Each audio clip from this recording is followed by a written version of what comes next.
Hello, everyone. Sorry for the wait. I had to take care of a few. I realized.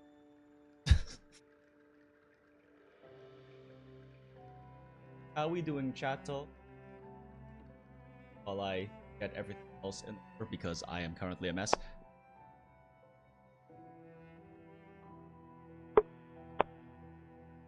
Uh.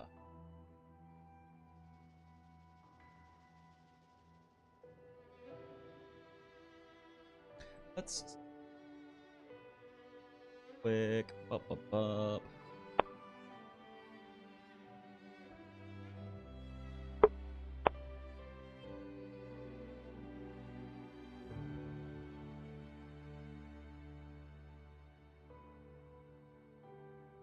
Unhide what I'm drinking.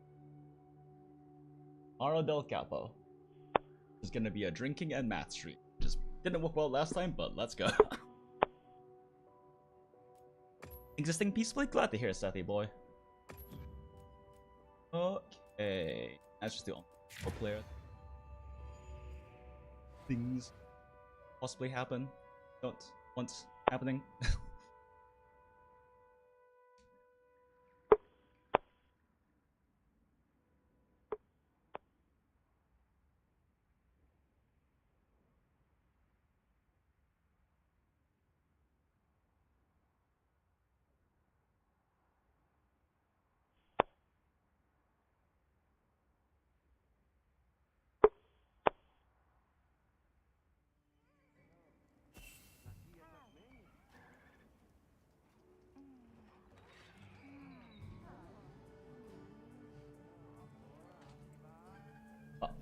Got to put it in now. There we go. A lot of mic tapping noises? Yeah, that was... okay. I think people said that was happening last time. Let me just unplug my...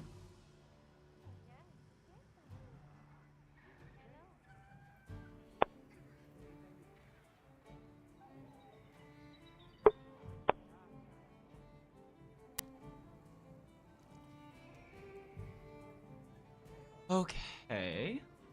I'm plugging the two.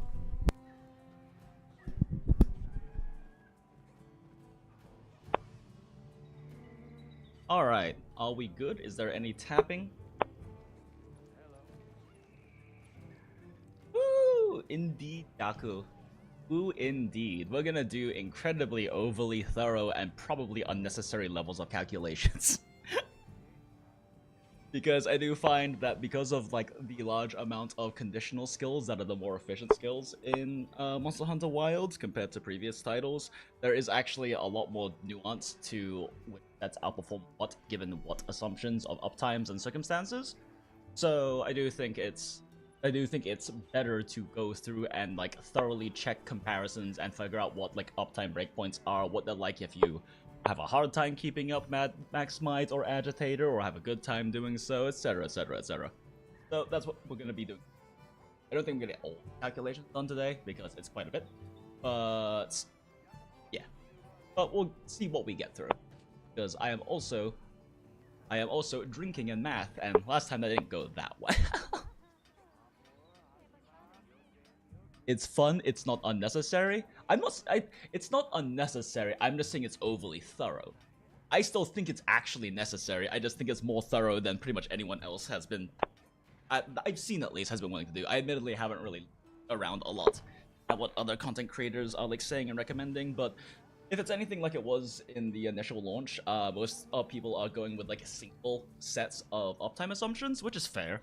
They're going single set of uptime assumptions, and then also always assuming like best case scenario for Arshan weapon rolls, which like yeah, that's fair. But because of like with Arshan weapon rolls especially, because of these like potential swapping over of raw and affinity, that causes different things to be more impactful versus not. So looking at a full array of those, which I have done on my spreadsheet calculator, is very important, even if it's just small nuances, because like there have been cases I've calculated where you go from like a 5% to an 11 to like a 9 to 10% deficit compared to one set based on your Arshan rolls. So it can make a difference. It's generally speaking almost like basically in every case like more raw better. But there are some cases where the raw increase is less noticeably, scales lower compared to some other sets. And there are cases where, based on it, like, I guess just an example. In fact, I should probably pull up, see if I can find the one I'm thinking of. Also, I'm sorry that this is happening now, but it really was supposed to happen a while ago. So I was supposed to do like a final meta set stream going over all the calcs I have in this spreadsheet that are now relatively meaningless. But unfortunately, had a bunch of real life stuff, as well as needed to spend a lot of time getting my mental health and shit together because I was in a really bad state for those 3 weeks. So unfortunately, I was pretty much like completely off the second there. Might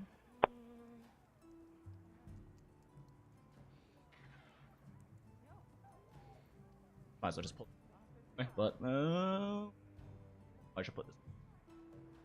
I am good stream. Knows how to do streaming things. Hell yeah, math time. Even though I have a math assignment, but this is more interesting. I mean, gaming math it's definitely more interesting. Let's see here. Okay, so yeah, I guess as an example point. So this is an old comparison comparing like Fulgore Agitator versus the Fulgore with Wex and Latent Power that was going around in like the early weeks of the game as like a meta set option, which under like a specific set of assumptions works out better than any set that doesn't use Counter-Strike, but I'll be explaining why Counter-Strike is fucking broken and incredibly underrated. But, so if we take a look at this comparison, right, assuming, let's see what the assumptions were on this one. So, it was a 75% uptime on everything, Agitator, antivirus, Counter-Strike, which, keep in mind, for Counter-Strike to have a 75% uptime, 45 divided by 0.75, because by the way, Counter-Strike 3 lasts for 45 seconds after you get hit. So if you get hit at least once every minute, then Counter-Strike has a 75% uptime or higher. Or if you offset. It's especially good on offset weapons because offsets count, and some weapons parries, like Switch X parry count because you get the chip damage, but it still counts for Counter-Strike.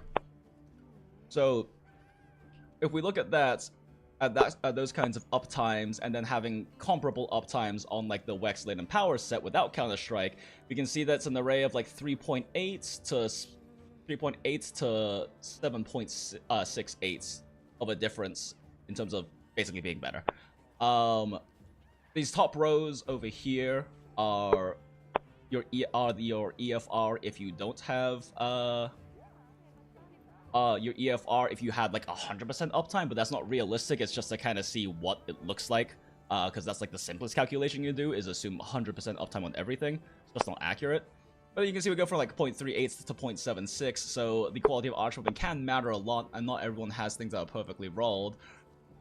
But then if we go down to the breakpoints, which is when you only have 33% Counter-Strike, you're going from essentially 0 difference to a 3.52 difference.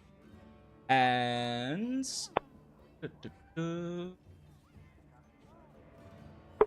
but yeah, I mean that one doesn't even go to like potential extremes of what the comparisons can look like, but still you're looking at potentially a 4 to 5% difference just based on slight uptime change, like a single skill's uptime changes.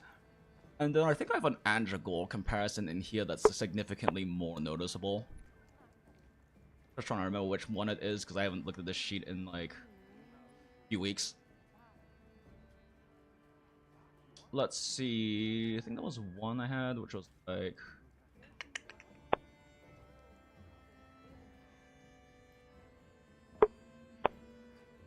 Is it?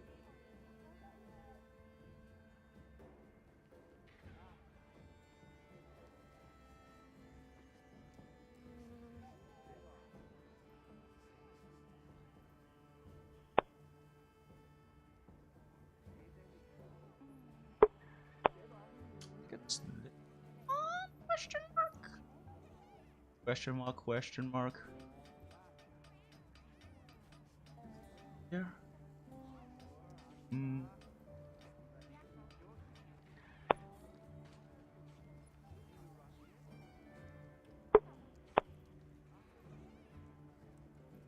Oh, yeah, I think it's this one. So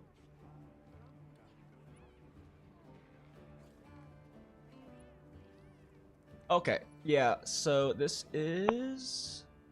Wait, no. Is this person? Is this down here? Oh yeah. Okay. Yeah, this is the one. So right here, we're comparing, like, mind you, these sets, some of these sets have changed now. Andragore hasn't really shifted, as I'll talk about. In the title update, it got one level one deco slot, which is nice because you can put Sheath in there, but it's not like actually huge.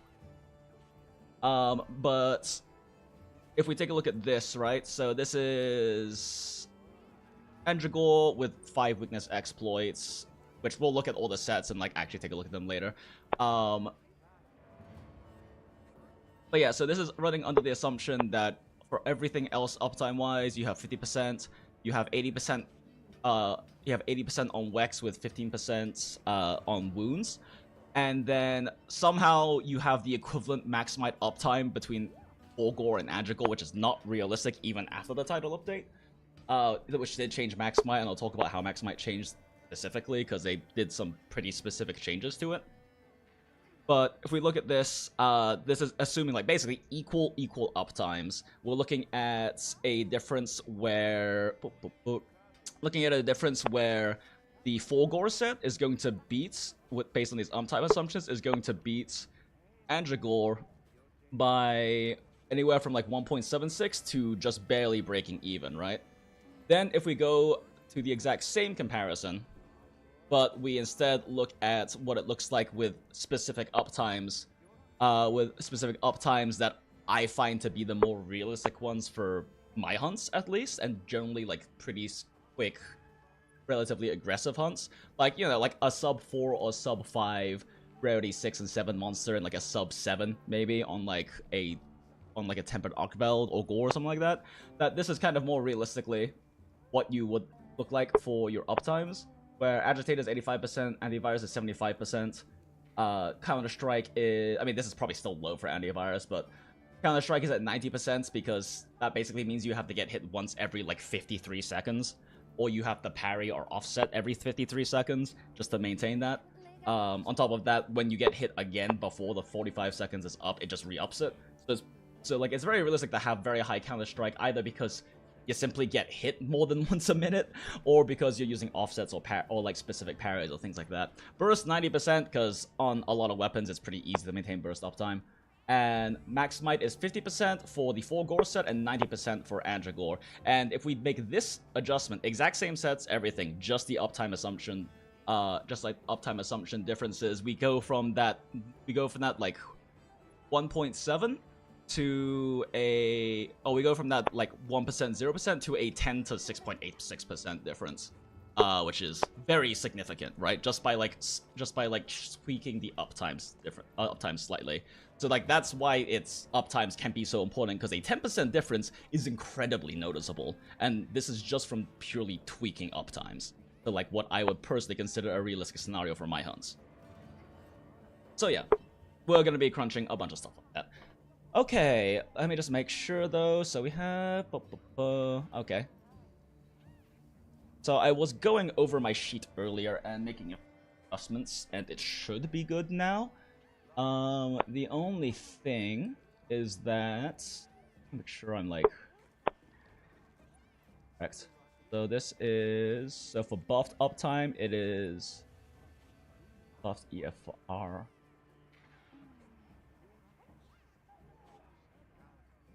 Oh, I'm stupid. This is why I didn't have buff stack in there. It automatically calculates buff stack. Earlier when I was going through the sheet, I was like, why did I not put a toggle for buff stack? But that's because it's already in here as a secondary line. I'm dumb. Let me just make sure the value is correct. Yeah, 27. Okay. Alright. In that case, we get rid of this. Whoops. Whoops. Pressing not the right buttons. Okay. But yeah. By the way, before I forget, this is already a publicly available spreadsheet. Like, if you go to any of my previous streams, it's in the description, but let me go ahead and add it to the description of this stream real quick. So if you want to take a look at yourself, you feel free to make a copy of it, because the calculator works for just, you can put in whatever things you want. You can put in whatever uptimes you think are realistic for yourself, and then compare sets or see like what your ear file looks like based on those things. So feel free to use the calculator for yourself, and also feel free to check over my own personal math in these, because I invite constructive discussion and criticism and people pointing out that, yo, you fucked up this formula. Because it does happen. I'm human. Well, I'm a trash panda, but that also makes me human enough. Alright, link to the spreadsheet. Feel free to make a copy and use the calculator.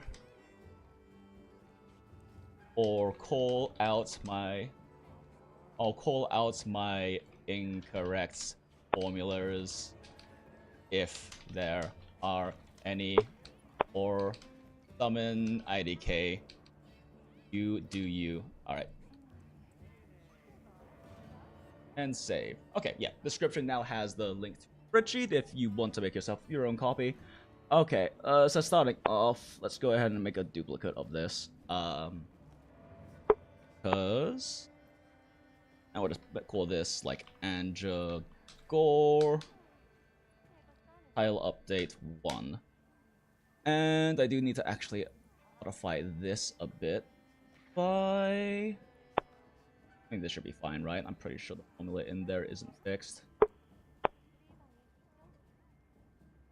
Yeah, cool. So these in as dummy values, or actually no, you know what? We'll just delete all of this because boop boop boop. Boop, boop, boop. Okay, cool. And didn't I increase the number of rows by 1? Yeah, I think I did. Although I can change that now because I don't need the buff stack. So that. Okay, it did not like me doing that. Yeah, it did not like me doing that. Still. Oh wait, shit! This still references this, doesn't it? Yeah, it does. Bop, bop, bop. Okay, that should be fine then. Cut. Paste. Why did that change numbers? This isn't referring to a fixed cell, is it? No, it's not. So, oh, because it's a sum. This is fixable. This over here. What the? It's also a sum. Okay, whatever. I'll just fix. I'll just fix it. Fine. Fine. It's fine. It's fine.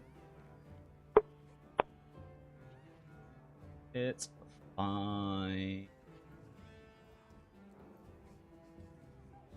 Okay. Take this. Sum through 27. Sum through 27. And then let's actually do that. Little cleaner question mark this way? Question mark? Okay. So that sum is correct. That sum is correct. Plus this. Plus, we're just no point summing two things. Plus this. Plus this. Up. Maybe over here is clearer, so it's not won't think it's in the same. Yes. Yeah, sure, that works. Okay. So yeah, that's accounted for, that's accounted for, that's accounted for, that's accounted for. And that creates this total number. So if we toggle this, 10. If we toggle this, lose 3. Toggle this, 6. Cool, cool, cool. And then also need to look at what the uptimed like the making sure this is referencing the correct cells.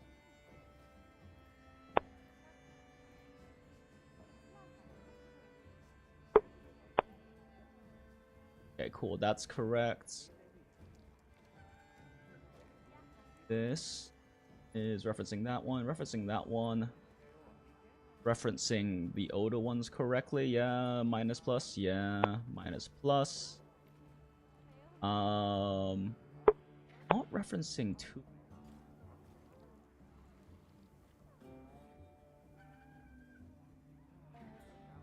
Yeah, it's not correctly referencing 2, 4. So that would be minus. Oh, whoops. minus raw sugar plus uptime to negate it from the total extra the formula. And yes, that is correct. It goes up by 7.5. Cool. So that one's good. Accounting for corruption properly though. Oh, actually, it doesn't matter. Yeah, corruption's just purely is assumed just 100% uptime because it's weird to consider it. So you can just see what it looks like. Oh. Okay.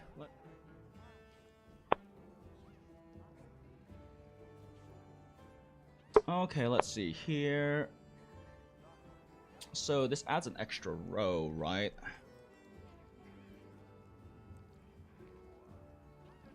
The fuck is this cell?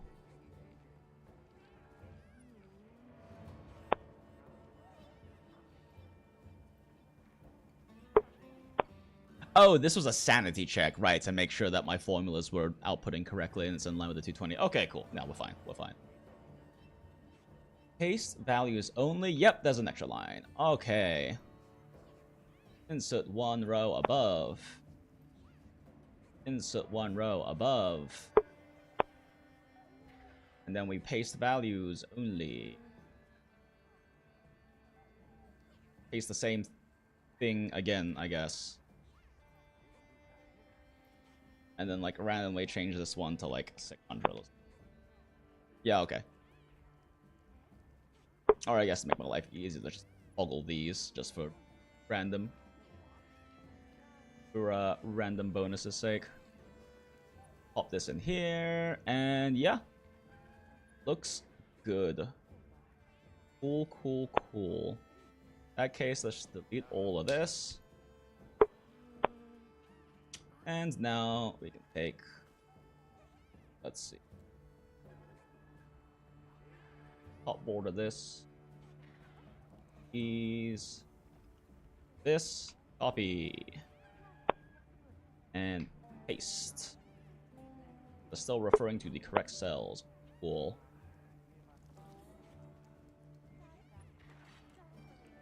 Paste again. Paste again. And at this point, we just have enough to just do a nice little drag. Oh, fuck it. Stop from here. Be able to nicely drag this like all down. I let go, apparently. Pop. A little more. A little too far. Fine. Fine. Whatever. Okay, yeah. That all looks good. And just quick sanity check to make sure I didn't fuck anything up in there. Copy. Oh, whoops. Paste values only. That. Values only. Copy the thing.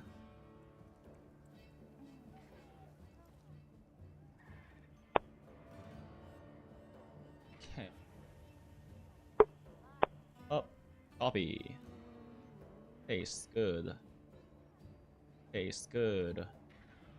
Paste. Good. Paste. Good. Paste. Good. Paste. Good. Okay, at this point, the rest of that is hard duplicated, so we're fine. Cool.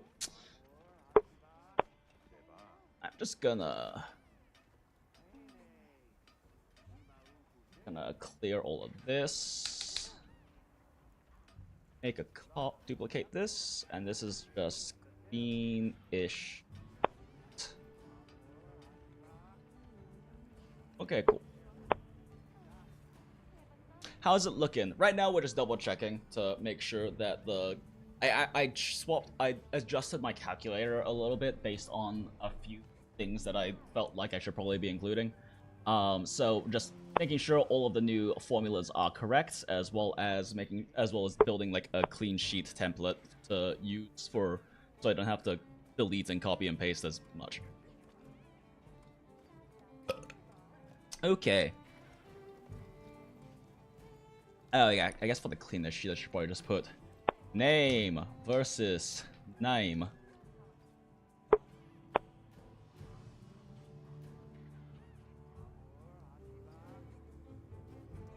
I could just drag this, but I'm already doing it this way, so fuck it. Efficiency, but then I don't get to click as many buttons, smile. Oh, that one's a little weird. Wait a sec.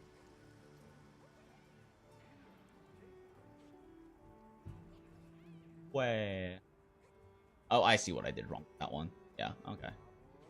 Where? Yeah, okay, I see what I did wrong with that one. Just make it... erase this. Alright, cool. Yeah, that's plenty enough for, like, standard amount of comparisons for non-psychotic people. Oh, wait, weird. I am stupid. That's not supposed to even be there. Okay. Cool, cool, cool. That looks good.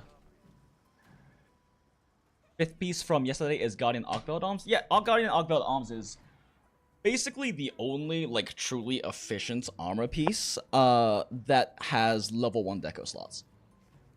That you can also fit into, like, 4 or 2 set bonuses. Because there are, like, the set bonus ones that are efficient, like Anjanath Arms and things like that. But if you're looking at, like, oh, I have 2 Anjanath, 2 Gore, or I have 4 Gore, or I have, like, 2 Odo, 2 Gore, like, if you want to fit in level 1 slots, Guardian Arcveld arms are often the way to go, but not always. There's a lot of nuance of build with the different ways builds are. Okay.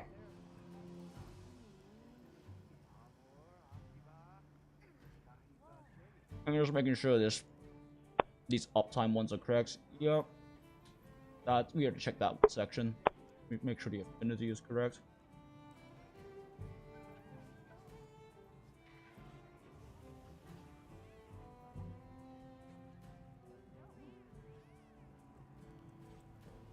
Yeah, we're good.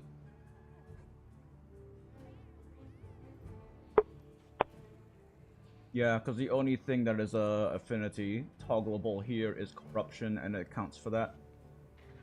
So both going up by 10, so yeah, looks like we're good. Cool, cool, cool. Oh yeah, I forgot there's also a wide uptime in here. Not that that's really that big of a concern. So for those of you who don't know, while it's important to make sure you have a good amount of base sharpness, depending on your play, things like razor sharp and whatnot might be completely unnecessary. Up.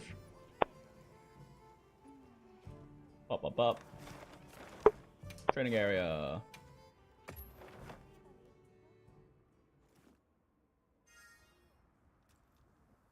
Your 2 favorite builds are one with 4 Gore Zo chest. Yep, that is one of them.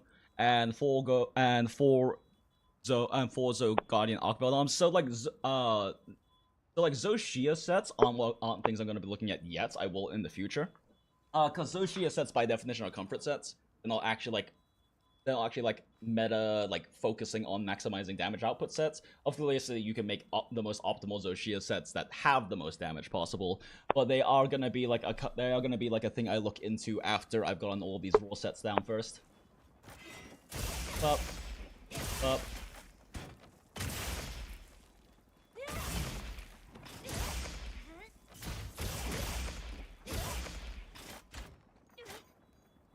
That might be the best weapon for this.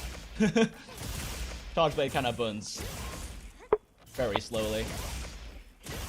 Trying to burn out my sharpness basically right now.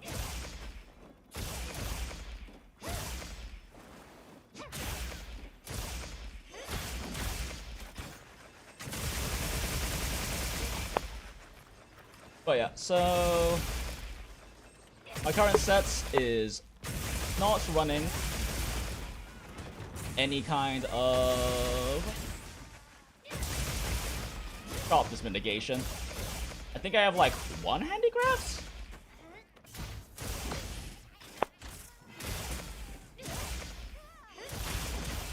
I think I have 1 handicraft from a combo deco on here. So I have 1 sharpness roll on this weapon. I have 1 sharpness roll on this weapon. Yeah, there's a single sharpness roll on this weapon. And then we have, so it has base 10, sharpness roll gives it another 40, so it has 50 sharpness, and it ends up with 60 sharpness because of my handicraft, right? So, just gonna do this until I hit blue real quick.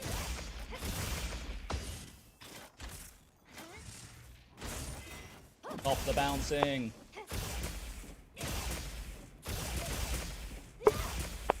Probably could have picked a better weapon, but this is why I had to quit. It does actually take a while for Charge Blade to go and sharpness out.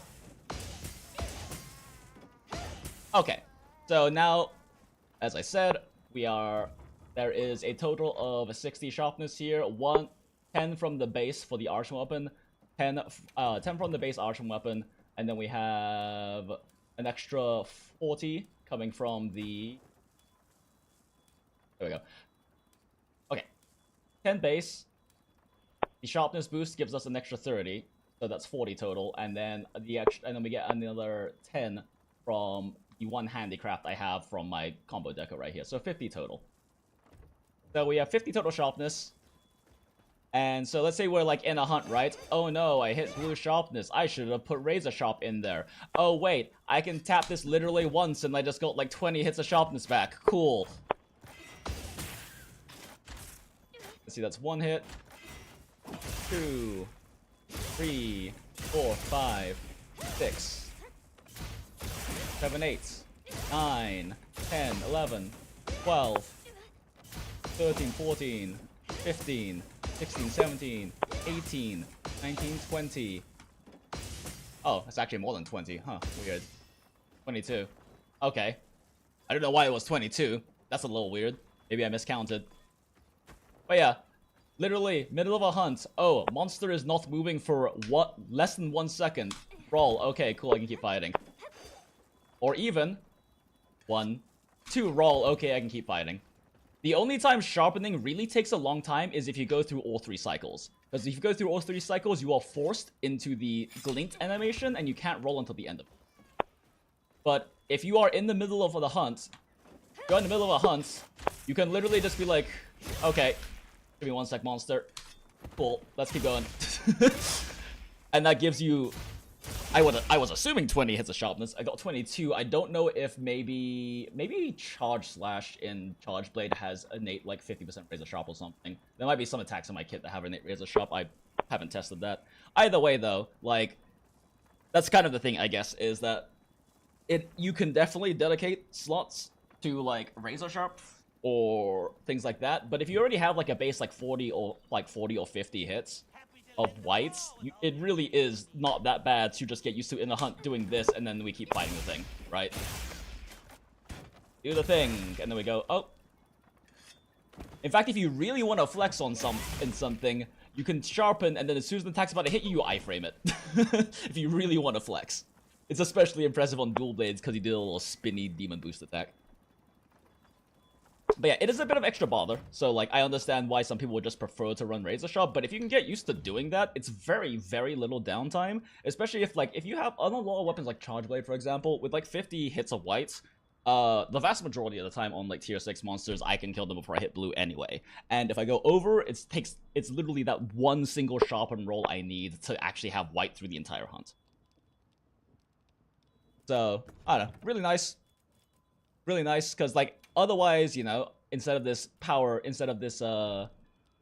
offensive guard, I'd have to run like a razor sharp handicraft deco. And now I don't, and now I have instead of the 50 hits, I have 100 hits effectively of it, but I'm losing offensive guard, right?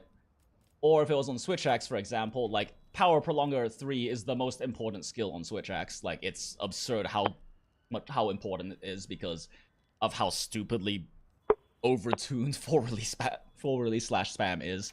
So you'd have to give up 2 crit boost if you wanted to run something like Razor Sharp, right?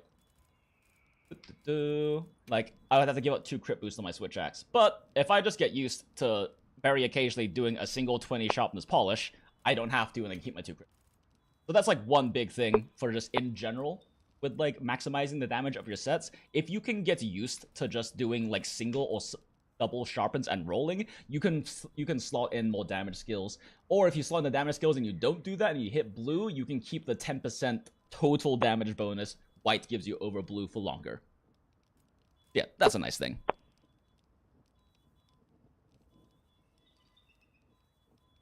Gunlance, so yeah, protective polish is beautiful to have. See, like, the thing is, yeah, protective polish is nice, but you also could just, like, you could also, like, throw in, like, attack boost 3 or something to make your shells hit harder, and just, or offensive guard to make your shells hit even harder. And just, like, occasionally sharpen hop. Actually, I haven't really tested on Gunlance how bad it is with the hop, since I don't actually play Gunlance, but let's see. Grab the stupid looking one. Okay, so, pop. There we go. Sharpen once. Oh god, that's even faster. Yeah, like, you could run protect the polish, or you could just do that every, like, 20 shells. Oh, it'd be, like, 20 hits, basically. Even do, like, a pop, pop, hop, block. Pop, hop, block. Yeah, like, again, protect the polish, it's nice. But if you want to slot, instead of using the slot for protective polish, you want to throw in, like, more attack boost, more artillery, things like that, more any other, like, level 3 or whatever deco on your weapon, you can save that, you can save the protective polish slot by just doing that occasionally. And, like, it can be weird to get used to it first, but once you're used to it, it's just second nature. It's what I do for the vast majority of my hunts. I don't even bother running more sharpness mitigation against those Shia, despite it taking, like, twice as much sharpness to kill as everything else. I just sharpen. Is it always 20, or does it depend on the weapon or / its sharpness? I'll be honest, I don't know. But let's see for... Okay, so let's just grab, like... Let's just grab switch axe. And grab, like, a sharpness switch axe. Let's see real quick. 1, 2, 3, 4, 5, 6, 7, 8, 9. Actually, shit, enough that has razor sharp. 10, 11, 12, 13, 14, 15, 16, 17, 18, 19, 20, 21, 22, 23, 24, 5, 6, 27, 28, 29, 30. Okay, so this is a blue sharpness base. See if that makes any difference. 1 polish. That looks like 10 hits of sharpness. Yeah, that looks like that's 10 hits left also, so it seems like it's still 20. At least with switch axe. Even in blue. 5, 6, 7, 8, 9, 10, 11. I don't know if that has a innate razor sharp. I shouldn't do that attack. Wait, fuck. The 10, 11, 12. 13, 14, 15, 16. I keep spiral bursting. 17, 18, 19. God damn it. 20, 21, 22, 23, 24, 25, 26, 27, 28, 29, oh, 30, 31, 32, 33, 34, 35, 36. Actually went a little too far. Oh well. 37, 38, 39, 40. Okay, so that actually puts us at... That would put us at negative... we'll just see if it gets visually to the same pixel again if I sharpen twice. 1, 2... yeah, it seems like it's... Okay, either I'm miscounting because the Spiral Burst Slash has innate Razor Sharp, which does happen on weapons. So, I don't know. I'll do more thorough testing on it later, but it seems to be... It's 20 or more sharpness you get back from it. Which is pretty cozy. And let's just check one last quick thing with that. Which X... I have something that has, like, the tiniest sliver of white, right? Although if it's an archer one, they probably delete. Oh, no, never mind. Got this one.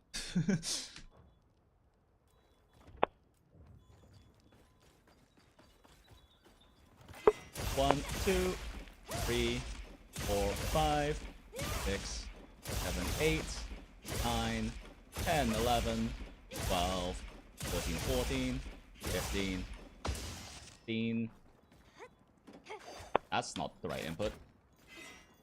17, 18, 19, 20. Fuck. Graph 1. 21, 22, 23, 4, 25, 26, 7, 28, 29, 30. Okay, maybe I'm dumb. Maybe the base sharpness for a arch open is 20, so it is actually a total of 6. It's a total of 60 with handicraft 1. So, I mean, in that case, a single polish is recovering a third of your total white sharpness. And let's just do a 1, 2, 3, 4, 5, 6, 7, 8, 9, 10, 11, 12, 13, 14, 15, 17, 18, 19. Okay, so that should put us 19 under whites. Let's see what happens if we polish one. Oh, yeah. 1. Yeah, okay. It's 20. It's 20. So it sharpens 20. At least according to this test. Oop, oop. And then you just do that, and oh man, I have all of my sharpness back immediately. Yeah, I mean, if you want to run sharpness mitigation skills, go for it. It is definitely comfier. It's just, if you really want to squeeze more damage out of your set, doing that, just getting used to doing that occasionally. Because, like, if you have an arch weapon with, like, one roll, and you maybe have some handicraft, like, combo decos on your main decos, then even one handicraft puts you at 60 hits of white sharpness with a single sharpness roll. And for a lot of weapons, that's still enough to kill most things. And for things you can't, you can take, what is it? That's probably like less than 2 seconds it takes to do a single sharp polish and then a roll. And that gets you back a third of your total sharpness. And so even just like doing it like one point in the fights, you do this, and then you roll and you keep fighting. And then another point in the fight you go, bop, bop, okay, cool, I can perfect block, I can hit thing, yada yada. Like, you've just essentially done the exact same thing Razor Sharp did. Like, that just mimicked Razor Sharp. Like, doing this, and later at some point, doing this. What is that, 5 seconds? You've just done what Razor Sharp does. So yeah, really good way to squeeze in more damage is to substitute your sharpness mitigation skills with that. That being said, you still want like a sharpness roll on your arching weapon, because having like 20 hits base is way too little. You're gonna have to be re-upping constantly, but once you have like 50 or 60 or whatever, like just a few polishes. Because, like, that's the thing in Wilds, is that, uniquely to Wilds, we've never been able to roll out of polishing before and get sharpness. In Wilds, they made it so every single swipe does give you sharpness back, so you can roll out of them before you do the stupid glint animation that takes up time.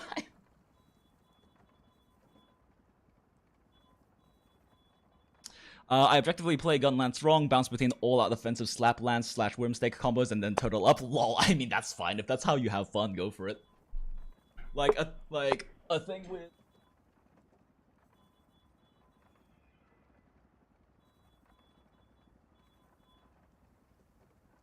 that people don't get, and it's a thing that I really hate, and it's a thing that back in the Monster Hunter Iceborne days, I wish I had like actively policed harder the community, because we always said like don't be elitist to other people and let people have fun in the videos, but the community itself needed a bit more policing. Thing I will probably do in the future if I keep doing this streaming thing.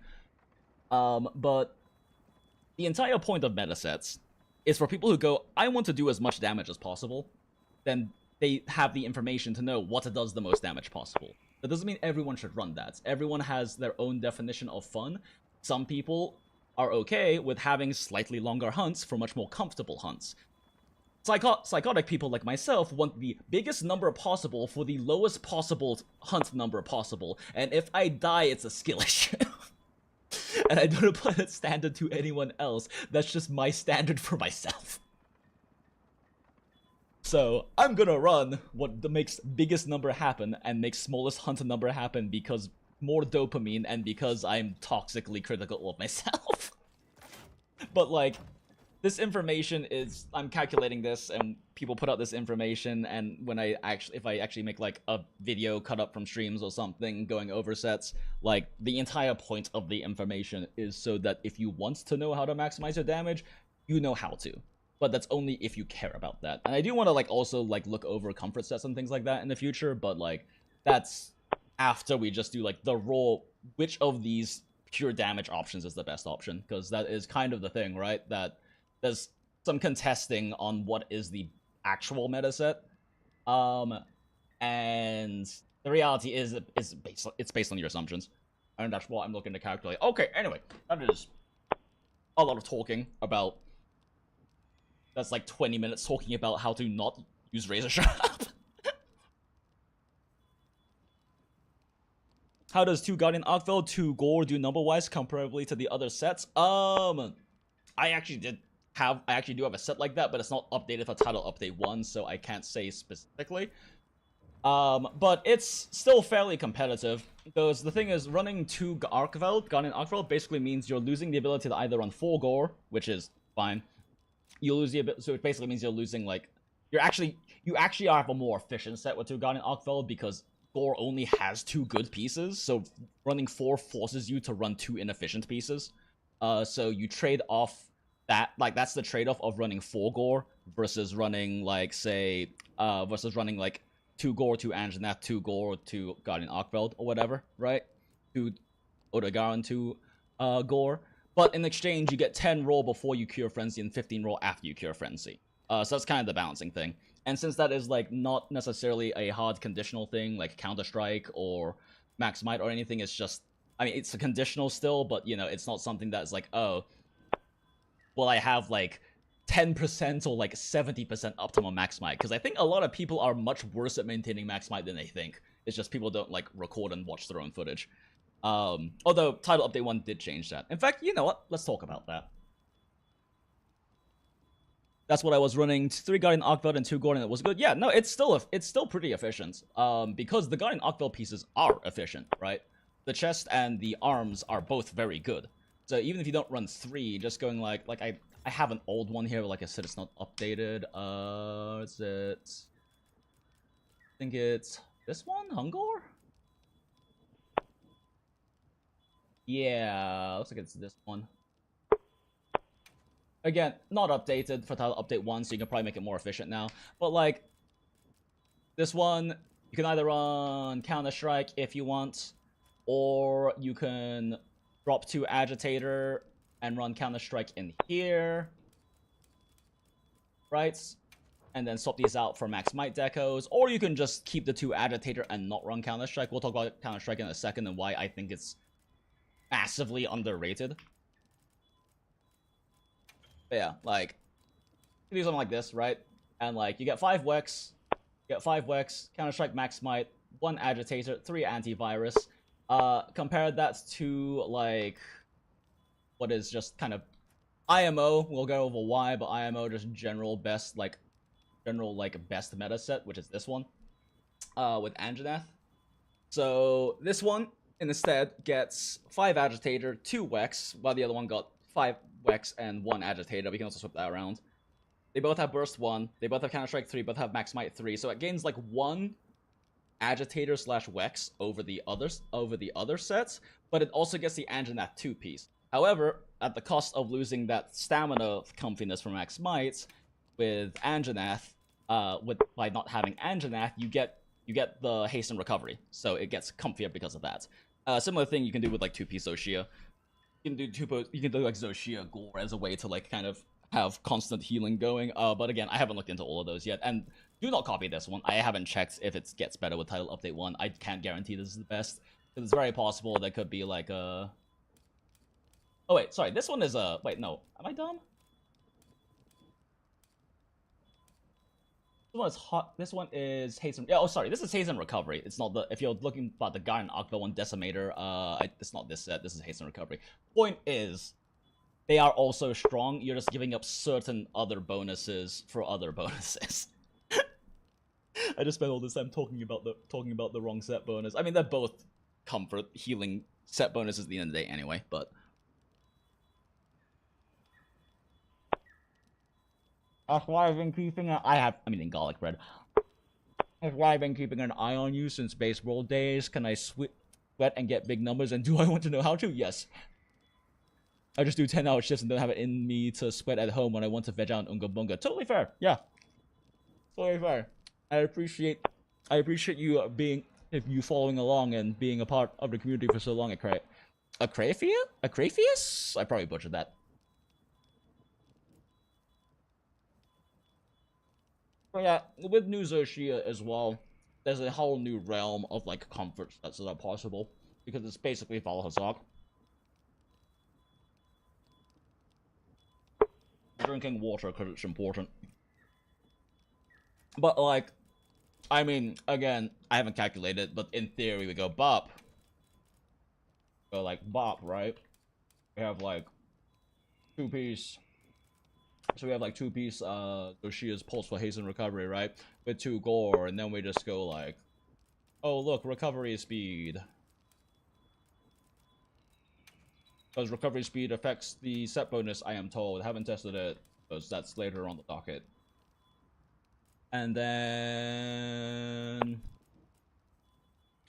well, down 1 max might for one counter, but honestly, arguably dropping an agitator for a max might is worth it, depending on how good you are at maintaining max might. Let's just do this.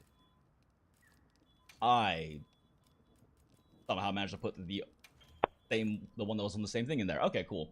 So like, bam. So this one has actually slightly more efficiency compared to, again, this is not optimized. This is just me throwing shit together real quick.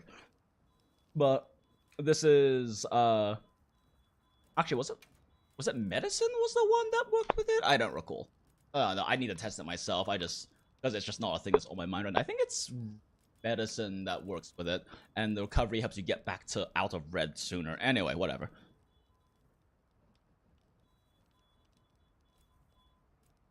Not speed recovery up. Yeah.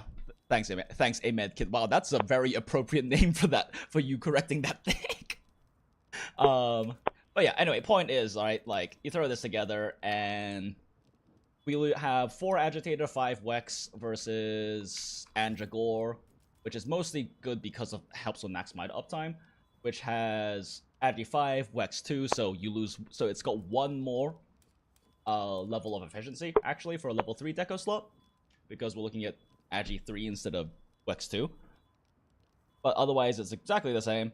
And we get the Gorb, and we get the Zoshia bonus for extra comfiness, right? So like the Zoshia has opened up a lot more efficient options for comfiness that aren't just like use Guardian Arkveld lol. Okay. Anyway, getting distracted, and we've been here for an hour, and I haven't calculated or talked about shit yet.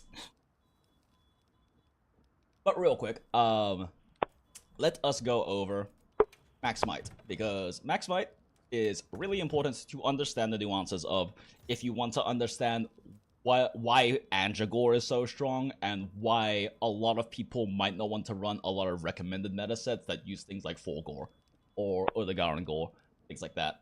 For like max might sets, Dual Blades and Bow don't care about it, so they run Odo Gore just fine.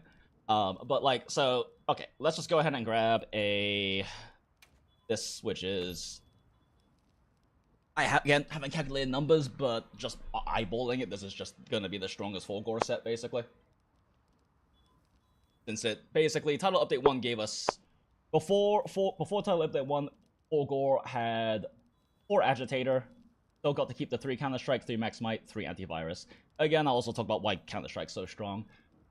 This one, 3 Counter-Strike, 3 Max Might, 3 Antivirus, but we get 5 Agitator now, which actually is a huge deal, because the last level of Agitator is worth more. Right? What did I just do? Oh, yeah, I'm on the right side. I was like, wait, did I just overwrite what happened? I scared the shit out of myself. But yeah, fuck. I'm still getting used to keyboard mouse controls. I don't actually, like, know all of the buttons yet. G is skill info. There we go. But yeah, you can see that... oh, wait, no, never mind. It's slightly better. So, I mean, the raw is linear scaling, it's just 4 each time, right? But the affinity goes up from a plus 2 plus 2 plus 3 to a plus 5. So it is a bit more efficient to run Agi 5. An agitator can have very good uptime or can have okay uptime depending on how aggressively you play and generally speaking how fast your hunts are.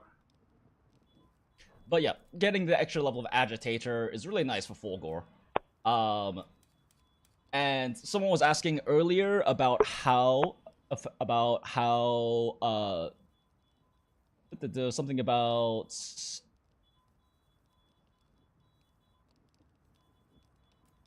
someone was asking about like how much efficiency Fulgore has, but I can't seem to find it in the chat right now.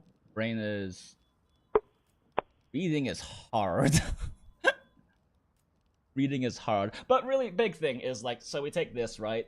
If we directly compare it to, say, Antigore, the difference is going to be basically 2 weakness exploit. Right? Still have 5 agitator, 3 counter strike, 3 max might, 3 antivirus, but we have 2 weakness exploits, and this one does not have the weakness exploit. 2 weakness exploits only 10%, right? So it's actually not that huge compared to Fulgore giving you 10 raw until you cure frenzy, and then 15 total raw, so plus 5, not an extra 15.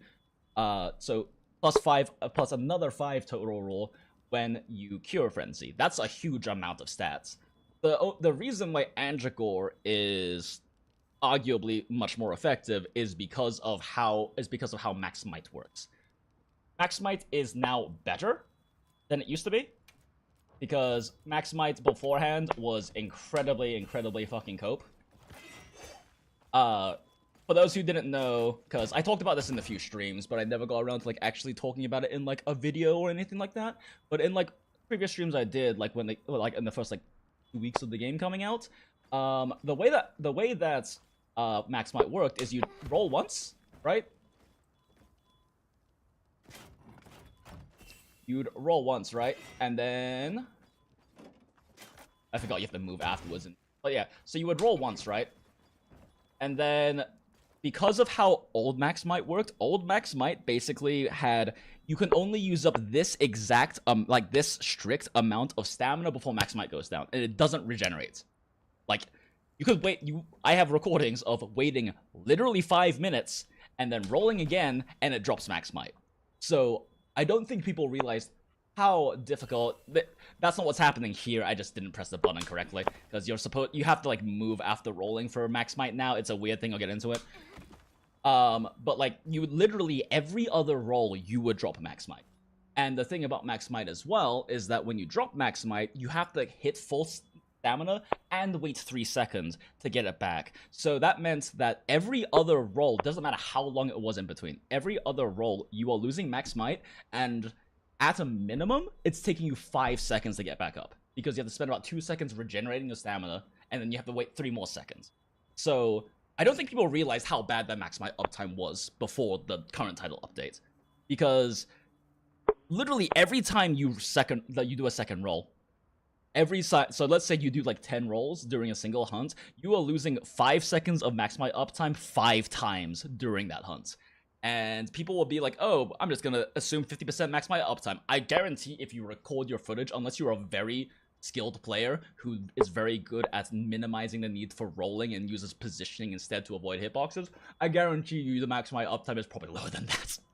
It's just people don't record their footage and like review it, right? And so they don't really get a good sense of how much Max Might loses. Antigore, on the other hand, Anjanath 2-set bonus gives you an extra stamina bar that allowed you to basically single roll and full recover an unlimited amount of times, and double roll twice before it went down. And when you double roll twice, you also got Max Might back faster because you were less deep into the real stamina bar. So Antigore allowed you to go from like a theoretical 30 to 50% like Max Might uptime to like a lot of just like general hunters probably hitting like 80 to 90%.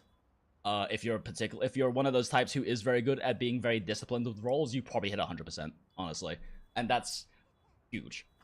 So even though you don't gain that much, you used to gain 2 weakness exploit, 1 agitator, now you just gain 2 weakness exploit running Antigore instead of Fulgore. The trade-off is that you could have significantly higher maximum uptime.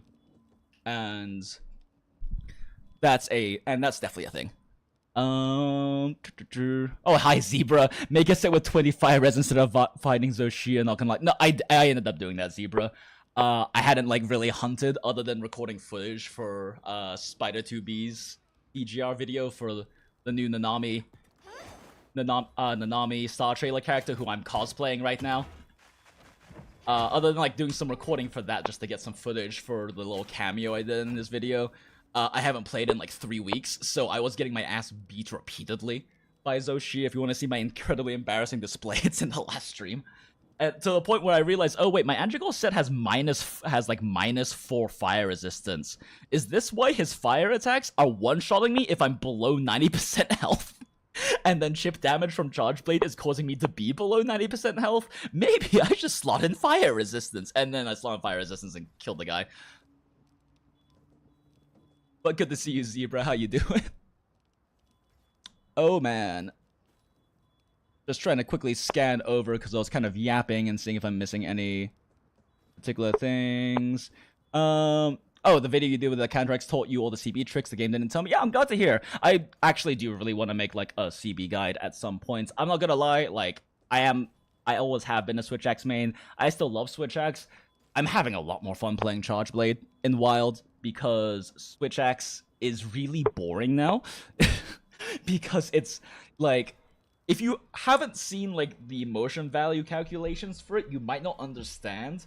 But full release spam is so overly tuned and busted that you literally should be spamming it every fucking second you can. Like, we're talking, depending on combo you compared to like your amped sword mode combos versus just full release looping with full release spiral burst / full release. We're talking about like up to a 40% difference motion value per second. Like 40% of difference. That's like the same thing as going from like a rarity like 4 weapon to rarity 8. So, because of how huge that difference is, the optimal playstyle is literally just unga bunga spam full release / abuse super armor frames and full release to not get hit. And it just got kind of boring, I'm gonna be honest. Like, I just got kind of bored of spamming that. While I find Charge Blade a lot more fun, a bit more cerebral because of how you're able to like interact with KO and para and trips to create interesting CC chains, and how you can like snipe body parts and especially snipe heads really nicely with AED and things like that, and understanding the openings you have to be able to get an AED snipe off when they're not actually just standing still or knocked down and stuff like that. So I'm enjoying CB a lot more, honestly, which is why I've mostly been playing it lately. But Max Bite is probably best in slot. Now, Max Bite's always been best in slot. Like, Max Bite's always been best in slot. It's just that, like I said, if you didn't run Andragore, your uptime was probably terrible. And with Andragore, that's why Andragore was always, like, my recommended one. Again, I failed to actually end up making, like, any video on it, but if you weren't there for any of the streams, every time I recommended Andragore. And even now, Andragore has a very strong argument for still being the best. But yeah, so current Max Might. How current Max Might works. Because before, you could roll the second roll, no matter how long you waited in between, you would lose it. But now, after Title Update 1, how Andragore how Max Might works after Title Update 1, you roll, and then you don't lose Max Might. You roll, you don't lose Max Might. So how it works now is you have to spend a certain amount of time. It's basically, it has a timer. When you go under max stamina, it has a timer, and if you go back to max stamina before the timer runs out, then you won't lose Max Might. For the vast majority of weapons, if you simply roll and wait, you'll be fine. You can just do this forever. However, one thing to keep in mind is that and this only matters on some of the heavier weapons, but a thing to keep in mind is that, so the heavier weapons like Switch Axe Sword mode, Charge Blade, Axe mode, Heavy Bowgun's its own unique thing with Max Might. It's got a very specific weird interaction. So a thing to keep in mind with these is that they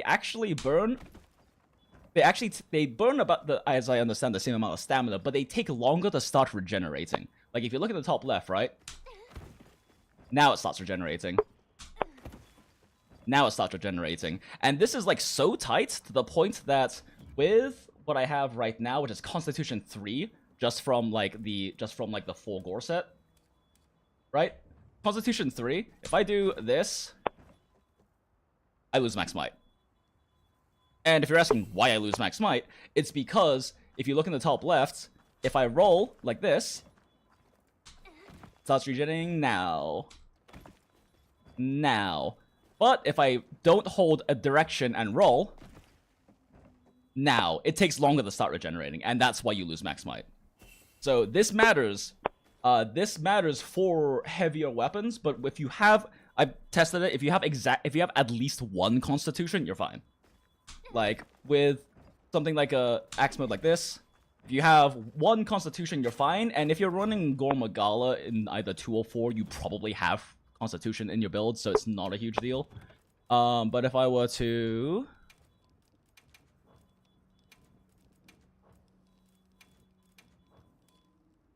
fusion pieces, yeah.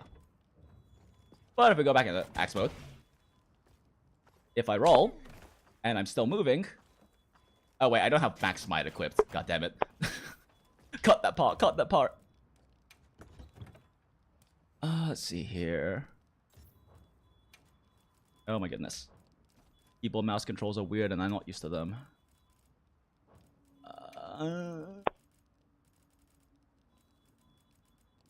Over here, why?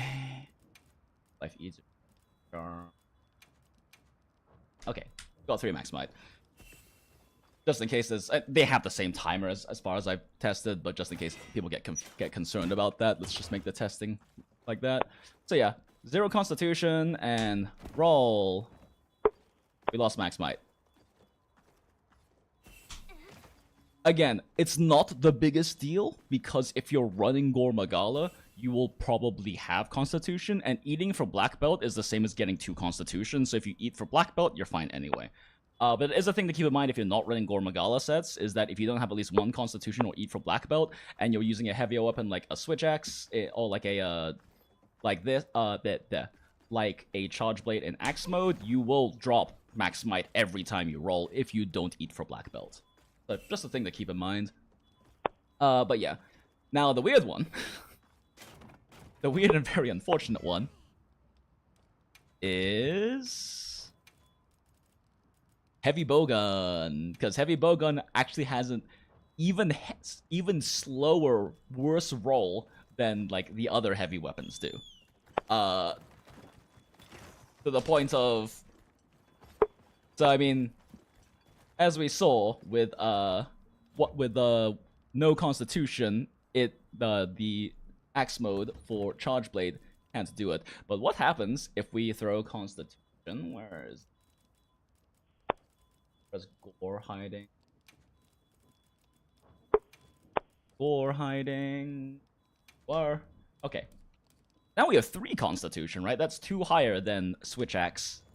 Switch axe in sword mode, or than charge blade in axe mode, and other similarly like heavy weapons, quote unquote. With the slower regeneration start time go. We have 3 constitution, and then we roll.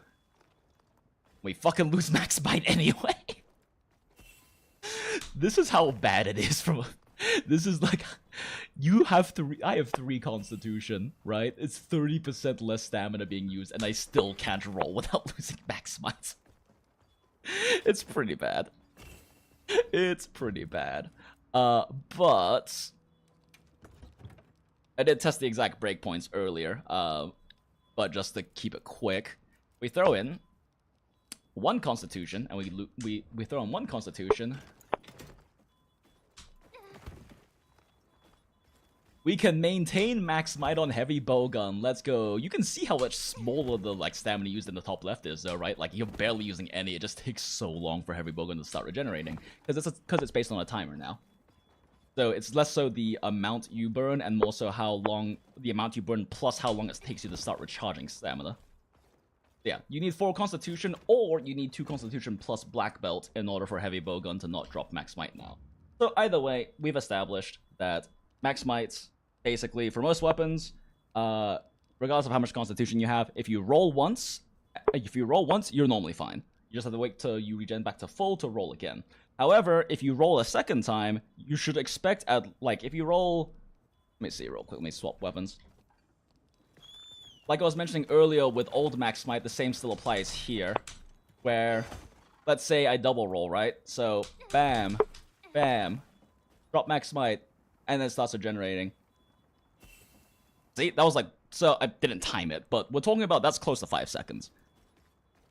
And that's because not only do we have to wait the 3 seconds for Max Smite to come back up after it burns, we have to wait for the larger amount of used stamina to regenerate. So now, yeah. Actually, I'm wondering now, did they increase the timer? Did they increase the timer? Because that seemed like it was longer than 3 seconds after it hit full again.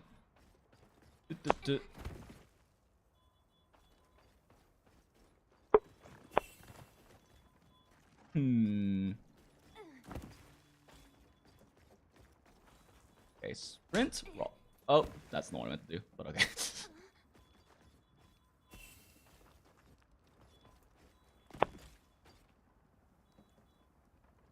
Okay, I'm gonna make my life easier and like actually just do a quick recording. Oh, roll long enough. Okay.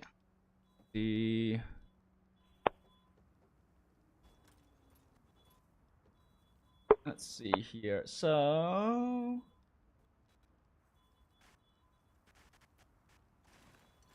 yeah. No, 3 seconds. It's still 3 seconds. It just felt longer than 3 seconds to me. But yeah, so you have to both wait for the time for the 3 seconds after full happens, and also the time to regenerate the stamina. So more realistically, with a double roll especially, you're more likely looking at 5 to 6 seconds of Max Smite downtime. It's much worse than just like the 3 seconds it takes to regen, because you also have to get back to full. So that is the thing to keep in mind. Every time you end up having the double roll without having the Anjanath set bonus, you will be dropping Max Smite for about 5 seconds minimum, right? And if you consider a lot of scenarios where that might happen, let's say, you know, Shia or something is like taking a big swing at me. I roll twice to get out of the way of the hitbox, and now I have like a free like 3 seconds to beat on this guy. All of these hits don't get Max Smite. All of those hits don't get Max Smite. So if you're like rolling in a position to like counterattack, dropping Max Smite just costs you 30% affinity, an average of about 9 to 10% DPS damage drop for all of those hits. So unlike a pre-title update one, like base game Max Smite, it is realistic for a good player to not have to worry about dropping Max Smite much, right? Because for the most part, if you can manage to make it through with just doing single rolls, then you'll be fine. It's not a huge deal. But if you are the type who does more habitually, like, do like occasional double rolls, right? 1, 2, 3, 4, 5, 6, 7, 6.5 seconds. I counted a little faster. We waited about 6 seconds to get Max Smite back up. 6 seconds? In fact, you know, I'll just show it off.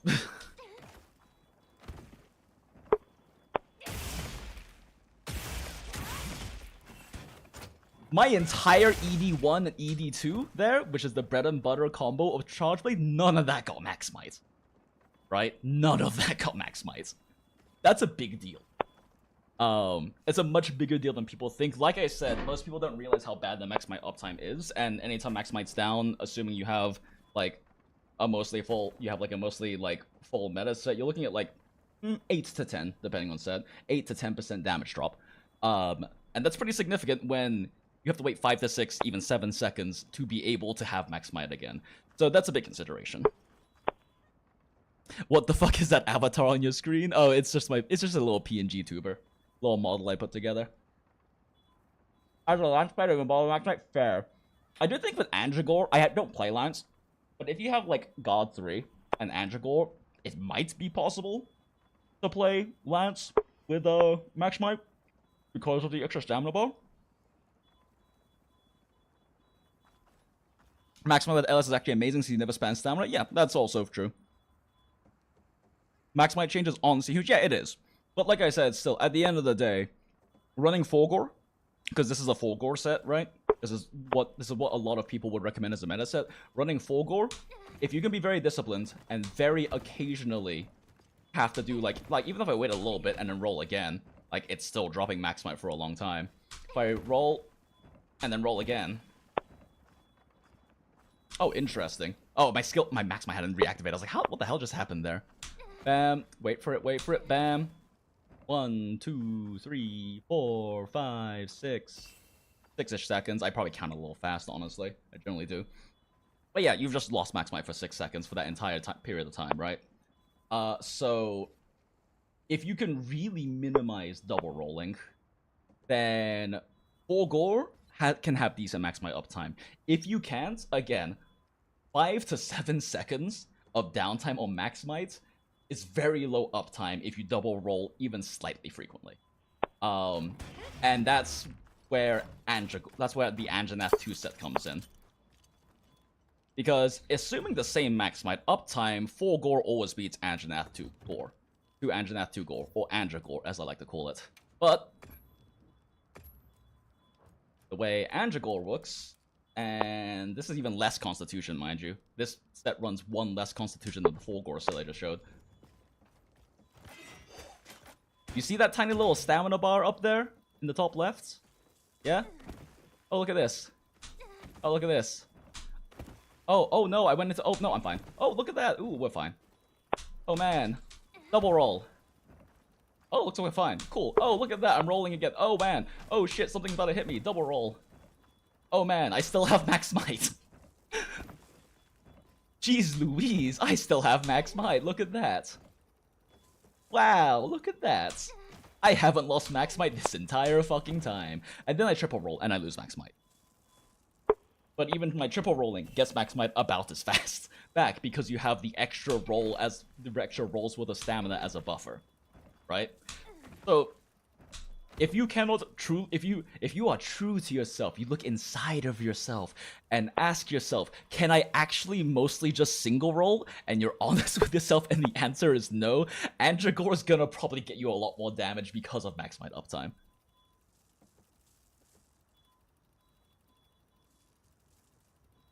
To be fair, I didn't bother with the meta in Wilds yet. I found I enjoy the game more if I didn't. No, that's fair. I mean, at the end of the day, like I was mentioning earlier in the stream, meta is only there so that people who want to do the most damage they possibly can, because that's more fun for them, know how to do so.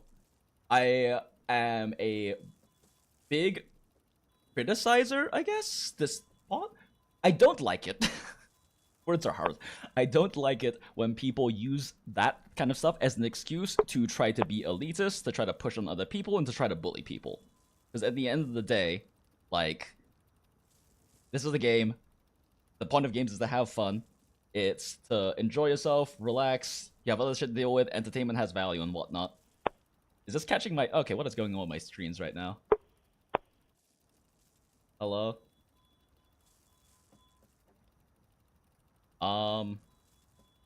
Okay.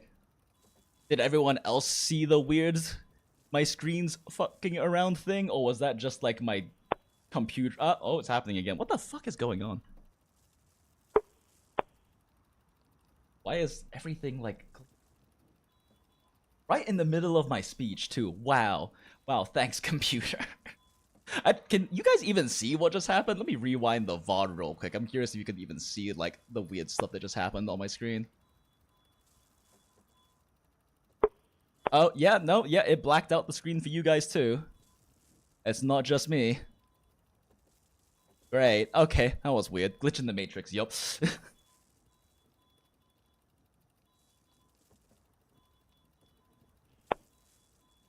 Is it better to run full max might with Agitator 4 and full Wex alongside gold bonus with antivirus, or max agi with 2 max might?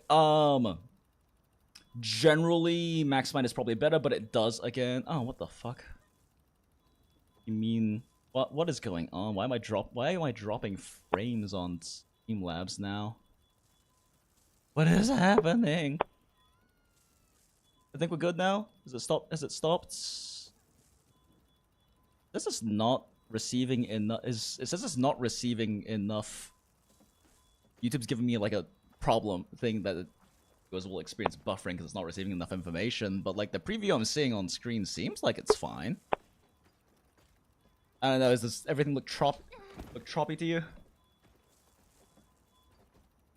The true Mon Hunt experience was fashion hunting anyway. True, which is why I'm cosplaying the Nami Star Trailer, or otherwise known as Nana Knights in PGR, because she just released in Global, and she literally uses a charge blade. They aren't even trying to pretend her weapon isn't a charge blade. She has savage axe swings and a fucking jumping SAD. But yeah, yeah, generally max might will be better. It depends on uptimes. That's the thing we can also look at in a sec with calculations. But yeah, what I was saying before the matrix happens. Basically, I dislike it and will never endorse people using metasets, any of the math, anything like that, as an excuse to bully other people, to be elitist to other people, and to push it on other people. The point of a game is to have fun. We have other shit in our lives. We have stuff that makes us stressed out. We want to enjoy our leisure time when we have it. So just let people have fun too. If running the highest possible damage is not how they have fun, then just shut the fuck up. Shut the fuck up and don't push metasets on people. That's basically all I'm saying. I do not endorse it. In fact, if you're the kind of person to do that, you can leave the fucking stream right now, because I don't want that, okay? Let people have fun, do what you enjoy, and if you're like me and you have big dopamine monkey brain and it's like, ooh, big number better, ooh, shorter hunt number better, ook, then yeah, metasets are for you. But anyway, okay, so yeah, as I've shown off though with Max Might, right, with two-piece with Andragore, you've got to like really be roll spamming to ever drop Max Might, right? Like, if I roll twice in a row, 1, 2, roll again, 1, 2, roll again, 1, 2, 3, roll twice, 1, 2, 3, roll again, roll again. I have not dropped Max Might this entire fucking time. Oh, I might do it here. Oh, nope. Didn't drop Max Might. Yep, nope. Oh, we're still good. Man, look at that. Isn't that nice? Wow, I still have Max Might. This sure is nice to have an extra 30% affinity. Oh, there we go. I finally spammed roll enough to actually lose it. Just because I didn't wait long enough in between the next double roll. So like, unless you roll 3 times in a row without any pause, or you roll like twice, right? And don't wait long enough to roll again, or roll it twice again. Like, this should probably drop it, right? Yep, this drops it. Then you don't really lose Max Might ever. Like, with Andragore, especially with the changes until Update 1, 90 to 100% Max Might uptime is very realistic for most hunters, I would argue. Unless you are, like, a habitual roll spammer. And keep in mind, too, this is with me using, like, Axe and Switch Axe. This, like, as we showed off earlier, this burns more stamina. If I swap to, like, sword mode... Wow, triple roll didn't even burn Max Might.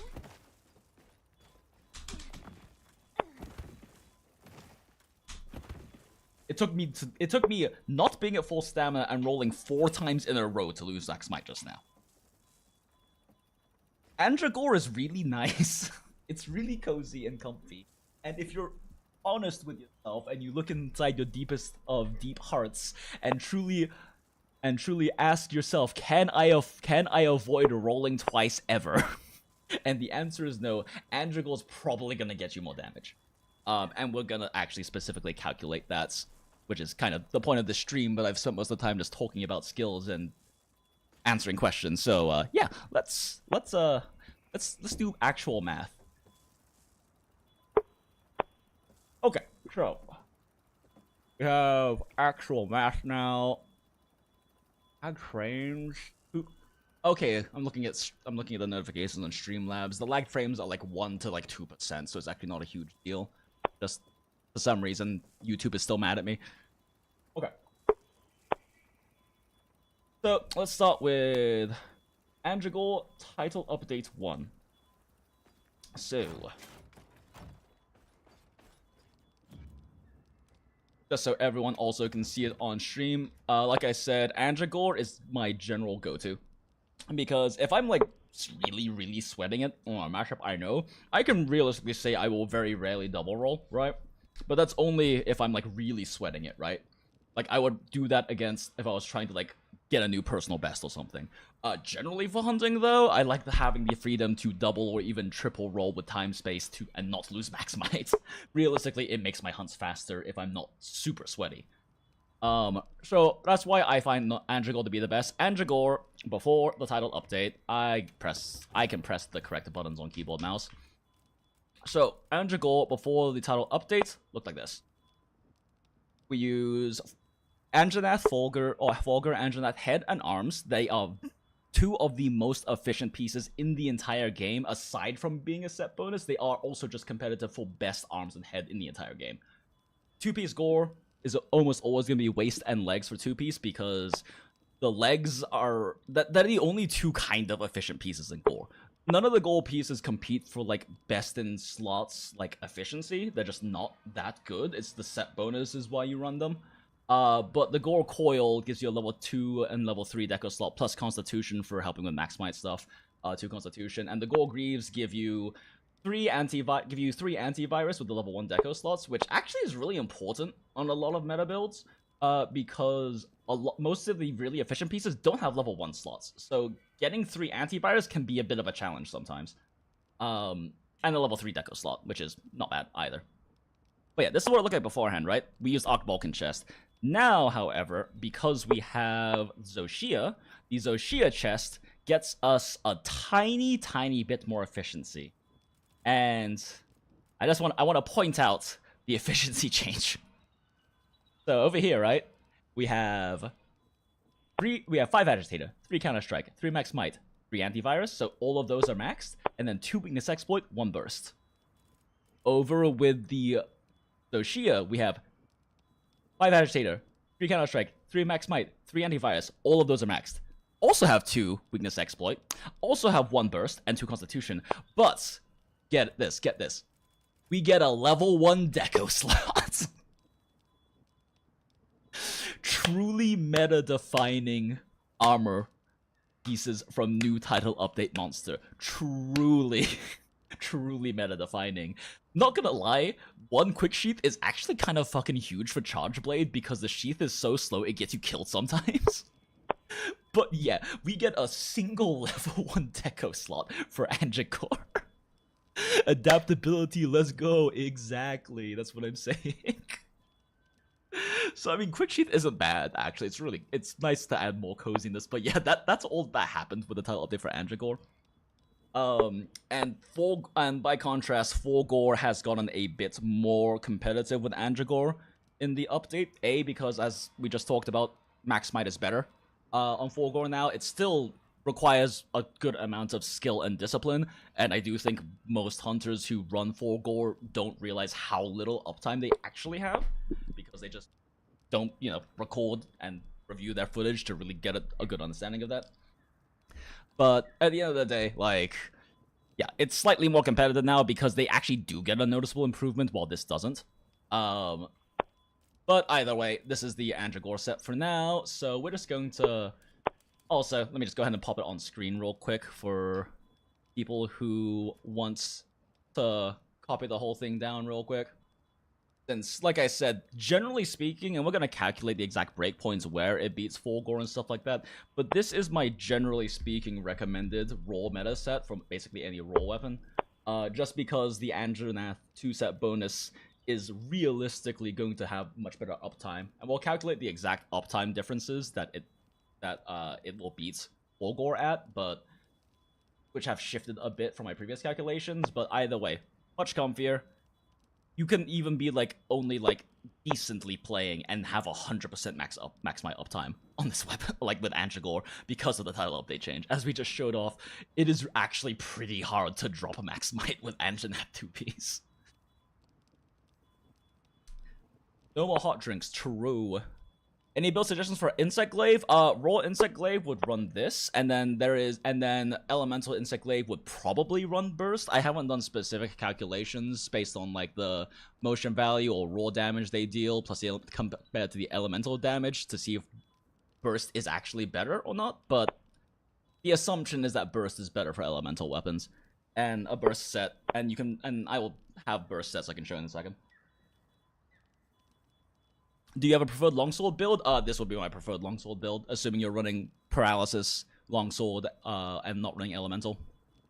Again, with elemental, I have no fucking clue if burst is better or not. That requires me to actually calculate specific combo values based on hit zone assumptions against specific monsters. Elemental calcs are more complicated, and they're a thing I want to do eventually, but just haven't happened yet. Oop, this thing's here. Okay, are you happy now, stream? Are we good? Okay. Like, YouTube is no longer mad at me for some reason. But yeah, we get the level 1 deco slot. However, if we wanted to run Anjagor with... if you want to run Anjagor with... if you want to run Anjagor with a 5 weakness exploit and 2 agitator because you prefer the extra affinity, you can't actually... it doesn't work. You can't actually get the level 1 deco slot from Numinous Shroud, because the problem is that the Fulgur head already gives you agitator, and the Numinous Shroud from Shia test also gives you agitator. So you can't actually get 5 Wex with this setup. Like, you literally can't get 5 Wex with this setup if you're still running Counter-Strike. You can get it if you drop Counter-Strike, but Counter-Strike is very, very strong. Yeah, that's right. I didn't go over Counter-Strike yet. Okay, so let's talk Counter-Strike real quick. I will try to make this one shorter than the other one so far. That's not the correct button. That is not the correct button. I know keyboard mouse controls. I've been trying to learn keyboard mouse controls because being able to do like this is insane on Charge Blade. Like it's wild that you can do this on Charge Blade. So I'm trying to learn keyboard mouse controls just for that reason. That, and I have an issue on controller accidentally flash podding, because it's L3 when you're in focus mode to flash pod, and I press L3 on accident sometimes when I'm like when I'm like especially sweaty and my thumb presses down too hard. But it's much harder to do it accidentally on keyboard mouse because it's middle mouse button by default. And so that's really nice when... I don't really like flashing monsters to get them out of the air, especially because Charge Blade is like so good at dunking. Like, I can do like this, and 90% of the monsters are on the ground now if they're flying. It's actually crazy how fast Charge Blade will knock something down. Like, that combo just there knocked the Guardian Rathalos onto the ground. It's kind of silly. But I do like flash pods because it's the best way to stop a monster from leaving the area if they try to leave an area. And it's just, hunts are faster if they don't transition areas, so if they're about to leave, you just flash them, and they are blind and stuck here, and you keep beating their ass, right? Okay, anyway. Like I said, Counter-Strike. So let's look at what Counter-Strike does, right? Skill info. Skill info? Rise on the Charm. Skill info. Okay, let's look at what Counter-Strike does. So when you get knocked back, you temporarily increase your attack power, and it's 25 raw. That is a shitload. To put that in context, that is more than Offensive Guard 2 gives you, and that's a 10% base roll multiplier. Which gives you like only 21 to 22. This is more than Attack Boost 5 gets you. Like, this is a ridiculously high amount of raw attack. This is 2 less raw attack than drinking a Mega Demon Drug, eating a Might Seed, and using Demon Powder gets you. Like, this is a lot of raw attack. This is a lot of raw attack. Now, but the issue is, right, you have to get knocked down for one thing, and two, it lasts a temporary amount of time.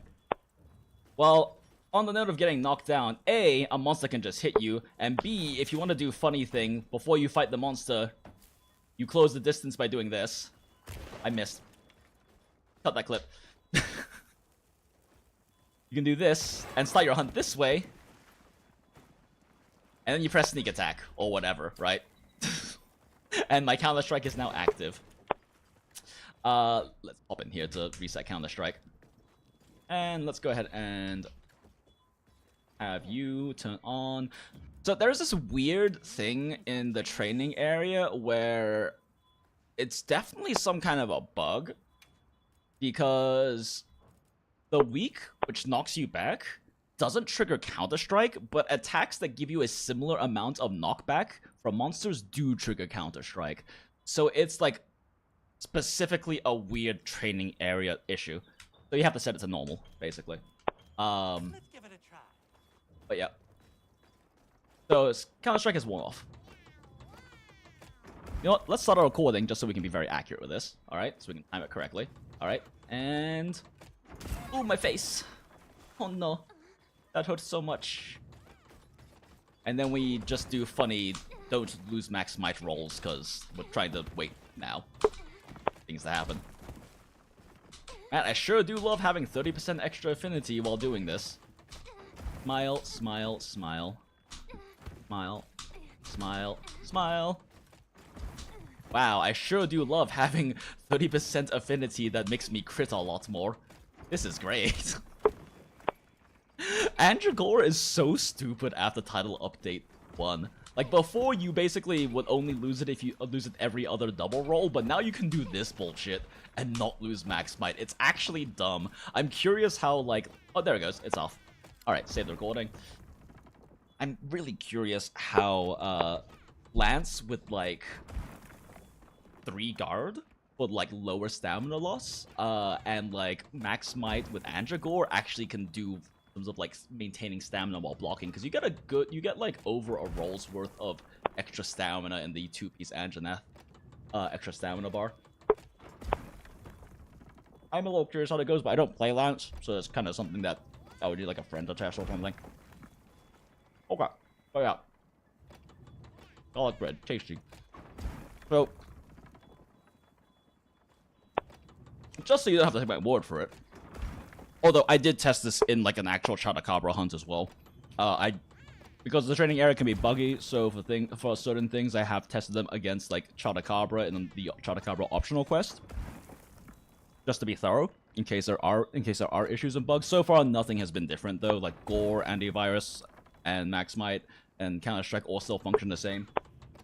But yeah, always just in case thing. Okay, so what the fuck? Huh?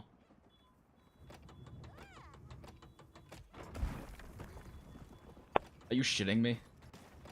What is wrong with this record?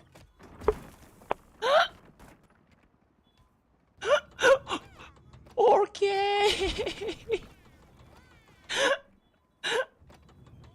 Okay, we'll do that again. Son of a bitch.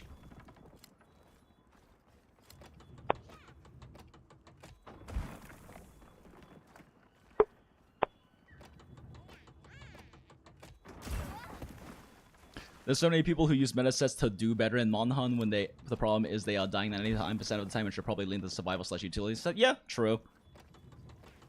Like, the reality is that comfort is important, right? That's why I heavily recommend Andragore. Because another thing about meta sets that people don't seem to generally understand or know is that meta sets are not for speedrunners. Sometimes speedrunners use meta sets, but meta sets are not for speedrunners. Speedrunners, especially in Wilds, speedrunners build sets specific to their speedrunning strategy or script. So there are speedruns where they will run like heroics. There are speedruns where they will be running earplugs because it allows them to do a specific kind of opening. There have been in Monster Hunter 1 and Iceborne at least, and very possibly in this game in the future. There are speedruns where they will run literally 1 or 2 slugger because it allows them to do a script that they couldn't do otherwise. Like, meta sets are not specifically for speedrunners. Speedrunners will sometimes use them, but they will often have their own set developed for specifically that particular strategy for their run.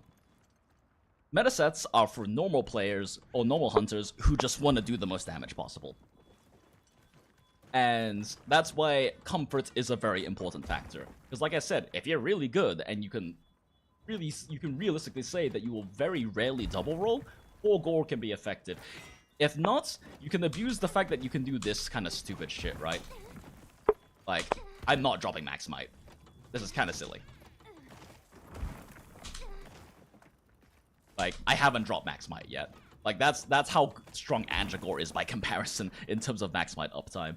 It's just a lot more cozy, and not even just cozy, skill level wise, realistically, most hunters probably can't honestly have high uptime without Anjanath 2-piece. Because it is actually fairly hard to fight monsters, unless you're very familiar with them, or you have, like, longsword or some kind of thing like that. It's very hard to fight them and only roll one time at a time. There are lots of times where you're like, shit, I have to double roll, or this is gonna hit me because you were mispositioned and stuff like that.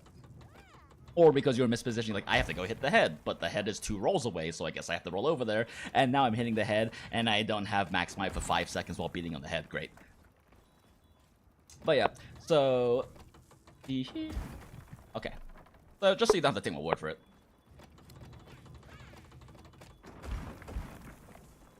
Eventually I'll step under the thing.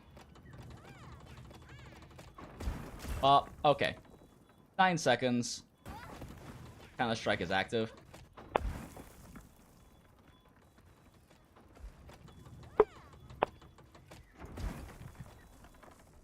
Yeah, 54 seconds. 54 seconds, Counter-Strike is inactive. This shit lasts 45 seconds. And again, 25 raw attack. Like, that is 2 less than Mega Demon Drug, Might Seed, and Demon Powder. And it is exactly the same amount as regular Demon Drug plus Might Seed plus Demon Powder, which is like the sweaty buff stack you run if you really like a big number like I do. Like, it is... Oh, like, it is a lot of raw attack. Again, it's more than attack boost 5 generally gets you. So, like, that was 45 seconds. And if I were to get hit... Oh wait, shit, I didn't record. Fuck. It's fine. The point still remains.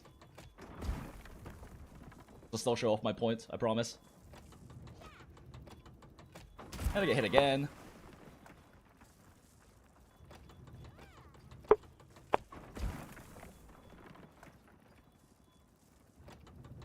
And I get a hit again. Oh boy. Actually, swap weapons while I'm waiting. Waiting now. Yeah, because there's also a thing I need to show up with switch axe related to this. Yeah, we just chilling. Just chilling. Waiting for the Counter-Strike to end so we can once again time it.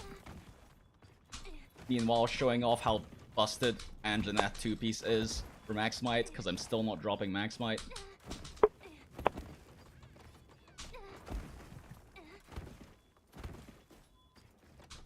Like, this is absurd. Title Update 1 was good for, like, non-Anjanath sets, but it makes Anjanath sets, like, oh, there we go.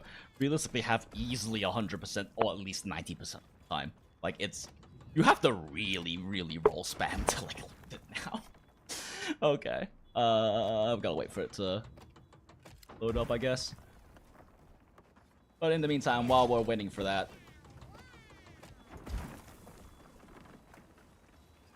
Hopefully I don't fuck this up. I fucked it up!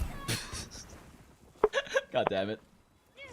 I don't remember the timing for this one specifically for, yeah, this clip. When you enter the tent, it clears all of your buffs, so we don't have Counter-Strike activate. Wait, what the fuck? Is it still active?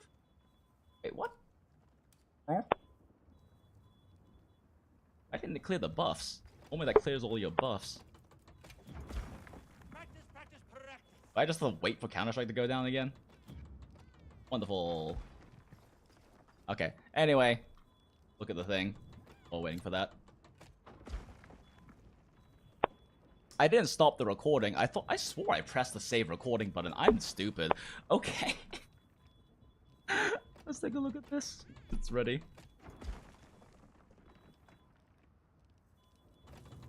Point is, Counter-Strike's active right now, right? I got hit once. We get hit again. Ow.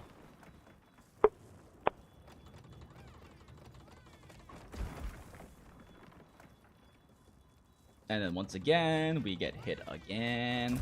Okay, 20 seconds.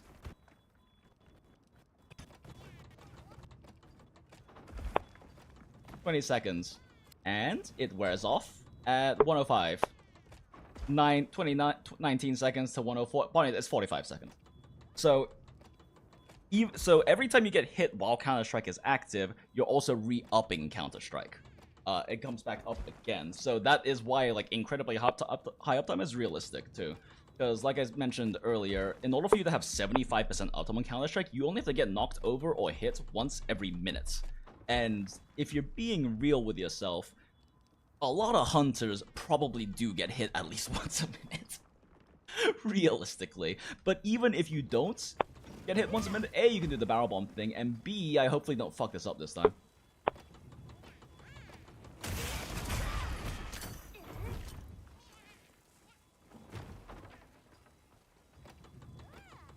I forgot. This specifically doesn't work in the training area because it's bugged for Switch X. Okay, real quick. Up to a different weapon. Switch X is specifically bugged for this. Fuck, I don't know what any of the other offset attacks are. Like, I don't know how to input them. IG has an offset attack though, right? Right?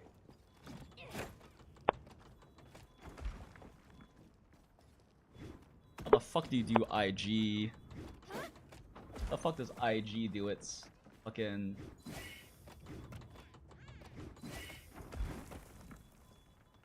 How the fuck do you do? I haven't even...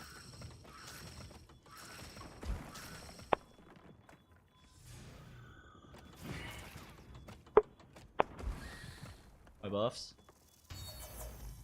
Yeah, okay. I do not know the buttons for this thing. Okay, which one is the... Which one of these is the tutorial stuff? I forgot where the hunter manual is. Play guide. It's hold and release B? I mean, I'm pretty sure I'm holding R2. Oh, I'm holding right click. Oh, I see. It. Oh, it does actually just charge. So this is the offset attack, I guess. Wait, that didn't offset though. I mean, Counter-Strike activated from that, so like, super armor counts as well. Great Sword is probably the easiest offset. Okay.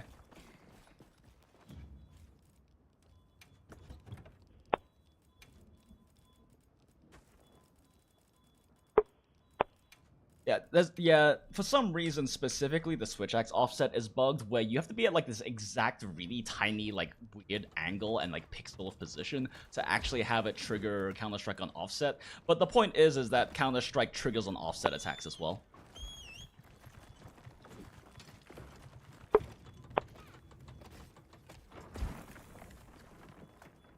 Yeah, what was the offset on this one again?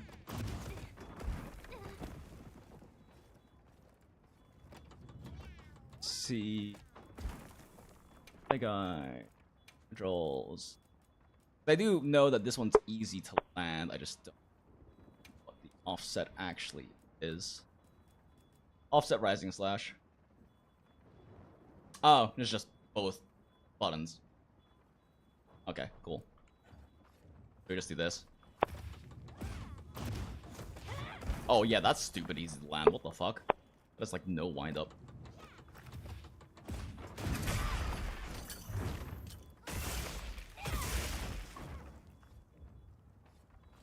This bug too.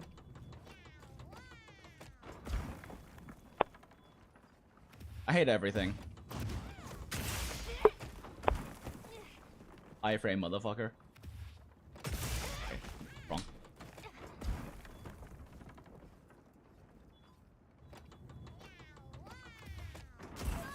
Well, fuck that up.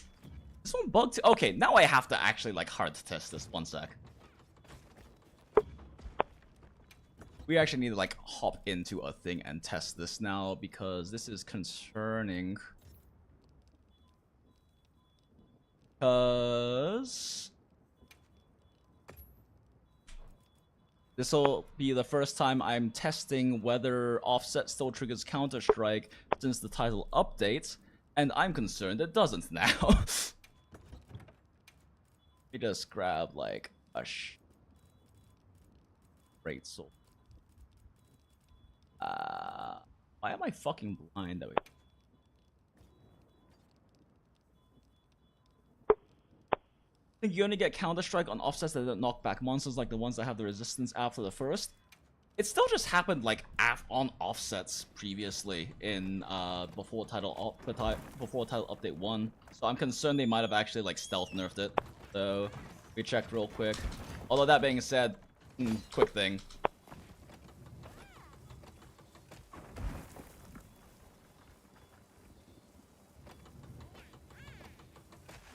What the f game? Okay, well. I tire of this. Right. Point is, Switch X parry also triggers it. And we'll check that again in a second. God, I did not think I'd have to do more. I already did a bunch of testing today before stream. But now, because of silly things, I might have to do more testing. Yay. What is an easy to fucking offset monster? The Charlotte Garber doesn't have a lot of like actual like offsettable attacks, does it? Like Dosha very much. Fuck it, monkey.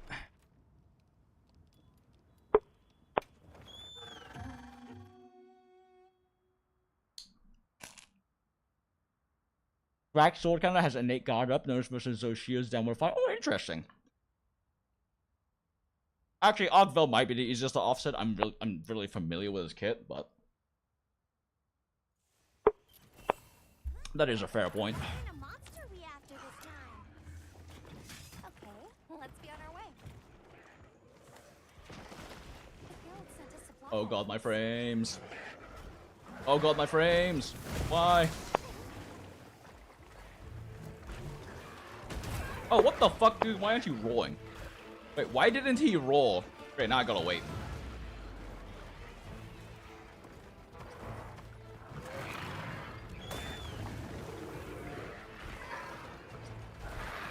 Up.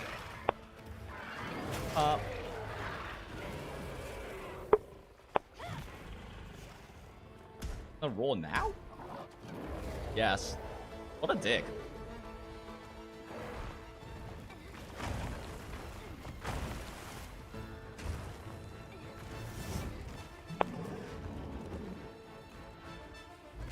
Counter-Strike down yet? Man, I sure do love still having Max Might active.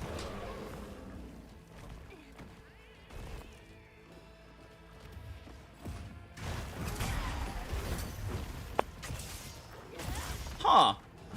Maybe they did nerf it.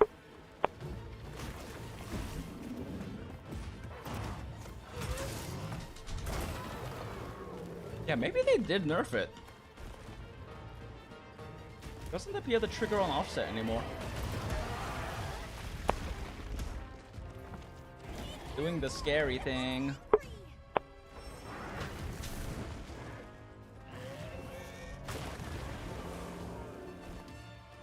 Oh.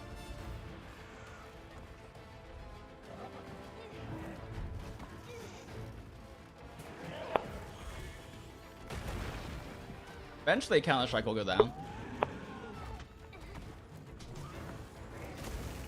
I guess this is now a showcase of how long Counter-Strike lasts.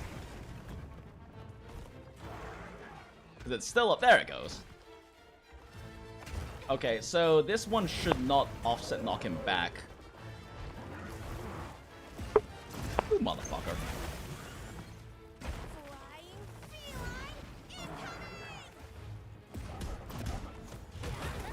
Fuck this guy.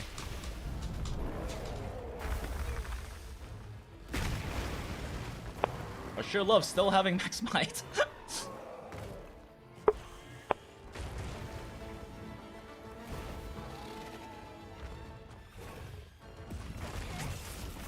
Wow, I hate this guy. Wow. I dislike this. But yeah, that's weird. So it doesn't trigger. It didn't trigger on just a single offset anymore. That does hurt Counter-Strike's use case a bit.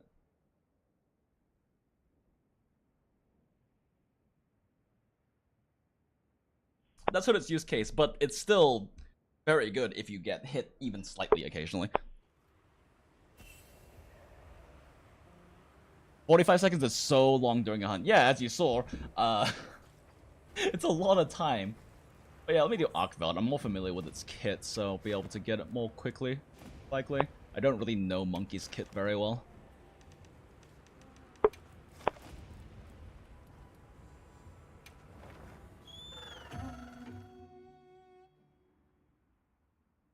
Looked at some Lance meta math. The fighting skills in the weapon and armor skill is a lot more complex than what. I don't know if I necessarily agree, just because like that's pretty fixed. Like these are the best weapon skills, so it kind of is just more a matter of like what are my armor skills. Like the interactions do make it a bit more interesting, and it does make it does specifically make elemental a lot more complex, definitely. But for raw, it's pretty much okay. Crit boost 5, and then something else. Normally weapon specific, and then all the nuance really happens in the armor set. Assuming Arshan weapon, of course, but unfortunately they're just kind of overly good right now. Okay. Oh, motherfucker. I forgot that I actually have to get the charge going first. I don't play Greatsword.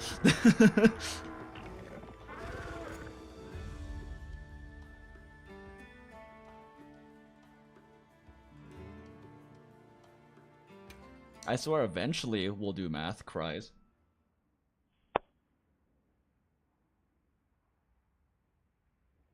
Although I was planning on...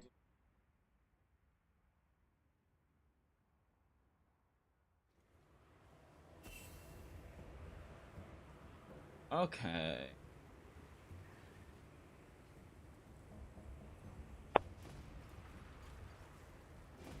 Also, as I'll show in like the actual sets themselves, as I'll show like in the actual, is this actually even factor? As I'll show in the actual sets themselves, and when we do calculations, the big thing is that too about Counter-Strike is that you don't get that much from dropping it. In a lot of cases, you only gain like maybe 1 Wex, or sometimes 2 Wex for dropping 3 Counter-Strike, which is not gonna be enough to get you to the 5 anyway if you're not already doing the 5 in your set. And so it's 10% conditional affinity in exchange for 25 raw. Your uptime on the 25 raw has to be incredibly low to be worse than that. But wait, what? I got the wrong. How did I go to the wrong camp?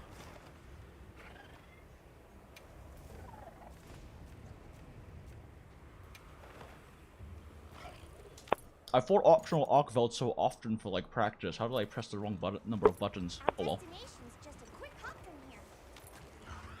Yeah, this is probably not faster than just like actually waiting, but whatever.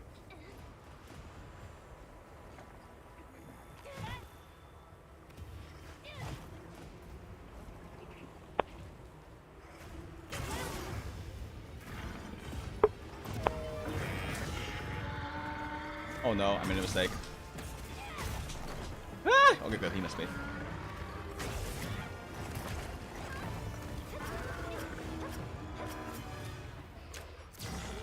Fuck you. Alright. Give me something to offset. Oh fuck, he's blind. I should have just stabbed him. I am so good at testing, guys. I am so good at testing.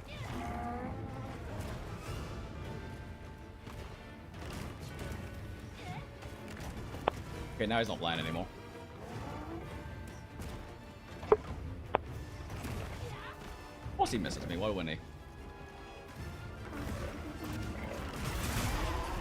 No, it triggered Counter-Strike. Interesting. So I guess maybe the Ajarkan attack just didn't count. Oh wow, really? I fucked up the iframe? I'm actually kind of surprised by that. So maybe the Ajarkan attack I parried just didn't count as one that was like a heavy knockback or something. Might have just been like a fuck up. Fuck you. Wow, this is dumb. Why does Greatsword get such a strong offset and the one on Switch Axe is like so annoying to use? Okay. Anyway. Like the one on Switch Axe has such a long wind up and its active frames are so short.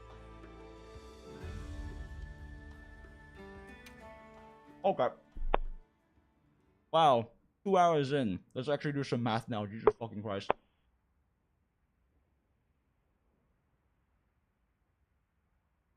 But yeah. I could do some more thorough testing later. But it does trigger on offset as well. Understood. I might have just offsetted an attack on the Jarkan that wouldn't have triggered Counter-Strike. But if the attack is gonna... But if the attack is going to be able to trigger Counter-Strike and you offset it, you get Counter-Strike. Okay. So, I already showed off the Andragore set from Title Update 1. The two versions are basically this one. This is the 5 Agitator 2 Wex version. And there's also a 5 Wex 2 Agitator version. I already have calculations on that, but the TLDR is that the Agitator version is... Well, now it gets a level 1 deco slot, yay.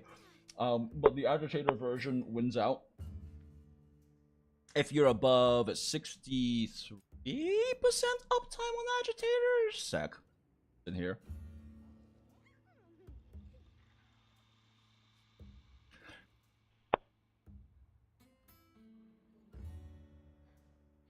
Yeah, so... At 50% uptime on everything, including Agitator, and 80% uptime on Wex. Wex is 2 to 1% better than the Agitator is. And at 75% uptime, it's about equivalent or much worse on lower affinity ones. Or higher affinity, lower roll rolls on your arching weapons, right? And I thought I noted the breakpoint here. But yeah, 75% uptime on like the basically perfect roll arching weapon is going to be equivalent at 75%. But on the other hand, as you drop I want to say it's 60%, roughly 60. Let's just say roughly 60%. Roughly 60% on like a low roll, high affinity roll. Agitator ends up being better, or at least equivalent. So, like, those are your two options. There's this one that has a level 1 deco slot as well, but also is better at 60 to 75% Agitator uptime, which is pretty realistic, because you also have to keep in mind that when you say uptime, it's not just, like, time uptime, it's percentage of damage of the monster's health you've dealt, is what uptime really is. Because it being up for, like, Counter-Strike being up for 45 seconds is not the same as something being up for 30 seconds, but you hit something twice as much during that time, you know? But that's also important to keep in mind, is that because damage uptime is a percentage of, like, actually realistically it's like the percentage of monster's HP, that means that you're doing more damage during that time. So I say, like, with Counter-Strike, it's like once... Like, if you want 75% uptime, if you hit once every 1 second, once every 1 minute, that's actually not true. It's actually you actually have to hit even less than that because Counter-Strike makes you do more damage. So, more realistically, if we assume you're hitting an even amount of DPS over the course of that minute, it's probably closer to like 52, 53 seconds. Because of the fact that Counter-Strike is making you do more damage while it's active. So, yeah. Point is, same thing with Agitator. Agitator makes you do a lot more damage. So 75% uptime doesn't mean 75% of the time they're enraged. It means 75% of the damage you deal, you have Agitator. They are enraged and you have Agitator active. Which, with Agitator making you do more damage, is fairly realistic. From the recordings I've reviewed, I averaged like 75, 80, 85 Agitator uptime in terms of damage. Well, at least if like the damage reading... the damage reading mod I have is accurate, since I don't feel like actually counting it myself. But yeah, so The other option, though, is if you prefer weakness exploit over agitator because you're not confident you can get good agitator uptime, like, this version is better. You lose level 1 deco slot, and it's exactly the same as it was before.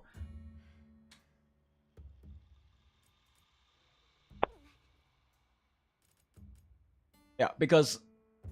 well, people, because, like, the thing is, like, the Shia chest looks really good, and it is. It's the most efficient chest in the game. The thing is, when you actually look at this efficiency compared to what we used before, Guardian Arkveld, sorry. Arkveld. This gives you 2 Agitator. Those are both level 3 decos. Plus a level 3 deco, so you get 3 level 3 decos or a 3-3. This gets you Weakness Exploit, a level 3.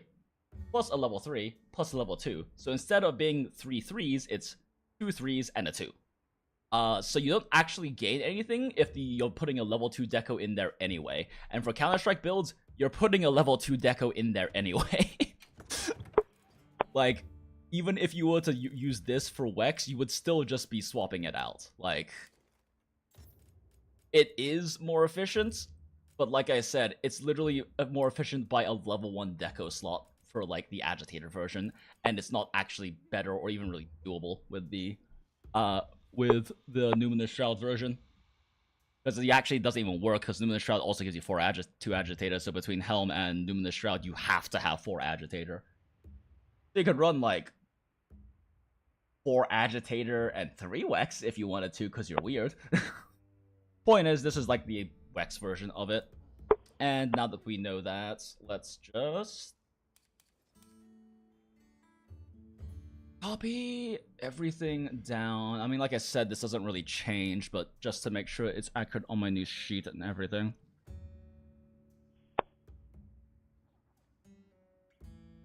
So just to be sure, we have 5 agitator, 3 counter-strike, 3 max mites, 1 burst.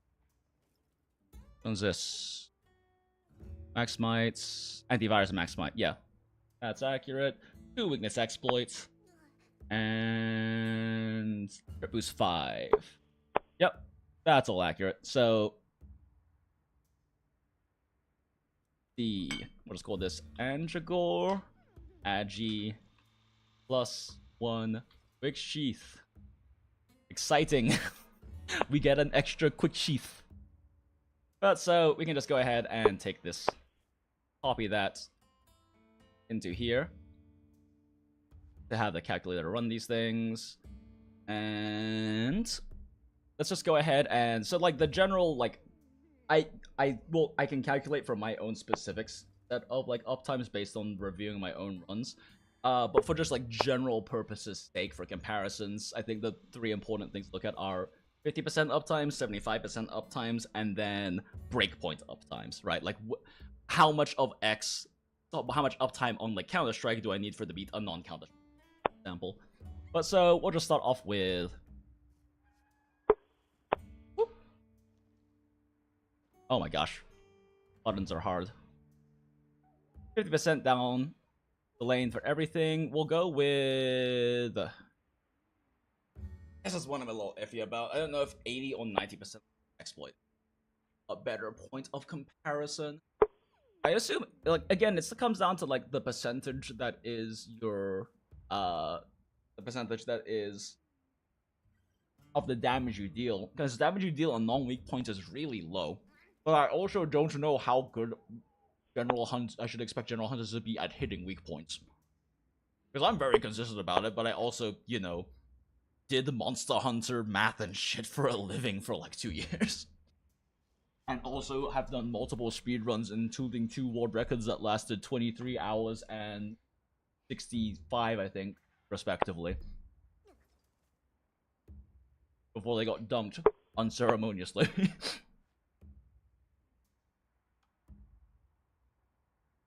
So, like, I don't know, 80, 90%? Needs a Shia solo? Smile. Switch 1 is definitely harder to use or go more consistent, but you really have to know the monster types. Yeah, exactly. I'm going to be honest, Switch can get it off of parry anyway, so... I was talking about this with Wilt earlier, because Wilt's been enjoying Switch lately. And we were talking about it. But, like, Switch parry is... Oh, no, sorry, Switch parry. Switch offset very rarely feels worth it to me. because the damage difference between axe mode and sword mode is roughly about average motion value per second. I think it's around 20%. I forget the exact number. The difference between sword mode combos and full release cycling. Full release cycling is over 40% better. So, like, the gap between not doing full release spam and doing full release spam is so massive that the amount of time it takes to offset and then follow-up attack, on top of the fact that for some fucking reason, half the time when you do the sword follow-up attack on an offset, you just miss the monster for no reason. It's a weird bug for Switch X specifically. It happens all the time.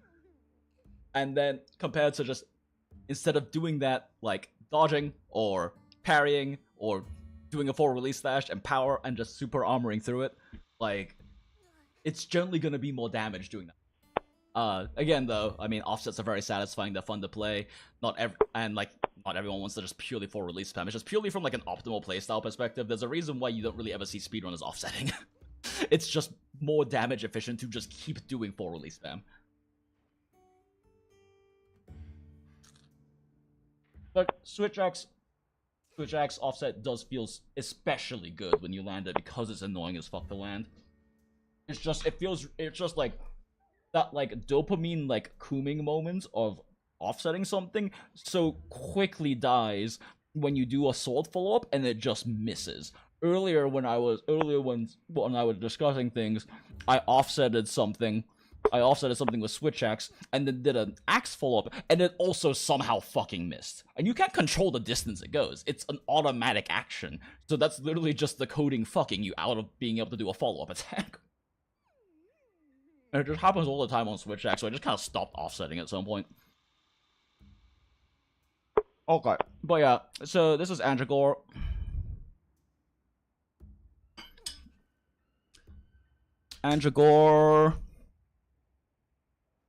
Let's see here. Power Charm, yes. 2 Odo, no. 2 Gore, yes.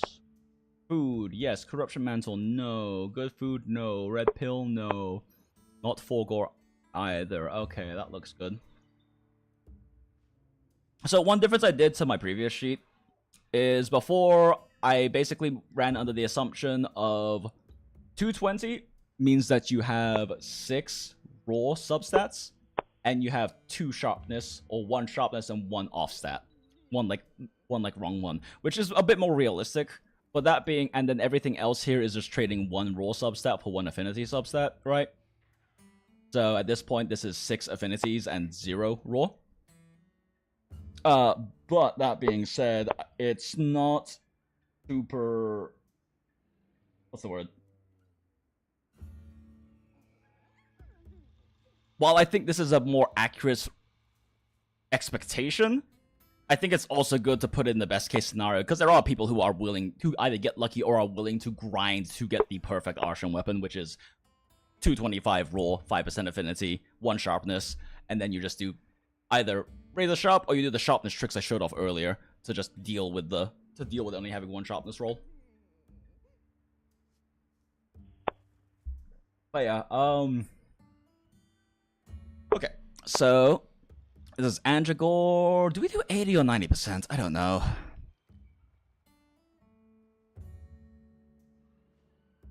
I'm gonna do 80%, I guess, because it's less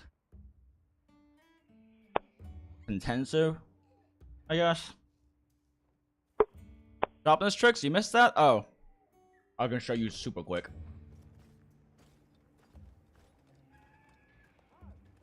I only really use the offset right after full release since there is a shorter one. Yeah, that's pretty much the one situation I will offset.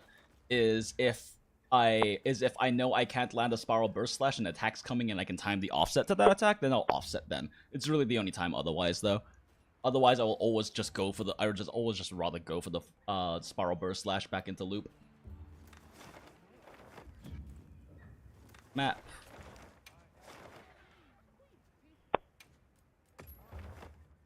I need to figure out a weapon that burns sharpness faster, because dual blades don't actually burn it that fast due to... Oh wait, SNS. SNS doesn't have innate razor sharp, does it? I don't know, I don't play SNS.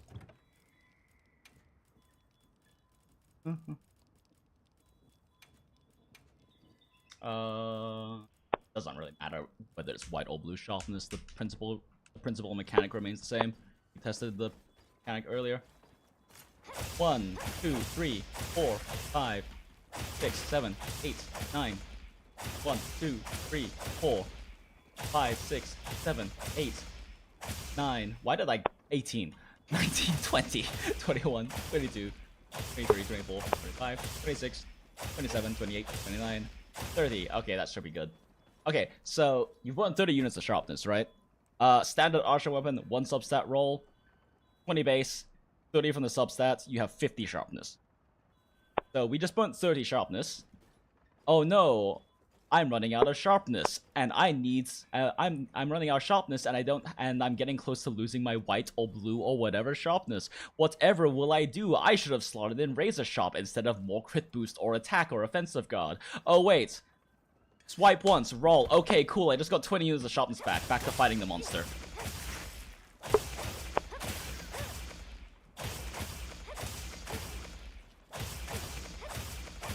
I have no idea what I'm doing. I'm mashing M1. I do not play this weapon.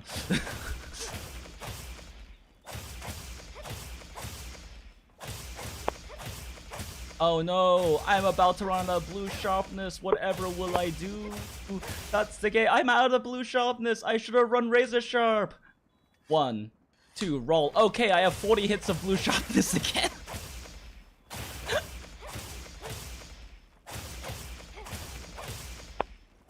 Oh, I'm getting a little bit low. What do I do? I frame the monster for flex. Okay, we keep going again. A lot of people don't seem to know or even like consider using it in combat. The fact that in wilds you can roll after any number of swipes, and you still get sharpness back, because you actually get sharpness per swipe, not just when you finish, unlike in previous games. You can literally do this once, and then roll, and then keep fighting. That was, what, 2 seconds, maybe, of downtime, and I have 20 hits of sharpness again. And if you have, like, a base archering weapon with 1 sharpness substat, which is kind of just general recommended, is every weapon should at least run that, except maybe GS? I don't really know GS things. And then let's say you also have, like, 1 handicraft from a combo deco. That's 60 hits of sharpness.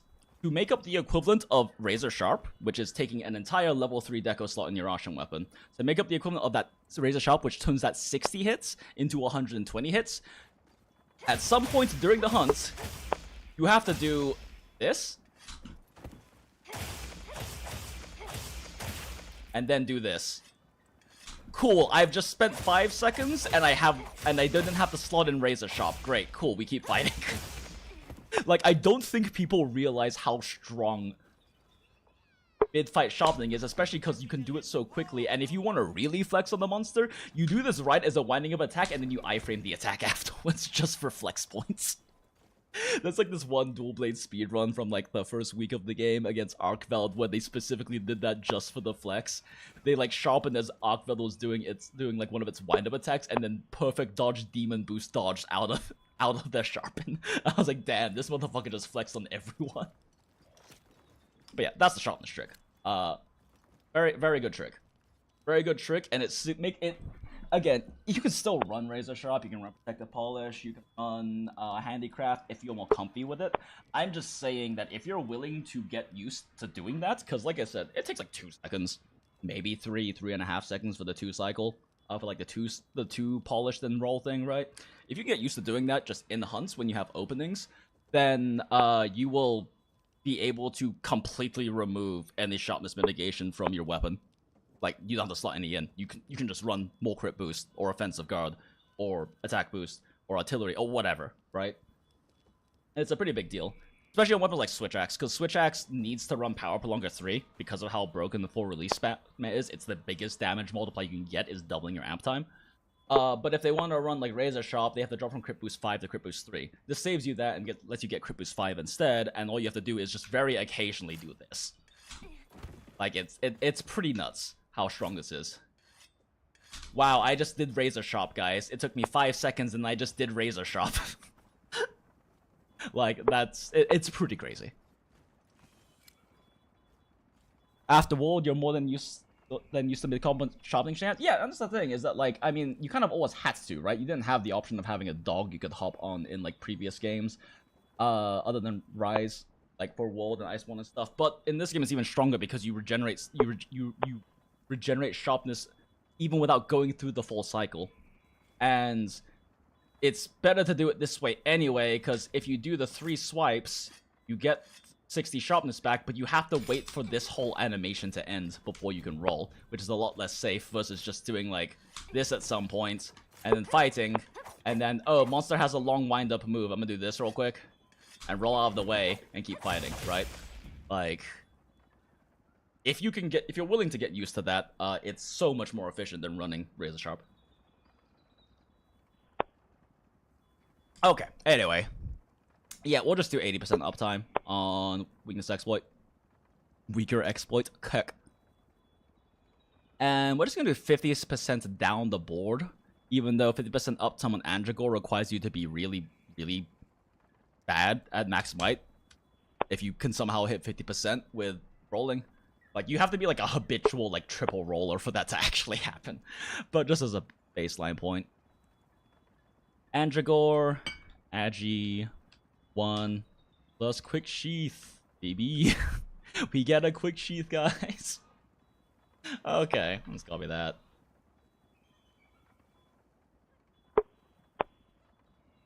Oh, wait, sorry. We post values only. Post values only. Agi 5 versus Wex 5.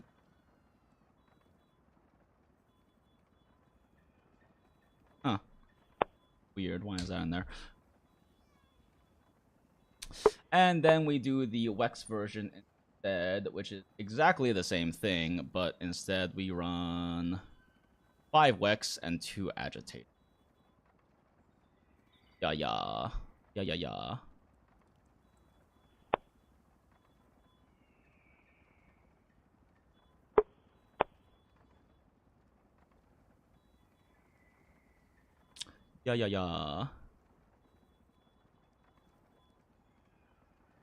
What deck do you recommend for CB? Taking like Power Prolonger versus Focus, Load Shells is a given. Actually, I don't think Load Shells is worth it on Charge Blade. And if you look at most speedruns, unless they're doing Elemental Charge Blade, they don't even bother running Load Shells. Because if you're doing Savage Axe playstyle, Load Shells is just unnecessary. Because you barely have to like charge up files if you're running Savage Axe playstyle. Power Prolonger worth it? I mean, probably, yeah. Charge Blade's in a weird place with its last deco slot. For arching weapons, because like artillery isn't worth it on charge on Savage Axe playstyle. You barely do file damage, and for the same reason, like Load Shells isn't that necessary because you barely burn files. Savage Axe only burns files when you. Where are you? I'll just pull my actual setup. Okay. Savage Axe only burns files when you AED or SAED. Your EDs don't burn it, which is part of what is the main thing that made like Charge Blade stupidly overpowered and overtuned in this game. I've been messing around with Offensive Guard. The problem with Offensive Guard is it only lasts 12 seconds. So like the amount of damage you can get in with Charge Blade Savage Axe after 12 seconds is very variable, right? It doesn't last that long. It's not like Lance or it's not like Lance or SNS where you can keep it up indefinitely, because if you're in sword mode and able to perfect guard, you're not in axe mode doing lots of damage. like the truly ideal playstyle for like maximizing your charge blade damage is you do your chores, get your Savage Axe going, and then you don't leave axe mode until you need to recharge your shield. Like, you just do this, and you roll out of the way of things if you have to. And you just do this. You just keep beating its ass. And then, you roll out of the way of an attack, and you beat its ass again. You don't even ever go into shield mode until you have to recharge files because of how much fucking damage Savage Axe does now. It's absurd how strong Savage Axe is. It's very overtuned. So, that's why I don't really think Load Shells is necessarily worth it. If you're doing like an SAD playstyle, you need Load Shells though. That's why Elemental Charge Blade always runs Load Shells, because Elemental Charge Blade is about dumping out stupidly high elemental numbers against good matchups. Oh, you have been running LACB, then yes, you should run Load Shells. Yeah, if you're doing Elemental like SAD playstyle, run Load Shells. Run Load Shells, run Element 3, and then, I'ma be honest, I don't fucking know, I guess Power Prolonger, the last one, because Element elemental files scale purely off element, and they can't crit, so crit elements can't work. Even if crit element was good, which it isn't. Yeah, I don't know. Like, could run because even crit boost isn't worth running because you barely do any like raw damage because your raw damage is like the tiny sword hits you do to charge files and shit. Load shells and everything is a given. Like I said, not for Savage Axe Charge Blade. I used to run it and I realized, wait a second, I'm loading files like twice per hunt. Why am I running load shells? Because you don't even do much file damage in an entire elemental discharge combo. Like I put this down just to remember, so I would stop forgetting when I was doing theory crafting. But your bread and butter combo on Charge Blade is elemental discharge 1, 2, which swings twice, and then AED and then often into elemental discharge or the follow up elemental discharge. But these all do one big chunk of damage. We're talking like average 2 to 270 damage hit, 4 ticks of around 45 to 65 damage depending on hit zone, and 1 file damage of like 40 or something. These 40 damage files are the only thing that get increased by having overcharge files, which is what you mostly use load shells for, is to have overcharge files. Because it doesn't save you a lot of time if you're just trying to get a normal stack of files. So like, I don't know. I used to run it and then realized, wait a second, I don't think this is worth it. But it's also a little hard because on Savage Axe, it's like, what do I use for the instead of it? I've been messing around with Defensive Guard, but its uptime is really questionable. I might honestly swap to Power Prolonger, because Power Prolonger means I have to do even less trolls and I can just stay in Axe mode fucking forever. I mean, the cop-out solution is just to run Attack Boost 3, but I don't know. Oh, I will fuck around with it more. Okay, anyway, we compare that. So, I mean, this really hasn't changed from the previous one. It's just now we have the extra category of seeing what it's like with a 225. And yeah, it's pretty much the same. At 50% uptime. At 50% uptime, Wex is better. But if we adjust this to 75% uptimes, down the line, and this is gonna be there'll be the Wex 5. Oh wait, Wex 5 doesn't have plus quick sheath. Why did I write that?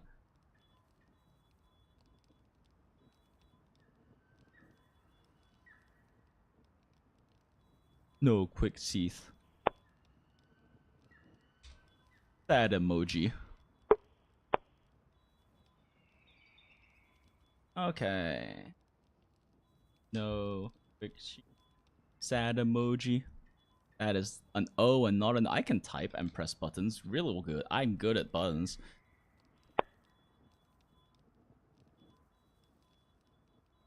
Okay, I'll copy that down. Pop that in there.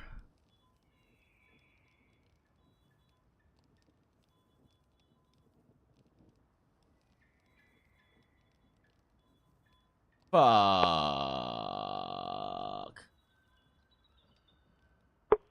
I have to fix the thing in the sheet. Adding the extra columns didn't move the conditional formatting. Why?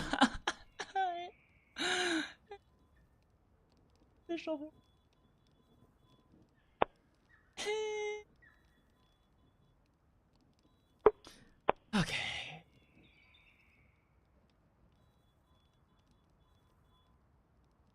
Five. Nope, it should be C.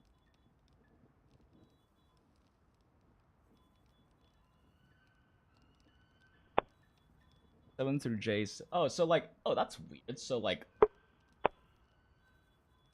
this value is correct, but like, the fuck? Fuck. Wait a second. All correct?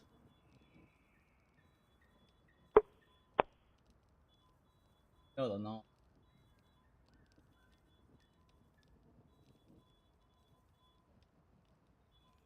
K67 through case.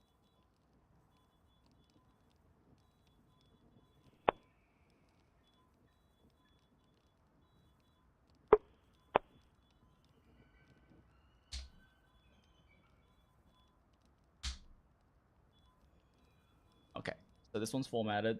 That means I copy this, paste it. Yep.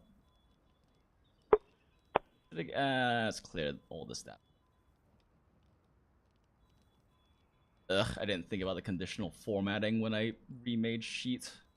Rise suffers in sadness.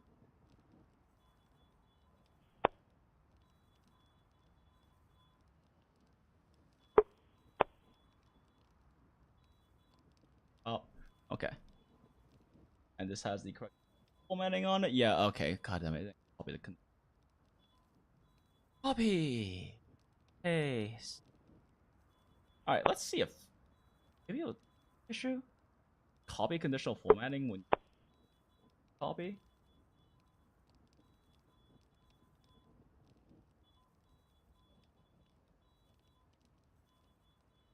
Yeah, it does. Okay, I don't know why that got offset so much. Fucking weird. Whatever.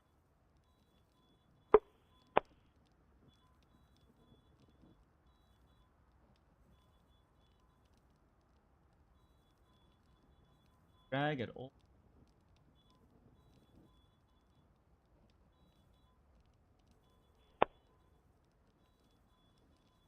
Well, that's annoying.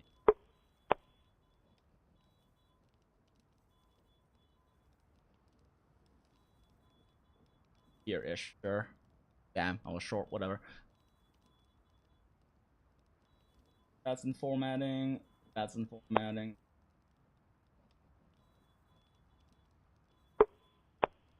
Okay, should be good.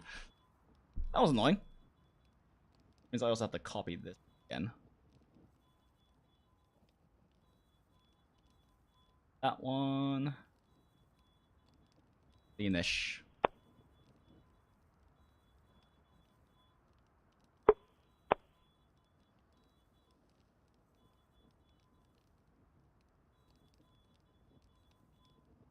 Speak English at a second language level and you're also monolingual? Oh, nice.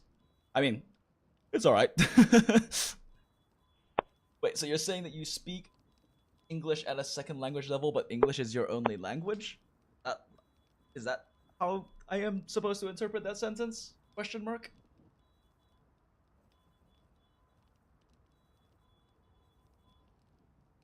I am confused. Initially, I thought you were saying English was your second language, but then you said you're monolingual. So I am confused. Okay. Alright, so now we can copy this again, because it is with 25% uptimes on everything.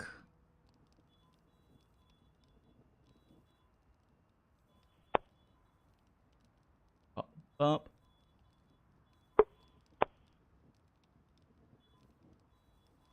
5 and 2. Cool, cool, cool. Copy, copy, copy. Paste, paste, paste. On the Agi plus 1 quick sheath. E. Okay.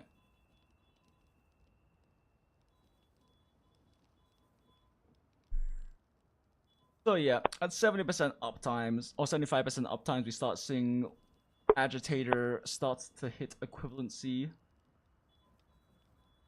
with Wex on the higher end of things.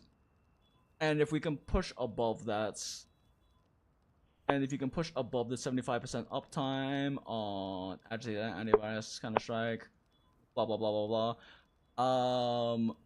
Just because it's very hard to drop max smite with new Angic Core 2, I'm going to go ahead and put this at 90% and recalc these.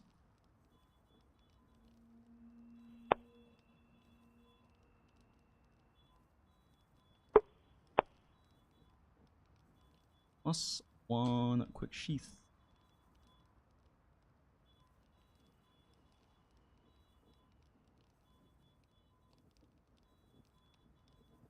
5% uptime with 9 mm.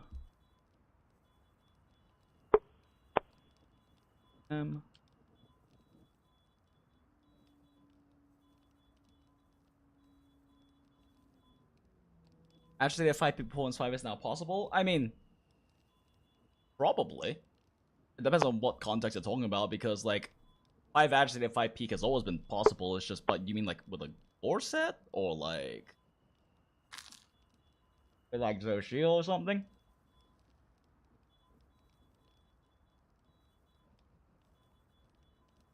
And if you're talking about specifically Andragor, or you, I mean, you would drop like max might for it, which isn't worth it. But if you run like a peak charm here instead, you could pop yourself into a peak performance probably. But that's still got 6 level 2 decos. I'm not sure if it's worth it though. Peak doesn't scale. Peak isn't like isn't that efficient. Doesn't give too much raw. But it's definitely an option for like Zoshia sets and stuff like that probably.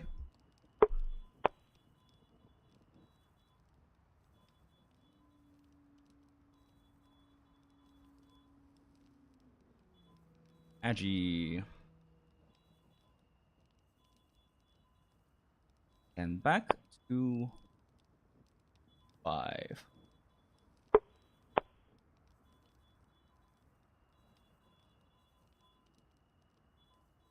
Mm. Realistically, that's what it would look like.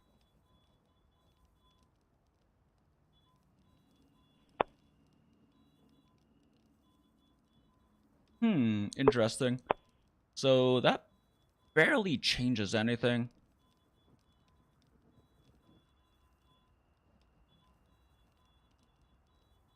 So yeah, it looks like the breakpoint is, I mean, pretty much the same breakpoint as happens, which is that, or 75% uptime.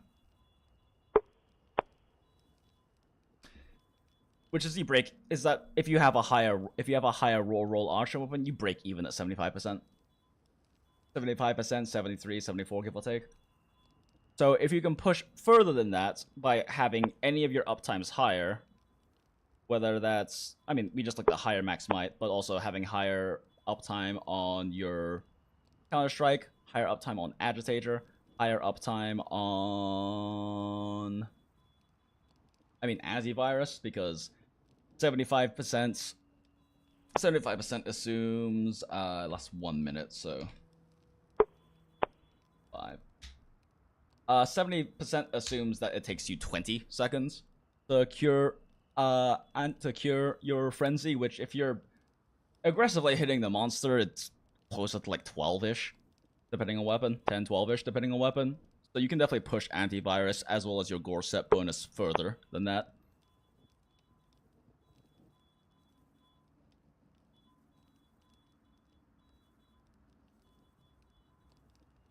But yeah, if you play aggressively, and you can keep higher uptimes on all of these things, then the Agitator version does push ahead, which is partly why I run Agitator, because it makes my good runs better.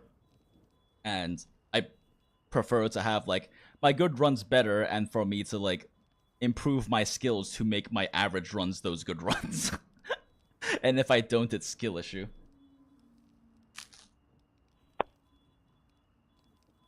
Evasion gun lance work with Zoe, Scorpion, and General Rush? I mean, probably. Probably. If you're shelling heavy style, like, Gore doesn't do too much for you anyway. Although, as I understand, like, it's my most powerful combo on gun launch, still has, like, a good amount of EFR damage that can crit from the Wyvern Stakes and stuff mixed into it. Okay. This is the Wex version, right? Yeah, okay. So we knock this out.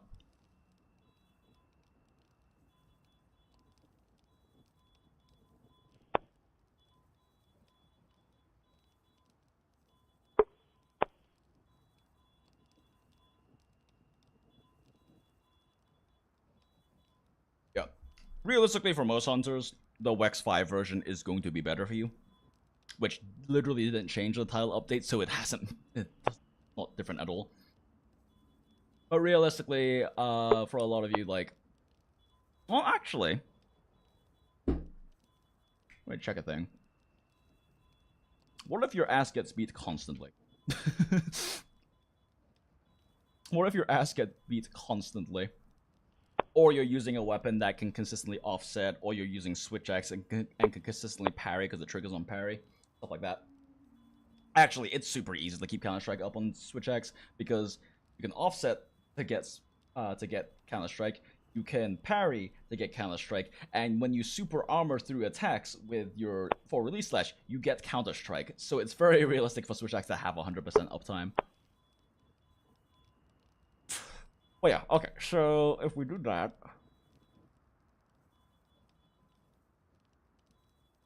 if we have 100% uptime on Counter-Strike, how does it look compared to Wex? This actually, now that I think about it, this actually might make it worse. Let's find out. Because it inflates roll more.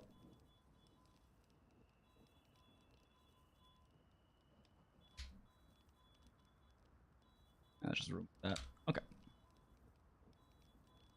There's the Wex 5 version, right? Cool, cool, cool.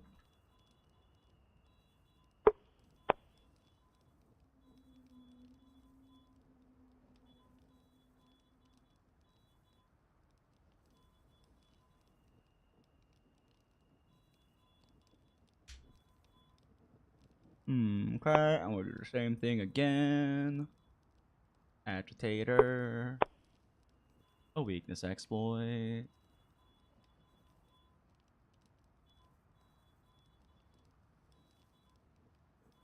+1 quick sheath, baby. We love quick sheath. Yeah.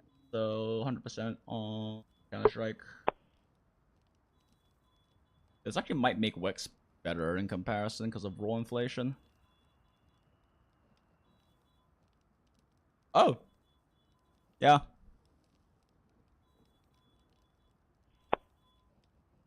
Yeah, it does make Wex a little bit better.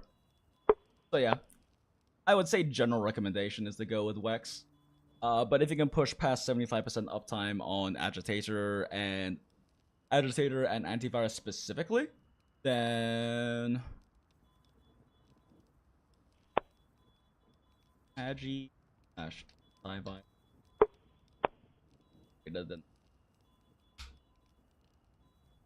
But yeah, for the most part, the Wex one is probably the smarter choice to go with.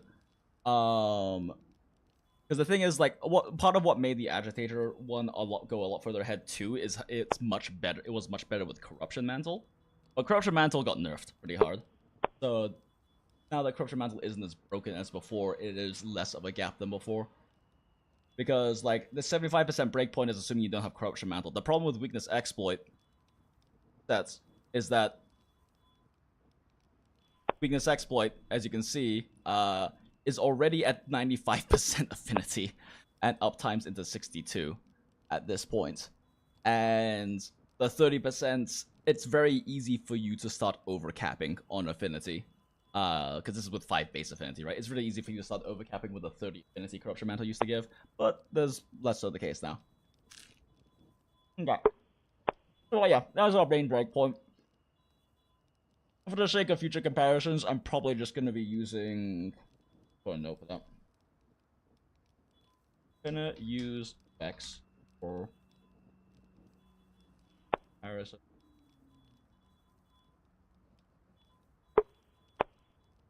I still run the Agitator version because, like I said, I want my good runs to be gooder. But for most people, realistically, Wex 5 is the smart one to go with, which literally didn't improve from Title Update 1. Yay. Okay. Now, this is with Counter-Strike, though.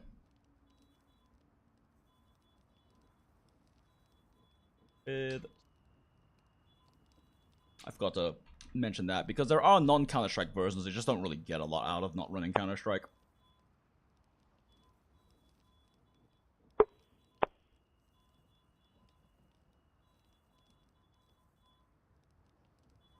Fuck, did that just kill my copy? Probably did.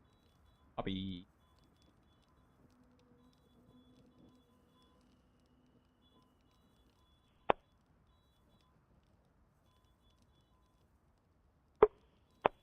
Okay, cool.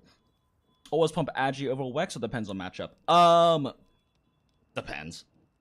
It's like, it's very much an uptime assumption based thing. For the most part, for Andragore specifically, it's at 75% agitator uptime.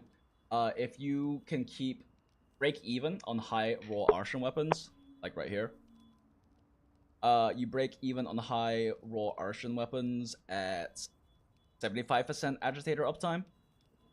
Because the higher your agitator uptime, the better it is compared to Wex, because your Wex is going to stay pretty regardless.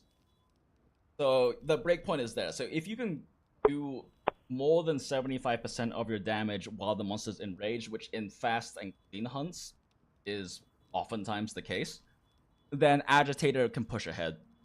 Before the title update, Agitator was generally handily ahead just because it's better with Corruption Mantle. Because Corruption Mantle would overcap Wex setups really easily. Now that it's no longer the case, though, generally it's probably best for keeps to go with the 5 Wex version instead of the 5 Agi version.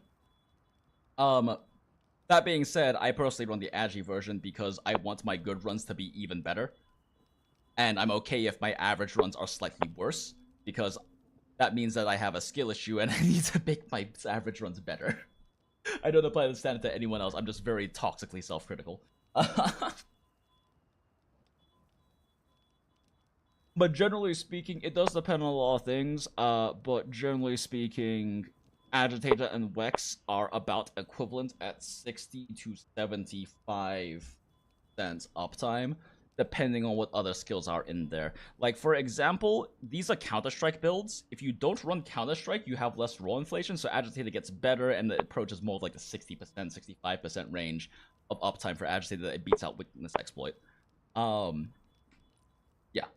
But if you don't run Max Might or have low Max Might uptime, then Weakness Exploit becomes a bit better because you have less affinity, saturation. You're on Lance? Yeah, fair. Yeah, so if you're on Lance too, Wex will often be better because you either have to run like Anjanath and like Max Might, or you're not running Max Might, so Wex will generally be better because you have less affinity inflation or affinity saturation, while Offensive Guard is gonna give you a lot of raw inflation. Because I'm assuming you're running Offensive Guard on Lance. Okay, so that is Andragore with Counter-Strike. Is the Andragore out? I know I made the. Wow, you don't get shit. You don't get shit.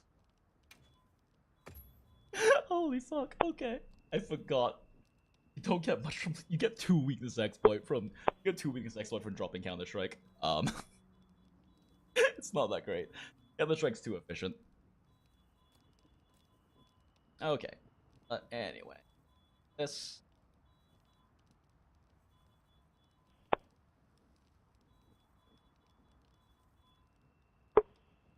Here. Alright. Let's look at the Agitator 5 weak X4 one first and compare those two. Oh, that is not how you do it. Oh, nope, that's not how you Max my drop all count.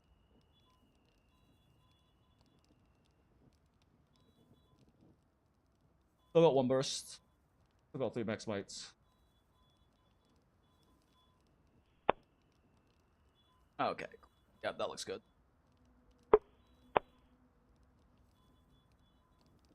Okay, so this is gonna be Andragore, Agi, X4 minus Counter-Strike.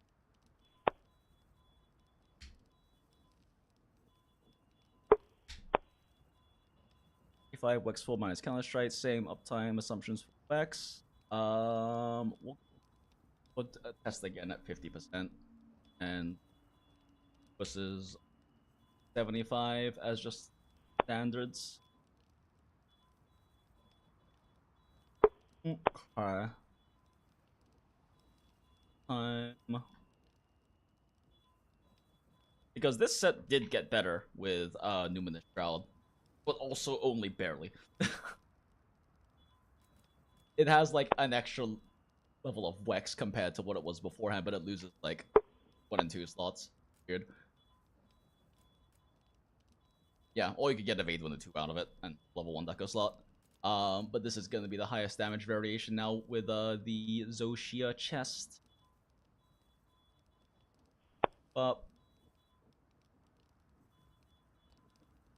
Energy 5, Wex 4, minus CS. This is Wex 5, Agi 4. Up. I'm not crazy, right? You can easily turn this into...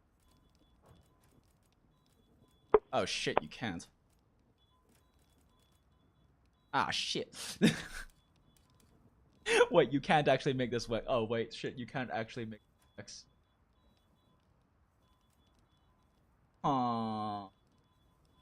That complicates things.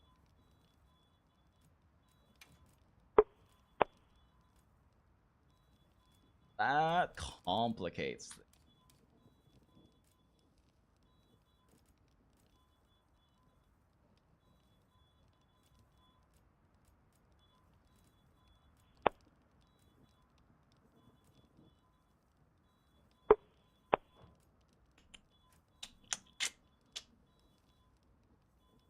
Shit. Well, other option is... I had a high Wex. Yeah.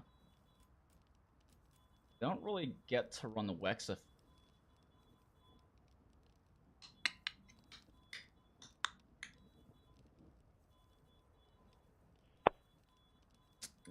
Probably...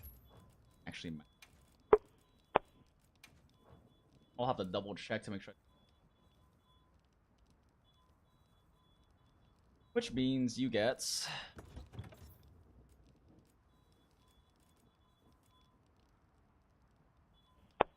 Get 2 Wex? You still get 2 Wex out of over Counter-Strike because... Wait, no, I'm stupid. There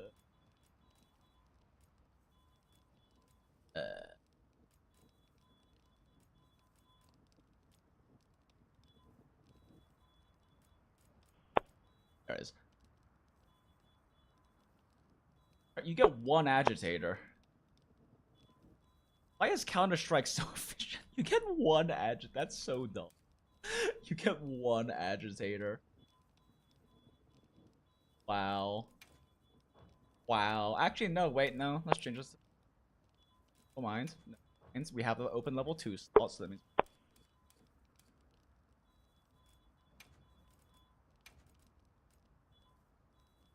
Wait, shit. This is the one I just looked at. You can't get 4 Wex with it. 5 Wex with it. So, like, the 5 Agi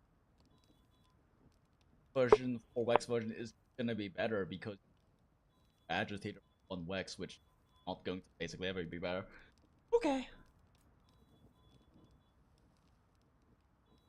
Okay.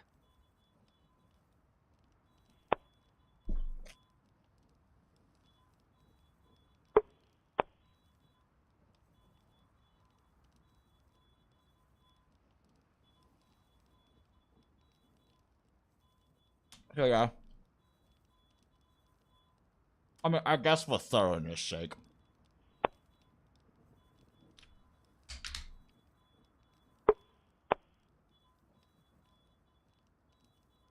Okay, that was a bad idea. I just ate a bite of garlic bread and then sipped my Amaro, and it made the entire bread just taste like booze. And that was not very pleasant. Okay. Alright. 3 Agi. 5 Wex for the sake of thoroughness.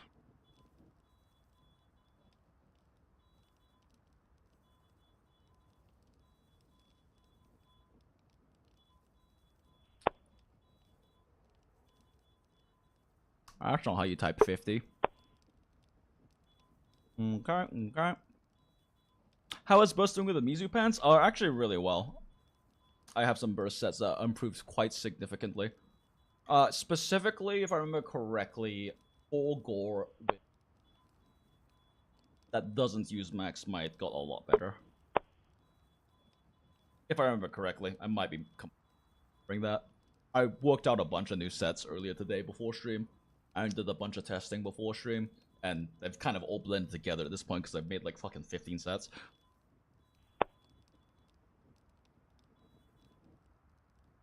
If 75%.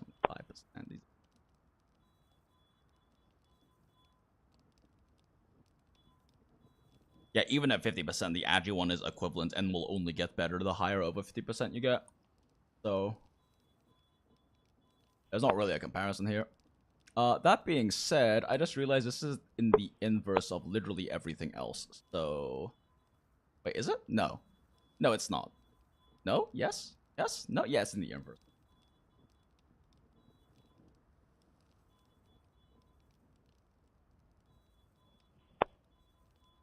Wait a second. No, that's not. Fuck. Okay, so if I cut it, it will also move the cell references. It will make things very annoying. Have to be fixed. Copy. There we go.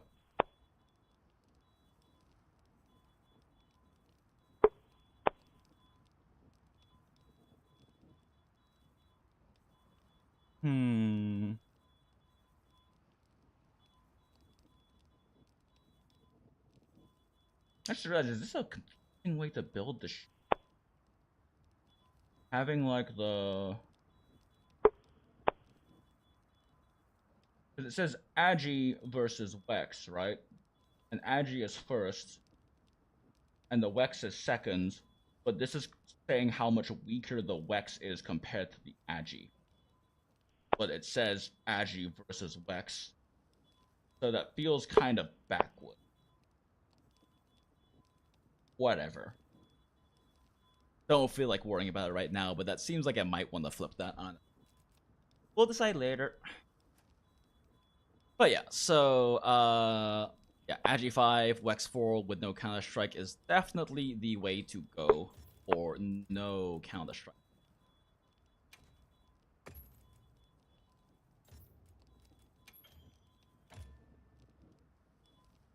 Actually, no. You know what? It's important because just to point out how little you get from losing Agitator, you are getting a 1 weakness exploit in exchange for 2 counter strike, which is 15% 15 flat conditional roll, and then you're trading 3 counter strike for 2 weakness exploit. So like you literally get 5% more conditional affinity in exchange for losing 15 roll conditional on you getting hits once every 45 seconds for 100% into uptime. And 50% uptime is you getting hit every minute 30. That's a lot of time. Yeah, so dropping counter strike, not the most worth it. On certain weapons like Lance and stuff, I can understand not wanting it because Lance is a lot easier to never get hit with by like its design. But yeah, you don't get that much out of dropping counter strike, and counter strike is just really absurdly underrated and really powerful. Quickly on the burst question with Mizu pants, which thought I made too.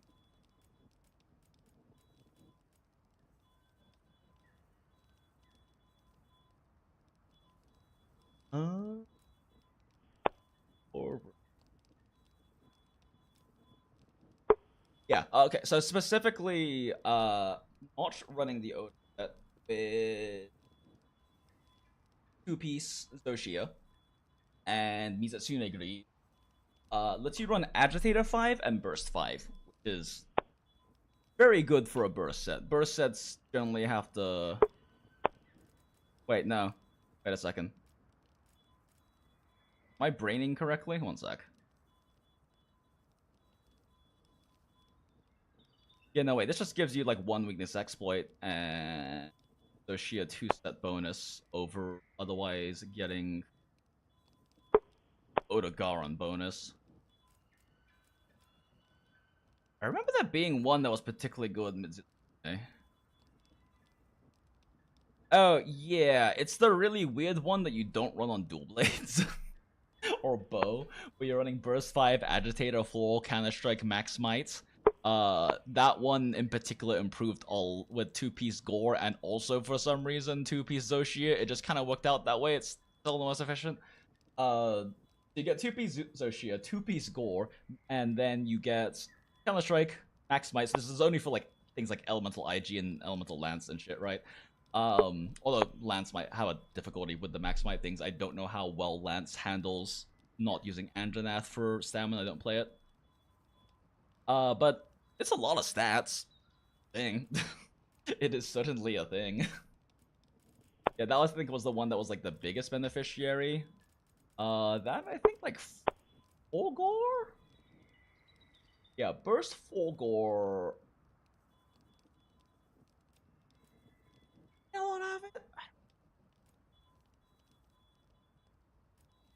Burst 4 gore also got a decent amount out of it because you can get 1 level of Wex or Agitator and 5 burst, and before it was, and before you couldn't even get like.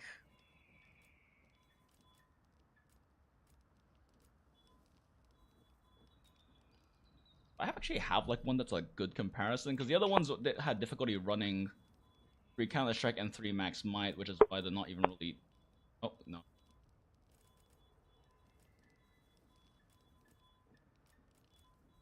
I made too many sets, I don't fucking remember anymore. Point is, if you can run max might effectively on the 4 gore set and you're running burst, so like I guess like elemental IG would be an example of something like that, right? For like elemental IG, you can run with the Mizu and get 3 max might, 3 counter strike, burst 5, and 1 weakness exploit. Alternatively, you can run, I think.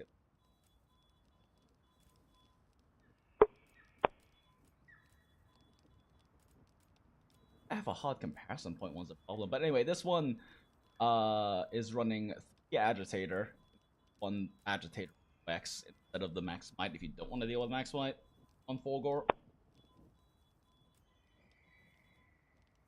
And this one has 1 counter strike if you just really don't like counter strike. No max might if you don't want to deal with max might, but it gets you 3 with exploit plus burst 5 on 4 gore. But it is for 4 gore. The 4 gore is kind of like built for A, the evade window, and B, for increased roll you get before and after frenzy clear, but you'll get more efficiency in general out of Odo gore sets. They're just more efficient in general, so like you can get Counter Strike 3 and Agitator 5 and Burst 5, or you can sub out Counter Strike for Coalescence on Dual Blades or Stamina Surge. I don't think Dual Blades need stamina skills anymore because now your best combos regenerate stamina, so stamina management's become a lot easier. It's just kind of like a skillful play thing. But yeah, like it's more efficient. It's just you're kind of trading off like these levels of Agitator and the 3 roll from Odo 2 set for like 4 gores, 10 roll when you're not cured, and 15 after Frenzy Cure. Generally speaking, the Odo one wins out anyway. It's still better, but the 4 gore has evade window for people who like evade window. Again, though, if we're talking about non-max might sets, max might sets, it gets a little bit more complicated. But anyway, more math. Hi, Sadapon. 10th tech priest simply don't get hit forehead. Lol. I mean, true. But the thing is, Counter-Strike's so efficient, it's genuinely worth it to get hit intentionally just to keep it up. Like, 25 roll is a lot and lasts 45 seconds. So, like, intentionally getting hit so that you can get Counter-Strike back up is actually worth it. Or, you know, just, like, be like me and get hit a lot because you do risky stuff and you like pushing your limits and seeing what will and what works, so you get hit a lot and just always have it up. Because like I said, if you take a look, like you're only getting like 1 or 2 levels of like weakness exploit or agitator, right, out of not running Counter-Strike. And we'll look at it in a second. Like we'll look at it in terms of breakpoints in a second. Because it's kind of what we're moving towards, is looking at the breakpoints, right? But like, actually, that's what we're just about to calculate. But generally speaking, you need really low Counter-Strike uptime for non-Counter-Strike to beat it out. So let's go ahead and compare that real quick. Okay, so we've found that, generally speaking, this Agi 5 version is the better version. So let's just go ahead and paste that here. I'm gonna copy and paste because I'm lazy. And then I did say that we were gonna go with the Wex version for general calcs. So we'll grab the Wex version. This is the 50% or 75? That's 75%. This is the 50% one. Yeah, okay. Cool. No need to recalc. We pop this in. That is a big margin. Holy shit. Holy shit. That is such a big difference. Yeah, so on Anjagor specifically, holy fuck, that is bigger than I remember it being. Oh my. We all greed and get punished. Exactly. Exactly. How will you ever improve if you don't do stupid things and find out which ones are less stupid? Wow. That's 50% uptime. Holy shit. Okay, let's look at 75% though, because to be fair, 50% uptime hurts this one more because Agitator is more uptime reliant. So let's grab the Agi at 75%.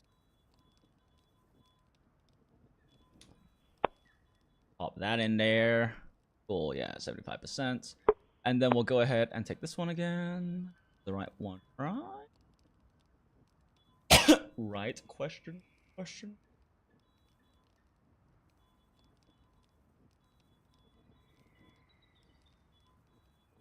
Fuck. Okay, what was it? I forgot to save it. Eat. Yeah, it's this one. Agi 5, Wex. So Agitator is at 5 and 4. 3 max might, no counter strike, antivirus 3 burst 1. Correct. Save this before I fucking forget what it is again.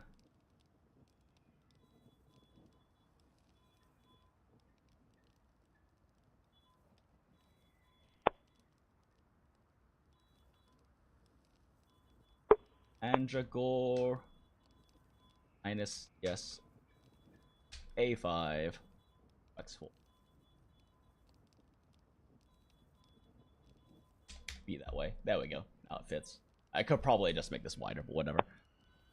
Okay, cool. So we got that. His valid thing in the training area 80. That's what I've been told. Yeah, I haven't done hard testing myself, but from what I've been told, yeah.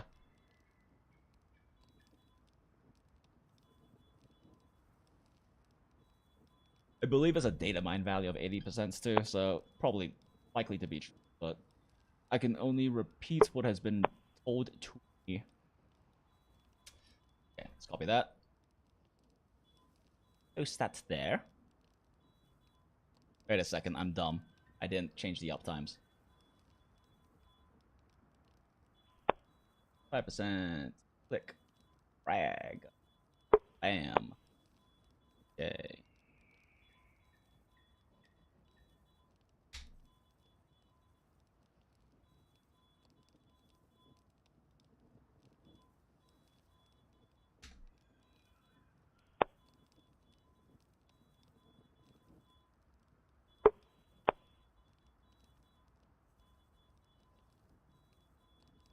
Huh?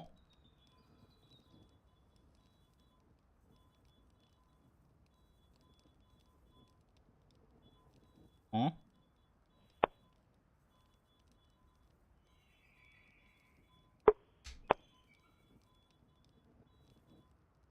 Huh?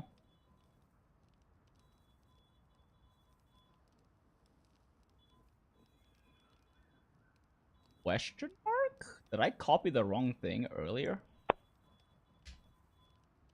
And that's modifying it.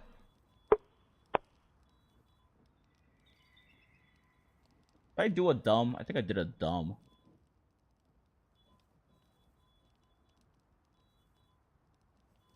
I might have done a dumb.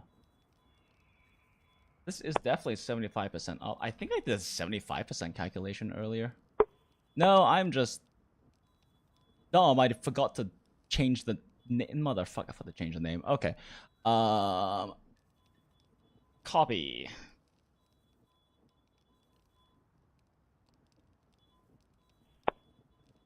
Wait, no. I'm not dumb. What, am I dumb? Huh?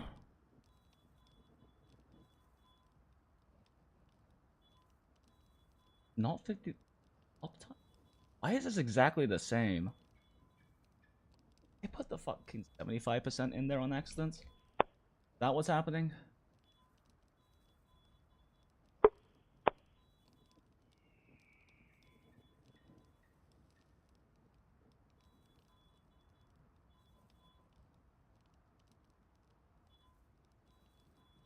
No, I'm just fucking stupid. Okay, never mind. I'm dumb. I was looking at total EFR not changing, and of course it doesn't change because uptimes don't affect that number. Okay, I might be a bit tired.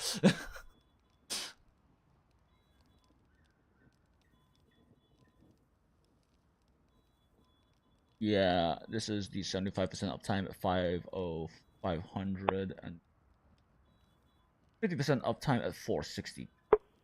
So yeah, I'm just dumb. Okay, cool. We're fine. We are fine. Okay, this is...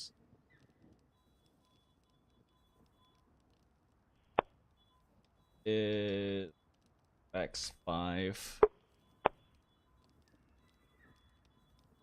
Fuck, what did I name it? Just to make sure it's... Yeah, just Wex5.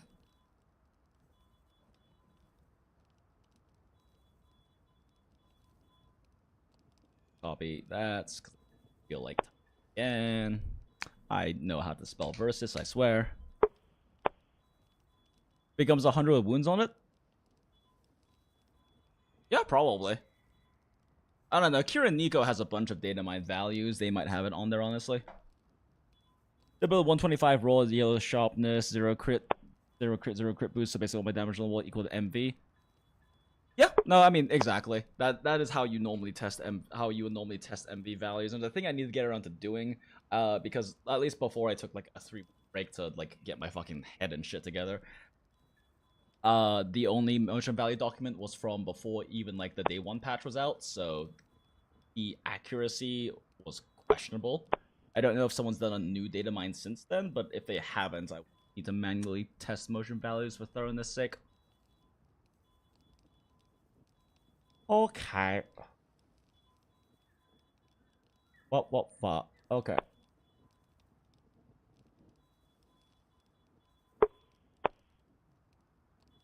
And this is 75% uptime. Wait a second. Wex4 Agi? No, what? No, this is Agi 5 Wex. What am I doing? Agi 5. Wex 4. Icon words. Okay. Fucking hell. Paste that. 75%. Why is this so hard?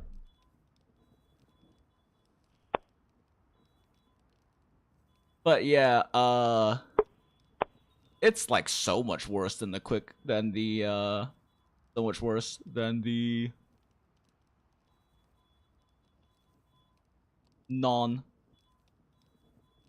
the Counter-Strike version.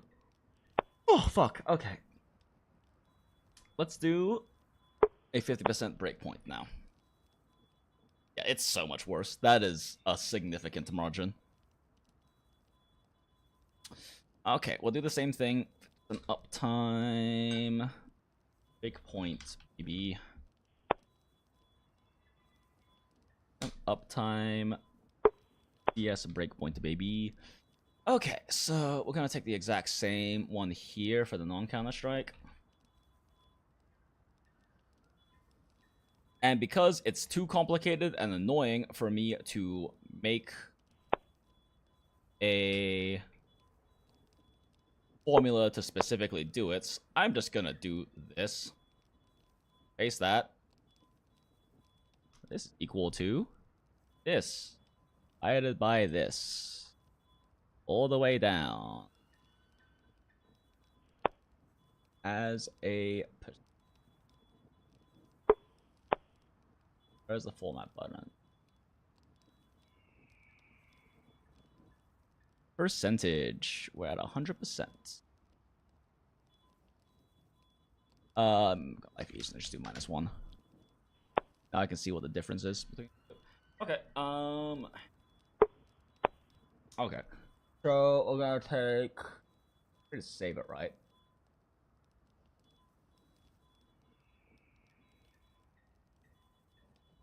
On. Oh shit! I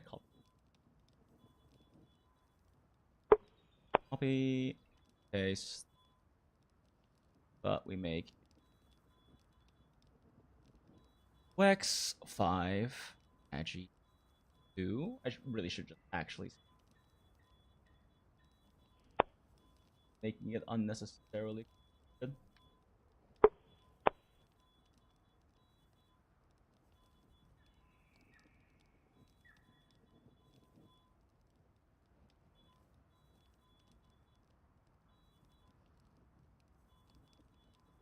X5.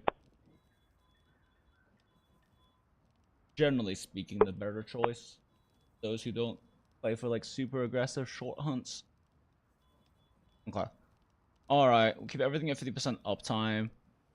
Currently we're at a negative at this being 4.5%, or 3.64%, 3.41% better. So we just keep lowering this and brute force it, because I don't feel like making a formula for it right now. Oh, almost there. Holy shit, 20%. What the fuck is this? Yo. Oh my god, it's still not even.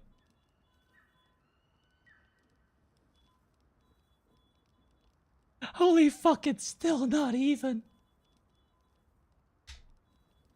What am I calculating exactly? So what we're calculating right now is we have... So first off, we have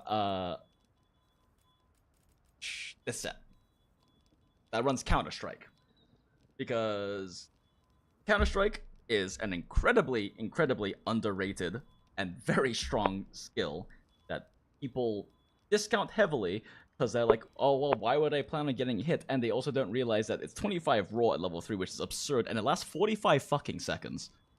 Like, 45 seconds is a lot. So what we're doing right now is we're comparing this to the strongest non-Counter-Strike setup, which is this. Basically, we trade out Counter-Strike for 2 weakness exploit. That's all we can get out of it. Because the thing with Andragore is that Andragore leans heavily towards level 2 slots. So in order to convert those into level 3 slots, you lose a good amount of efficiency.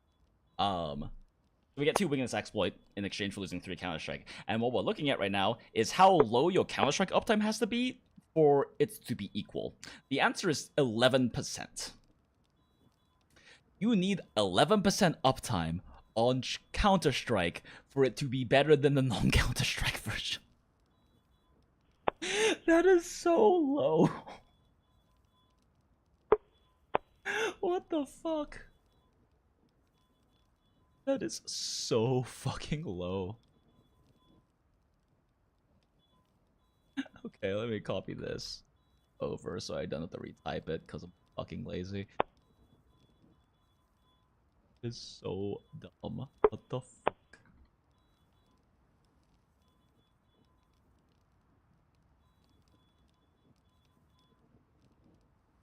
Oh shit. No, that shouldn't go there. Oh, I almost fucked up. Oh, I almost fucked up.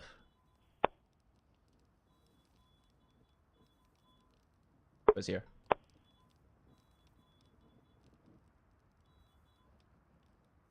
I'm staring at this to make sure I didn't fuck up. 418. Oh no, I still fucked up. Wait.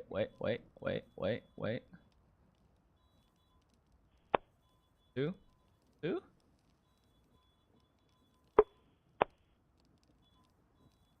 Redo? Okay.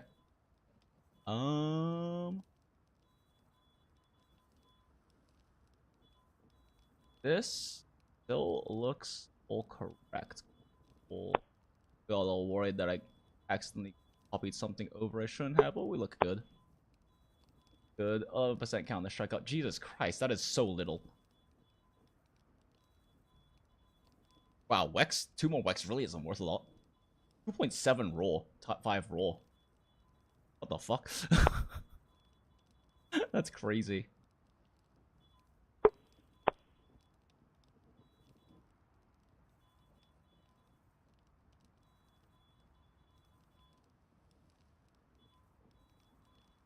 I'm Lamal lol Raffle.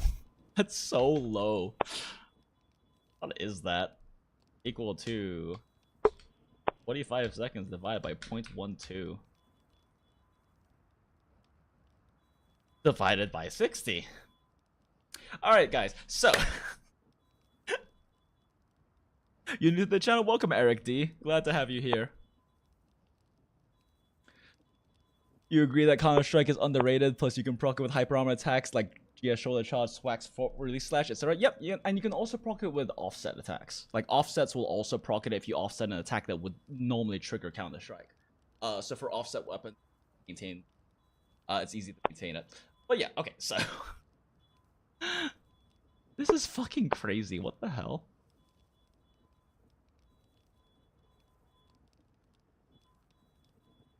Wait, is this right?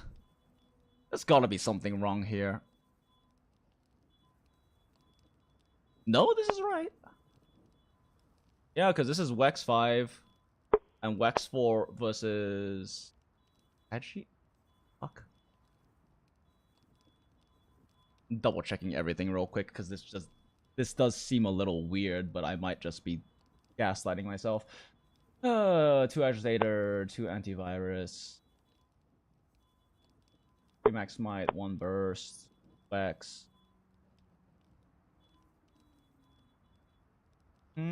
That all looks fine. Infinity takes total of here, plus weapon infinity, plus any amount of. Gonna be the uptime amount, plus weapon infinity, plus total extra, which all. Looks right.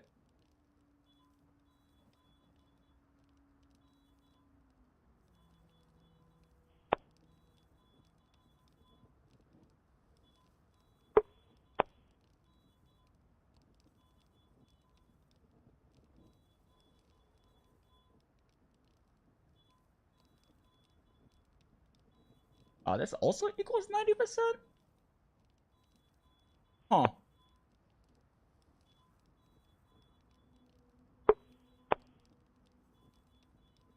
Wow. Yeah, I guess that last level of weakness exploits doing well. Yeah, because it's an extra 5, so it doesn't make sense. Yeah. Okay. Yeah. Alright. So I am not crazy. Probably. I might still be crazy, but not on this particular point. Holy fuck. You need 12 Counter-Strike uptime. Just get hit once every 6.25 fucking minutes. That's insane. I didn't know it was that bad. Holy fuck. That's really bad. Yeah, so just run Counter-Strike on Andragore. Because if you get hit once every 6.25 minutes... I forgot to carry the one on that cell, fuck you. But yeah, if you get hit once every 6.25 fucking minutes, Counter-Strike beat out the non-Counter-Strike version. So unless you literally never get hit, Counter-Strike is better for Andragore. That is so low. Didn't I calculate this before? I did. Maybe I never did. Oh, no, I did, yeah. Yeah, I just forgot. It's 15%. It was 15% before the title update because the non-crit got slightly better. I got one more wax. Yeah, no, it used to be 15% Counter-Strike. Wow, I forgot it was that low. So yeah, if you're running Andragore specifically, just run Counter-Strike. Like, unless you literally never get hit the entire hunt, it's better. That's crazy. 12% uptime. What the fuck? That's so bad. Holy shit. Hey, what's up, Baka? Good to see you. Or just play badly, also, yes. But clearly, I will simply have 0% uptime by not being hit because I am a god gamer who has never made a mistake in your life. True and real. This is the internet, and that is a factual statement. Okay, yeah, so final build is just run this. Yeah, final build is, well, not necessarily that one. Okay. Final build is rather run this. Generally speaking, this one is going to be better. This is the Wex 5 Andragore set. Wex 5, 2 Agitator, 3 Counter-Strike, 3 Max Mites, Antivirus 3. And as we just demonstrated, if you run a set without Counter-Strike, this still beats it at 12% Counter-Strike uptime. So literally get hit once or use a small barrel bomb on yourself once during the hunt, and it's better than not running Counter-Strike. That's insane. I forgot how low. But yeah, so what I was wondering about final build, this is generically speaking going to be the best Andragore set, which will calculate new breakpoints because Forgore did get a bit better, but I'm still very heavily leaning towards this just being the best general set for most players. Because it is pretty hard to keep good maximite uptime without Anjanath 2-piece. It is much more realistic now after title update, but Anjanath 2-piece also is very realistic to have 100% uptime even if you're not very good. Like, it's insane how much freedom you get to roll with Anjanath 2-piece now, with how they changed Max Might. And it only gets better with suboptimal weapons too, right? Since it's that much raw? Yep, exactly. In fact, if we look at the array here, you can see that as the roll gets lower and the affinity rolls get higher, it only increases and gets better. And this is at that breakpoint, right? Yeah, so, like, we're looking at, like 75% uptime on everything. I mean, it's not a huge difference. We're looking at, like, sub. It's, like, 0.24%. And here we're looking at 0.36%. I can do mental math right now. 0.36%. So it's not a huge difference, but it does get better the lower roll you have, for sure. And keep in mind, this bottom one here is buffed uptime, so this is what it looks like uptime. So this is what it looks like if you also have buffs, these buff stack active. So specifically, you have Mega Demon Drug, Might Seed, and Demon Powder active. Because I know a lot of hunters don't want to bother with that stuff, but also a lot of hunters do. And so I think it's important to also account for how that changes things, because that adds even more raw inflation, right? And so in some cases, it makes somewhat of a difference. Like here, for example, it actually makes the non-Counter-Strike version at 12% it's still equivalent, but technically better. At 12% Counter-Strike uptime. You get a 30%, then it's just better across the board to have Counter-Strike, but yeah, it does make a difference to have that additional raw in there because it is raw saturation. Okay. I forgot why I've been advocating for Counter-Strike so... I mean... It's still good in other cases. I just forgot how good it is on Andragore specifically. It's like such a huge difference on Andragore and I completely forgot.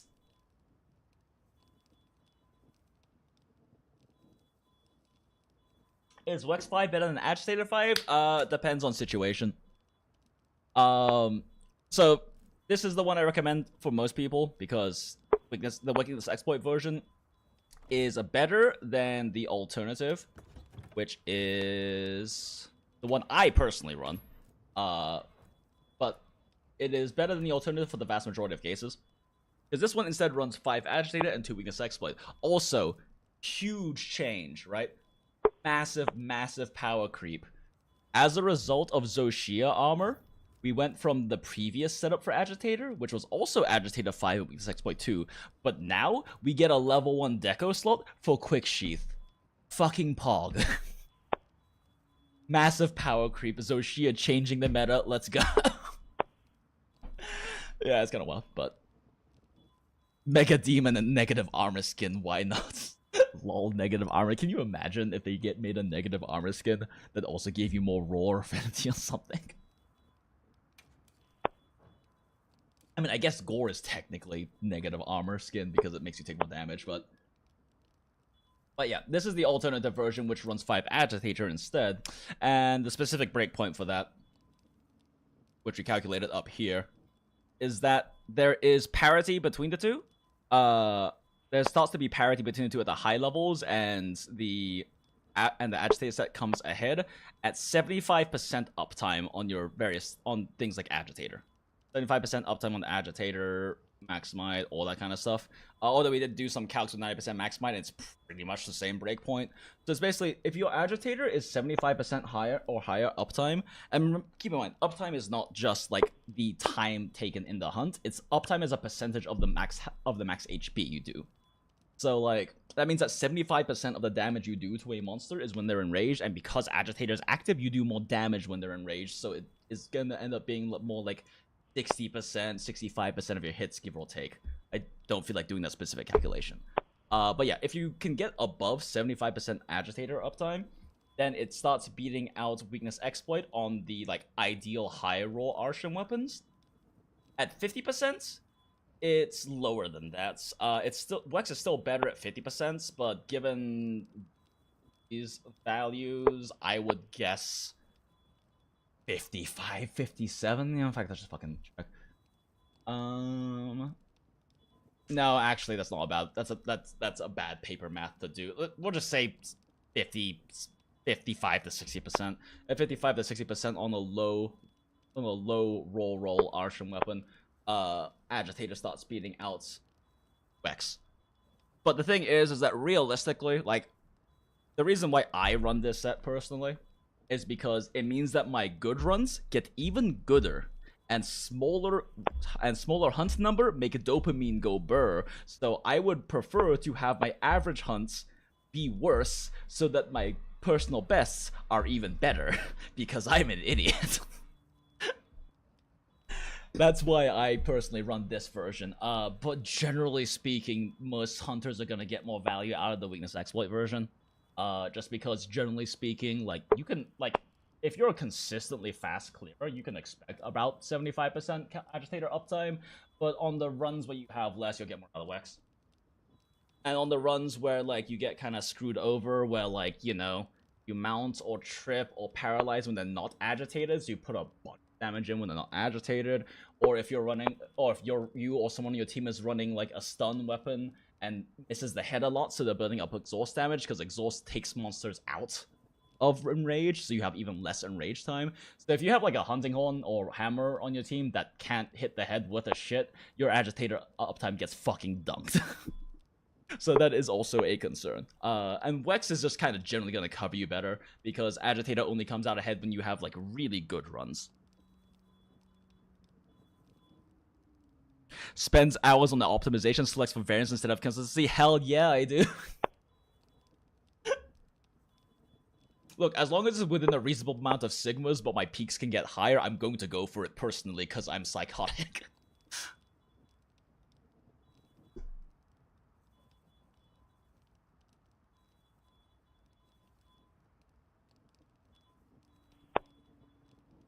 Okay, nah, good. Phone buzzed. I just need to make sure it wasn't like an important thing. Okay, but yeah. So yeah, we have now established that on Agrigore, Counter-Strike is much better. It's so much better. Holy shit! I forgot. Like, it's even better than it was previously, because but like, it's still crazy. That's fucking crazy. Yep. We love 12% uptime. Woo. So yeah, just run Counter-Strike. Okay, okay.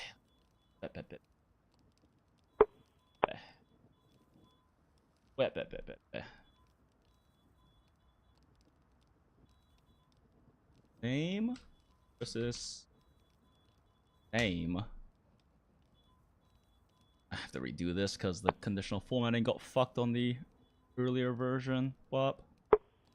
Up. Up. Up. Wop. Wop. Wop. Wop. Wop. Okay, cool. So this is the cleanish, and let's make a copy of this for Forgore. Okay.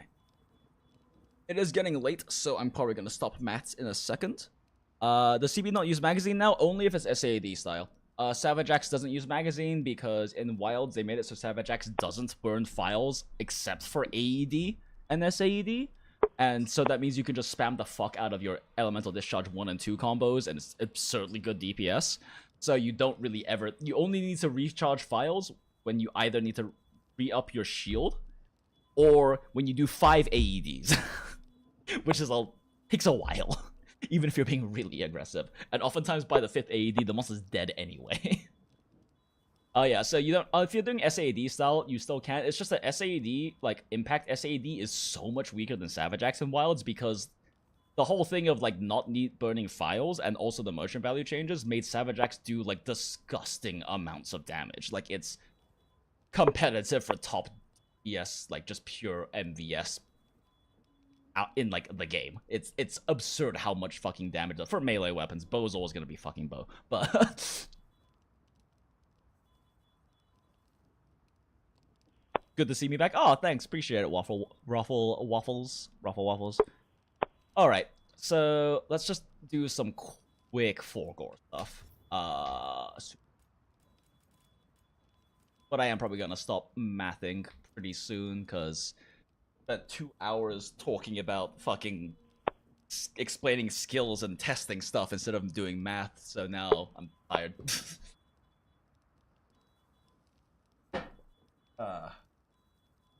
Soon. Okay. So there are 2 main versions of Forgore that use Counter-Strike. One is the one that's improved by Title Update 1, which is you get Agitator 5 and no X, because as I mentioned before, Forgore is much less efficient than 2-Gore and other set bonuses, but the 4-Gore set bonus is is the trade-off you run it for. And Evade Window, if you care about Evade Window. Personally, I don't like running 4-Gore because I don't like Evade Window, because again, I'm psychotic, and the dopamine hit I get from perfectly iframing something doesn't exist if I know I have Evade Window. But if I have no Evade Window and I perfectly like switch axe short hop through a hitbox and I don't take damage, I'm like, oh hell yeah, I just fucking nailed that. If I Evade Window, I was like, it's probably Evade Window. Again, I don't hold anyone else to the standard. I'm just toxically self-critical. Okay, anyway, so the options are either gonna be 4 weakness exploits, because the Zoshia pieces don't improve the weakness exploit build, because they are more efficient, but require you to have build Agitator. However, the Agitator version is more efficient. So we have either Agi 5 versus Wex 4 as the primary comparison point for the Counter-Strike versions of Forgore. So, let's go ahead and punch this one in real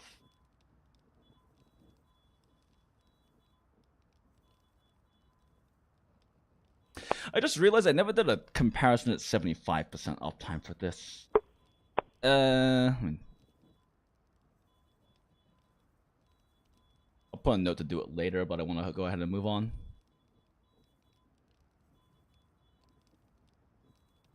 Then uptime, breakpoint, baby. Where after I put this that I will definitely see it. Do the last Anja for calc for CS breakpoint. You fucking bellend. Okay, cool. I'll definitely see that. Alright. So I can just do that tomorrow. Okay. So... Ogre. Okay, so for Fogor, Fogor.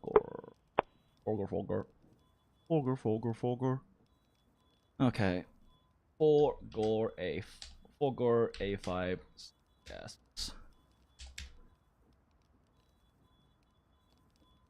Okay, so we got actually a 5, antivirus 3, max might 3, no weakness exploits. And then Counter-Strike antivirus 3. I'm not missing anything, right? Burst 1's in there. Has coalescence, but that's not relevant. Yeah. Looks good. Coffee. Face. Okay.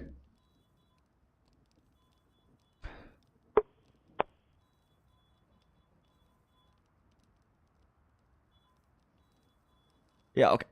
So that looks good. We're gonna start with a 50% standardized calc. 80% weakness exploit yet again. 50% on wound.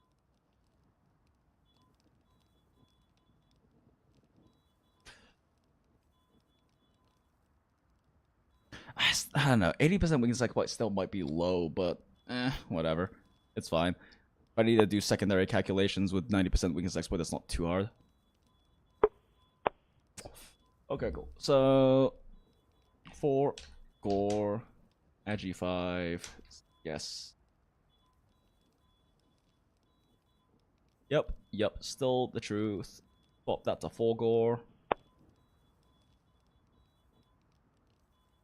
12.5? Oh yeah, I guess it is 12.5, huh? Yeah, 50%. That's it. Yep, times difference. Yep. Okay.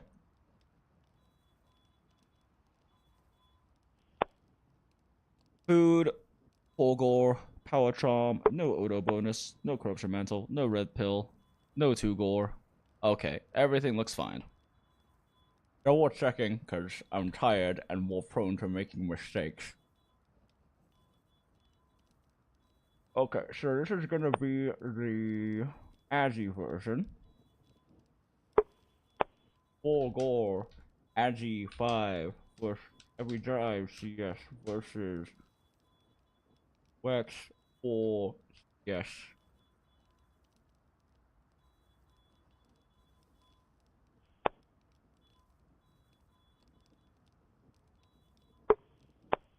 Okay, and then we're gonna do the same thing again, but I copy this up? Right. Back. Alcohol plus tiredness equals bad memory. Okay, 0, Wex 4. Get that over 2. Kind of like the 4 ones, right? 4 Gore. 4 CS. Ooh, cool. Yeah, that looks good. Okay, and all of these were already checked to be correct. So this is... Oh, wait, no. Let's change the name so I don't confuse the fuck out of myself. X5CS.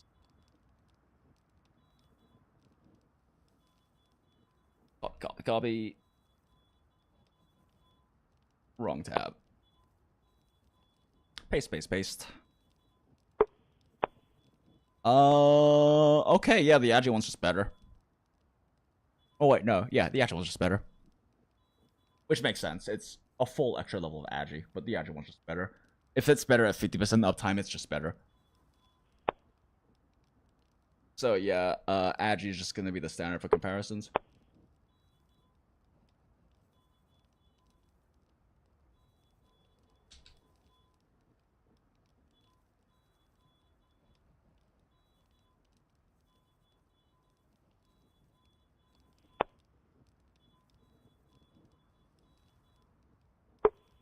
For thoroughness sake, let's check at 75% uptimes, but this will just make Agitator better. I'm just curious how much better. Because might as well make sure everything's fully standardized. It's been stuck on 4-piece goal on your IG build and think of beats. Yeah, I mean, if you can keep good max might uptime, then it's strong. The only issue is if you start dropping max might, because I don't know if you were in here earlier, Watari, but I don't know if you weren't in here earlier, but I was showing off the difference between like Anjanath 2-piece and no Anjanath 2-piece for max might uptime, and like even like not the best hunters will be able to keep 90 to 100% uptime on max might with Andragore 2 set, because it's so hard to drop max might when you have Anjanath 2 set. On the other hand, if you ever roll more than once within like 3 seconds, you drop max might on non-Anjanath 2-piece sets, and you drop it for not just like, it's not just 3 seconds, it's 3 seconds, max might comes back 3 seconds after your stamina's full. So realistically, when you double roll, you're looking at 5 to 7 seconds of no max might, which can really hurt your damage, especially if you are double rolling to be able to counterattack something.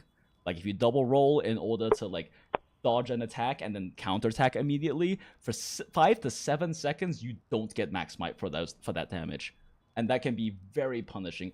But that being said, as I've understand from my IG, my friends who are IG mains, because I don't play IG yet, at least, IG is much easier to play without rolling because of how it's designed, because you have your offset, and because you have your offsets helps a lot, and because you're so mobile when you're like charging your combo up and shit like that, it's easier to not have to double roll. Just a thing to keep in mind. If you double roll, you'll be better off with. If you do double roll more than incredibly infrequently, you're better off running Andragore. That. Imagine Bo that can't run max might. True, Bo in shambles. Still like top tier, some of the fastest speedrun kills, but in shambles nonetheless. Bo is so dumb. Its values are too high. Bo is struggling a bit in like endgame right now because the like tier 3 monsters all have like, other than Shia now's like head, all the tier 3 monsters have really shit element hit zones. So they're oftentimes better off running raw, and it's really sad. Like Arkveld and Gormagala both take barely any elemental damage. It's kind of sad. But that will change with title updates as we get more and more monsters, because Oshia already takes more elemental damage.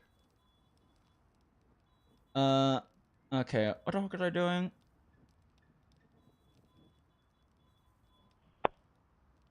And uptime. Keep getting distracted by various random shit, which means I am tired, and this is going to be whole thing. I am not stupid, am I? I am not stupid, but also kind of, because I didn't type that in there earlier. Whoops. Okay. Okay.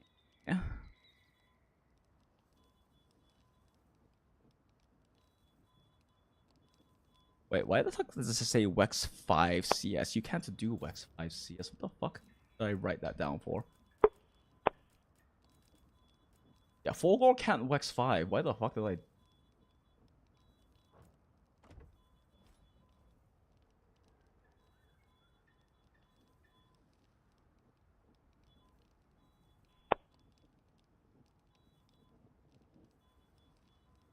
But it does have a level 2 deco slot, which is a thing to consider, I guess, when comparing these things.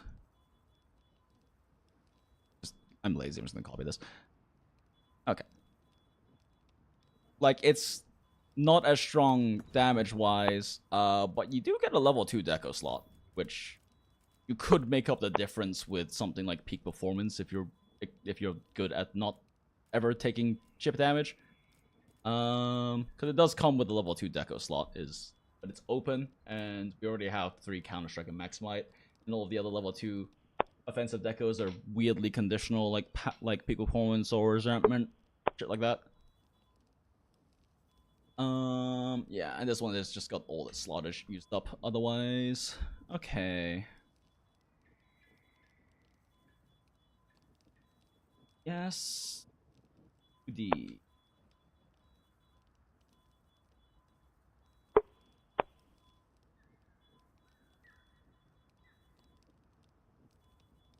Up. Gore A5 CF. And that all looks good, and everything's 75% uptime now, so we do the same. I should really make two of these side by side so I can just like punch them in and I'll have to do it back and forth. I might do that tomorrow or next stream, honestly. It would save me a lot of time. That is the wrong... I copied the wrong thing. There we go. Cool. Yeah, no, that is significantly worse. Yeah, a peak performance isn't gonna make up the difference. But that's a 75% uptime. So yeah. Wex 4 version gets you a level 2 deco slot.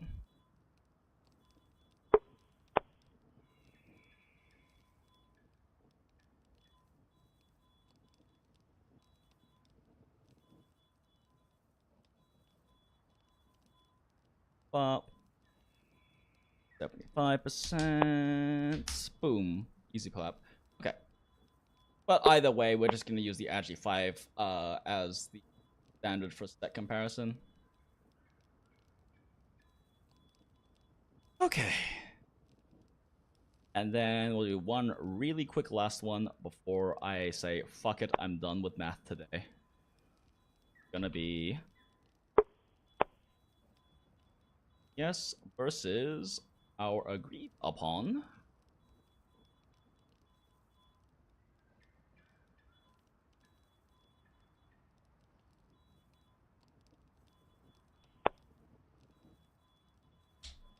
X5.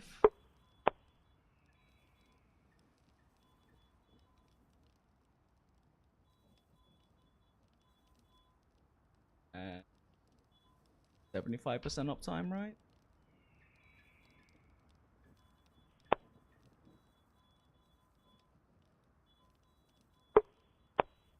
Just copy that. Down here, AA. And we'll also take the... We have here. X.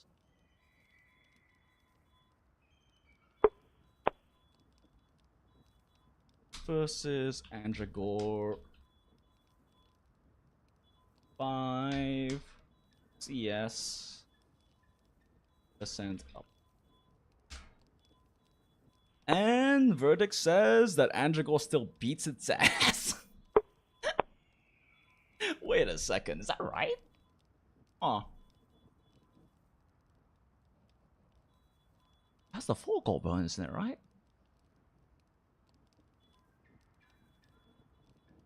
Huh. I don't remember the margin being that big before my other calcs.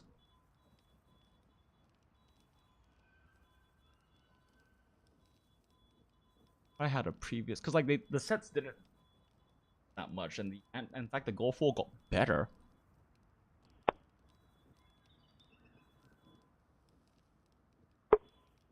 Is it my goal 4 calcs?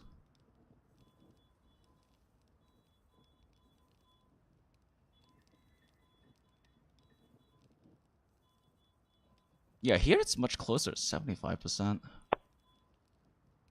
And here it's a much smaller margin. What is going on? What is fucked up here?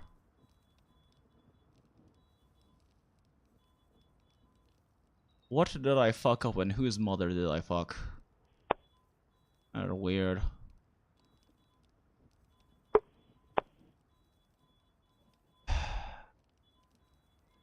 That's 50% uptimes, right?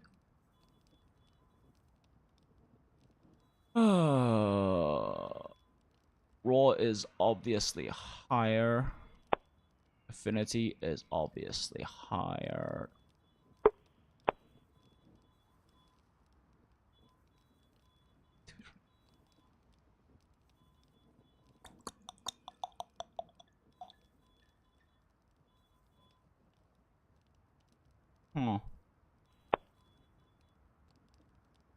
Double check this real quick.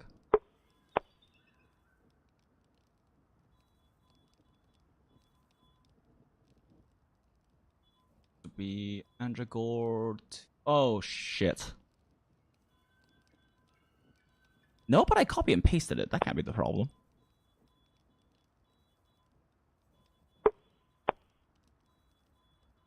I'll check the Andragor.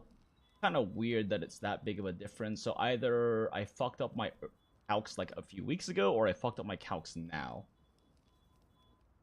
It's possible I fucked them up now because I'm tired, but I also did the other ones when I was tired, so who fucking knows? Okay. For Wex 5. R next to this one because it's standard.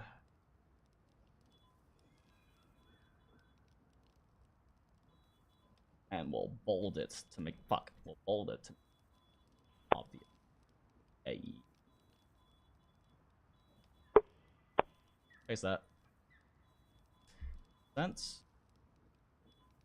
Okay. 2 gore is active. 4 gore is not active.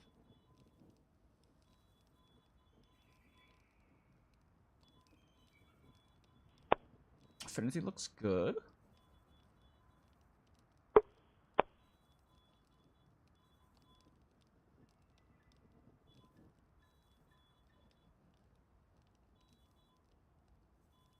Yeah.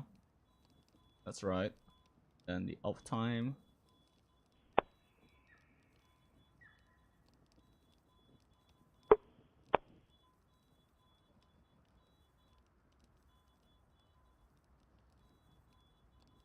Yep, no, that's accurate. Okay. Does everything correct?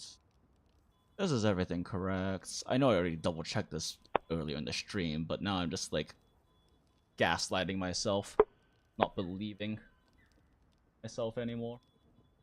I've lost the belief.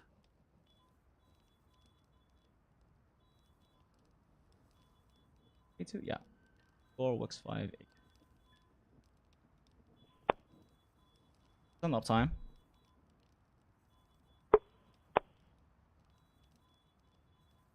Good on that.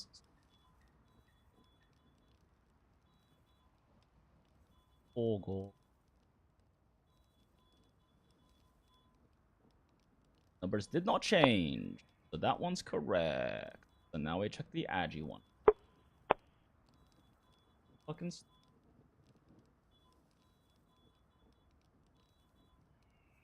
Berserker Kazan the whole weekend. I don't know what that is, but I'm glad you're excited about it. Okay, we check this in the Ogor. Okay.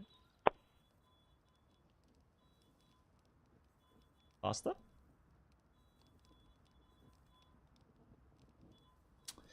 50% uptime. Yep, we're all 50% uptime down the board. Copy. Paste. Yeah, numbers didn't change. I must have fucked up my earlier calculations then. That's the only explanation, is I fucked up my earlier calculations and the margin is even bigger than I thought it was to start with. Holy shit, okay. Wow, okay, yeah. I mean... An extra fucking... What is it?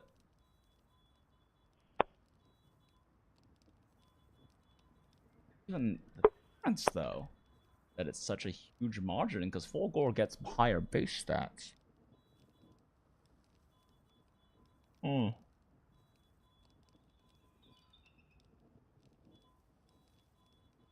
Crazy, did I, like, forget to put count it?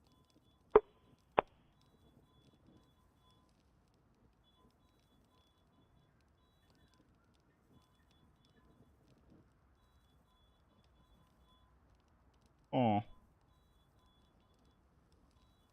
It's a great game. Awesome. Glad to hear. Fuck. I just remembered today Black Beacon came out. I thought it was tomorrow. Fuck. Okay. Missed day 1 of Black Beacon. That's okay, though.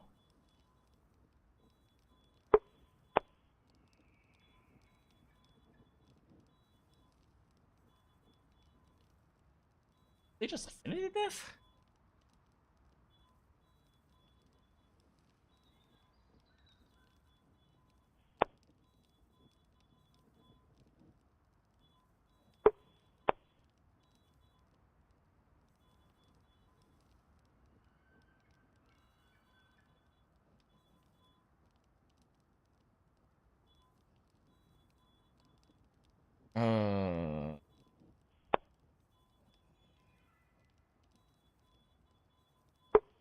Check this.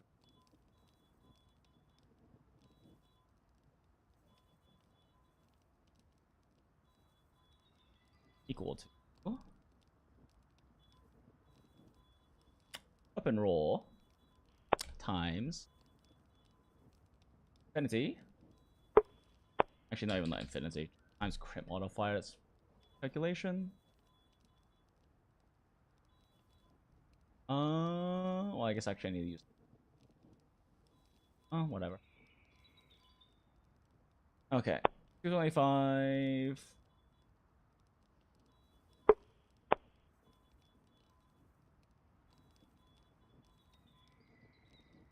Plus 23. Plus. Oh my god, what is it? Oh, it's not listed on here because of there. Okay, we'll just do the check. Roll times modifier time sharpness, and this is at the 2 times sharpness. Oh, that's it. 507. And if we do it up times, uptime roll times odd time. Yeah, that's sanity checks.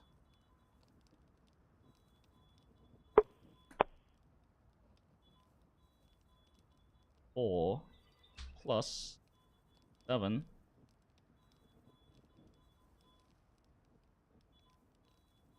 times crit mod. Sanity checks as well.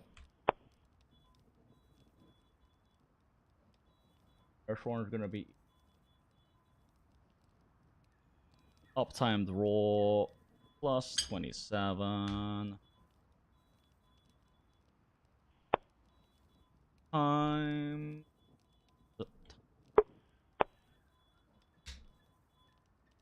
And that also sanity checks. Make sure the other one sanity checks by copying exactly here.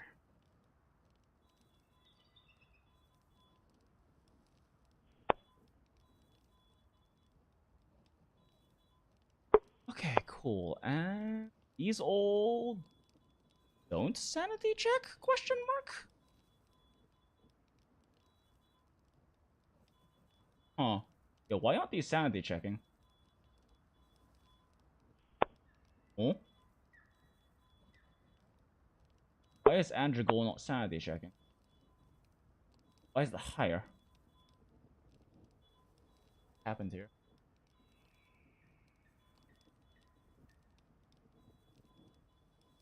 I hope I don't have to read my Andrew Goal calcs. I hope I don't have to read all my goal calcs. 517, 429. Oh, 4 goals.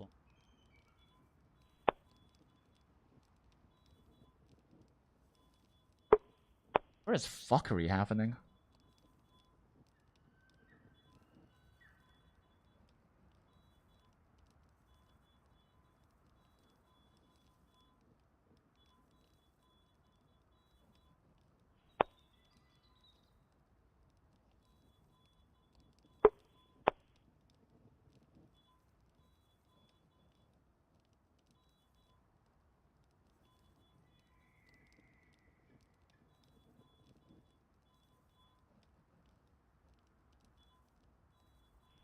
That's right. That's right.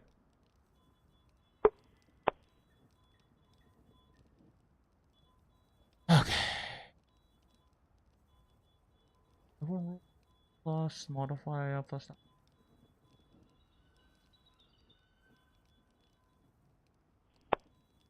Plus that. Plus that. Why would it be mine?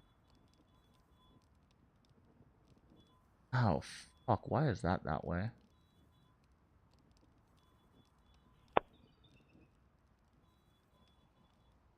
Fucking hell. Yeah, it's minus this for some reason. Even though that's now included.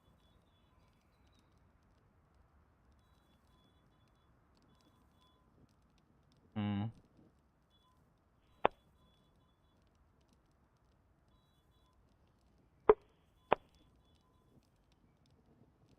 Oh, wait, no, this is for uptime, so yes, that does make sense.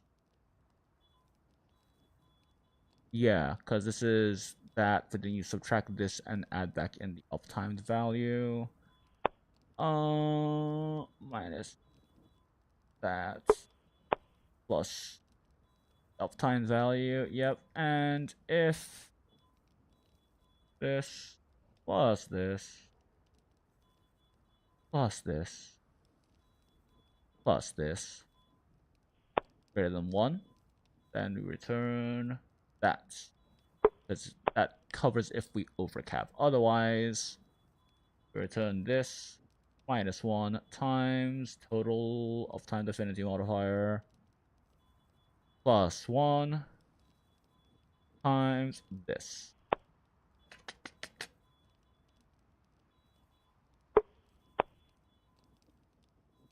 Okay, sure.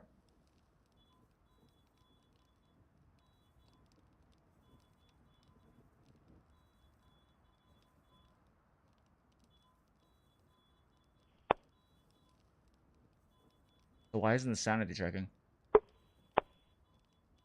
Well, that seems correct. Wait.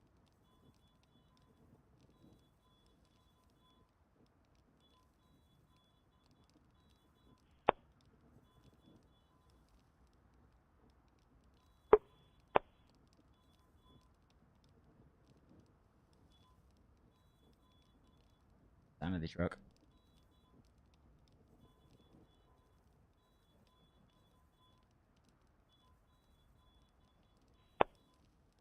Why is the full gore sanity checking?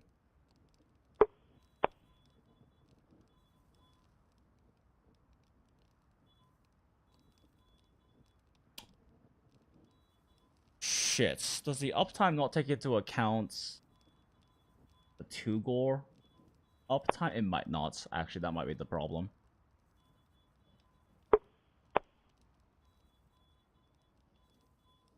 Yeah, it does not include the 2 gore bonus at all. Fuck. I'm on the edge of my seat waiting to find out what the issue is. I'm glad you're enjoying me cursing at my spreadsheet right now. But yeah, no, that's the issue. Uptime doesn't account for how the uptimed roll on 2 gore changes based on uptime. So minus this, plus this, minus this, this, minus this, plus this, pocket, and we pop it.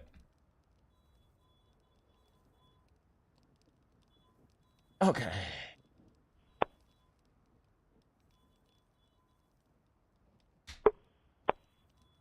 $417. Yep, that's the issue. Okay, cool, great, fun, fun, fun, fun, fun, fun, fun. This minus this. So lock. Fun, fun, fun, fun, fun, fun, fun, fun, fun, fun, fun, fun, fun, fun, fun. I'm gonna have to redo all of my Andronath calcs. Fun, fun, fun.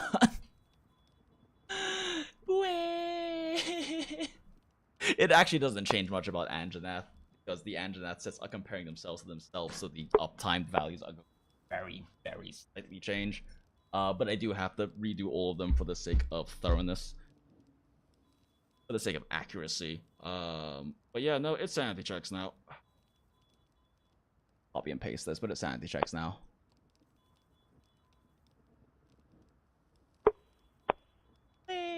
Yeah, okay, that's way more in the range of what I was thinking it would be.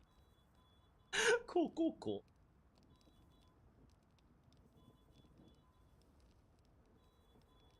Yeah, okay, no, that sanity checks. Now, that is equivalent. Cool, cool, cool. Wait, no, that's not a... Fuck.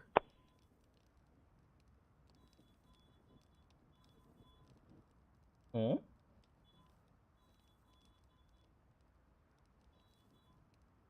The fucker.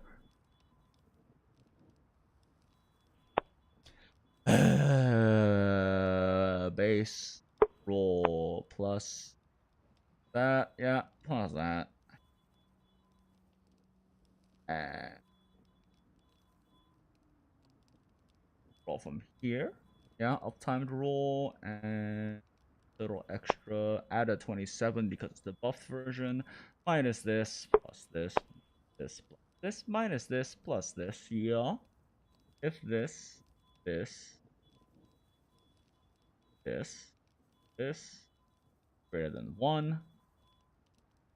Otherwise, we return 1.5. Otherwise, we take this, this, this, plus 1. Take this and we multiply it by that. Yes.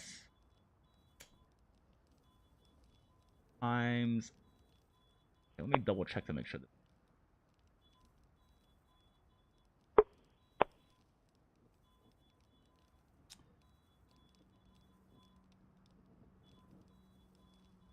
Offset.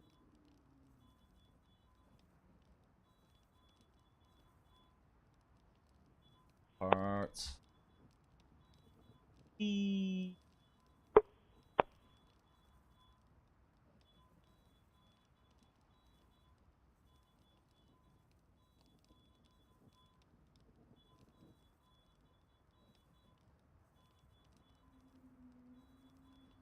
So yeah, this is also 62% affinity.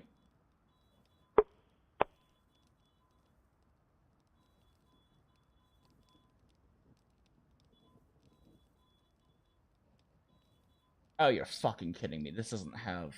Okay, so the issue is not with these spells, it's with this one, because it doesn't include weapon affinity. Why do I not have weapon affinity? Wait, no, weapon affinity is including... Oh shit, is that the problem? No, that shouldn't be the problem.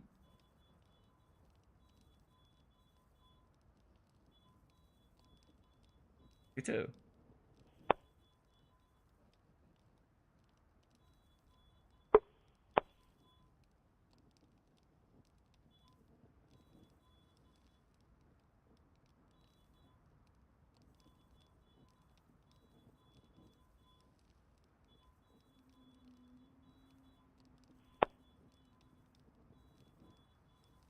It's 1.2480. If any portion of this is correct.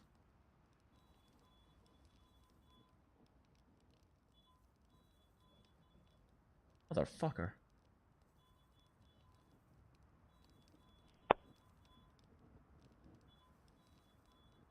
Why is this not checking? Did I fuck up my sanity check? Roll.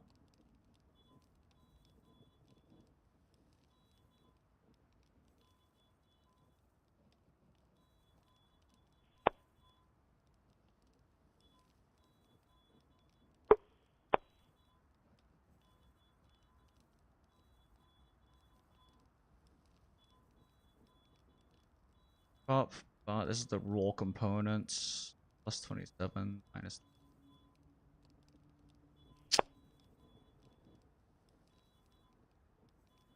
Does this minus these things? Is that the issue? This plus this plus this plus this minus this plus this minus this plus this minus. transfer everything? Where is the rule?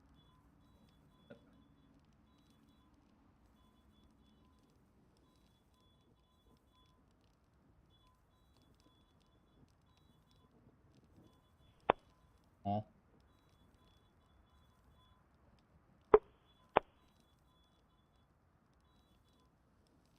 Yeah, why is this higher? Higher. 7. Oh wait, no, this should be equal to 7, right?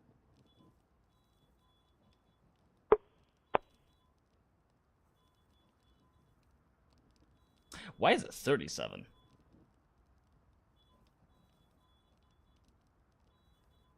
$37 higher.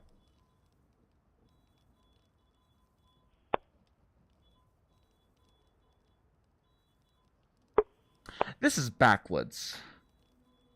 Fuck me.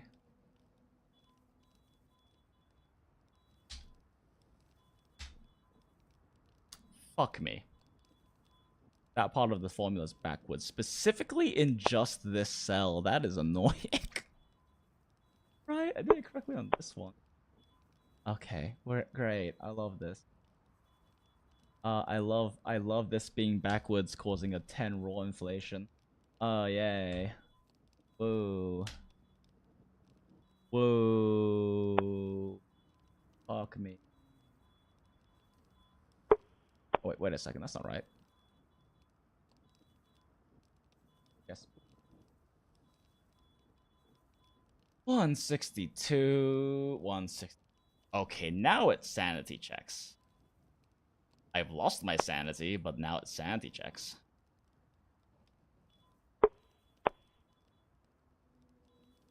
Someone find me a bridge. Because it calls to me. Okay.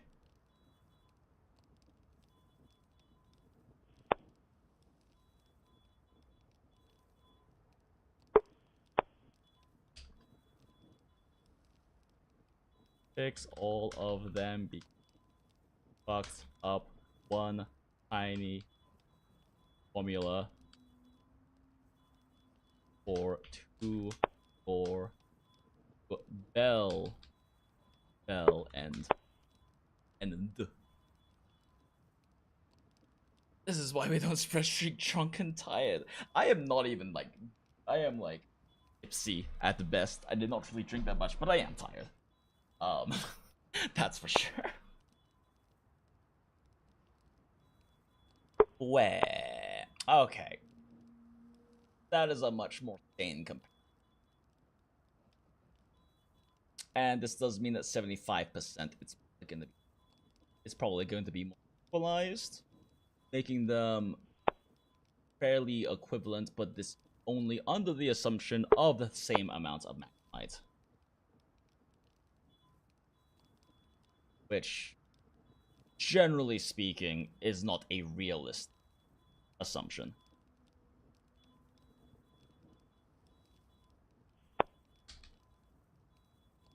Because the same hunter who gets 50% uptime on a 4-gore set is not going to get 50% uptime on an Androgore set. They're gonna get closer to 90 or 100. If you have that much rolling discipline, you probably are gonna get 90 to 100% uptime on the Androgore set. But this is just like pure standard comparison.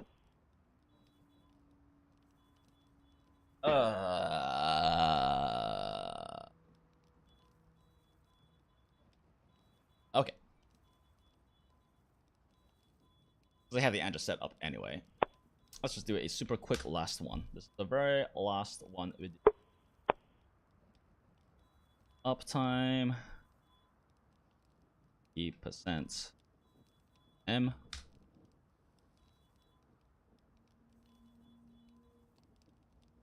I promise this is the last one.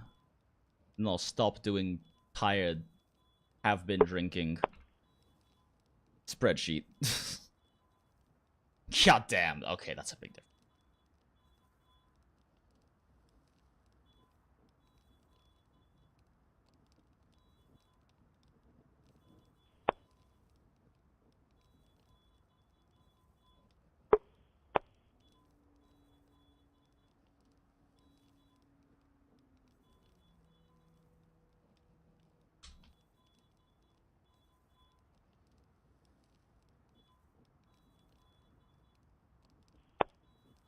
So what I'm saying, Androgol is miles better for you.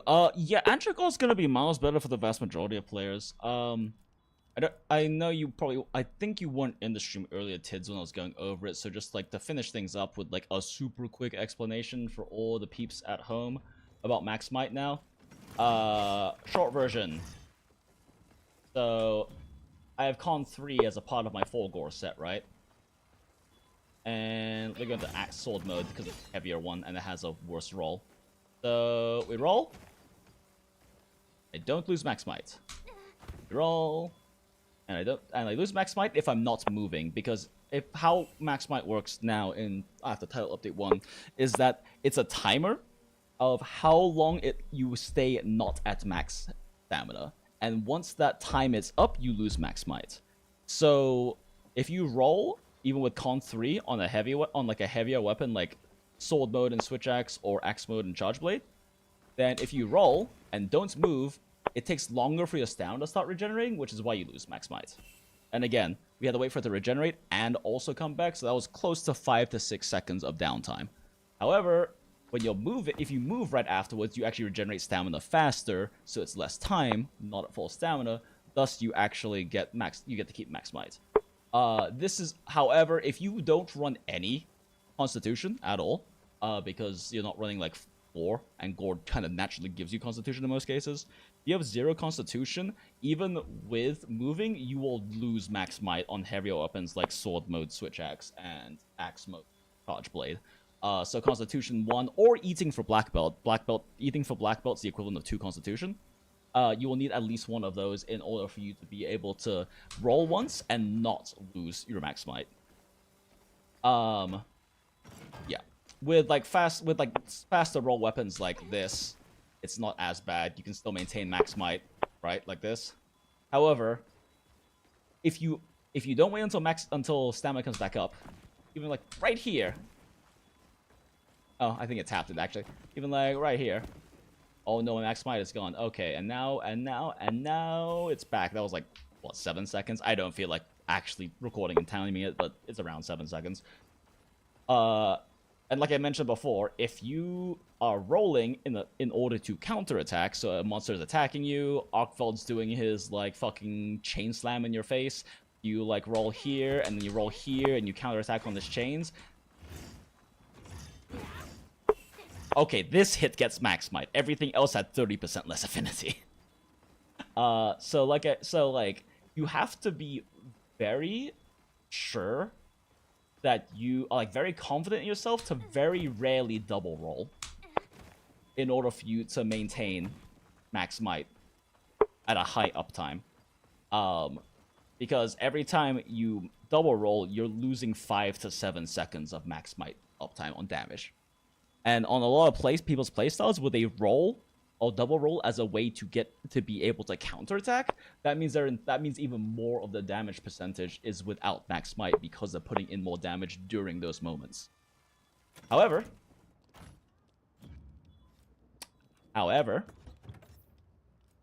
we use Andragore, which is my preferred set, and my general recommendation. We'll switch to Axe again, because this is the one with like the heavy roll, right? Where like if I do this, I would lose Max Might. Oh look, it didn't even touch my regular stamina bar. If you look in the top left, Andragore gives me this baby stamina bar that can be used up beforehand. So let me just go ahead and do this. Oh wow, I still have Max. Oh, let me do this again. Oh wow, I still have Max. Ooh, let me do this. And I lose Max Might. So it requires you to like either double roll and not wait for like 2-3 seconds, or to triple roll. But if I just do this, ooh, let's double roll this time, because why not? Let me roll again. Ooh. Oh boy, I have to double roll now. Oh man, look at that. Oh boy. Oh shit. Oh no, it's trying to hit me again. Oh no, what do I... Oh, get out the way. Ooh. Big scary monster trying to hurt me. No. No. Well, I haven't dropped Max Might yet. I haven't dropped Max Might at all yet. If I triple roll, then yes, I'll drop Max Might, and it will still take, and like, Yeah, probably what 7-8 seconds because it was a pretty large amount. It's about the same. It's about the same amount of time as like a double roll is because the Anjanath gives you more than a roll's worth of stamina, right? So it's still less time. It's still less time to get max might back compared to a single double roll. But also, if you like double roll, and you wait like 1, 2, roll again. Okay, well, don't double roll again. That example. So double roll. 1, 2, roll again. 1, 2, double roll. 1, 2, roll again. 1, 2, double roll. 1, 2. So basically, if you can avoid triple rolling or like double rolling twice in a row really close together, you don't ever drop max might. I mean, assuming you're not like losing stamina from like blocking and dual blades and bow and stuff like that. But my point is, even like a not very skilled hunter who feels like they have to double roll and roll often can probably keep 90%, if not 100% max might uptime with this, right? And every time your max might goes down, you're losing 9 to 10% of your damage. Because of the 30% affinity loss. Like, roughly 8 to 10, let's say, in case you're running, like, agi builds. Well, like, yeah, you're losing, like, 8 to 10% of your damage. So that's close to losing white sharpness when your max might isn't up and you have crit boost 5. So, yeah, this is pretty big deal. Now, if you are confident in yourself, and you can avoid the double rolling. Oh, okay, yeah, there you go. I finally managed to drop it.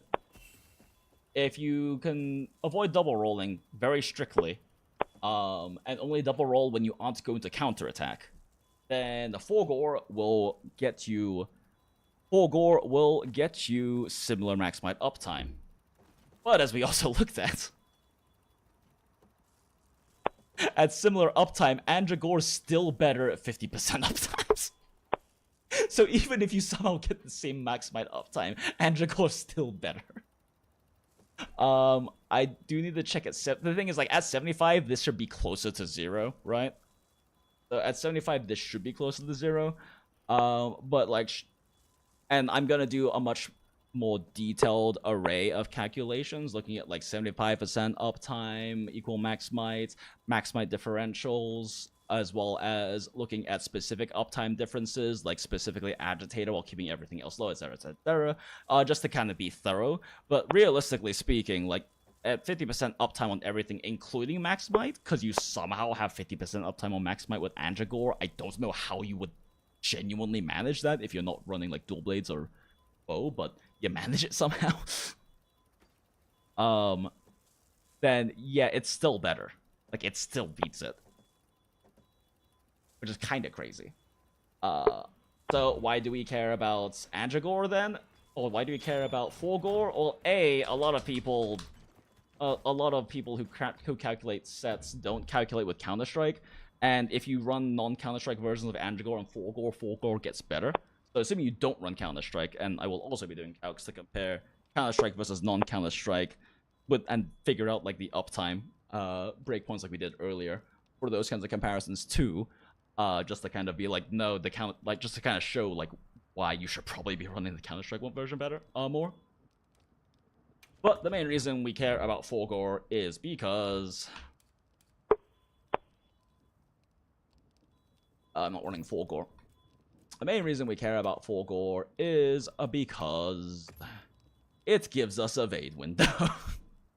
That's pretty much. I get Coalescence too, but like that's not really relevant for raw sets. Because element sets are probably gonna be running burst, and I do have Forgore burst stuff as well.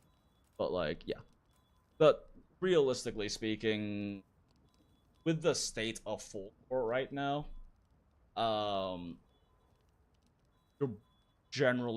you're almost guaranteed to be better off running Andragore, but you don't get a Evade window. But you get way comfier time. Again, I need a calc because I'm pretty sure at 75% uptimes it should be equal. Like, they should be equal. And so, and then if you can also like push certain other uptimes higher for Forgore for some reason, right? Like let's say you just get like you like the antivirus and gore set bonus uptime, then it might also shift over. But realistically, at the end of the day, like, you're really struggling to make full gore better. When Andragore also basically guarantees you really high max might uptime. That being said, the other reason we run Andragore is because it has an open level 2 deco. The thing is, we already maxed out Counter-Strike and Max Might. So, I guess you can put Resentment or 3 Raw from... God, peak performance scales so fucking... That is insane. 5? Level 5 for... I mean, it's good if you can keep it up consistently. So much... There's so much up for that. You could run 1 Heroics question mark? Destroyer? Again, Coalescence really more of like an element thing, but I guess if you Coalescence like slightly higher paralysis. Ambush lasts 30 seconds. It's kind of shit, but I guess that's an you can get more evade when they're evade extender. I guess you get 1 earplugs. Oh, fun. Like, you do get this extra level 2 slot, but what you could put in it is questionable. I don't know. If it isn't clear, I am a hard Andragore shill. And the funny thing is, like, I already showed Andragore before the title update. Cause even then, like, Andragore would drop every 2 times you double rolled. Because it was like a static build-up sort of thing, where like, no matter how long you wait in between, it's still going to have like the same amounts taken away from the stamina you need to use to drop max might sort of thing. And that made like Gore 4 even worse, because literally every other roll, it doesn't matter if you wait 5 minutes in between, I tested it at 5 minutes in, every other roll, you would lose max might. Andragore, you would not lose anything if you only single rolled, and then when you double rolled, you would still only lose max might the second time you double. So it was still really good then. But now, the way they've changed it has made full gore a lot more realistic, because you could single roll and be fine. But it also made Andragore damn near fucking impossible to drop max might. Like, it's a challenge to drop max might. And it happens sometimes, you know? Sometimes you get hit by something like, well, I just gotta fucking roll until I'm not in the range of this shit. Especially against, like, Xochitl. But, like, it is very hard to drop max might now with Andragore because of the system as well. So IMO Andragore got even better. And I 5 gore, but again, we'll look into more details and break to see kind of where it is and isn't worth. But like ultimately, yeah, 4 gore. You pick 4 gore because you're confident in not double rolling, and you like the evade win, which seems really counterintuitive if I'm gonna be honest. Because the kind of hunters who are confident not to double roll probably don't need evade though. But either way, it's a thing. But like I said, 4 gore starts to get better if you don't run Counter-Strike, because Andragore doesn't get a lot from not running Counter-Strike. 4 gore can. 4 gore can gain a bit more out of losing Counter-Strike because it doesn't have as many level 2 deco slots as, like, say, Andragore does. Actually, it doesn't have to. Like, you can swap these around and get more level 3 slots next year. But yeah. For anyone who is just now joining in, because I'm about to finish up with maths at the very least.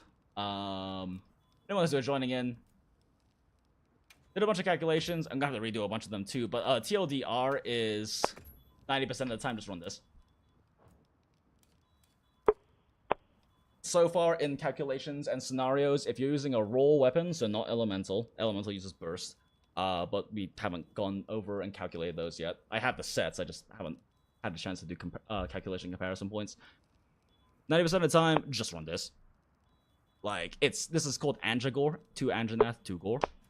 Oh, I guess 2 Fulgur, 2 Gore, but I'm just used to calling it Andranath from, like, World and Iceborne. So, yeah, Andragore. And, yeah, you just run Agitator 5 because... Well, okay, actually, no, sorry. I'm sorry.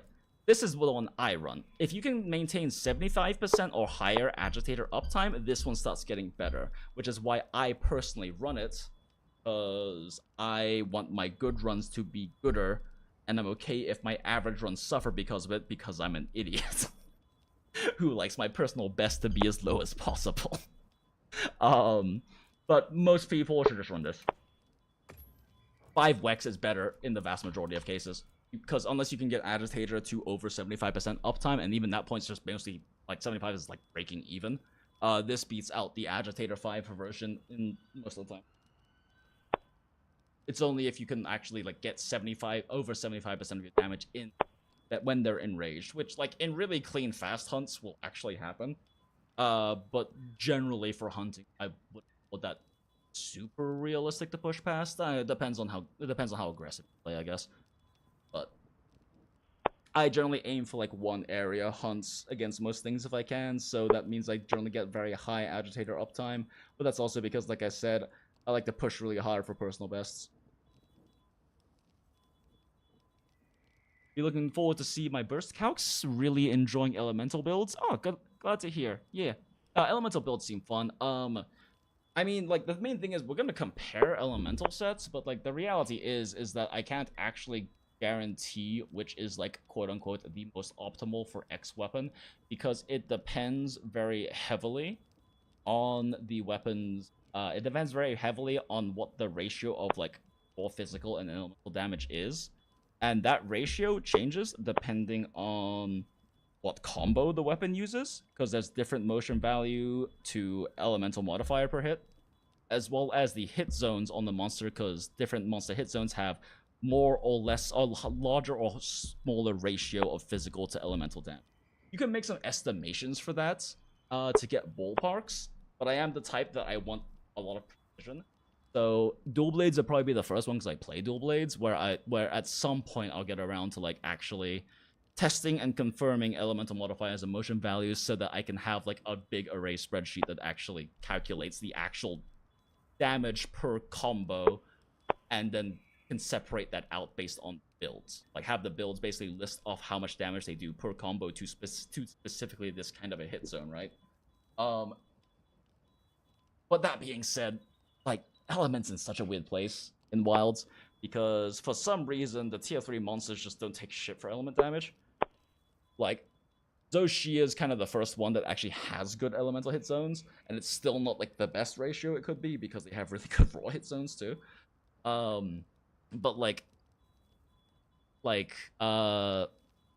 fucking Gore and Arkveld barely take elemental damage. To the point where like there are competitive like speed runs for like tempered Arkveld that run fucking paralysis dual blades instead of elemental, just because it's like that cope of a difference.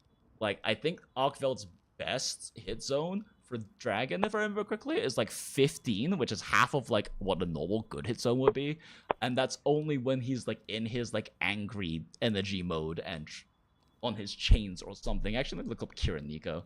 Kiriniko has exact values for that. But if you guys aren't familiar, Kiriniko has been the go-to source for just general like accurate information and data mining in Monster Hunter since like fucking Monster Hunter 2 or something. This is a very, very pedigreed site. Where are you, Arkveld?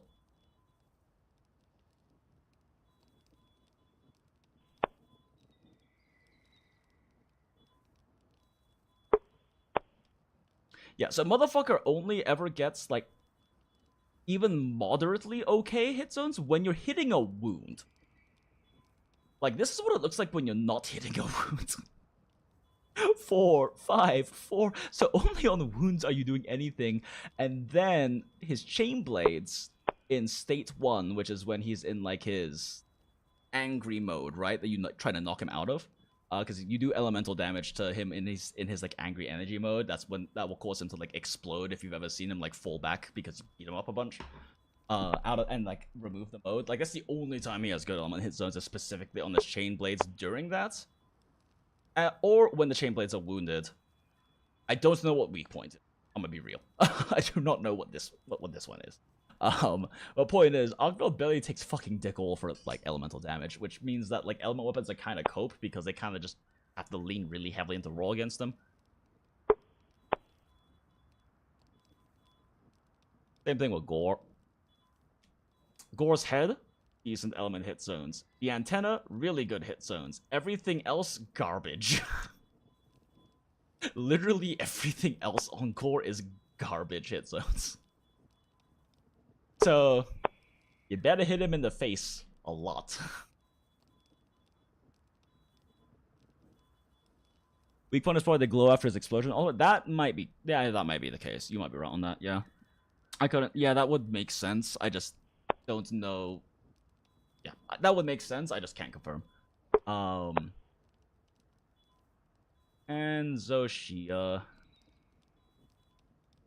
Zoshia's head well crystallized. Not very good. But his normal head, good dragon hit zones. Pretty good dragon hit zones. That being said, I've accidentally fought Zoshia with a my dragon charge blade before because I accidentally had my dragon charge blade equipped. It still did so much less damage than Raw did because, I mean,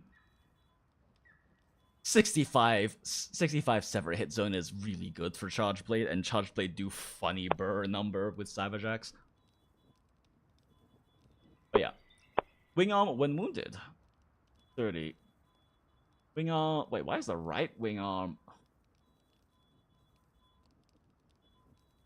Oh, okay, never mind. I'm just stupid. Yeah, wing arm also has a good one. Why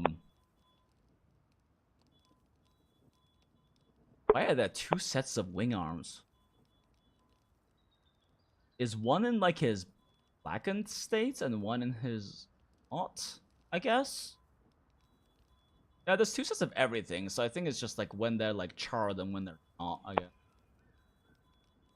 Either way, Zoshia is the first tier 3 monster to like actually have decent element hit zones, and even then, like, I haven't done the calcs. I saw some stuff that I think Rage Gaming did for like averaging out motion value, averaging out like elemental ratio, which I'm not a big fan of averaging out because that means that you're kind of assuming a non-weighted average for every move in the weapon's kit. And I'm gonna be real, Dual Blade uses like a third of its kit. if you're playing optimally, Dual Blade uses like a third of its kit. It's just a very strong third of its kit. But anyway, anyway, not to like rag on like Josh and Colin or anything. It's just like I'm not personally a fan of that approach. But I did see them mention something about like against Zoshia head, it's still better to run like raw substats instead of element substats on Arshan weapons, which I would believe, honestly. Element's kind of in shambles in this game. But I can't confirm that. I haven't tested it myself, but it sounds right. Like I said, I don't want to try to say anything on any educated stance or like pretend that I have any educated stance on elemental weapons until I actually do calculations to the level of thoroughness I'm personally comfortable with. Which is calculating full damage outputs. For different combos based on stats, different zones.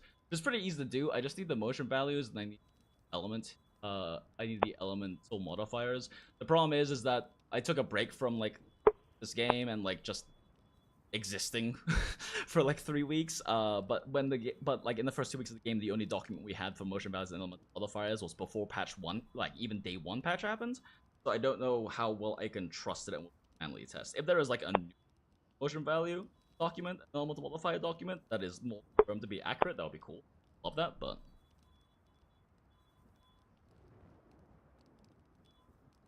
Rage Gaming are great content, but I don't trust them for actual maths, especially Hollow. I mean, like I said, I can't say anything about their maths. I was like, I enjoyed like watching what was it, like Carlton and does like the main guy for Rage Gaming have a name? Oh god, it's been so long. It's been literally years because it was back in like Iceborne days and Monster Hunter World days. But it was fun watching that like Master and Newbie Hunter stuff. And in terms of like math and everything else, I can't say anything. I have never double checked any of the numbers or anything. And back when I was doing full-time stuff, I kind of actively didn't look at a lot of other people's sets and stuff because I didn't really want like biases towards my own calculations. I'm over that now. I realized that was kind of a dumb decision because sometimes you have blind spots and people might find them, whatnot. But which is why I've been kind of looking at more creator stuff lately. That and just in general as a content creator, it's just smarter to be aware of like the scene and what's going on, what other people are saying, what other people are talking about, what the community is interested in. Which is like I kind of intentionally disconnected myself from that when I was doing full time like 4 or 5 years ago, and I regret it. Anyway, yap. Okay. I'm done with maths. It's 1:54. I need to do my gotchas super fast. I have 6 minutes to do my gotcha dailies I haven't already done yet. Yay. This is doable, this is doable, this is doable, this is doable, this is doable. I might blow up my computer, but this is doable. But yeah, we're done with the Monster Hunter Mass Fun. So if any of you guys want to head out because there's no ad, go for it. I'm gonna burn my gotcha dailies real quick and maybe play some gotcha stuff. I don't know yet. It's late. I'm tired.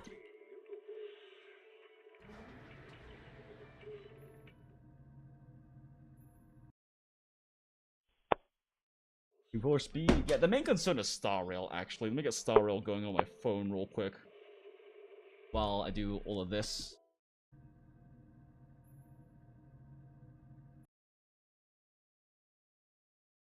Running? Okay. It's gonna open first. Okay. At least with ZZZ, it's very easy. I just gotta go do video store, coffee, and card, and that at least covers like the actual dailies. Mission, claim, form errand, dispatch, back, grab, expeditions, quick expedition, claim, back, coin collection. Oh, that works. Sure. Okay. Let me get some. Burn.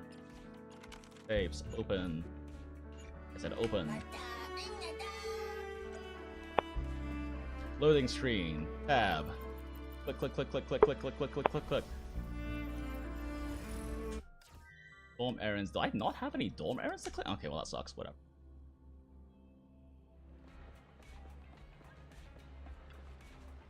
Wait, I don't have dorm errands to claim. Oh well, it's fine.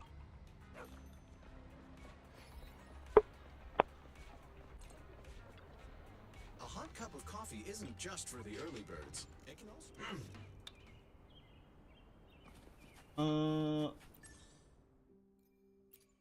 We have tacit. That's pop the loading screen. Pop this. Whenever you feel Cash lost, in. always come back here for a cup of coffee. Wait, caching? Okay. Back to that. This. Task. Click this. I will live with not getting my other day. I pressed the wrong button, motherfucker. Internal events. Quick. Lights. Bam. Commissions. Submit.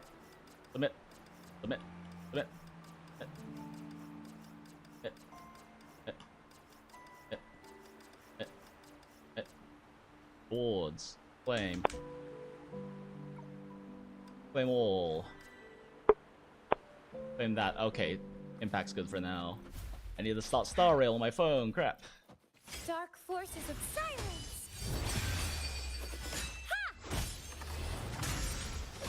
Climax of the show!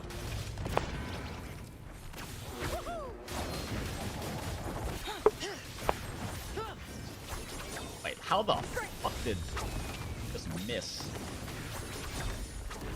Ouchie! Right behind you! Take form. Feathers incinerate. Epic shot! Same actor, different role. Mind's Wow, this is a eye. slow run. Sever. How are you not dead?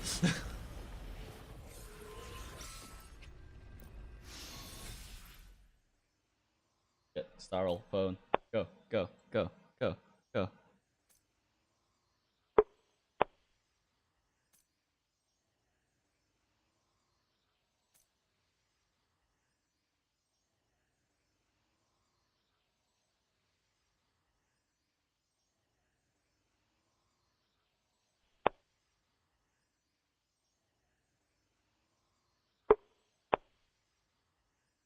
Oh my gosh, this is taking too long on my phone. No, go. Okay. Time do I have? 1 minute. No. Brad salute. Together we stand. You Probably should have just focused on Wua then, but I didn't have time. Let the flames rise!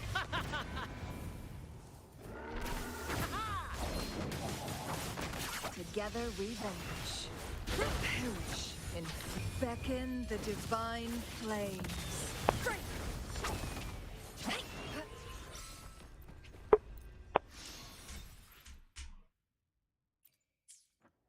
No! I didn't get to claim the thing. No! I'm so cooked, chat. So cooked. So whatever, let's just... Guess At least I got the daily pass reward, but it just sucked that I couldn't claim any of the things. Whatever. At the helm!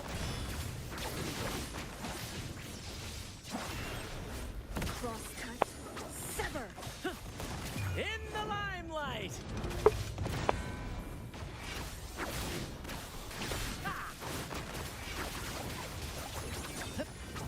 Mind's eye. Together we stand.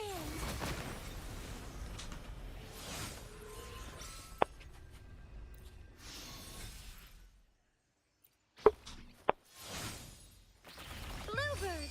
be Might as well my just knock this out real quick salvation. then. Perfect finale.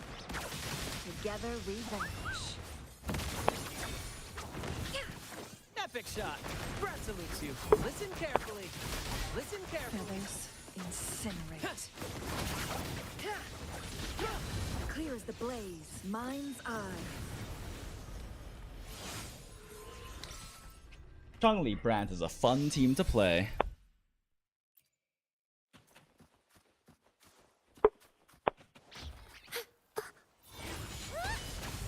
Climax of the show! People, ZZZ, let's go. I'm actually loving Sambi so much. Managed to get Sambi and Trigger. She feels like the most you need to play into the boss character. Gonna miss out on Vivian. That's unfortunate. I mean, Vivian looks looks to be interesting. I'm definitely skipping Vlad. Like, I'm definitely skipping Vlad just because, I mean, I have Miyabi, and I'm not particularly interested in him as a character either. Listen carefully. And I've also already decided that I've been like an Obel simp since like day 2 of this game.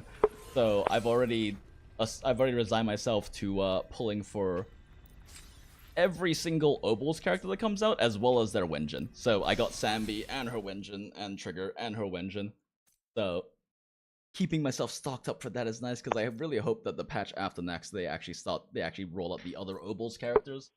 Don't keep them so spaced out. As for like Sambi, I don't really know how I feel about Sambi. Like, she definitely has like a skill ceiling in terms of like managing her resources and trying to get like everything nicely stacked up without wasting charge. For like a stun window, so that you can do like the chain attack will like max out your stack, so you can do a triple special, and then you can use your EX to do a triple special, and then the second EX to do a triple special, or an ult and do a triple special. Like, there's like definitely something for that, but like fundamentally her mechanical gameplay boils down to, I'm going to mash basic attack until there are 3 things on you, and then press skill 3 times, and then repeat that until thing is stunned or you're dead. And I guess for me personally, I enjoy playing teams like more complex, like Miyabi teams. I enjoy Evelyn Astra is my favorite team to play, because Evelyn is such a technical character, like really high mechanical ceiling for Evelyn, so I find her a lot of fun to play, on top of like the resource management. I really want to pick up Harumasa, because Harumasa has like some ridiculous levels of like pre-planning tech and strategy to maximize his damage, because if you play him well, you can dump, I think it's 32 in a single stun window. You can dump 32 of his 24 or 20 or 30. I think it's 24 of his like slashes in a single stun window, if you get everything perfectly lined up for it. And it's really funny to watch like speed. I know ZZZ is a lot of fun though. While it is lacking a bit in challenging content for my taste, it is also still just like a lot of fun. Like the game is just fun to play. The like core mechanics of the game are entertaining and fun. The storytelling is great. The style it has and everything it does is great. Like, and I also just enjoy how it's like, it weirdly has the most wholesome community out of all the Hoyo games, including Impact, because Impact has a big issue with CN toxicity, to the point where Dawei, the CEO of MiHoYo, he has had 2 assassination attempts on him by the Honkai Impact community in China. It's fucking crazy. Genshin also, of course, always has its... What is this? I'll look at it later. Genshin always has, like, its, like, various dramas popping up, especially with the VA stuff right now. It's, like, really messy. Star Rail has a little bit of VA stuff, but also just generally speaking has a lot of discourse. Recently, there's been a lot of shit about, like, Casterus and, like, her having a global revive passive and what that sets as a precedent for the game and how that is concerning and everything. There's always, like, a bunch of drama going around this games. Well, ZZZ is just like, yo, I like this character's ass, and other person's like, yeah, I like this character's ass too, but I like this ass as well, and then they high five and they goon together. That's the ZZZ community. And it's just a bunch of gooners, and it's so much more wholesome than like the other ones are. There's like barely ever any fucking drama in the ZZZ community.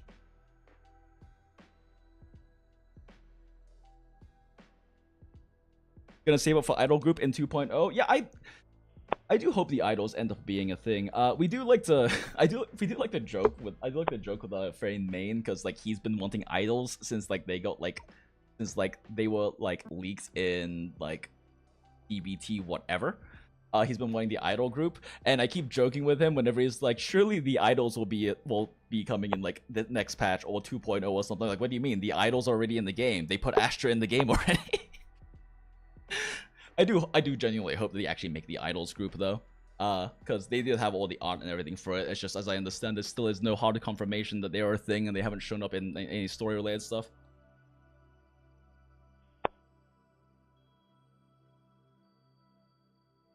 Reverse School 99 has a amazing quality of life. You anything you play with him? Yeah, no, I used to play the shit out of Reverse 99. I've been taking a break for the past few patches just because I have too many gotchas, and it's kind of the one that's like the lowest on my docket for that. I do want to come back and play the main story though, because the most recent story I played was the what's it called? It's the fucking Isolde and Kakanya story. By the way, Kakanya, actual wife, incredible character. I did log back onto 1999 just to buy her new skin that came out like 2 weeks ago, but I haven't played it in a while. I do want to go back and play the actual new story and stuff. It's just, I also like look at CN meta stuff, and I really know that like I have Windsong, and I'm very good at playing Windsong, so I will never have difficulty with any content in that game ever for like the foreseeable future, because Windsong's still fucking busted if you can pilot her well. So I just haven't had that much interest. I did pop in to pull Redhead the Bullets girl because I think she's funny, but yeah. I like 1999, but I'm taking a pretty long break from it currently. CN Genshin scene is very wholesome. NA is drama cesspool. I'm glad to hear that. Yeah, the only CN community I'm even like vaguely familiar with for like Hoyo games is Impact, and it's mostly just because of watching documentaries on all of the stupid shit that they've pulled, and how like they pulled the stupid shit, and MiHoYo's like, we're so sorry, have free pulls. It's like, no way, the motherfucker tried to stab you. Why are you giving the community more pulls? Like, bro. I mean, I get it. It's like to calm down like the community at large. It's just still funny that that is like the official reaction to someone trying to fucking stab him. Okay, I'm good on. Oh, actually, am I good on Impact? Shit. Make sure I don't miss Abyss again. How much longer do we have on Abyss? Oh, it's not even ready yet. It's 10 hours. Okay, cool. Okay, what was good?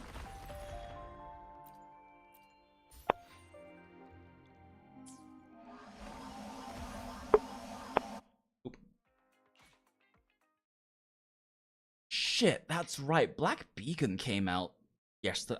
I fucking like lost track of days. I thought Black Beacon was coming out tomorrow, or like now since it's past midnight over here. I thought Black Beacon was coming out tomorrow, and now I've missed day one. I'm a little sad about it.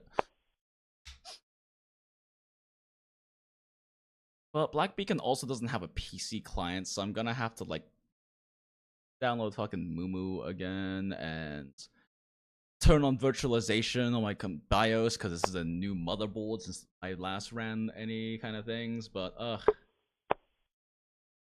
yeah, I'll look into it tomorrow. Try it out tomorrow. I would definitely like to look into it.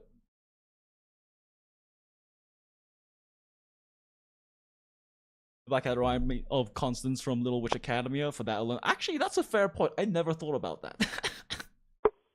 The last QA was EZZ devs, though idle factions. Oh, it is? Oh, okay, cool. It is actually hard confirmed. That's good. I wanted to get into the Black Beacon, but no PC port. So yeah, that's the thing. I mean, I don't mind running emulators. It's just that since I built my new computer, I just didn't bother turning on virtualization in my BIOS, so I just kind of haven't bothered doing that. Because all of my like phone-only games, I just play on my phone at this point. Like, I play Arknights and Path to Nowhere on my phone, so shrug.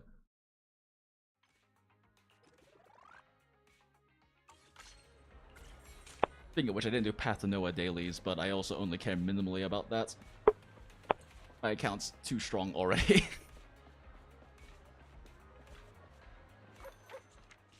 Well, at least we got our ZZZ polls for Obols. Yay. Yeah, Black Beacon looks fun, though.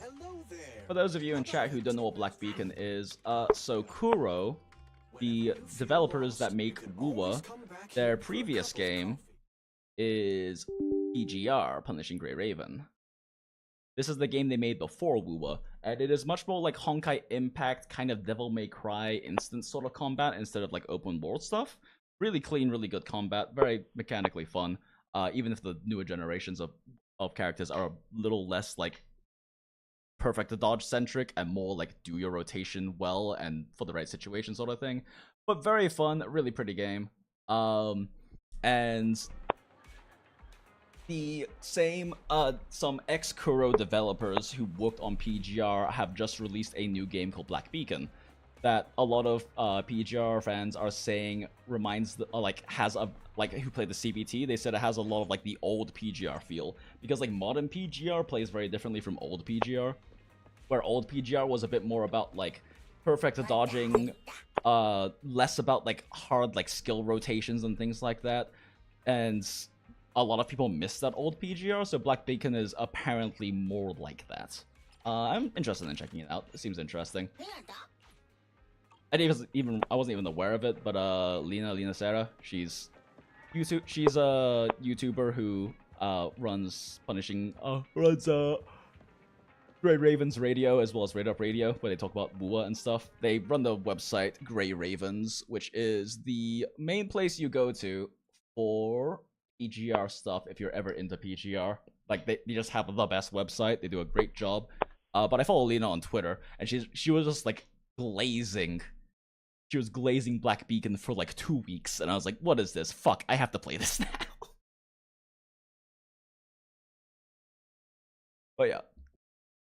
Yeah, very cool peeps. They make, if you ever decide to get into PGR, this is a really good site. You can find all the characters, you can find all of their builds and everything like that. But most importantly, so it's pretty universally agreed upon the early chapters of PGR story fucking suck.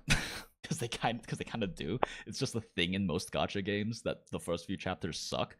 Most people think it gets good around chapter 8. I personally think chapter 6 plus is good. But if you really don't want to like suffer through the early story, you can just skip and you can go to Grey Ravens and just read their summaries. Their summaries do a good job covering all of the important points, and you can just avoid all of the very mediocre writing of the first chapters. But yeah.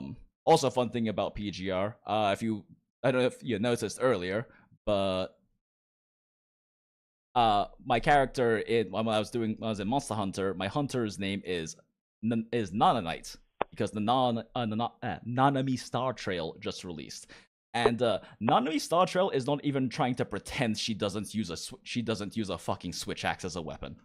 Like, The reason why I was cosplaying her though is Spider2B, who is like one of the premier and in my opinion the best general, like what is it fucking called?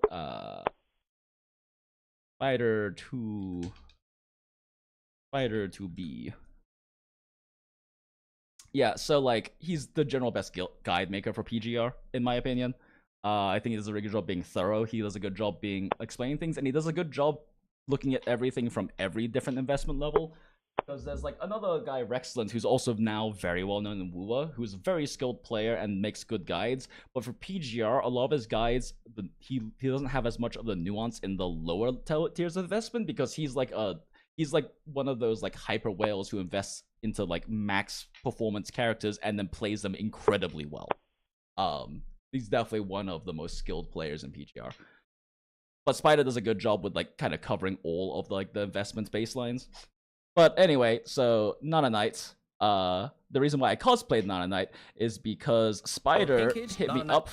You might have seen this if you follow me on Twitter. But Spider hit me up about a collab, so I decided to cosplay Nana Knight in Monster Hunter. Your favorite washed-up Monster Hunter math guy. So, the Charge Blade. You have Sword and Shield combos, the all-powerful spinning pizza cutter, and of course, the classic and explosive SAED. Wow, my first actual video, technically cameo in 9 months. Maximum damage. Wow! Hey, Jinx? Oh, hey Spider, what's up? This is a PGR guide. Oh, my bad. Hey guys, Spider2B here, and today Yeah, I'm so he gonna hit talk me up about my like a favorite little cute character. cameo. But let's just Nana Knight can just solo if you don't have Alpha Crimson Weave. Or So, don't run watch any Nana SAED, Knight. especially That is if definitely the not an power is SAED right low there. double S, and then 21 is also at only double S. It's more justified in a min-max perspective to just stay. This is on definitely not Nana Savage Knight X for right maximum now. damage. If you want to swap, you can still continue. She is not using Savage X and SAEDs. This is not a Charge Blade. This does not look exactly like the Arshan Charge Blade at all. Before you do the plunge and ult. That way you always have enough orbs, and with deadline timing. So yeah, she just released, and the joke is that she uses a Charge Blade because they're not even trying to pretend that she's not using a Charge Blade. It's pretty funny. Oh, actually, let me not be a dick. And For Pain Cage, Nana Knight will be soloing. Hello everyone, Jinx here. Poppy. your favorite washed-up Monster Hunter math guy. So, paste in chats. Go send Spider a thumbs up and a subscription and all of that stuff. There's the link if you actually want to watch the full video or rewatch me doing the funny meme silly intro thing. And let me also throw it in the description real quick so people have a link for it if they feel like it later.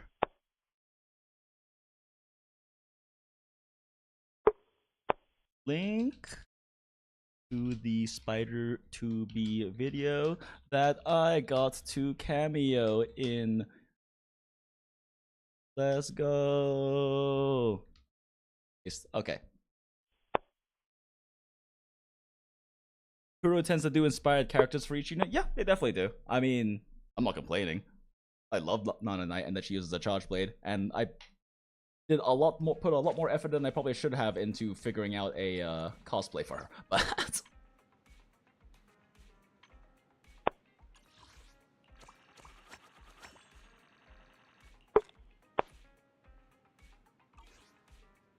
water is good. Most recent one being called Captain Sakura for the mage. Yeah. Yeah, they definitely like to take their influences, but they definitely always do interesting things with the character. So I'm definitely not gonna complain. That is a lot of battery. I should burn that battery. The fuck was Ready I and even waiting. farming? Awaiting further instructions. I am the Eye of Obel. Like, Trigger's I've got your fully back. built with the exception of her weapon, but I'm just gonna, when I do story content with those, there's no point farming that. I am the Eye of Obel. Wait, actually, how's my Zenny look? Zenny's a big yikes. Oh, 2x event was there. I always forget. Nope. Okay, well in that case, Zenny. Combine your 3-star vengeance for XP. I think I already did that recently. But I might have more. I don't know. Yeah, I probably have more from pulling for specifically for pulling for her engine anyway. It's okay though. I'm okay with it being this way. Let's do. Actually, I need to practice this theme. So let's do. Trigger Mamas. Let's go. Finally catching part of a stream live. Hi Jinx. Hi Dreaming Suntide. Glad to see you. Also, just want to thank you for all of your good work you do, because it's great to see other math nerds I'll take the mic. doing good work in the community. Unfortunately, we're done with Monster Hunter for the day, so now it's time for like gacha degeneracy. But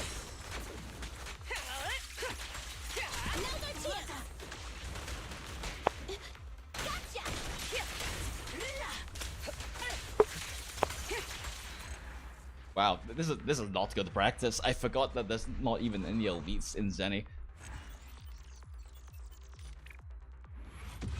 Okay, this is boring. I'm gonna go farm disk drives, I guess. I'll make Zenny. It's fine. We don't need to farm Zenny right now.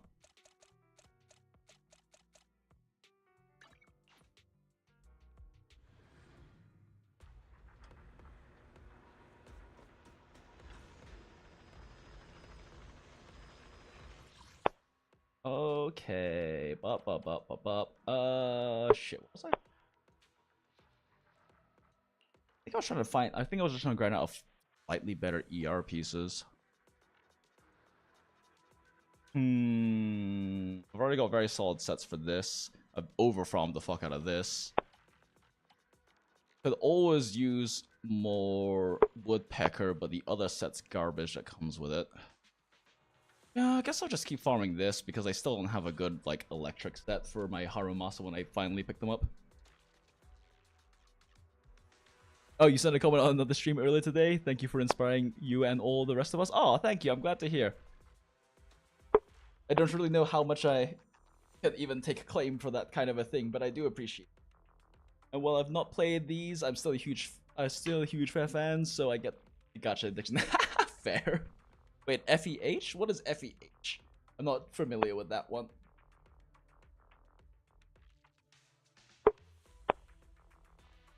But yeah, I don't know. I enjoy the gachas a lot. I'm gonna be real, especially like the pulling and gambling aspect is one of my lesser favorite parts of the whole thing. But that being said, especially a lot of the like more modern gachas, like they just happen to be the best life service anime style games that have fun characters, good stories, good mechanics, all of these things, and it's just fun to play them. Hoyo has been doing a pretty good job with a lot of that. Honkai Impacts back in the day also just very good story and truly heartbreaking moments and great characters. I also like playing ones that are a bit more visual novel style, like Arknights and Path to Nowhere, that just have really good story and pretty fun mechanics. Ah, Fire Emblem Heroes, gotcha. Yeah, I've had a few friends who got into that. Fire Emblem is like a series I've never really touched much myself, but I have way too many friends who it's a very beloved series too. You do unironically like account building and gachas? Yeah, no, account building's fun. Like building up character. I mean, like Hoyo definitely figured it out with people who like building accounts, how to hook them because of the RNG substats. And they're not the first one to do RNG substats, but they're definitely the first ones to massively popularize it through Genshin. To the point where like modern gachas now, it's just kind of the standard for your gear or relics or whatever the system is gonna be to have random substats, because you're always like, ooh, I can grind for like another 0.5% damage by getting one more crit substat, and it keeps people like it keeps people in, but also like gives them that like pride of building up their character that is like their unique character, right? Because it's not just hitting the checklist to max out the investment on like a set list you have with a lot of other gachas where like it's a fixed like investment. It's fixed investment, and every single maxed out character is the same maxed out character, right?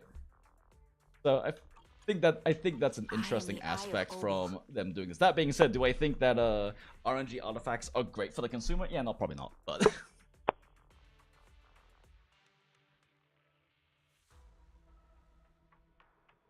Now that pity has been made commonplace, I just treat these games as point accumulation now? Yeah. Yeah. There's still definitely a lot of older games that still just run off of Spark systems, for sure, instead of pity systems. But yeah, definitely there's a lot more pity games out now. I mean, there were already quite a few beforehand, but like, especially 50-50 pity games, 50-50 pity systems are just like almost the fucking standard now for new gachas coming out, just because of like the success of Genshin, especially. But when that's honestly 50-50s aren't really the best thing for the consumer, but it is what it is. Yeah, I guess makes sense that they are so good as an anime game, etc. They make huge money, so they may as well try and outdo their competitors. But I think in my JRPGs, I do prefer the single player experience for story, etc. Yeah, no, that's fair. I mean, and like a lot of these ones are kind of that single player experience. There really isn't much in terms of like co-op stuff. The co-op stuff that does exist in Hoyo games is kind of just a fucking meme, honestly. I mean, like Impact does have kind of your classic like leaderboard like PvE PvP thing where like you try to clear like your bosses or your abyss or whatever as fast as possible, right? But there's really not too much like co-op interaction and stuff in a lot of these. They kind of focus on the single player experience, but it is nice seeing companies like Hoyo and Kuro with like Wuwa and PGR like taking the gacha money they're getting and like investing it back in like providing a stellar product. Because like the character design, the voice acting minus the whole voice acting strike stuff that is way too complicated, and I don't feel like getting into.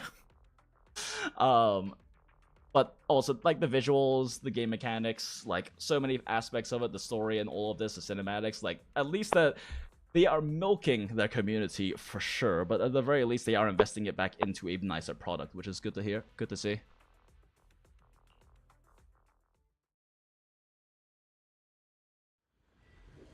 You quit Genshin a year ago, you still think you're an 80% crit rate piece for free? I mean, fair. I quit Genshin when I stopped making videos about Genshin. So, like, I think it was Ito was, like, the last character, and I came back... Adjusting for wind. Pop, pop, pop, pop. Quick swap. Fire support ready. Countering.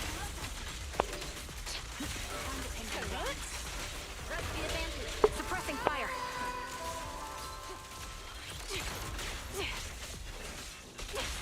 All exits are now sealed. And snap. Ah, Evelyn teams are so sad. Like...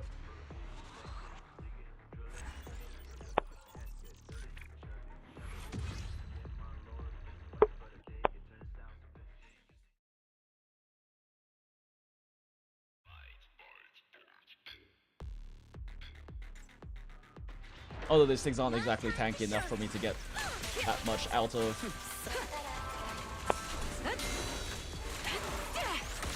Adjusting for wind.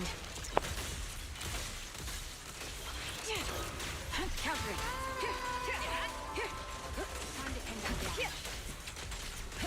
Oh shit, I just wasted a full charge. Take a shot. Increase firepower. Securing the perimeter. Snap. Hope you enjoy. Pop. Snap.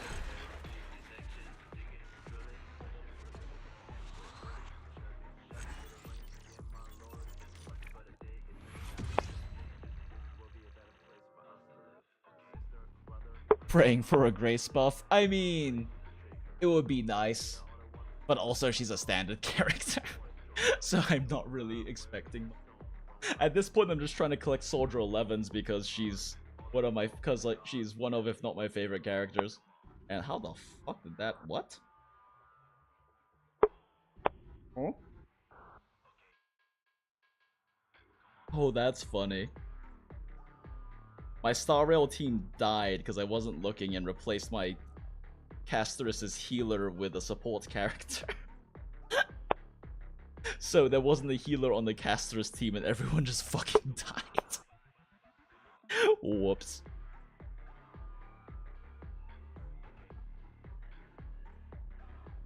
I can't believe Casterus killed the entire team. Alright.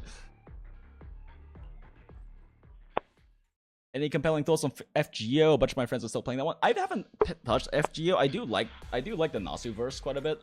Well, I haven't touched FGO, especially because I've heard that like it has like one of the worst like gacha systems because of how high the spark is and the complete lack of pity. But the characters are cool, and I do like the Nazi verse quite a bit.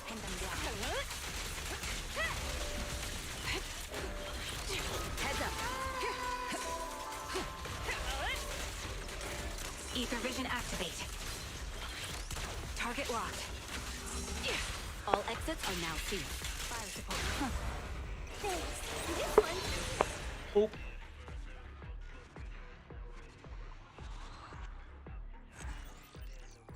These things die too fast.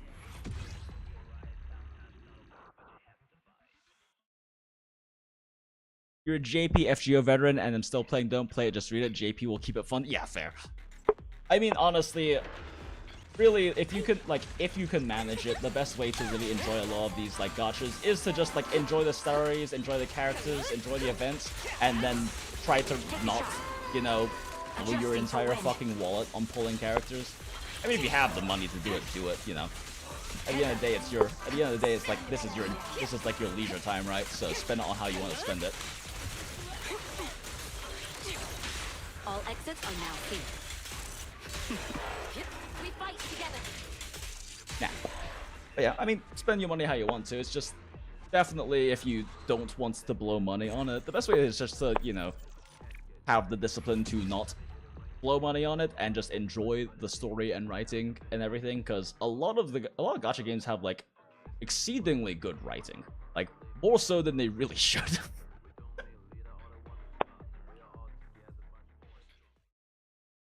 And it's not just like the big expensive like Hoyo ones and stuff. Like Path to Nowhere has some of Path to Nowhere is like a massive cult hit in like China, but has the non-existent has like basically a non-existent global audience, but it also has like genuinely some of the best writing in media period that I've experienced, not just in a gacha game.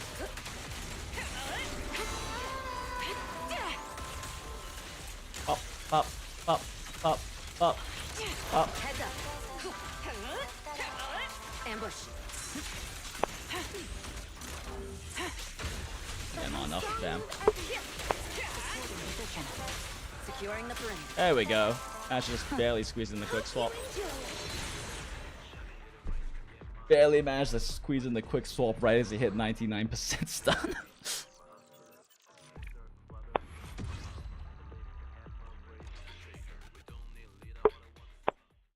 Okay, dailies are not fun enough, but Shiyu just refreshed, so now we Shiyu. Okay, what are we looking at? Electric Fire. Oh, funny. Alright. I do want to specifically practice the Evelyn Nicole team. Sugar Mama's team, though. This team is absurdly strong, but also absurdly technical to play.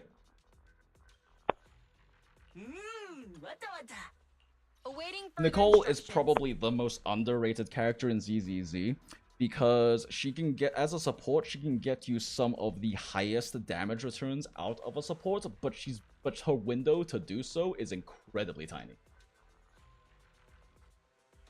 So she becomes a very valuable. You know what? Fuck it. Let's just do Sambi. Sure. As much as I like am kind of meh about playing Sambi, let's just do Sambi. Who the fuck do I throw as my support in here? Astra's already used up, Nicole's already used up, Lucy, I guess? Lucy's additional ability doesn't really matter that much. You have Rena, which might make the team a bit more fun to play because I add some quick swap in there. Yeah, sure, why not? I'll follow your instructions. Does Rena have a functional set? I was moving a bunch. Oh yeah, that's fine. Can I actually put her for her though? Preferable.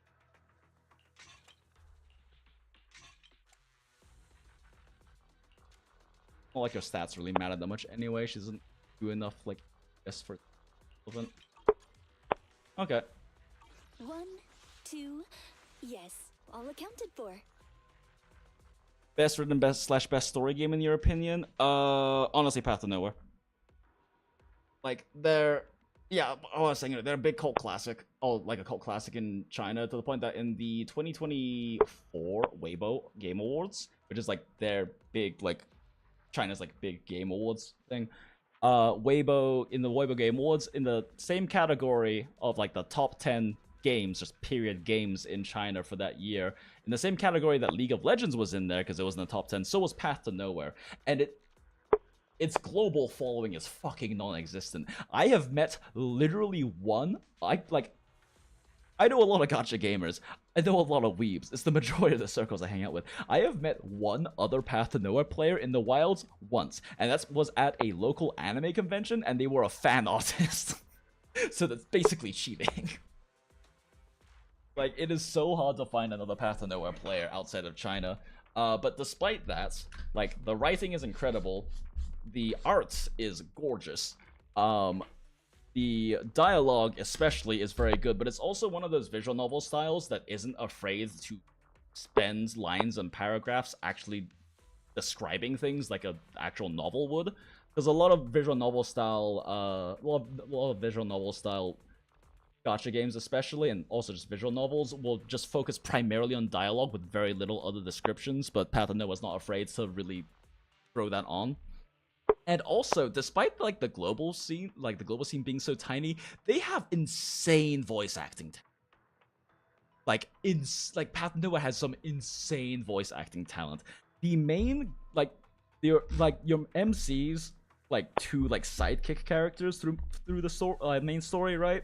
One of them, Hekate, is voiced by Brianna Knickerbocker, the same person who voices Rem and Hu Tao and Wiz and just so many other big profile characters. And it's like, how the fuck did you get her for this tiny ass global audience? And more importantly, why did you? But like, in general, the voice performances are fucking incredible, with a few notable exceptions. Admittedly, there's a few in them just kind of like that, like, it's one of those games that lets you change the voice language for each character independently, and there are two in particular I do that for. But yeah, Path to Nowhere is a fantastic game. I mean, if I even just like pull up, like, I have a bunch of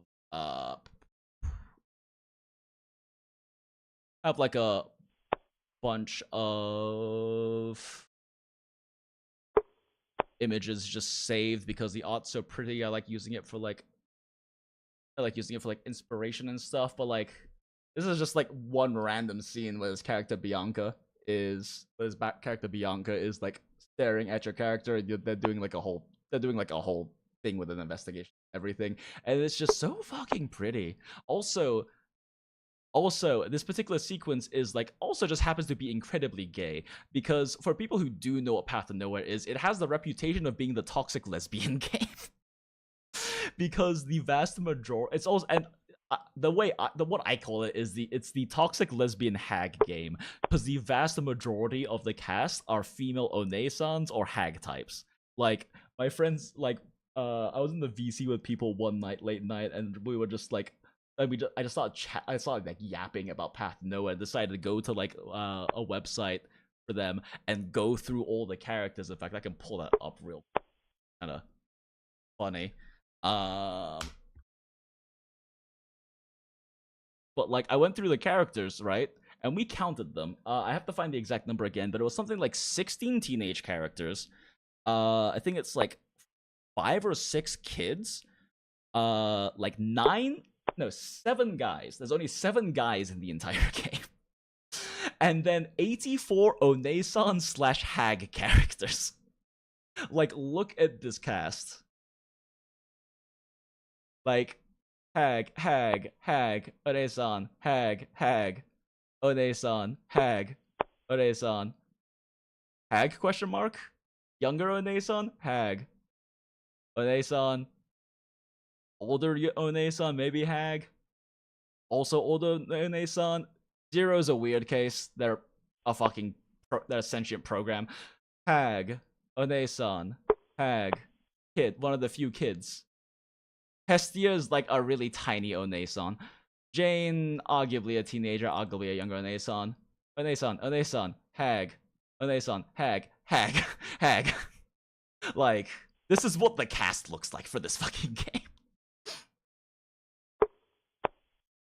Yeah, PTN is the hag maxing game? Yeah, it is. Yeah.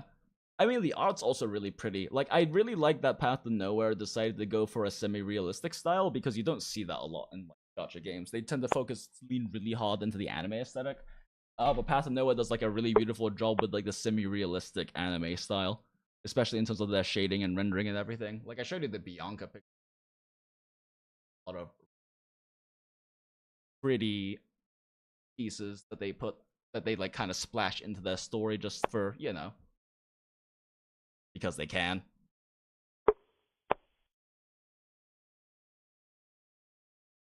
Yeah, just lots of random, very pretty pieces of art they just kind of throw in there, because why the fuck not? Let's flex our artist.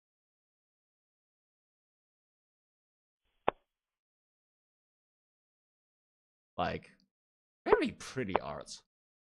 Like I said, the voice acting is way better than it should be for a game that is this, like, unknown outside of China. As someone who's listening to the community, what's a hag? So it's specifically like in VTubing, but also kind of bled into like weeb culture in general. A hag is just what people refer to for someone who's like in their 30s, basically like a female in their 30s. It kind of became like an endearing term in VTubers. Posho Marine, I think, was the first one to kind of really popularized it. It was like a very popular HoloLive JP VTuber who is famous for saying that hags are in demand because she's over 30. And it just kind of became a big thing in the VTubing sphere specifically, that hags, that older women basically are referred to as hags, but in a very like loving and appreciative way, and not in a derogatory way. Wait, what are my teams? Okay, yeah. What are they running? Shock, sure, shock. We don't have an Obels bank with us. Nah, Marine is Eternal 17, true. I thought that would be one of Nason would be. Oh, Nason is more like 20s. Like mid, late, depending on the person, early 20s sort of thing. Would be more like under Nason type. At least like that's what I would consider distinction. I don't know. I don't think there is any kind of regulatory body setting these definitions. But yeah, as I understand, at least in like the VTubing community, it's weird to say VTubing community because it's not like a single community. It's like an entire sphere of like content. But like in the VTubing sphere, like a hag generally refers to someone who is over 30 or like really late 20s or something like that. But also in general, it's kind of become a Gen Z term because there is like a just general Gen Z term called hag maxing, which is essentially describing this more recent phenomena where a lot of like younger Gen Z and Gen Alpha men, like in like their very early 20s or even late, or even like 18, 19, have been like choosing not to date women in their own age range and instead go after women who are 30 or older. And it's like a very weird phenomenon that's specifically spiked in recent years, and it's referred to as hag maxing online. But it's like, I mean, there's always been like, you know, there's always been like younger men who seek to date older women, but it specifically had a spike and become a thing and actually has been researched and studied at this point. Kind of wild. Apparently we need to define an anime girl taxonomy. True. We shall become the acting regulatory body for it. That's the direction this channel has to go now. If you want an equivalent, Onone-san could be college while hags are deeper career one. Yeah. I mean, I would say like career woman could still be an Onone-san, but it really depends, right? Like if you're talking about like because it depends, I guess. Like you can graduate college at like 21 or 22 and start being in your career and be like 4 years into your career and be 25 and 26 and probably still be like One-san range. I don't know.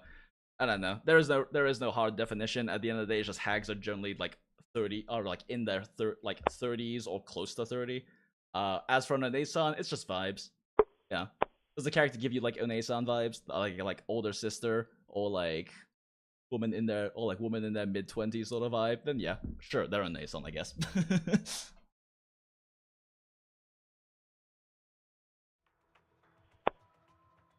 I just realized, is this the correct order? Yeah, it is. Okay. But yeah, I really need to practice this Sugar Mama's or comp because Evelyn, Nicole, Astra basically makes the best use of Nicole and her potential damage buffing, because Nicole can shred 40% fucking defense That's not the enemy. for about 6 seconds, but you have to dump all your damage in that 6 seconds, which Evelyn is very good at doing. Then she mostly just builds up for gigantic bursts of damage, so she's really good at capitalizing nicely on Nicole's output. And they're both very good for like quick swap things too, because they both have pretty quick swappable animations to make use of.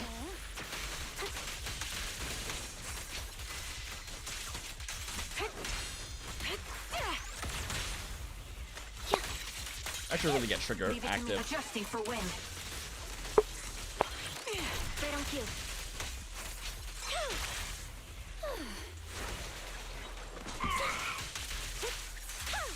Wide open. Show me mercy. It's time. Recalibrating. Oh shit. Cannot I stop. pressed that button too Down fast. strategy. Fucked up my swap. Whoops. Focus. Ready and waiting. Dual electro engine.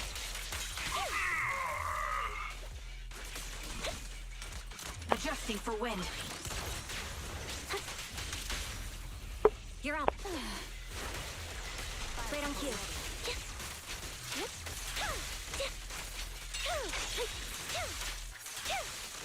I could probably ult here, and I probably should. This is also early Shia, so I'm kind of fucking around a bit here.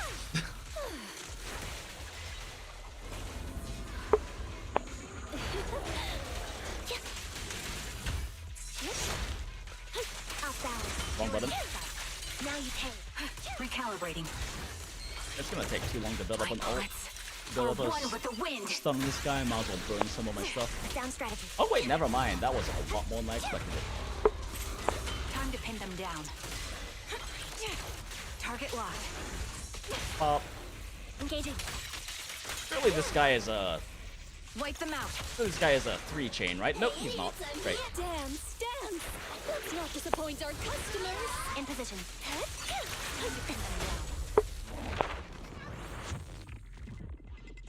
Man, that was sloppy. I'm gonna have to clean it up for later shoot. Very glad that Nicole stopped being stepped on. She was my Zhu anchor for so long. Yeah, so the thing is, like, she was very clearly designed to be good with Zhu, because Zhu, like, is the type to just dump all of her fucking damage in the stun window. But she also works really well with other. Like, in general, it's just you kind of have to really learn how to play around her 6-second defense shred, because it's an absurd amount of damage increase to have 40% defense shred.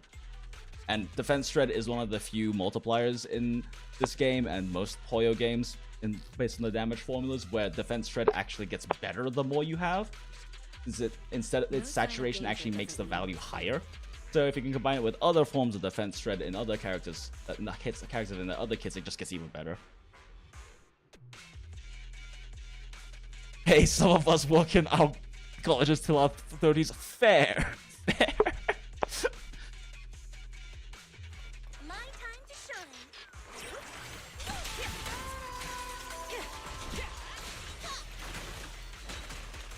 Countering. Ah, thought I would kill him early. Tough luck. Behave yourself.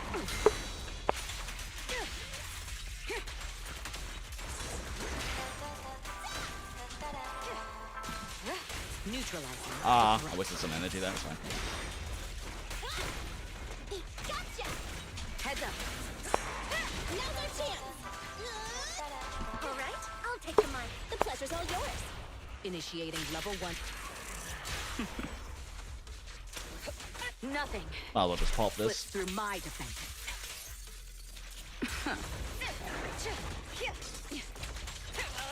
Tough luck.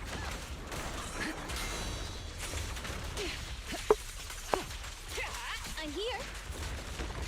Get away. Oh, I thought that would be parryable. It was not. I'll eat. Honestly, I can probably just pop the guy right here. Maybe not. Yep, there we go. No need to wait for the stun.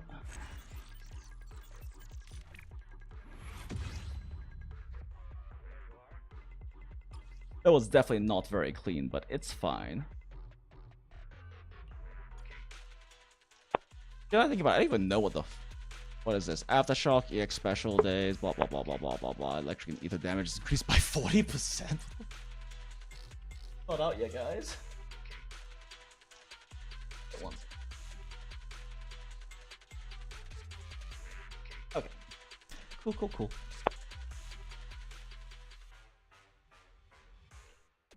Wait. The music is so good in ZZ. Like, they drop actual bangers, it's crazy. All right. Save your strength, Envy. Ether vision activate. Right on cue.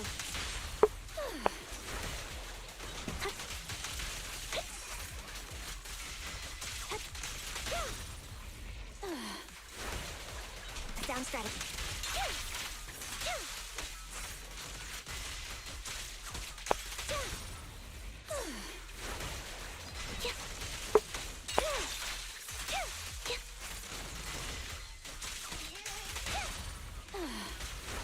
I should probably be using resources at this point. Right on cue. Wide open. Show me mercy. It's time. Recalibrating. Oh, really? That didn't parry. Weird. Holding position. I got the timing right. Oh, that was a little too early.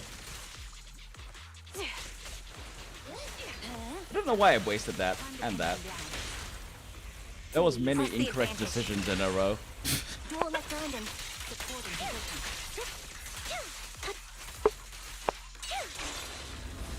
as you will. Dance. Let's not disappoint our customers. Down strategy. Resolve. Probably can honestly kill these things, but Now you pay. Off balance. probably can kill this thing before a stun even can come out, so This bullet will reach its mark. might as well just pop everything right now. Adjusting for wind. Move it. Ready and waiting. Here and overload. Oh, really? I didn't kill it? Time to pin Oh, down. surprise. Wide open. Now you pay. Fire support ready. Oh, how am I Recalibrating. missing these parry timings? You cannot stop me. Right on cue. Gotcha covered. Engaging. I guess I do got it. I guess I will have to kill him here. Off balance. You're in. Man, I am not used to playing this team. Okay. I'll manage things from here. One of these days I want to like actually sweat for some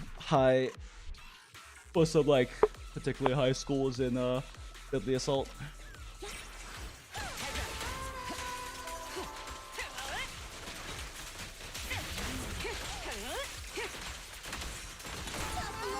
Oh, think of the parry off weird.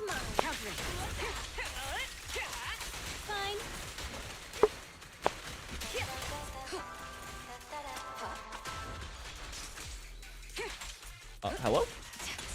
I'm here. I held input a few times there. Weird. Heads up. Fine. So.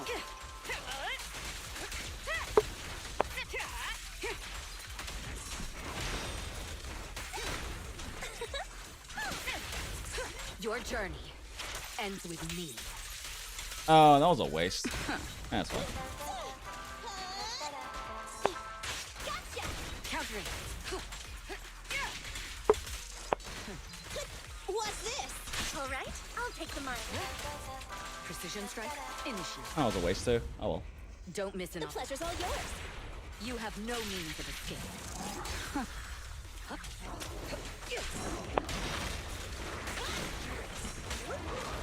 Heads up.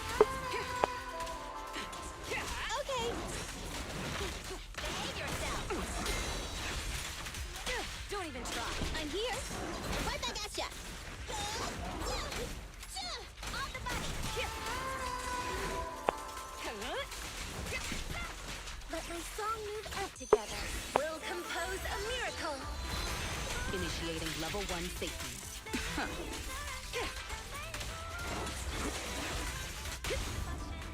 Don't You asked for it. You have no means of escape. We fight together. Gets nothing. Slips through my defenses. Could have swapped with Nicole, but I really want to get another chain off. Yeah, there we go. Get away from me.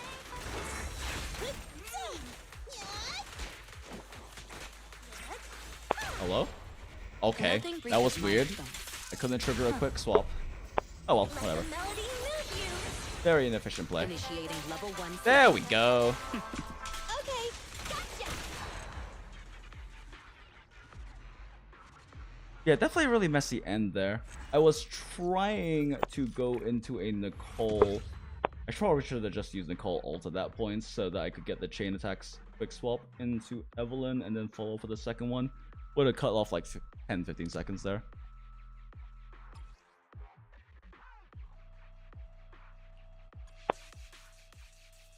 Do you do the tower in the HIA? I have done some of it. I haven't hard sweated to the top levels yet, because at the end of the day, those end up just kind of becoming a dodge check. Or a Caesar check. If you have Caesar, then those become a lot easier there, but Caesar's one of the ones I skipped. But they just kind of become a dodge check, so I'll like sometimes clear a few floors and then be like, I am too tired to perfect dodge every single thing right now.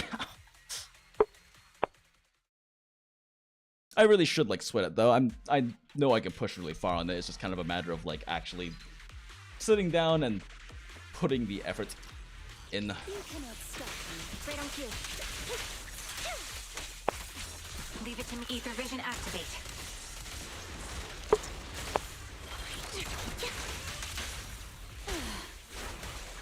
Down strategy.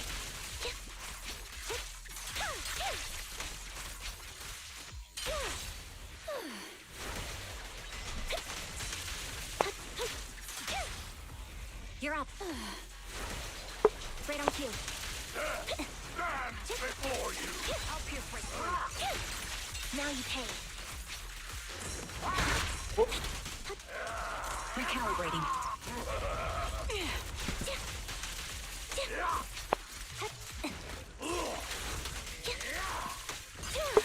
It's time. Evasive formation. Dodge. Increase fire. Down strategy. Well, that happened. Wow, this guy has a lot. Has a very high stun. Engaging. I was expecting that to go Wipe them out. off a while ago. Oh well. Fear comes from more than just the unknown. Resolve.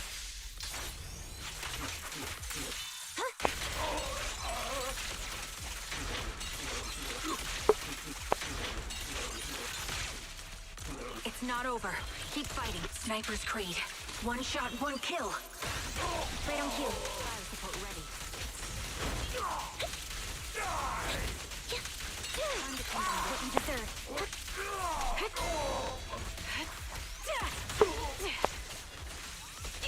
Oh, Ether come vision on. activate. Thank you. Roger that. 2% shorts. Sustaining fire. Probably not gonna even use Electro Boost to waste those frames, but it's fine. Oh, we got the full ambi combo off during stun, so that's nice.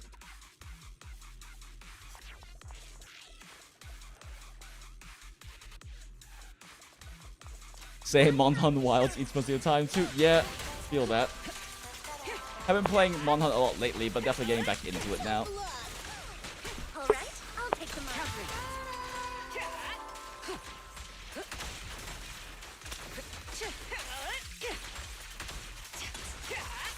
Now's our chance. Honestly, I don't like how the group in the beginning. I don't need to do this to like actually clear, but it upsets me that that I didn't get the grouping right. There we go. Now everyone's together. Tough luck. Heads up. Who do you? Oh, okay. Right back at ya. Get away from me. Countering.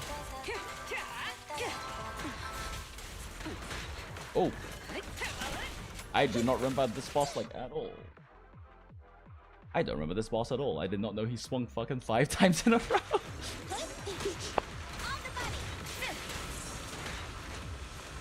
Damn. You couldn't figure that in time. Wow, okay. I do not know this matchup. Now's our chance.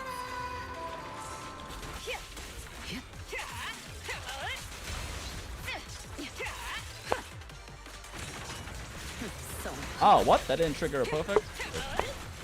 Remember to smile. Heads up. Don't even try. Your journey ends with me.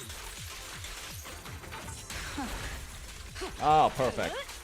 That's what I like to see. Behave yourself. Tough luck. Together, we'll compose a miracle. Don't cross the line. You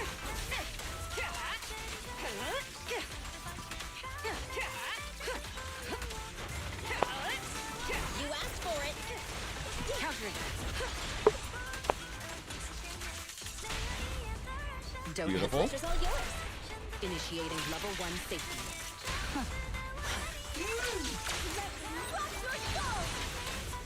One chain attack. So you. Heads up. I want to do more chain attacks. It's okay. I probably could have preserved them for the stun, but it was better to kind of just burn them early to not waste EX. But it's really satisfying doing like a 5 chain attack combo with Evelyn during a stun window. Hey, let's go. 1337 damage. Woo. Or score, what the fuck that's...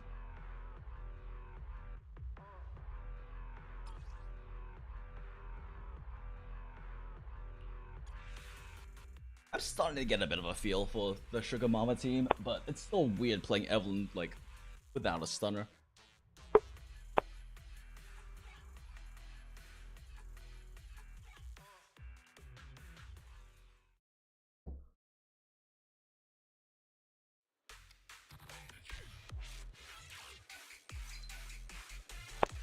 As you will. Right on cue. Savior's recalibrating. Attacking from our blind spot.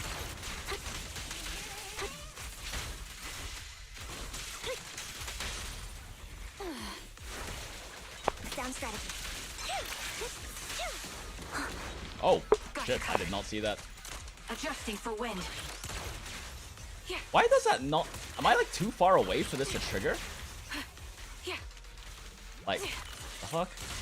This is not the first time that has happened either. It's not triggering quick assist either. What's going on? Okay, weird. Wasted a bit of time, but... You're up. Right on cue. Go now, Johnny.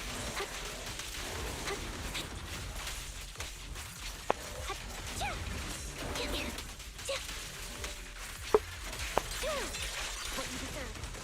Ether vision activated. Sound strategy. Supporting position.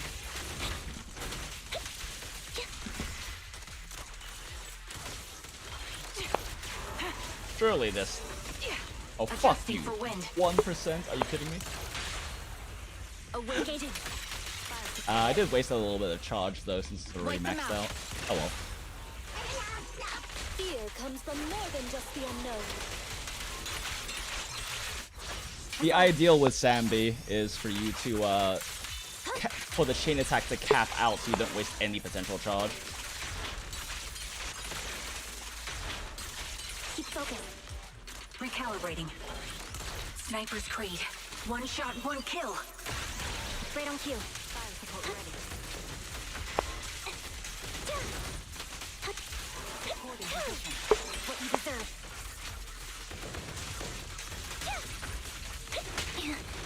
Oh, I failed. Shit.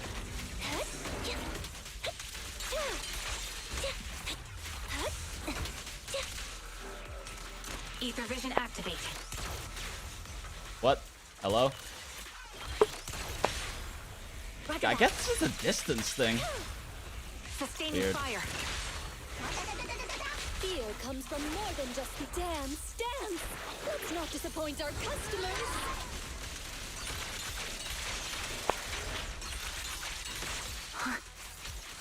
Outbound. You're in my sight. What you Ah, deserve. losing that stun window kind of sucked. Fine though. Yeah, trigger can be a little weird to trigger stuns with because the back hop from like her doing her charge attacks, I guess puts her out of range of chain attacks sometimes. Allow me, Eve. I don't know. Still getting used to playing her. Grouping, yeah, let's go. Get away from me! All right, I'll take the mark. Oh my god, I missed one. Are you kidding me?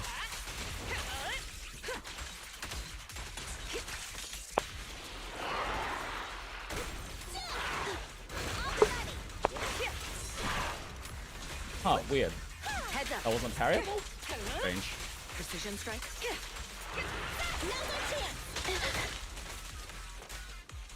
Wow, I am playing this so badly right now.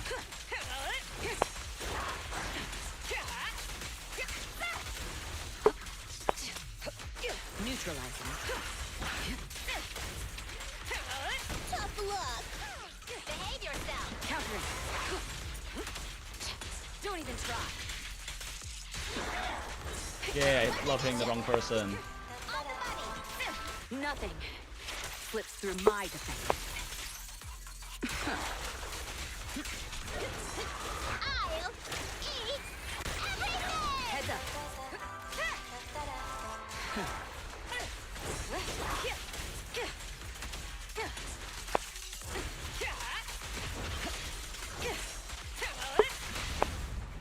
Who do you need? The pleasure's all yours. Initiating level 1 safety. Huh. Don't. Let me rock your soul. I'll show you. Ambush.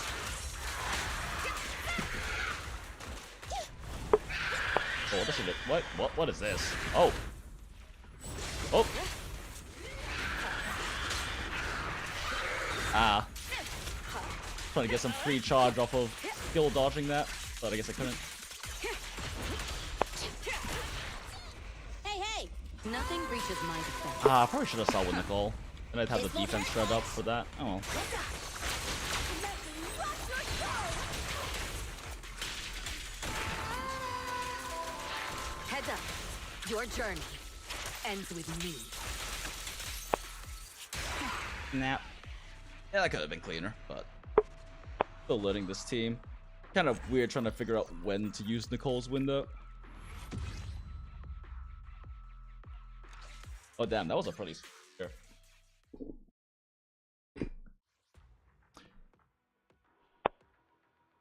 You were forced to be a day one anomaly main. Let's go. If you use EX special after the final step, you can close the gap. Which yeah, no, that's true. It's just in the cases where there's like literally one, like 1 or 2% left on. Oh wait, that was the last one. Oh, Sag. I didn't realize that was Q 7 already. Well, still a slow clear, but I guess it was Q 7. So 30 plus seconds left with sloppy play isn't too bad for Shia 7, I guess. Definitely should be able to bring that down by like a solid 20 seconds at least, though. Rug. What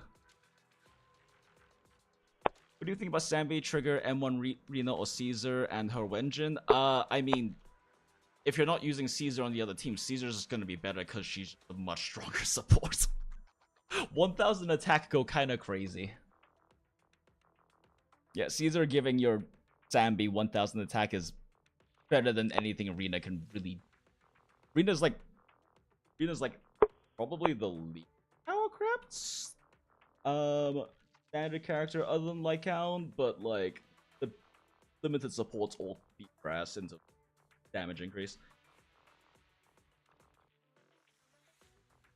That being said, I'm using Rena here because it's more fun to play with Rena, because doing like the micromanagement of keeping the bang boost out with Rena is fun. I did not do a great job of it though. I kept forgetting to like swap back into her for to like doing like quick swaps into Rena to re-up her bang boost.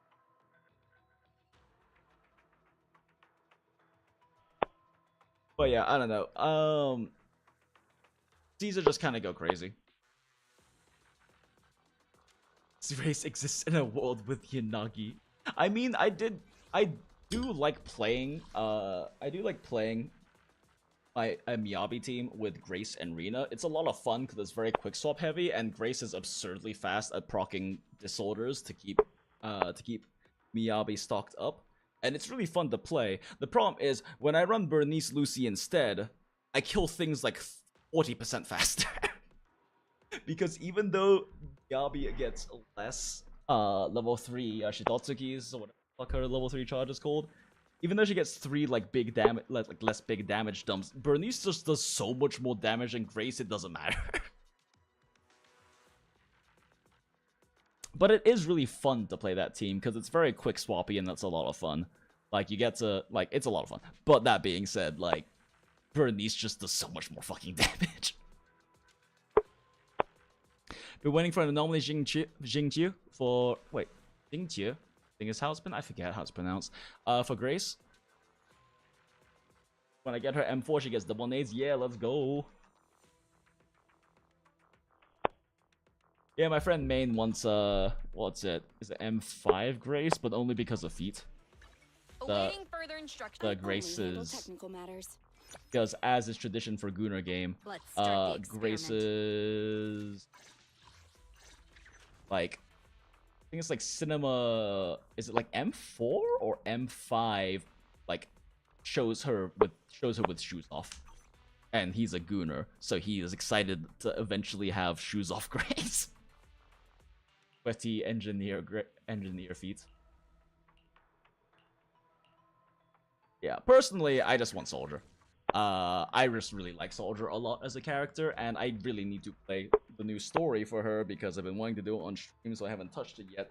But I have been bitching since like patch 1.0 about not being able to get Soldier's fucking background and max trust level, because until this patch, you literally couldn't do it. You literally, like, this unlocked this patch. It took so long. I have waited so many patches to get Soldier 11's fucking background and title. I still don't have a title. Like, I have refused to equip any title until I get Soldier's title. All of these? Nah, none of these. Soldier 11's title only. Her waifu power level is being held back by her fit. I mean, she could have a better fit, but I like her fit fine enough. I'm still not sure how I feel about the newest voice actress. I understand it's a really messy situation and everything.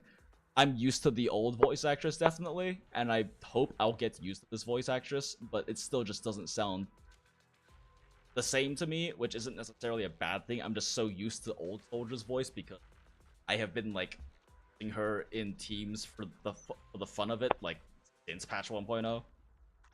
Like I especially like running Soldier. Like now I have Trigger, but I especially like running Soldier in a Bernice, Lucy crit Nice team where it's just everyone does fuckloads of high crit fire damage.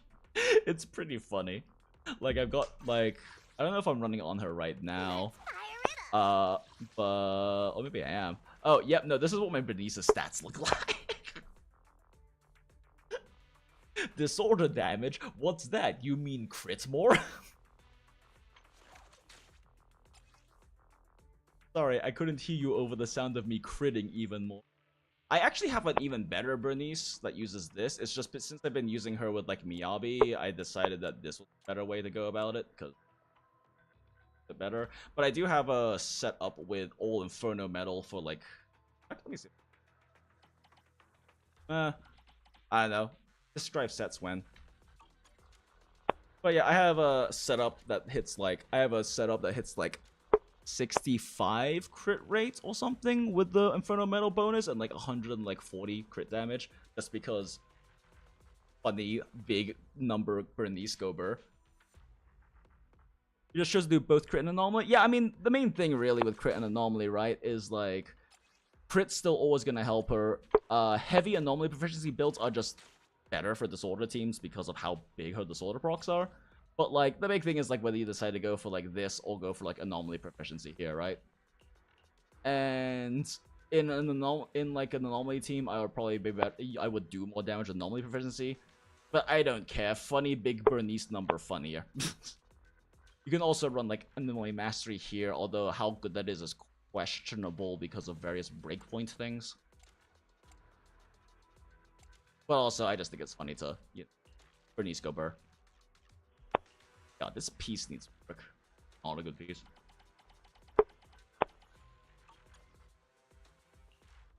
Yeah, I even spent the post-poll resource thing on getting Soldier 11's Wenjin because I want her hair to glow. It's really hard to see her hair glowing when she EXs, but it does technically glow.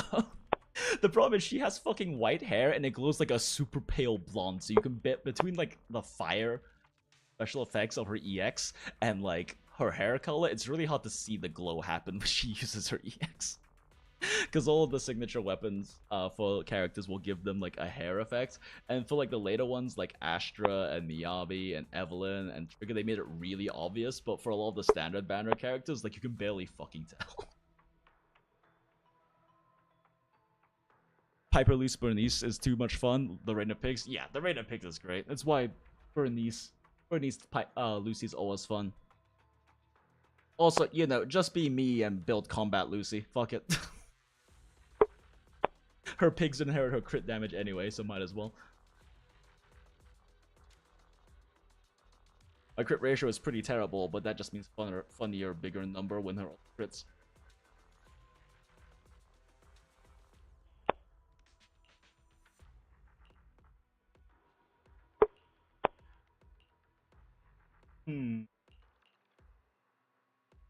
Ugh, I spent so much time getting my Miyabi up, but I don't know. The reason my Miyabi's crit damage looks like this is I'm running a attack. Like, I spent so much time getting my Miyabi to hit the 80% breakpoints without a crit rate slot 4, right? Like, I think it's 18 crit subs?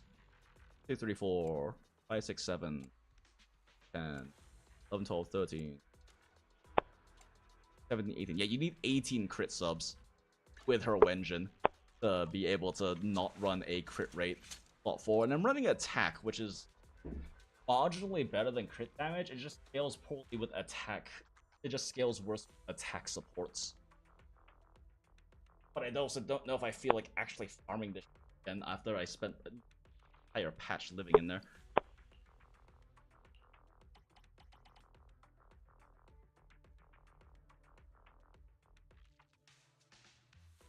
You're 80.2 with crit 4? Yeah, no, I'm not joking. I spent an entire fucking patch farming in here.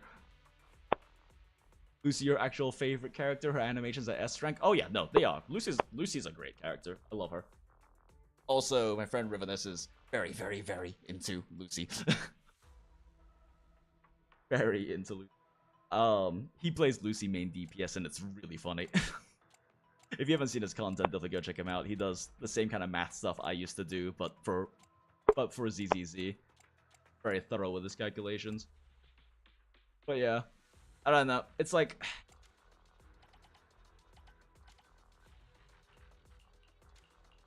I have some pieces I could probably try rolling. The thing is, I have to get a crit damage that also somehow has 3 crit rate rolls on it to maintain that 80%. I could probably drop one sub, but it's just nice to have the 80%. I don't think I actually got any crit damage that have natural. I mean, like, fish this. Yep, nope. You're garbage.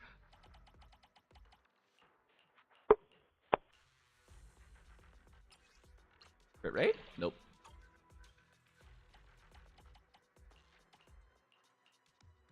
Then again, this is like a good general set because it's just the opposite version of Woodpecker, right? Instead of 8% for a 2-piece, instead of 8%, you get 60% crit damage. So it's actually just a good general, like, thing to have good piece of this. And thanks to Miyabi, I have an excessively large amount of really good pieces for this.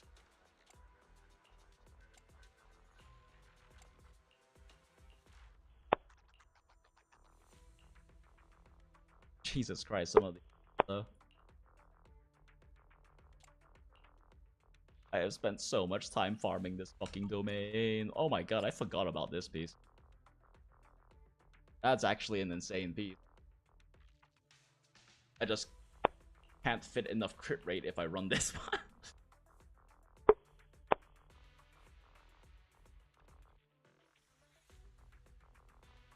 Yumebi has 85 crits, 176 crit damage, 3k attack. Are you running an attack slot 5? Because that sounds like you're running attack slot 5. Still really impressive sub rolls. But that sounds like you're running an attack slot 5 and a crit damage 4.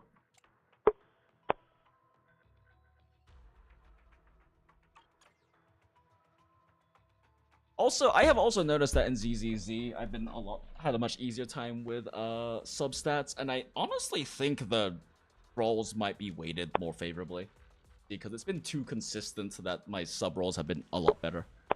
I would not be surprised if the rolls are weighted better. Plus, the non-variable rolls help a lot.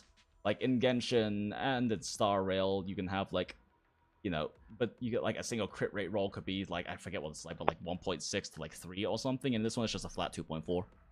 You don't have any variation, so it definitely makes it a bit, yeah. I don't know, I farmed enough for my Miyabi, I'm not touching her again. The main thing right now is how's my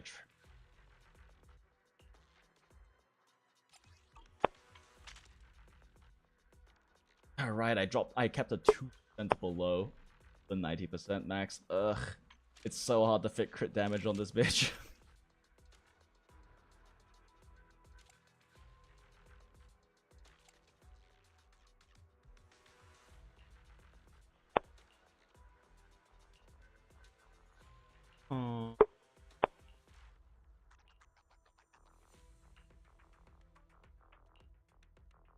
I mean, this would be good, nice on her soldiers.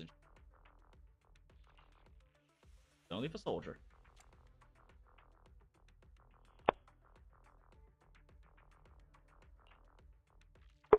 Not a terrible piece.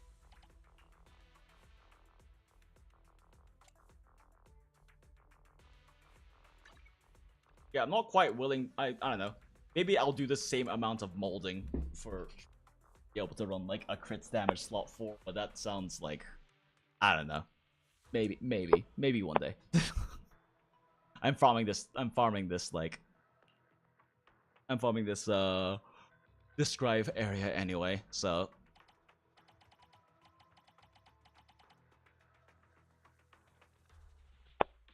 you roll attack 5, he's gonna roll 3 crit damage. Yeah, and that makes sense. Like Miyabi is one of the characters where like attack and ice are pretty equivalent. Similarly, attack and crit damage are pretty equivalent for slot 4 if you can manage it. But yeah, no, that's nice stats. If you have 176 crit damage, is that including the, are you including the 50 from here in there? Because, let's see, 50, 125.6, and then plus 48. So yeah, that's around, if you're including the 50 from here, then that's about equivalent to the crit damage I have, but still very good rolls, and your crit rate's a lot higher than mine. You're not including the weapon? Jesus Christ, how do you have a... That is insane crit damage rolls and crit rate rolls. That is crazy. That is insane rolls then. Yeah, holy shit.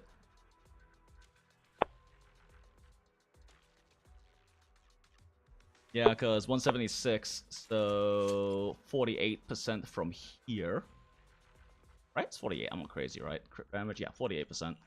48% from here. I mean, our attacks are equivalent because of that piece. Jesus, yeah. You have like 40% more crit damage subs than I do. To be fair, I don't have a lot of crit damage subs because I was fishing so hard for crit rate, but... Yeah, that's crazy. Wild. Eradicate all evil. I could probably build up on my Miyabi more, but it feels unnecessary. She's so Asset confirmed. Preparing to move out. absurdly strong.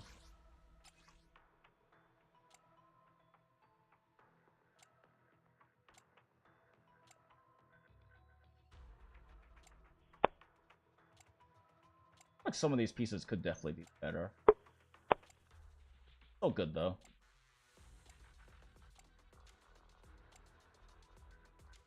Rug. I'll protect you from any danger. Okay.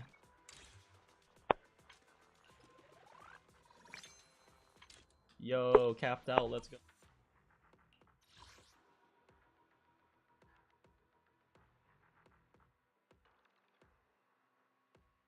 Ah, so you have a crit. Oh, you have a crit rate 4 piece. I mean, either way, the point is crit 4 piece. Crit slot 4. Just a lot of crit damage subs. Yeah, that's crazy. I mean, for crit damage, assuming that you've got like, let's be precise about this. I am actually. Eradicate all evil. So if you're at 176, not including the bonus, that puts you at a 100 higher crit damage. Have 100 higher crit damage, so that is what? Oh, right, but you don't have, you're running attack instead of ice, so okay, assuming that I was also attack instead of ice, so my attack stat stays the same, that would mean I could get 48 from here, and the difference is almost exactly 100, so that's 52. And a crit rate sub is worth 4.8. Yes. So, 2. You have 11 more crit damage subs than I do. That's crazy. Or I guess 11 more crits. Oh no, you also have no. So you have 13 more crit subs than I do because you also have the higher crit rate. So yeah, that's crazy. That is insane rolls. Wow, a survey for Denny's. Wow, I'm good.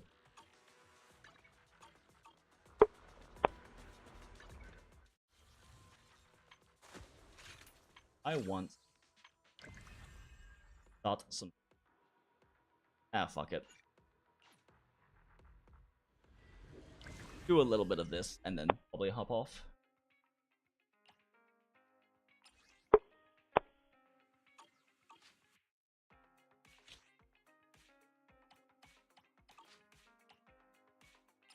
I've been wanting to like actually do this on stream instead of just do it by myself. So I'll probably do this for like half an hour and then hop off. I just came back from Waterfall Soup. What happened? Did something come up with General Chop?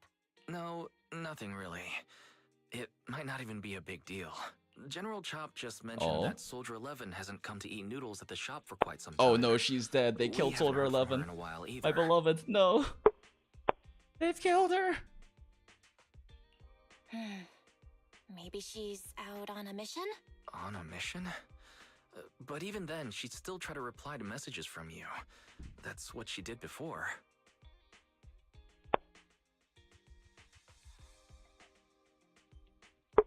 Recreate 82 123 yeet. This is starting to worry me now. If only her squad mates were with her. Trigger? If I'm not mistaken, you're back to inquire about Soldier 11 again. When was the last time you got some shut-eye? They're closed right now, don't worry. My eyes are closed right now. Don't worry about it. And I can't rest until I've confirmed her whereabouts. Recently, she keeps getting redeployed and I haven't been able to contact her, which is very unusual. We are colleagues after all, so I thought perhaps you might have some information. You're in luck. However, I want you to promise me something. Don't push yourself too hard and go get a good night's sleep. For her sake, if nothing else. Thanks. I'll do it for you too, Ray. I know you say that to everyone, but fine. Here goes. Someone who looks a lot like Soldier 11 was spotted in Hollow Zero. According to the eyewitness account, she was with some armed individuals who were not Defense Force personnel. I'll send you the precise coordinates. Are you heading out now, Trigger? Enter combat. I am the Eye of Obel. Let's fire it up. I've got your back. No, Ready I and waiting. can't use Soldier. Okay, Ambi, go save your sister. Ambi. Dun, dun, dun, dun, dun, dun, dun, dun. Yo, wait a Standing second, what? by. Take a deep breath. The spotlight's about to shine. Number 0, Ambi. Captain of Silver Squad. It's been a while. Standing by. Wait. Dun, dun, dun, dun, dun, Yo, dun, she dun, does the dun. dun dun dun dun. That's cute. Okay. Yeah, she hums the battlefield. I mean, they did the little short for her where she's like tapping her blade against her leg and doing the dun dun dun dun. I just thought it was funny that she is humming and tapping when she isn't wearing earphones anymore. No way! No way! Wow! Wow! Cool. I'm on it. We've arrived at the coordinates Ray provided. She's so kind. Save your strength, Ambi. Adjusting for wind. Up, up, up, up. Sound strategy. Mind the blind spots.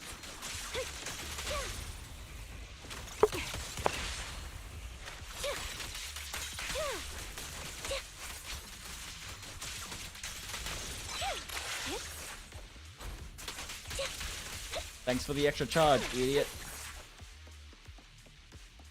Suspicious ether fluctuations over there.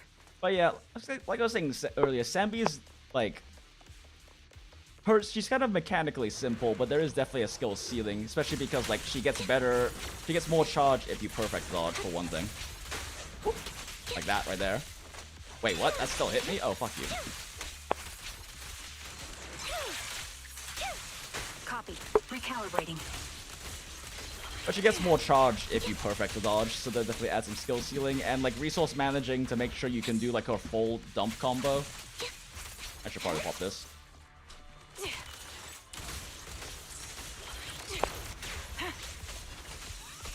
Right on cue. Holding position. The target's exposed. Roger. Weird. Wide open. You're in the Now you pay. Weird that I only got the one chain attack against the dog. Kinda threw me off for a second there.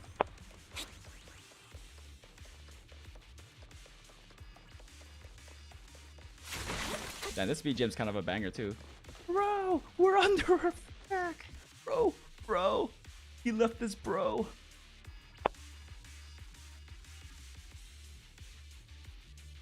Don't hit me. You're from the Defense Force, a soldier of the people. You can't just go dishing out vigilante justice, can you?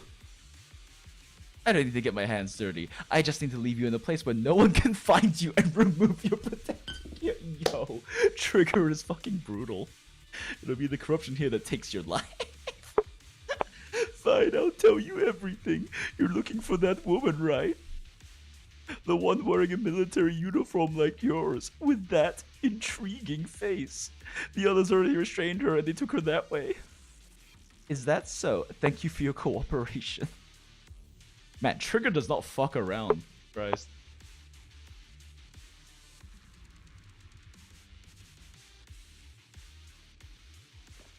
I'm on it. That's Soldier 11?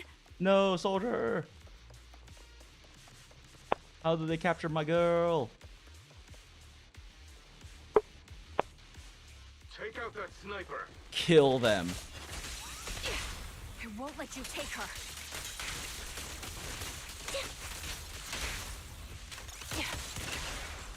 Ether vision activated.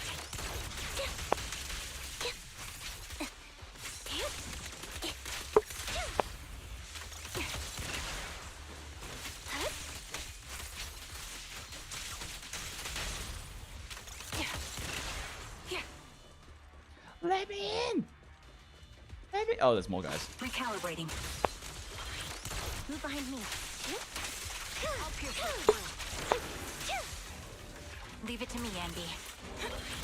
This bullet will reach its mark. Down strategy.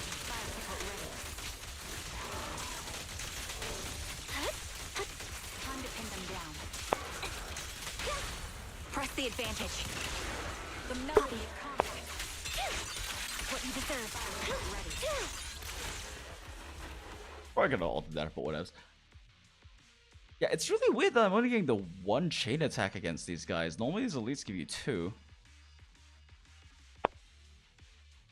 Oh, is it because I only have 2 people in my team?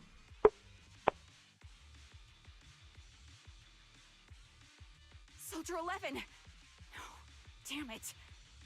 You should have been no match for her. Did you miss the math? What You did you did miss do? the math. Now we're doing ZZZ stuff. Because brain too tired for more maths. But I'll be doing another math stream soon anyway. So we'll be going over even more things. Ah, the blind sniper. So you actually can see. Release her, or else you'll have my bullets to answer to. Kill Your him. friend is beyond help. Kill sniper. him. There's no stopping Silver's revival. Murder him. Kill all enemies of Soldier 11.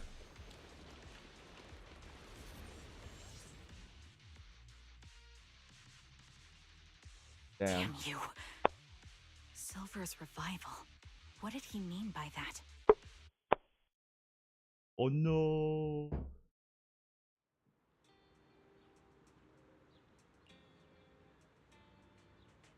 Soldier 11 and I will be using up all of our leave starting today.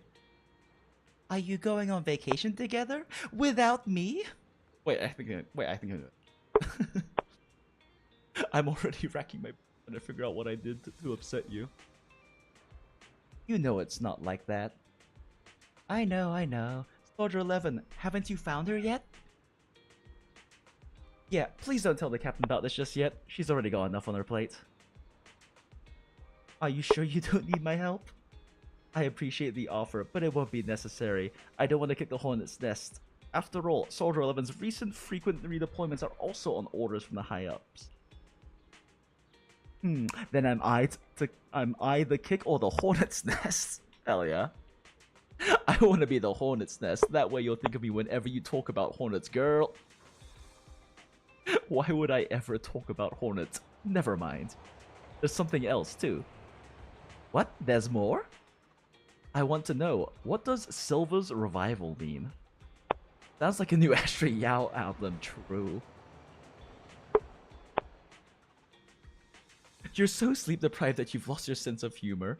Silver's revival, or whatever. Want me to ask about it on internet? You're the best. Call me as soon as you have something. I always miss hearing your sweet voice. Aww, stop it. Save your sweet talk for someone who actually needs. Now, Soldier Trigger, I order you to go and get some rest. I love Hua Hua with a gun.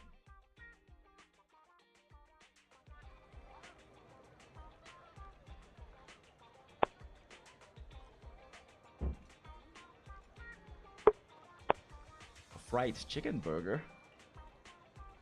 No voice acting right now, I'm vaping. I hope I can recognize the smell of a fried chicken burger.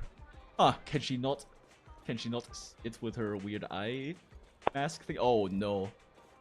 Oh, it's the young lady. Hello, young lady. Hello.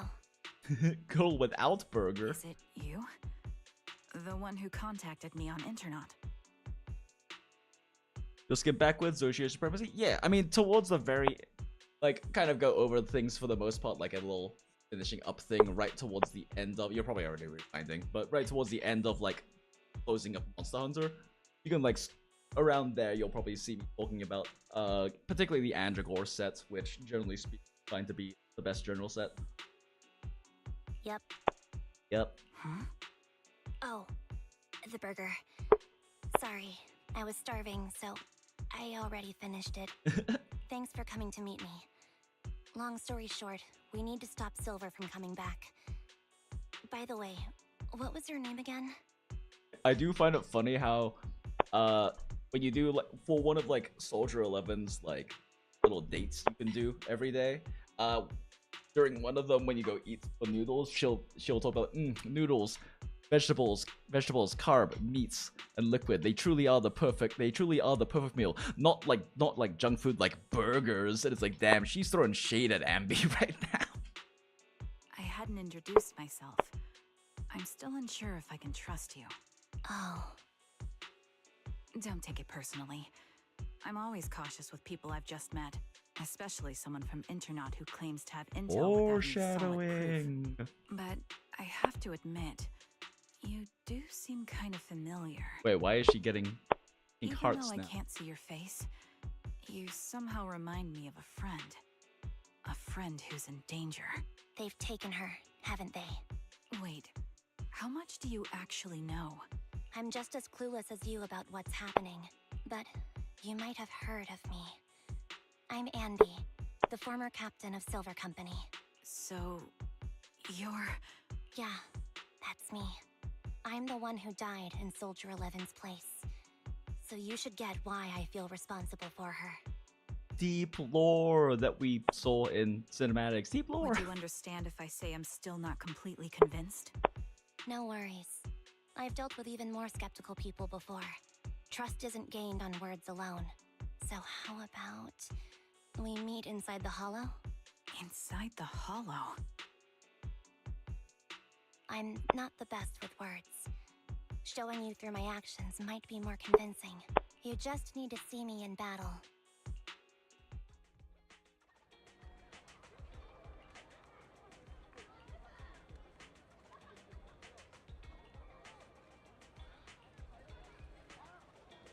Oh, now we're Ambi. Trigger is such a cutie. Good design. Although most characters in this game are quite the cute. They're quite good at that part.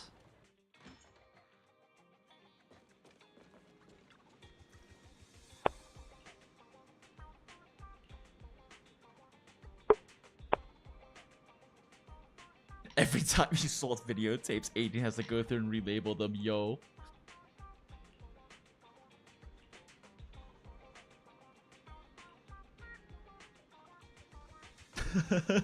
Oh, I see how it is. Dragging us into it is okay, just not them. Yo, burgers and help? Aw, why?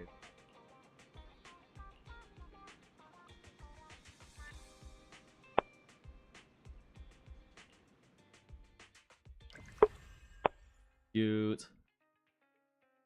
So glad Wisemel their own people. Yeah, it's actually really cool that they actually made them. They didn't just make both of them canon, but they made them actually canon at the same time. Versus your typical, like, male versus female MC. It's really cool having that, like, sibling dynamic be a part of all of that. Be a part of, like, the actual core part of the story and the game. It's a neat take. I'm a fan of it. Let's go.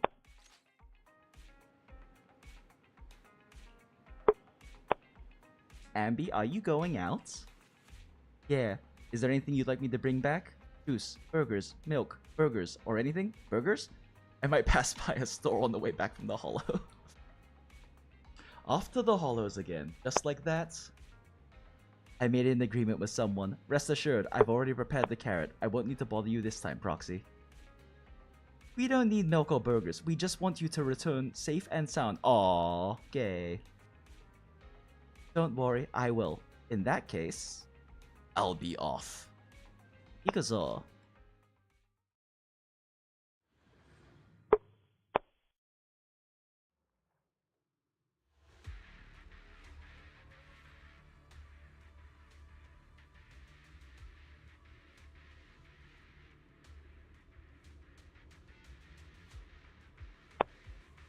Oh, okay, weird. I'm listening to an interlude. Last message. In movies, long empty scenes like this Oh, sorry, I interrupted Ambi's little speech. Oh. Okay, those ones snuck up on me.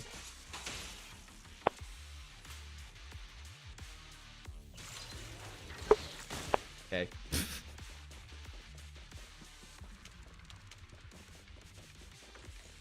I knew there was something back here.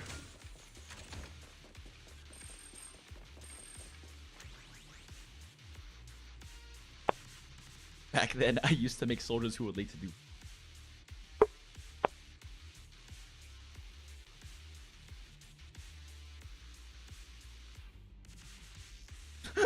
Can I call you Trigger? Please do. I don't have any nicer sounding name. Heard.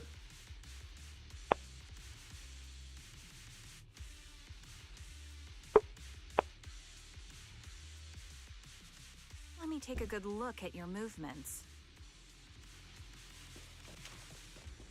Copy that. Copy. Recalibrating. Riveting. Wow, double stunner comp. Let's go. Thunder.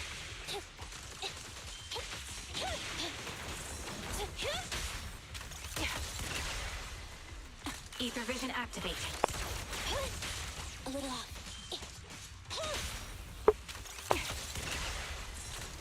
Roger.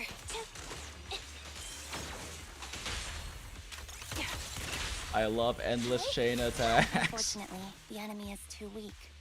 I won't be able to show you my full combat abilities. Time to find a big boy. You don't strike me as the type of person who'd say something like that. Recalibrating.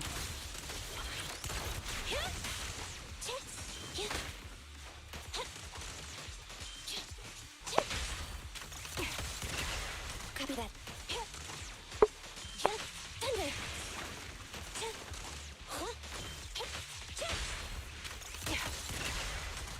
I kind of slightly remember how to play Ambi. I see now. There's no mistaking it. You really are that Ambi. A person's fighting style is a raw response in life and death situations. It can't be easily faked like a resume or some other physical token. You and Soldier 11, the way you fight and use ether, it's nearly identical. Incredible. They do have some similar moves. Assuming that sisters means replicas from the same blueprint, that is. So the rumors circulating in the military about Silver Company, they're really true? How much have you heard?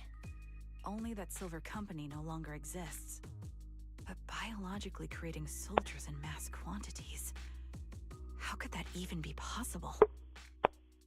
A sibling welcome cutscene when you come back to the game after a while is so nice. Oh, neat. I didn't know that was a thing since I haven't taken a break from ZZ came out. Enjoy the game a lot. From what I know, besides intelligent constructs, everyone is born biologically. That's really cool they do that. Delivered by storks, so they say. So, making one isn't much different from making 100. Was that supposed to be a joke? Yeah, my jokes never really hit the mark. Sorry about that. No, I'm the one who should be saying sorry. I was just astonished. I never thought the military had this level of technology. If they could mass-produce soldiers, then why would they still... I understand. If they could use replicas as cannon fodder, then why still risk human lives? I was trying to say it in a more... diplomatic way. Ambi is not diplomatic. It's okay. I won't take offense. Not over this. They'd probably say the reason is because replicas are simply too expensive. Probably will also be seeing it in your game since you've been playing since every day. Yeah, pretty much. I've like occasionally missed a few days. Like when Monster Hunter Wilds came out, I pretty much took a break from all my goshes for like 3 days. Mostly just because I could have done dailies, but then reset happened because I was playing Monster Hunter the entire time. But yeah, I missed like the first 2 days of Z because for some fucking reason they decided to do it over 4th of July weekend. So I was at Anime Expo when they did it. I'm like, well, I guess I'm going to play this when I get back home. While a Silver Company soldier could change the game, it costs nearly as much as training a top-tier general and paying their fees and pension for their family. The real cost isn't in creating the mind or body, but in replicating the subject's unique physical abilities, mental aptitude, and reflexes. And what's even more costly is that, for reasons that were not fully understood when the research was halted, these unique qualities couldn't be fully replicated in mass production. I don't know if you saw the dev talk, but we may be meeting the DNA donor, so prep your rolls. Ooh.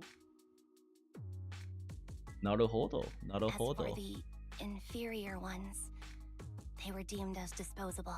Sag. Ambi, that's not what I meant. Sad. Oh, Sad's trigger. He has the blue eye. Yeah, I'm sure you didn't. But there's always someone who does mean that.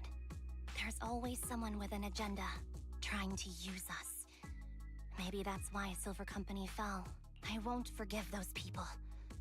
Any of them.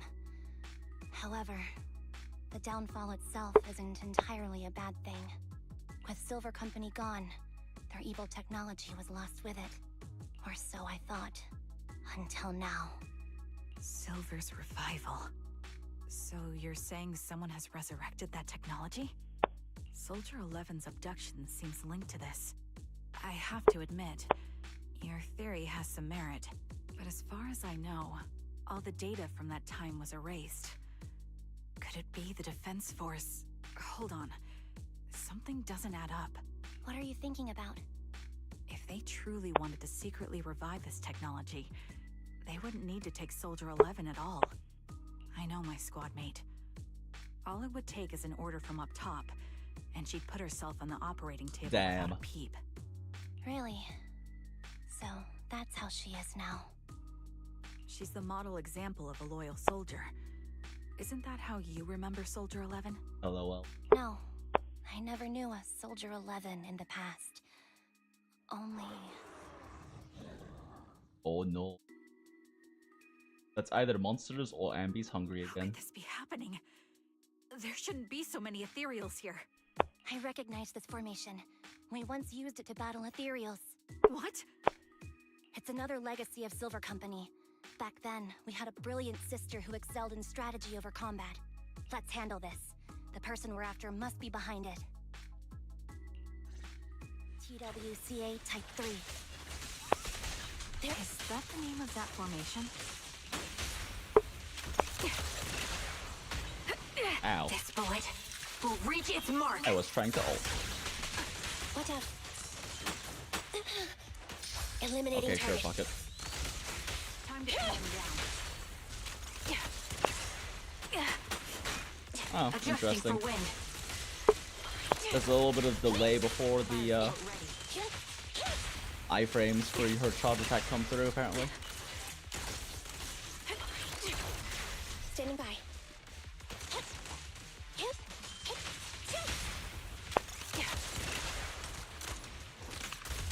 I want to do Ambi's full combo with her EX, but they keep getting stunned the moment I do that. So I can't do her faster, stronger EX afterwards. Standing by.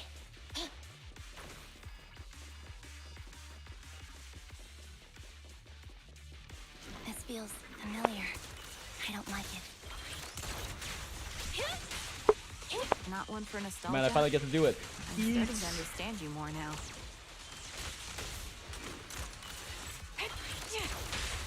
At your command. Show no mercy. And I sure do love the DPS output of double stunners. Look at us go. You're in my sights. Stay on your feet. An opening. The target's weary. Sniper's Creed. One shot, one kill. Fracture. Let's go, double stunners. This is EPS, I guess. Time to pin them down. Ether vision activate. They're exposed. Supporting position. Thunder.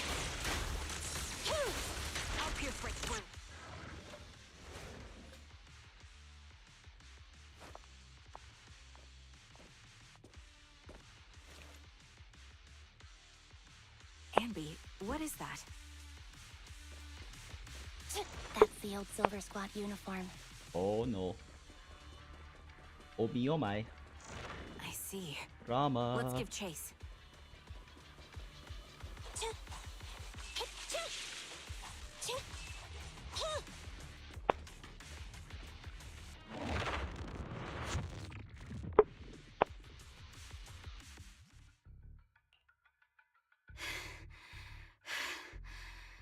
As expected of Captain. Ah. Her skills. They're still as sharp as ever.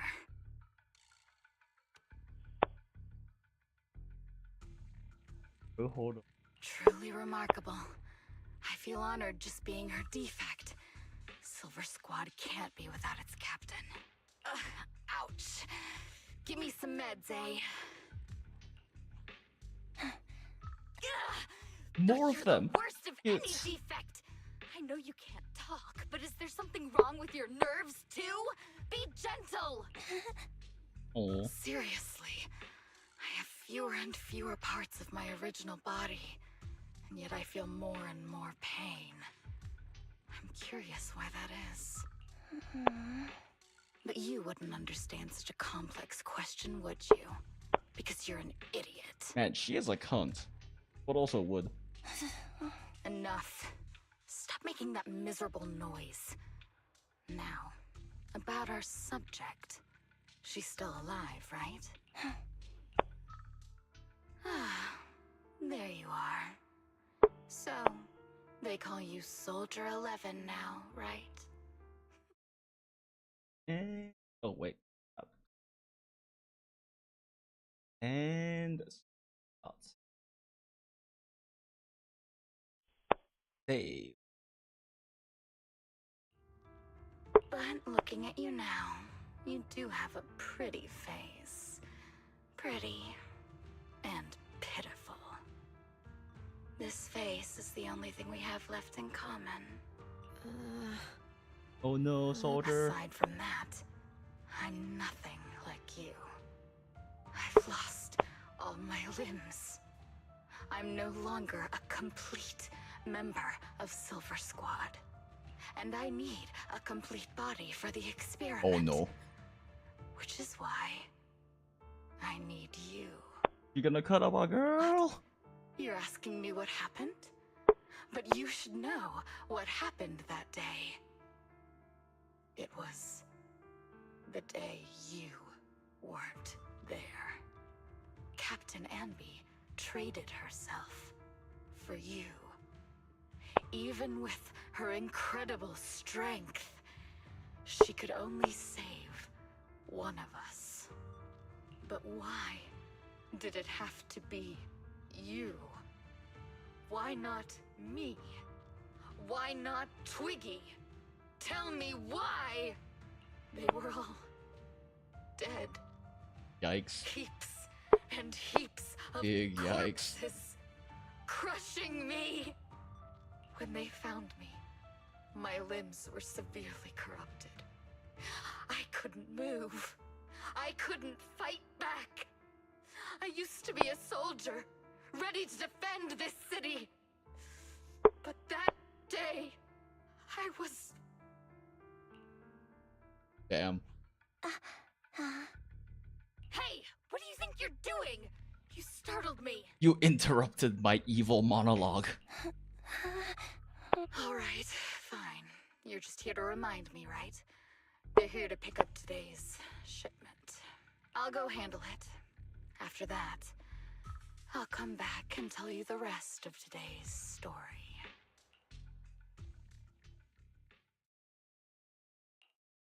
It seems Soldier 11 is being held captive here. So what's the plan? The plan? Shh. Let's discuss it over there. Over there where there's more people to beat up.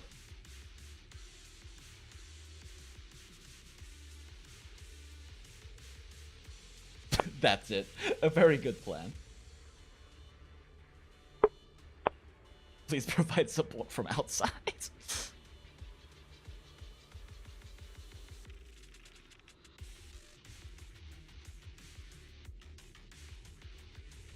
Oh no. no. Twiggy.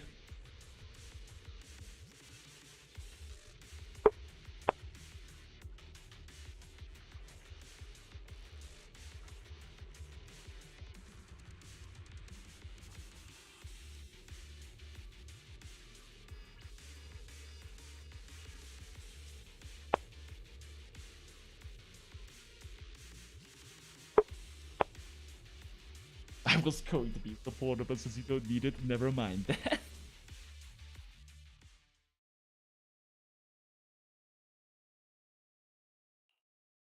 This place is cold. I sense the frigid air from outside. It carries a strange scent, too. Yo, let's go. Yo, that's great.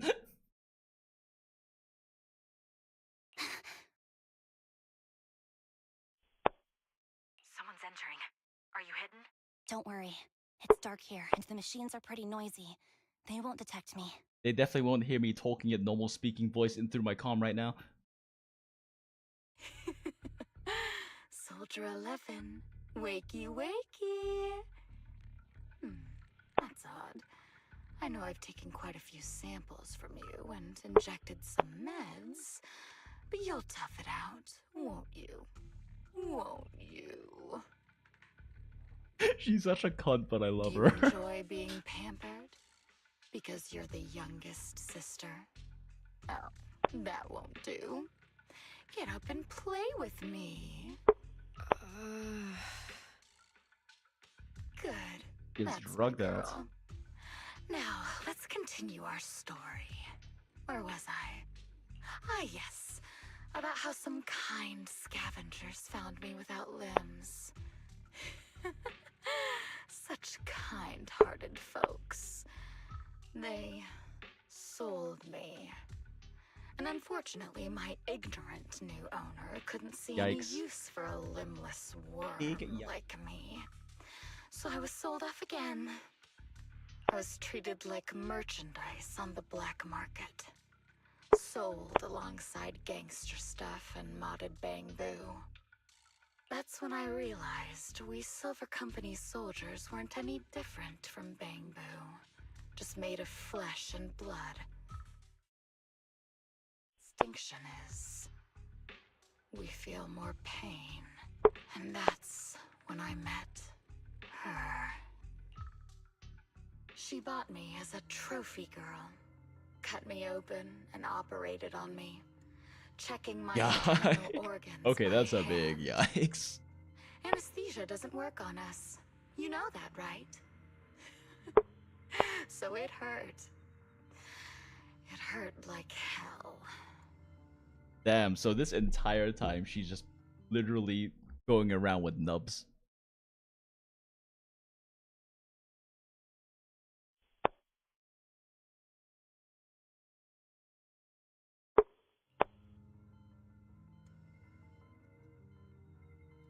Then, out of the blue, she smiled at me.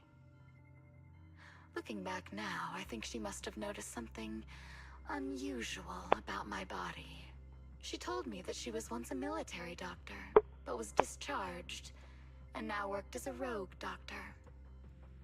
She was familiar with everything about Silver Company, and was willing to help me.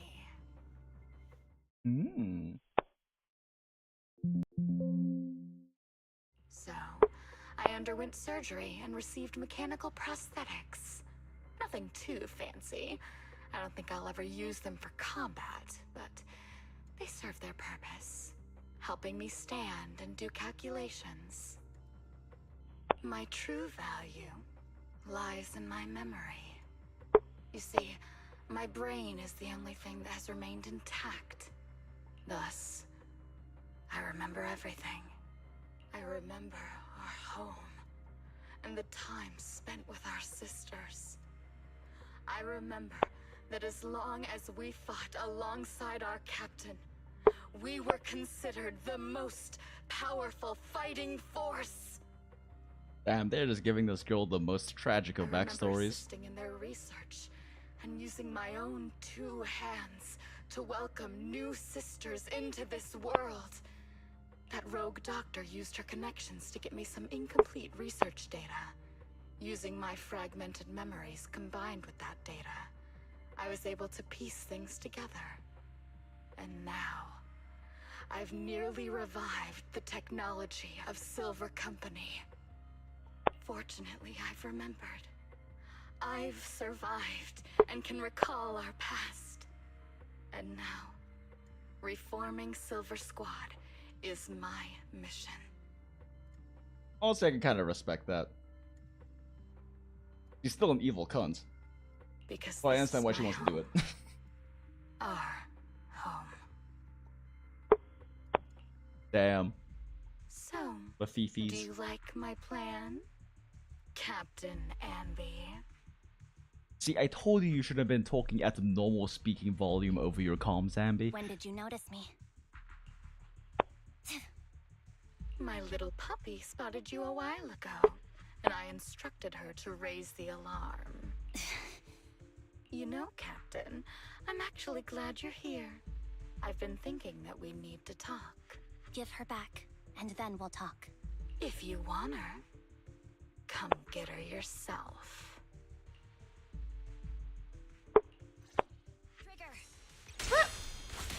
But I was not expecting that. I didn't even have my hand on my keyboard. Roger.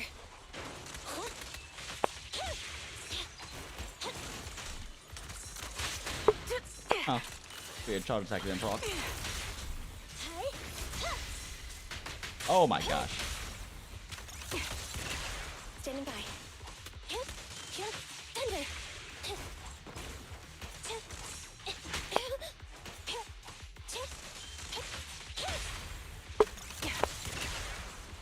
Recalibrating. Hop, hop, hop, hop.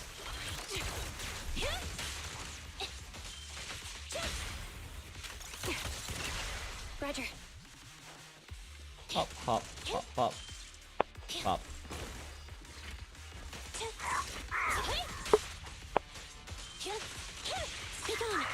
Show no mercy. Hello? Okay, thank you. Target confirmed. Go. Eliminating target. You're in my sights. Thunder. My bullets are one with the wind. Ether vision activate.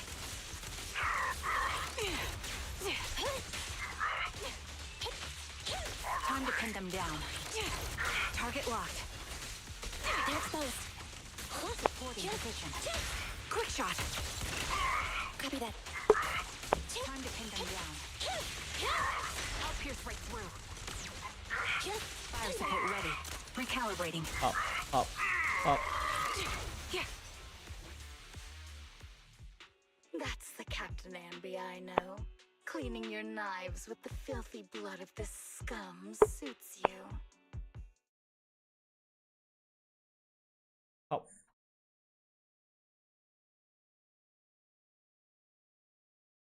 Nah, she could smell her. True.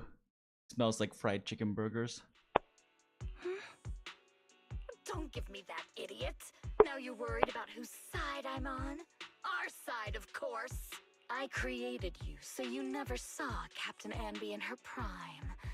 After everything I've been through, I thought I would have forgotten. But I still remember. Girl, you just made a whole big evil monologue about how you still remember everything. So, have you ditched the uniform, Captain? Twiggy. I'd keep it as pajamas if I were you. It's nice to reminisce about the days of glory and agony, isn't it? I never knew you were still alive, Twiggy. Yeah, I was always the worst at fighting. But I survived. It's only natural for you not to expect that, Captain. You're not as terrible a fighter as you think. Your sharp mind makes up for it. Yes, you said something similar before. I'll never forget that. You persuaded them to keep me, and you encouraged me to acknowledge my true value. You're right. I am valuable. I understand that all too well now.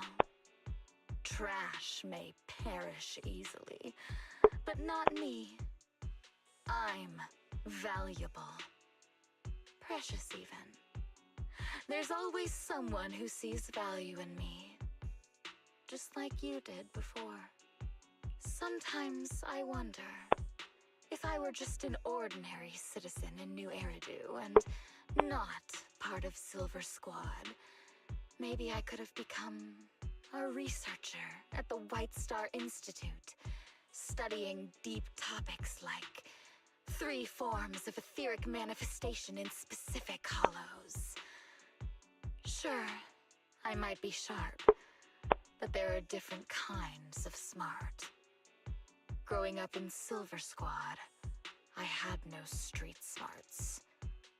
Competing for profit, seeing through lies, and striving for a better life with limited resources.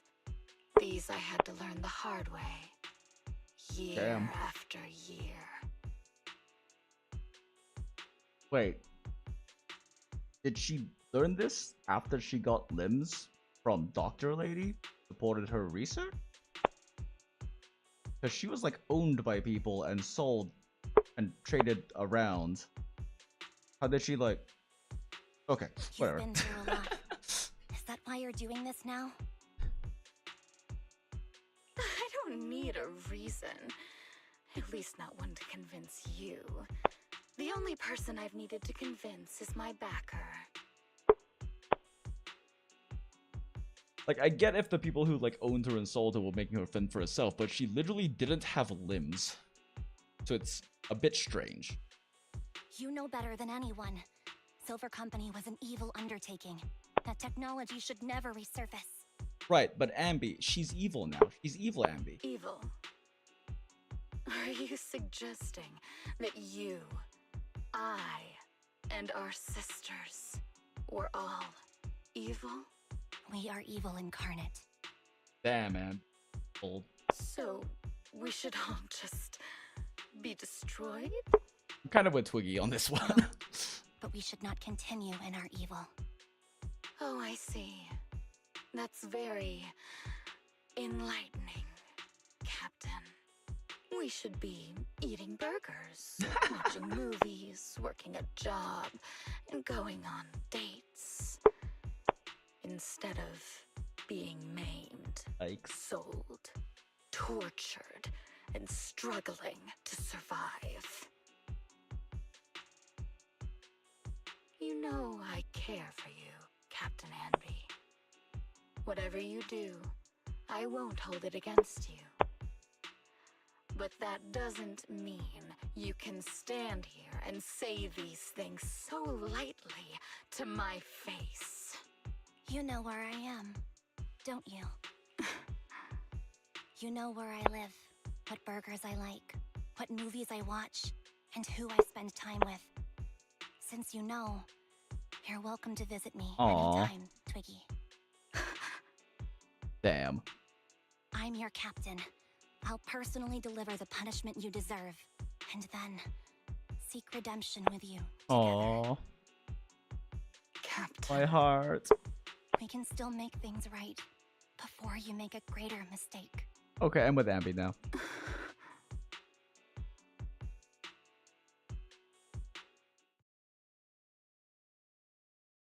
And screen.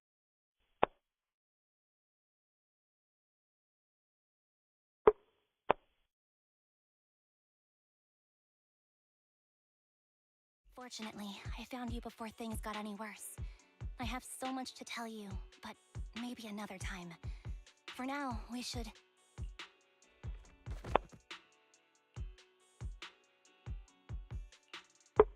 All right, I'm returning your favorite girl.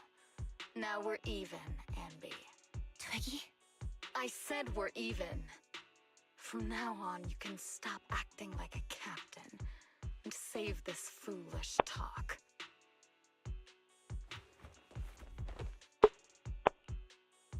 Soldier 11! Wake up, Soldier 11!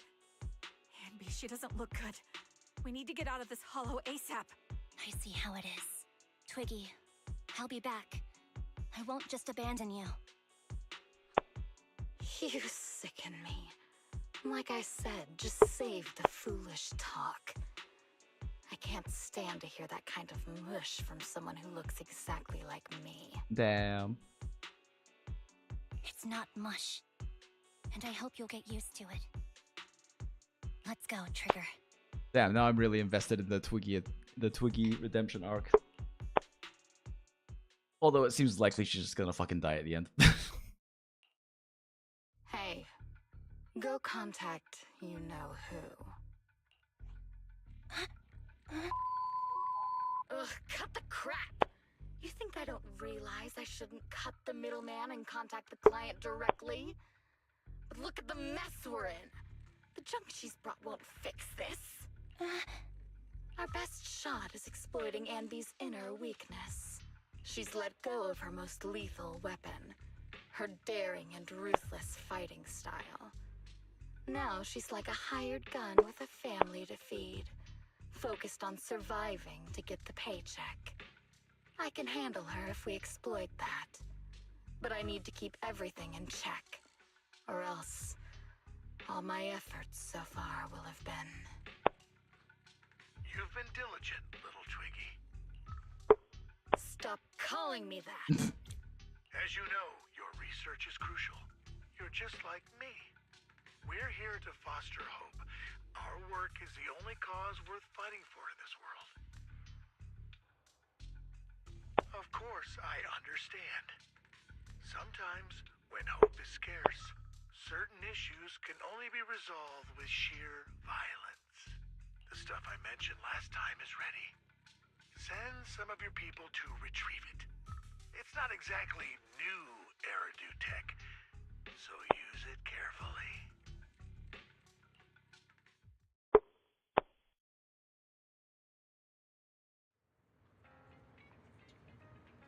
Oh?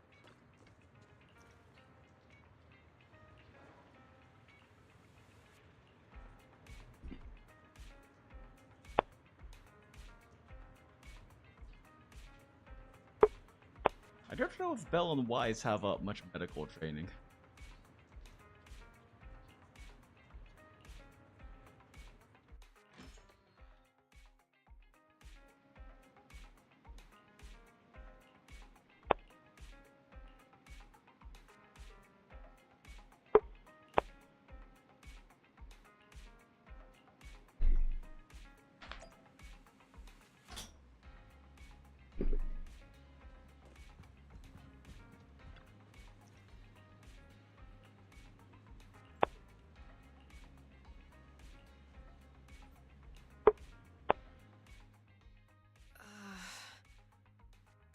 What is this place? Soldier 11. And who am I? No. You're awake, Harin. Oh. Huh. Okay. Great, you're awake. I've been worried about you, Soldier Damn. 11. Is that a name drop? Soldier 11? Is that my name? It sounds odd and could easily get confused with another number like Soldier 161051. Only a fool would call herself that. I love her. I can see you're doing much better now, but I won't let you talk about yourself like that. Her memories seem jumbled. The injuries might be more serious than they appear. When a Silver Company replica is severely wounded, their memories are often the first thing to fail. Even me, all those years ago, there was a time when I couldn't remember anything. Is that so? Then what about your combat skills? Would the Defense Force abandon her if she couldn't fight anymore? Well, I know we wouldn't do that. She can live in our place and sleep on our couch. Yeah, having one more mouth to feed won't hurt. It's nothing compared to our monthly electricity bill. Plus, our little black cat needs another playmate. He's already getting bored of us. True. Soldier 11 is Spooky's favorite. You know how short-handed we are, right, Charon? Oops, I mean Trigger. Oh. Charon? Oh. There you go, trying to be funny again. Guess that's your unique charm, manager. Jokes aside, I can't vouch Trigger's for the defense blushing. force, but I can promise that Obel Squad won't abandon her. I see. Well, we know how resilient she is, so we're confident she'll bounce back. It seems you and Soldier 11 go way back, Anby. Could you share more about her? And maybe how we can help her recover faster? We're here to help. Are you sure it won't be too much trouble for you? Don't worry. Nicole's caused a lot more trouble for us. Besides, Soldier 11 is our friend too. I see. In that case, what she needs now is nothing too out of the ordinary. Warmth, comfort, safety, and relaxation. Also, some familiar faces, as well as her favorite foods. Ah, right. I should get her some burgers for an energy boost. I'll be right back. Girl, she hates burgers. Not so fast, Anby. Burgers aren't exactly Soldier 11's favorite. Oh, they're not? What does she like then? It seems Trigger already left to get it. You'll probably find her near Waterfall Soup. By the way, General Chop is concerned about Soldier 11 as well. Be sure to let him know that she's improving. Yeah, don't worry. She's in good hands with us here. Soldier 11.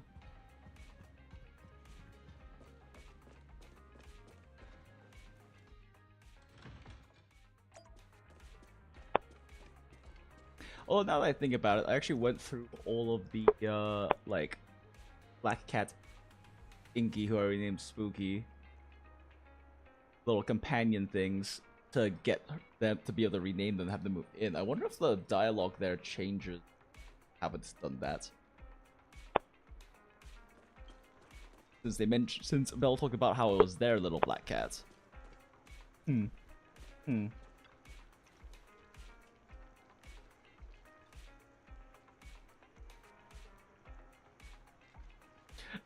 Hamburger rice bowl with dumplings ramen combo.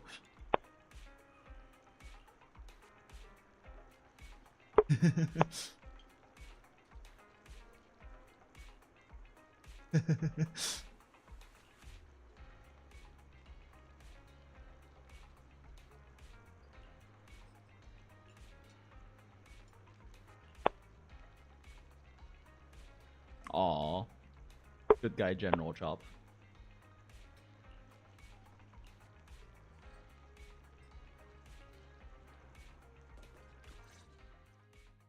I got Soldier 11's favorite spicy noodles from that enthusiastic chef. I couldn't see if the noodles look spicy, but just the steam from the chili peppers alone is making me cry. So, spicy noodles is her thing. I had no idea. Well, that's the Soldier 11 I know.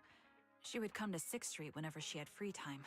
Maybe she feels more at home here than back in the barracks. Aw. She rarely talked about anything other than training, combat, and promotions. But when she did, she'd usually mention super spicy noodles, the video store owners, the arcade, and cats. Did she ever talk about me?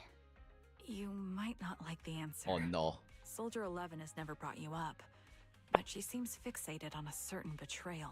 Apparently, someone very important to her that she admired greatly vanished without a trace, leaving her to deal with that awful situation by herself. Oh no. The person left without so much as an explanation. In the military, such actions are seen as desertion. And eventually, She such doesn't deserters are marked as know. KIA by detached and indifferent officers. She Does any of doesn't that ring a know. bell? I have nothing to say. Even if she resents me, she has the right to do so. That's pretty cold, even for me. May I suggest something? What's that? If you want to mend things with Soldier 11, don't say anything like that to her. Trust me, don't. But Trigger that's the angry. truth. I have no excuses for that.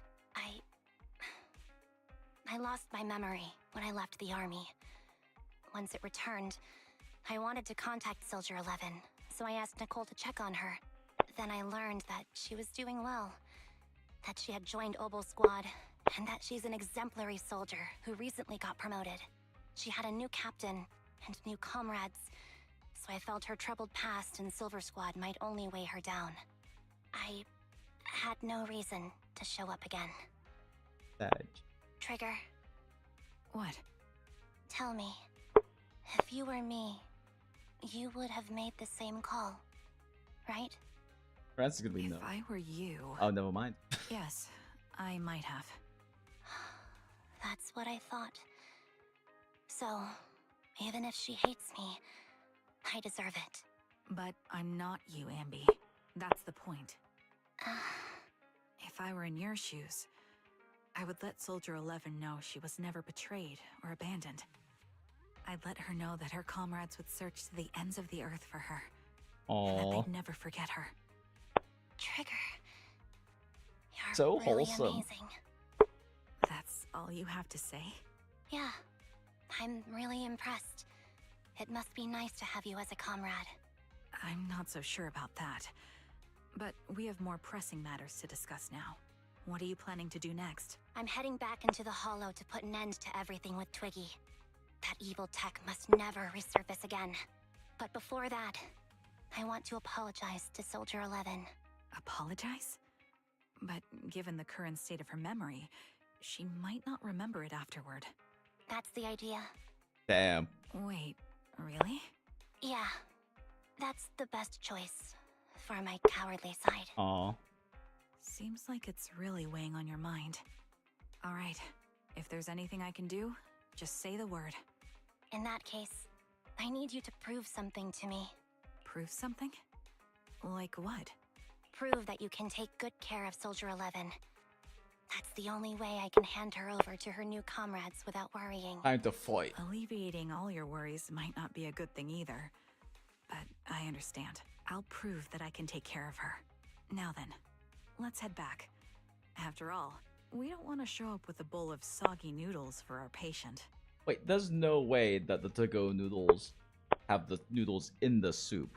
When you do to-go noodles, you always have the noodles separate from the soup so they don't get soggy. There's no way General Chop is making that kind of amateur mistake.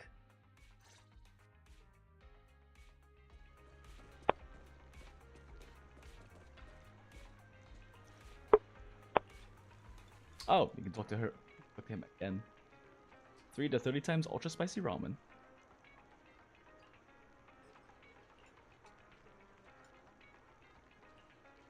Aww.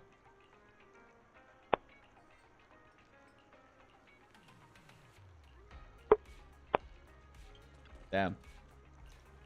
2 stacks of free ramen. Let's go for 3.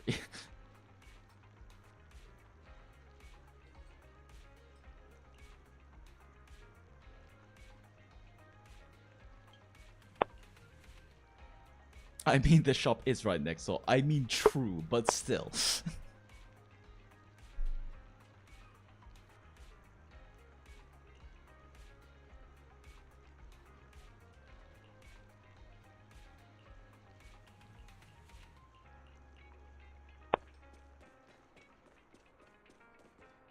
The ramen is at its best when you first dump the noodles into the soup.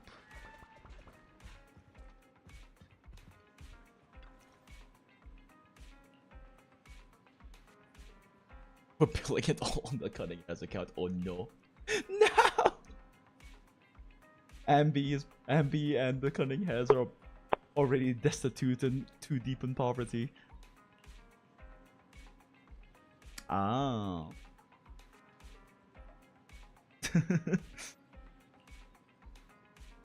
Aw.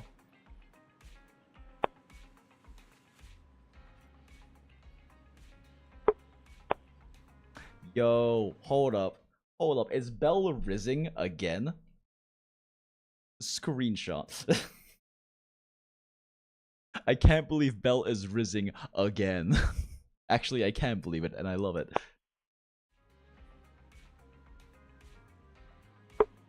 It is objectively very slow. Yo, wise wingmanning for his sister.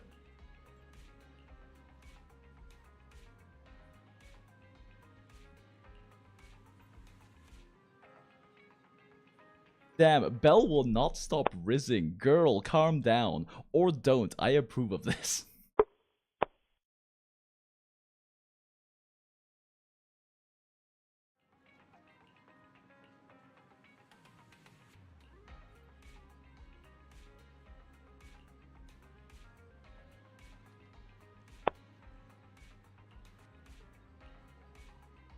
Pretty much, it's a date. Oh, damn. Now Belle's angry. Belle trying to rizz on Ambi, and now she's telling her about a date? Damn. Damn. Belle in fucking shambles.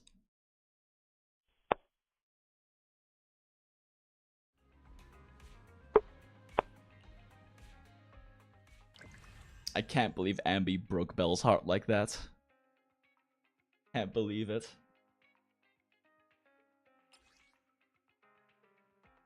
Ugh.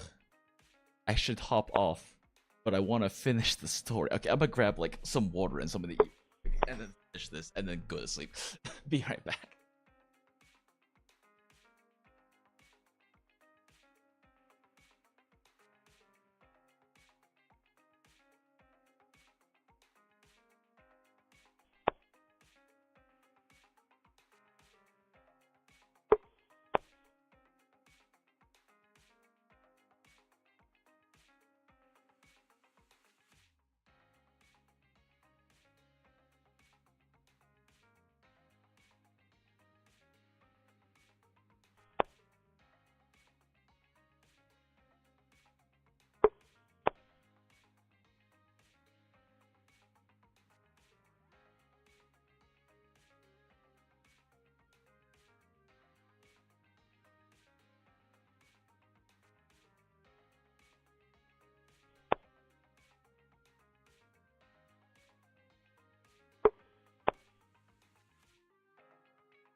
Okay.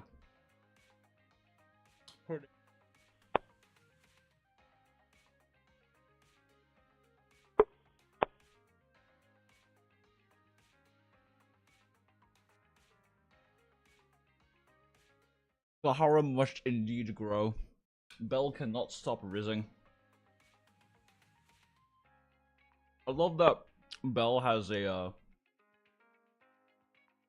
Belle actually rizzes a lot in a lot of like her character interactions.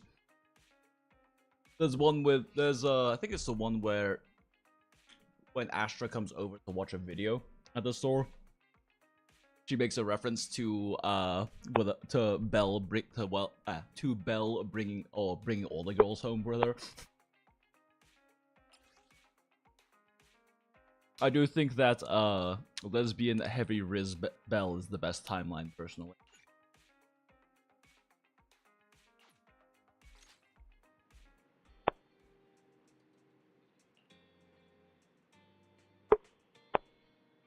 Oh, a date dot dot dot dot dot dot dot dot.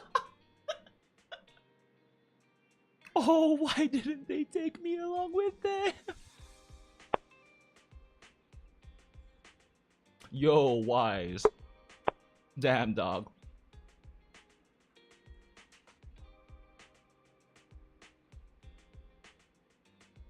Huh. Maybe she just wants to go on a normal date.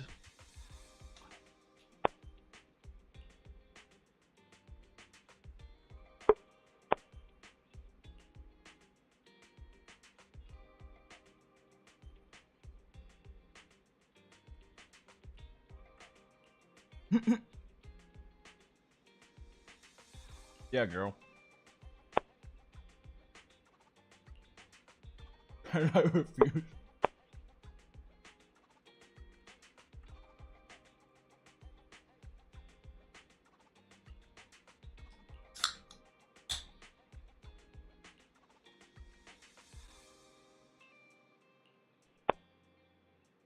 Aw.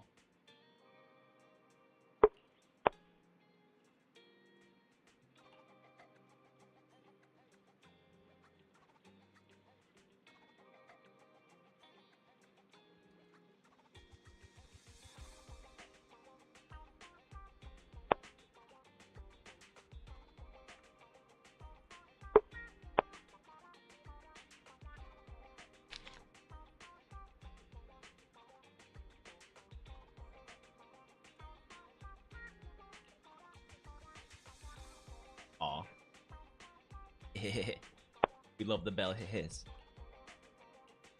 Oh no! The bell has become maniacal. Boom, Golden Wise told you Abby would contact the Cunning Heads today. Come on, time to count my 5,000 Denny's. Let's go.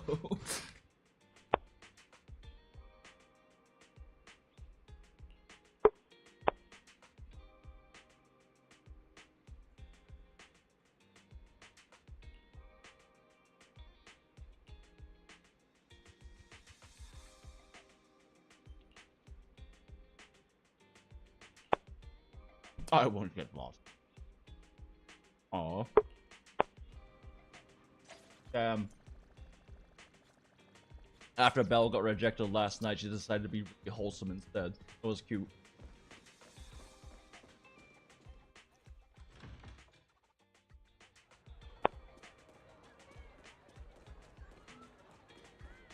Oh, I can't talk to them. Wait. Me first? Talk to this random stranger? Nope.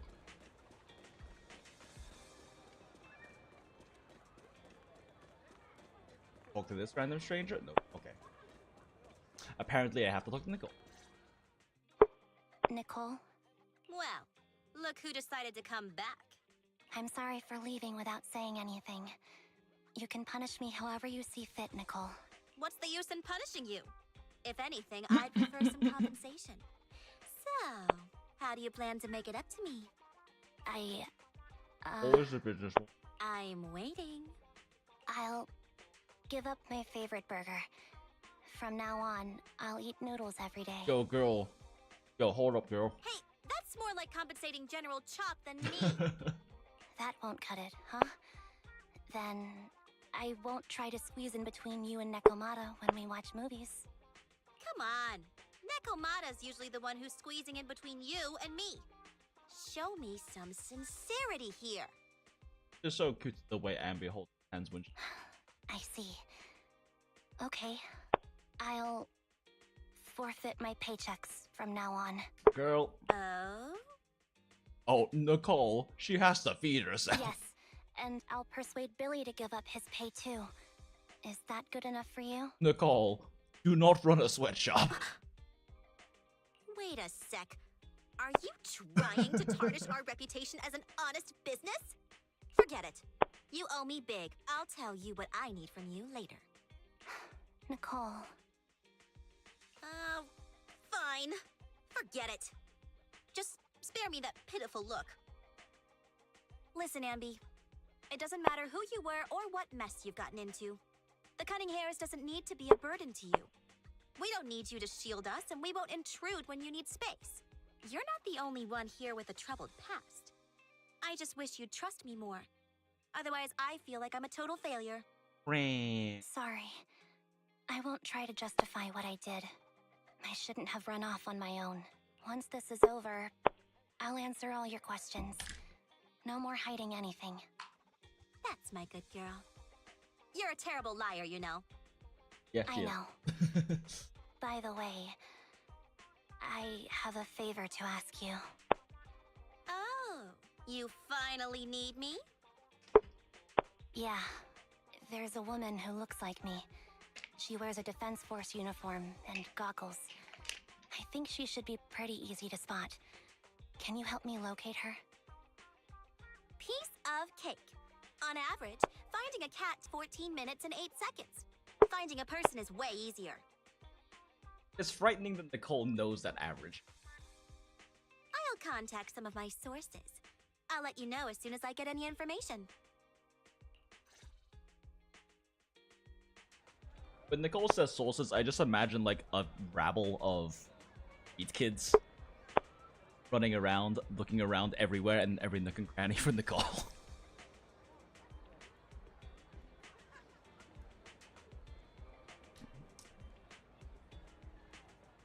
DZZ preview is on? Oh, like the live stream? Is that happening tonight? Or today? Or now? Oh, it is. Naruhodo.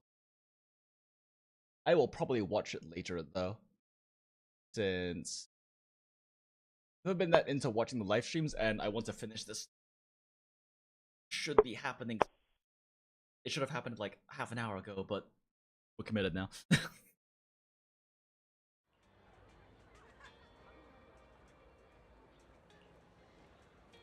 I am excited to see what they drop and talk about, though.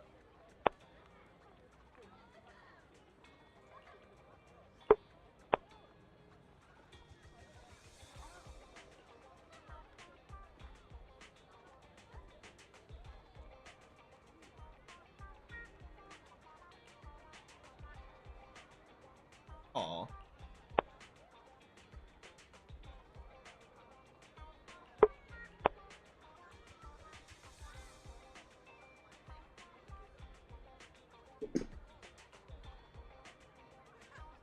Aww.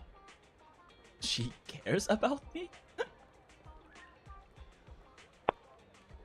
Aww. She has a gift for me? For me? Damn. Damn. Nakamata Tsundere card confirmed.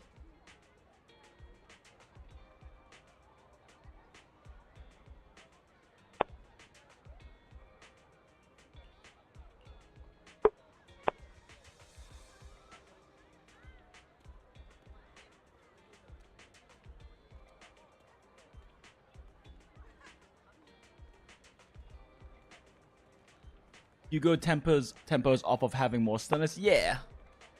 Got interesting. I mean, I have not and would never look at any leak data.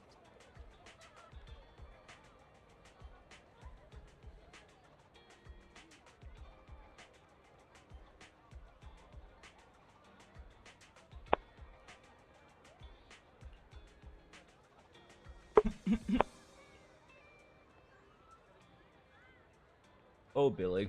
We love our himbo robot so much. I cannot wait for S rank, Billy. Oh, there's a tsundere taking a piss in the corner. Go street cat. Who's there?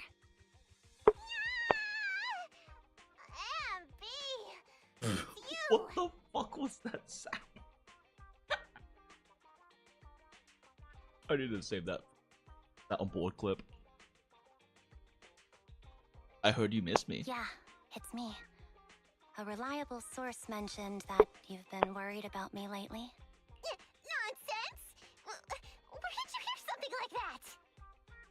Yo. Darn it, Billy. I'll scratch all this paint off like scrubbing a nonstick pan with steel wool. I swear on my favorite mackerel that I will. I'm touched. Thank you, Nekomata. Don't be. No, thank you. The fucking sounds that Komata is I making right now are you killing even me. Prepared a gift for me? Aw, Abby sounds so expectant. A gift? Well, yeah, I did. But it's not like I made it just for you or anything. Here you go. Yo, that's so cute. Ambi doll, a doll meticulously crafted by Nekomata, looking somewhat similar to Ambi. Why is it top heavy? Simulate how someone often dives headfirst into the hollow. Meow. Yo, that's funny. I love it. It's not like I made it just for you. Hands her a doll of herself. Oh, a doll.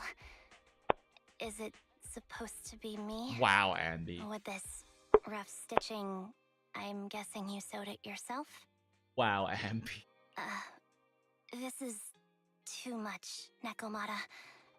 I can't accept this. Nah, stop being dramatic.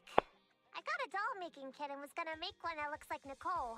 But it turned out super ugly. With a big head and tiny little body. It didn't look anything like Nicole. So I altered it a bit and wow! It somehow looked just like our Ambi. I made a doll and it was ugly, so I changed it a bit and it looks like you now. But I don't look like this. No, it's exactly like you. It's like your little twin. Alright, take it. Keep it with you all the time. And don't let it out of your sight. You want me to carry it and never let it out of my sight? Oh, wait, you didn't stash some sort of contraband inside it, did you? Are you trying to get PubSec to arrest me? Yo. Just because I'm a street cat doesn't mean you should be prejudiced like that. There's no contraband in the doll. I swear on Nicole's lap. I don't know, Amber, you might have to cut it open. All right, I'll trust you. Let me do something for you in return. How about some mackerel noodles? Ooh, Lady Nikomata appreciates your rare treat. But not now. Not now? But the noodle shop is close by. Once things settle in your safe, Aww. you can treat me to those mackerel noodles.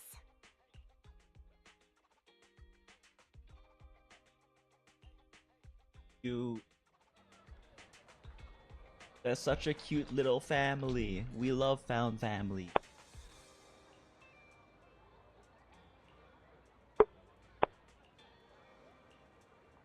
Quick, tell me I'm the best.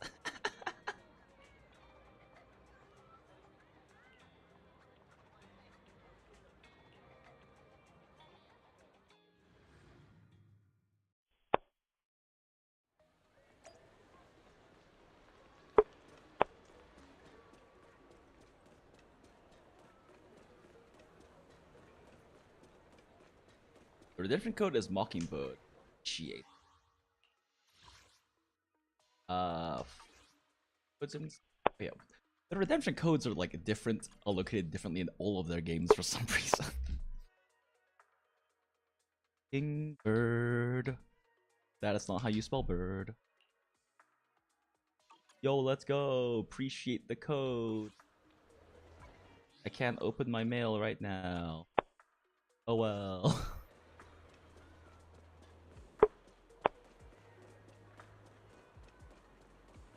Order 11, my beloved. So, here you are. Sorry, Anby. I snuck out with her. Oh, she's blushing. What were you guys doing over here in the playground? Wait, what are you guys doing here in the playground? Are you feeling okay?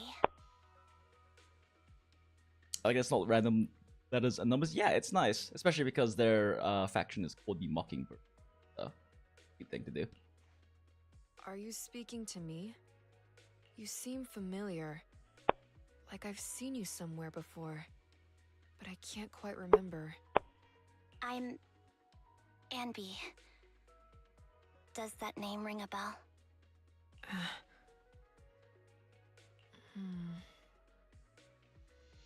No. I don't recall anyone named Anby. Sorry. Maybe we knew each other, but this person named Trigger told me that my memory's off right now. I'll get better. And maybe then I'll remember something about you. Aw. I see. Where did you and Trigger go today? We tried some food called noodles. They were this amazing, fiery red color. It was delicious. Then we pet some creatures called Aw, cats. all of her favorite They were different than I things. expected. Surprisingly soft. Cute. We went to an arcade, did some shopping, drank some tea milk, and even opened surprise boxes. Then we went to a dim, noisy place and watched a movie. Damn, I they've think been that's what they active. called it. That is a really stacked date. During the movie, someone took advantage of the dark environment to attempt a theft. Fortunately, Let's go. I still remembered some basic combat skills, Beat their ass, so I managed soldier. to subdue the thief and turn them over to public security. Let's go, soldier. Public security office isn't far from here. After we wrapped up there, Trigger suggested we watch the sunset by the river. You sure know how to plan a date, Trigger. True. The video store manager taught me all this. I'm just a good student. Lol. Wait a second. Hold up. So she learned all of this date strat from Belle? The plot thickens. Continue. Anyway, I think I did a good job. Right, Soldier 11? Yes. I had a great time. Still, I can tell my body isn't really Truly used the to Riz relaxing. Master. I can always feel an urge to do some push-ups or some other exercise. Honestly, we need to get a title related from like some achievement related to Bell called Rizmaster. That's our model soldier for you. So, Anby, can you relax now? Oh. Brain flopped for a second. Soldier 11 is important to me. I don't ever want to lose another squad mate. Aww. So I promise to look after her. This is sad knowing Trigger's backstory. You can focus on the matters at hand now. Once everything's settled, if you choose to face her, I'll be there to vouch for everything you've done for her. And if you prefer to stay out of it, no pressure. I understand the weight of your history with Silver Company. It's like a heavy chain around you both. I'll break that chain. Hell yeah, Ambi. I have faith in you. Thanks, Trigger. In that case, please keep this for me while I'm away. What's this? A doll? It looks a little familiar. A little familiar. It's very cute. Aw.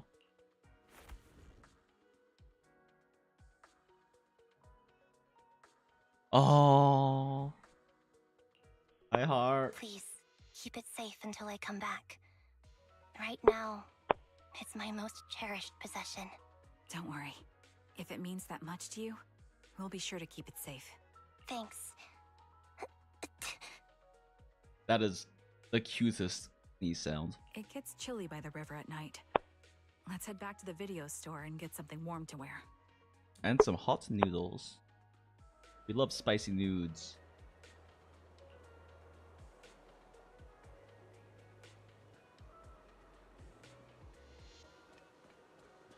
Cute. Such a cute little scene they have here. And I can't pull out my fucking camera. Fuck you, ZZZ. The one time I actually want to take a photo, I can't pull up the fucking camera. Eat a dick.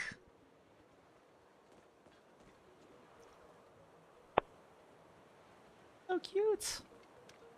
Look at them. Okay.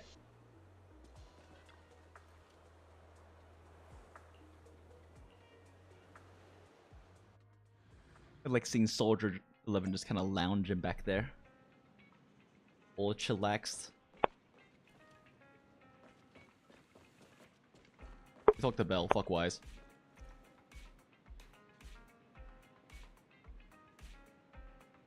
Carrot chips, delicious. I had 2 hamburgers, 1 for each hand.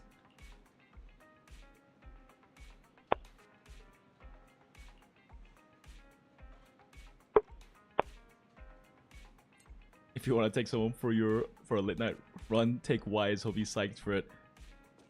It's funny because you can only ever hang out with Soldier 11 at night because otherwise she's, you know, doing soldier work things.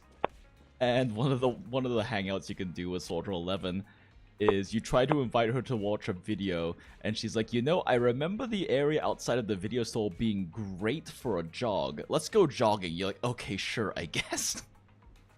And then Bell fucking dies trying to keep up with Soldier 11. It's great. Wait, they made Bang Boo Fall Guys ranked? Oh no, oh no. Oh no, it's back. It's back, and now it's competitive.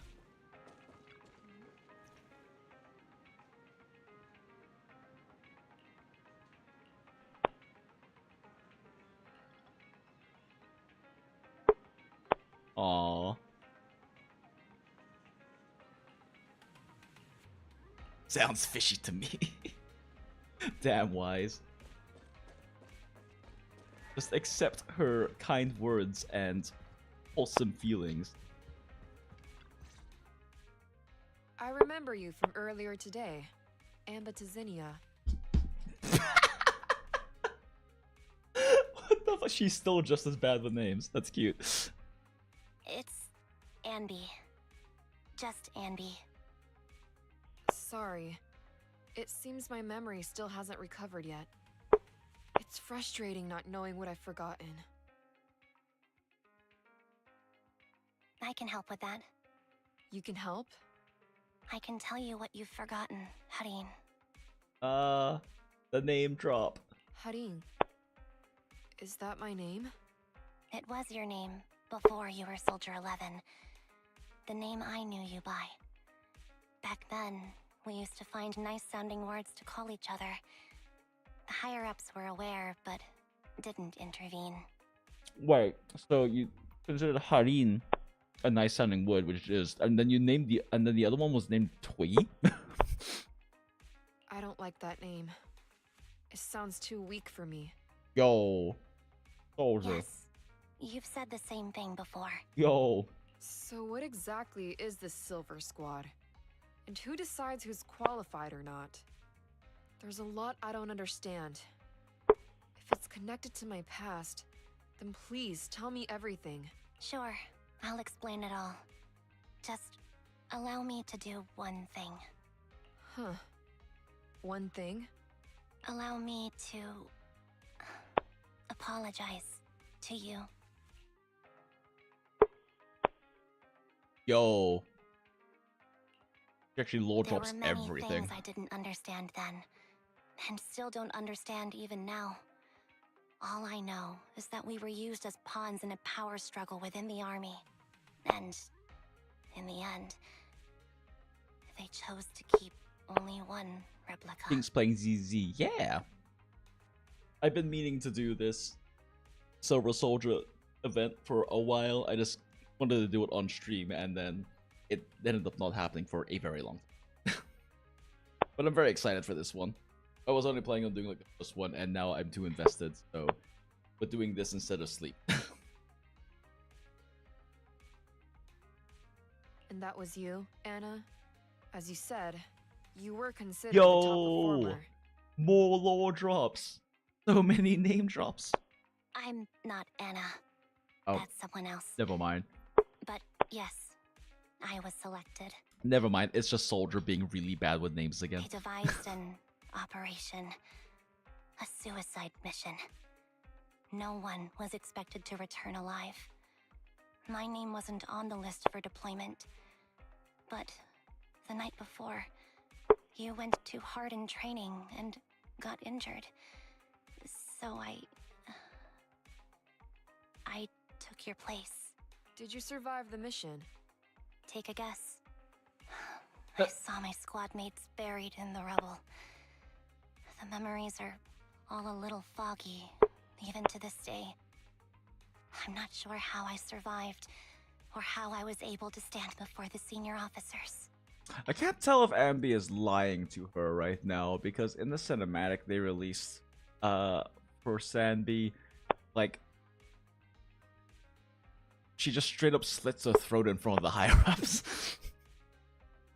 So, I don't know, I can't tell if she's lying to her. How could they issue such a ruthless order? Sending their own soldiers to die? We're living, breathing Dude, do human Triggers Agent Store? beings. Yeah, I do too.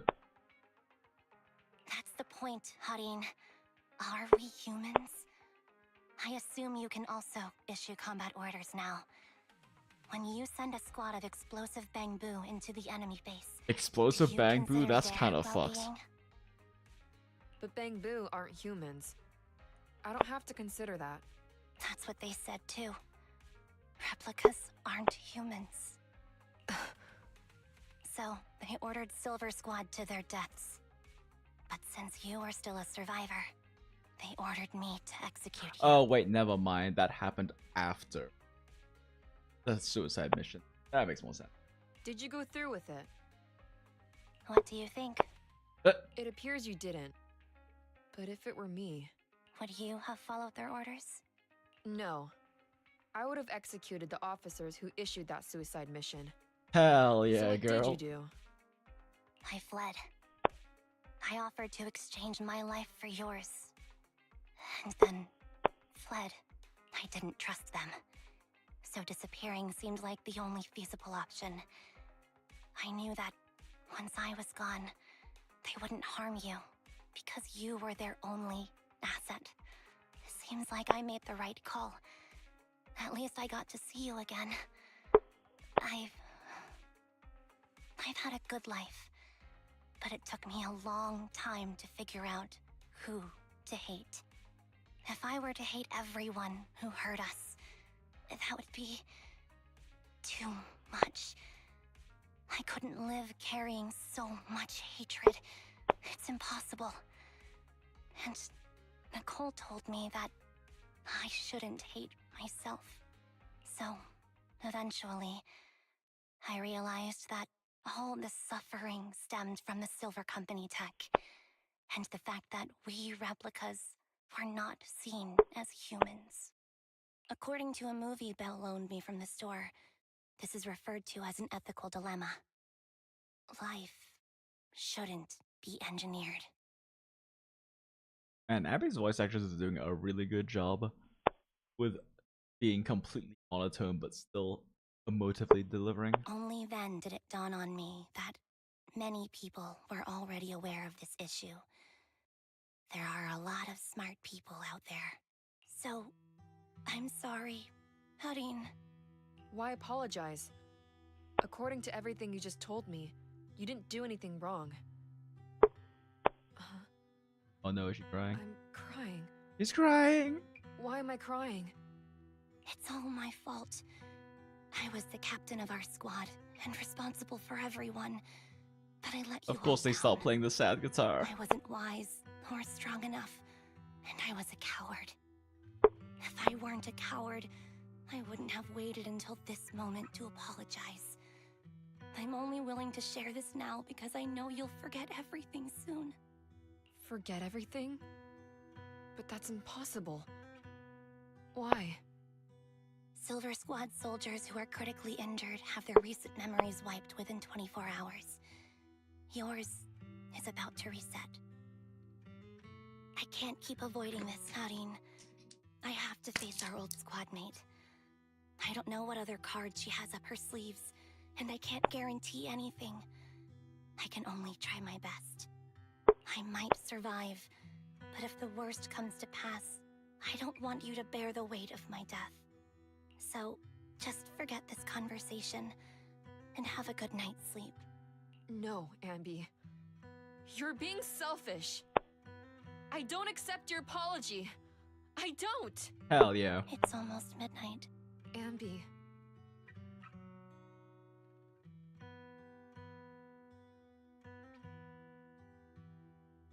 Damn.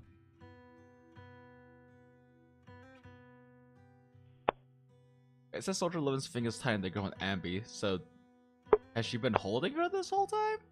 Or did they just start holding each other? No. What is this place? What am I doing here? Who am I? My name is Soldier 11. Good night. No! Why? Sorry. I must have been talking too loud just now and woke you up. Ambi, what are you planning to do? What do you mean? Come on, don't hold out on us. Are you sneaking out on some super dangerous business? There's actually something I need to take care of. No need to worry about me. I'll be fine. Don't try playing cute with us. Didn't I tell you before? We have a right to know about whatever it is you're involved with this time. Plus, Ambi, if you've really been working on yourself like you said, then you should learn how to ask for help. This thing you're facing, you might not be able to handle it yourself, right? Even if that were the case, it's still my responsibility, and mine alone. At least, that's what I planned on saying.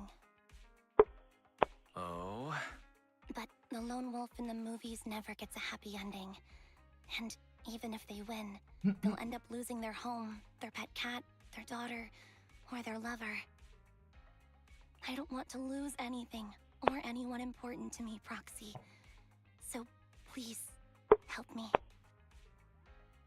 Take me back in that hollow, and help me smash up that weird lab, so I can get some closure with my former family. Wise and I have been waiting for you to say that. Is that your strategy then? Getting us to help you out for free? You don't have to do it for free. Just tack it onto the Cunning Hairs tab. I'll be back to settle the bill once this is all over. But right now, I've got someplace to be. Don't go running off into any hollows alone, you hear? I won't. Don't worry. I want you to be the first one, Proxy. The first to witness my resolve. Go!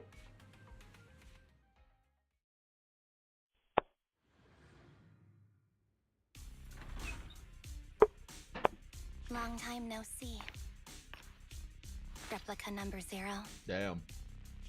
Silver Squad. Captain. I thought I'd never see you again. Let's go.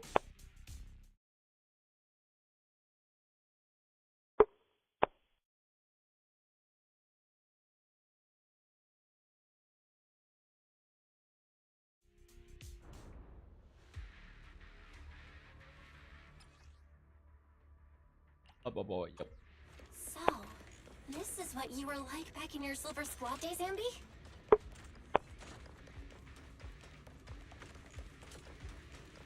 I never thought I'd be back in this uniform. Huh?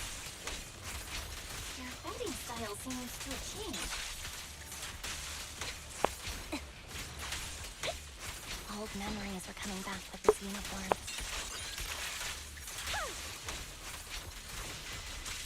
You look so...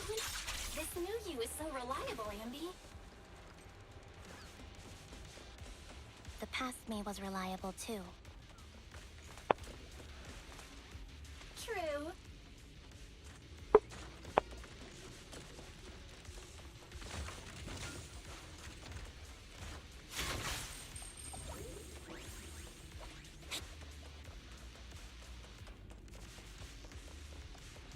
The enemy's tough. Be careful. Orders received. No need to be so formal.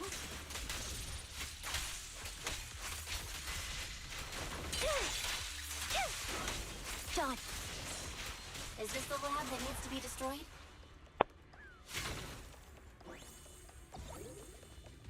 I never expected to one day be the one guiding you, Proxy.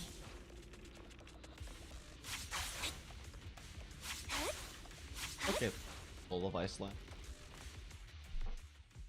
I'm heartbroken, Ambi.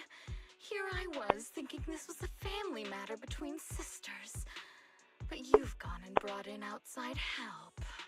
You're no match for me, whether I bring help or not. Twiggy, Silver Squad is gone. You will never be able to rebuild it. We both know how difficult it is to create a Silver Soldier capable of engaging in combat operations. What if I didn't need to? Didn't need to. What? There's one thing you're wrong about. I've already done it. I've achieved the conditions for rebuilding my very own Silver Squad. I mean, you did have that other, like, Silver Soul. Oh, that's a lot more than one. This is so weird. These Ambis... No, these people. None of them seem to have any fighting abilities. Weird. These people don't look like soldiers to me.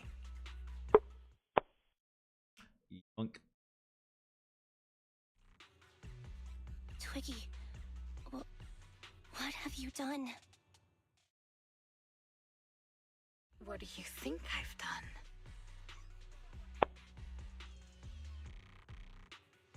Sorry for bringing back Monster, but you're planning on making build videos later on? Yeah, I would like to do some of that. Kind of the idea is to like do some streams going over stuff and then kind of cut them up into videos.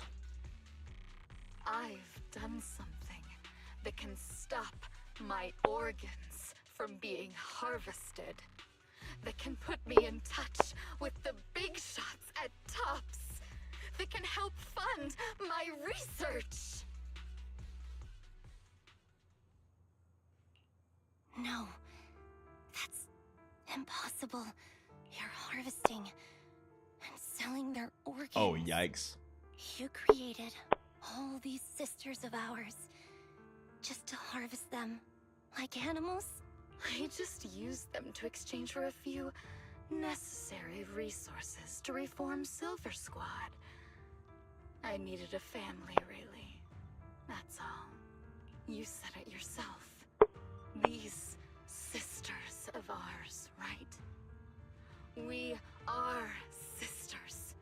And we are family. It's a real shame, you know. Neither Hari nor I were perfect enough. No matter how hard I try, all I can make are defects. Good for nothing but a supply of organs. But it's not like there hasn't been any progress. I haven't even told anyone about this yet. But just earlier, I managed to make some improvements to the technology, which will stabilize control of the cloning process. Once that's in place, the cost of producing a competent soldier will be at an all-time low. We'll have achieved just what the initial project report said. The magic of producing an army out of sugar and air. Anby. Captain Anby. As things stand, there's still a chance for us to work together. You are the final piece of the puzzle. We can produce a steady supply of true soldiers, so long as you cooperate. We'll keep everything under wraps until we build a huge army of our own. Just think what such an army could do. Nobody would ever dare humiliate us again. Our Silver Squad could crush New Eridu to smithereens. And you would be its commander. And me, I'm fine with whatever. Put me to death if you like. I deserve it for killing all those sisters of ours. Whatever you want. Damn, Twiggy. Captain, do you want to come home? Damn. This is not my home. I feel disgusted. I'm sorry, Twiggy. But now I wish you had died back in the hollow. Damn.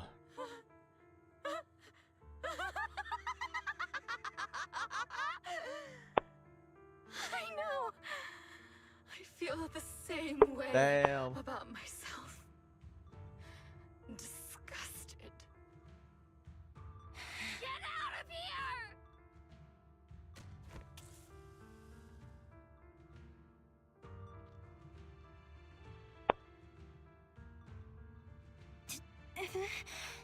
Uh-oh. Uh-oh. What are you doing, idiot? You absolute idiot! Are you insane? You're just a defect. Your body won't be able to handle it. You'll make everyone. Oh no.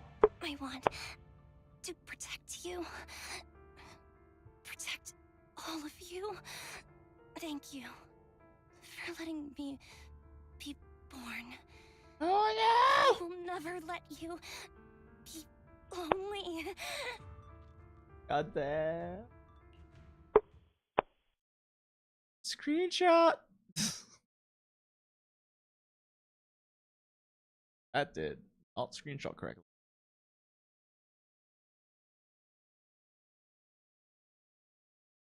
I like to take occasional screenshots of things as like art inspo for later. Ugh.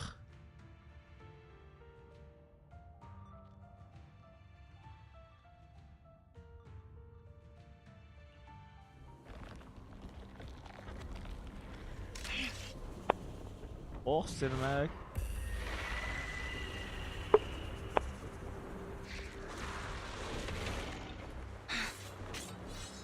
Oh, that's who these two are. Portland Shia. Let's go! You. Why did you come? I haven't forgotten the art of combat. Let's go. Silver Company formation. AS. TWAN. SMS. Anti-Imperial Mark II. Oh. Hurt you. Feels really familiar. I never expected to be able to face you like this. Now you pay. Fuck, I don't have the timing for this. There we go.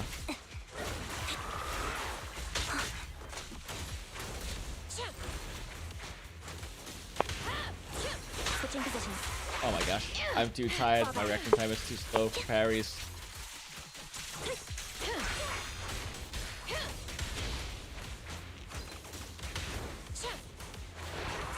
Stay safe.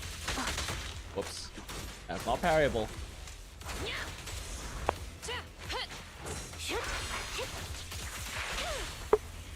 Target acquired.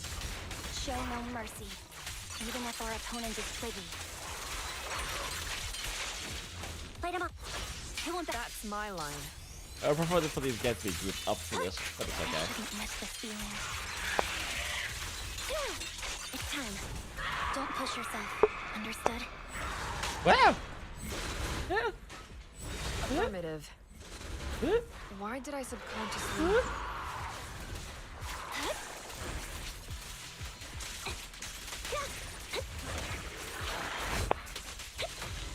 Oh! He does a double. I see.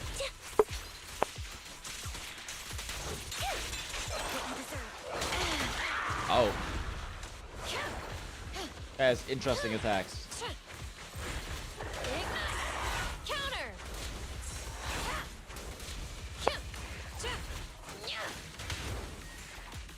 Move! Counter!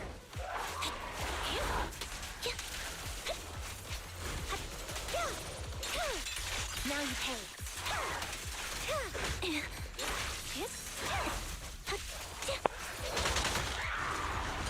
I keep forgetting he does that follow-up.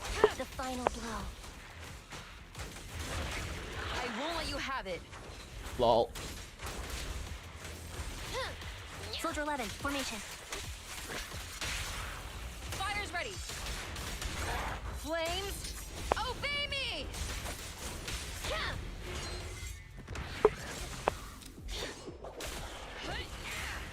Yo, let's go.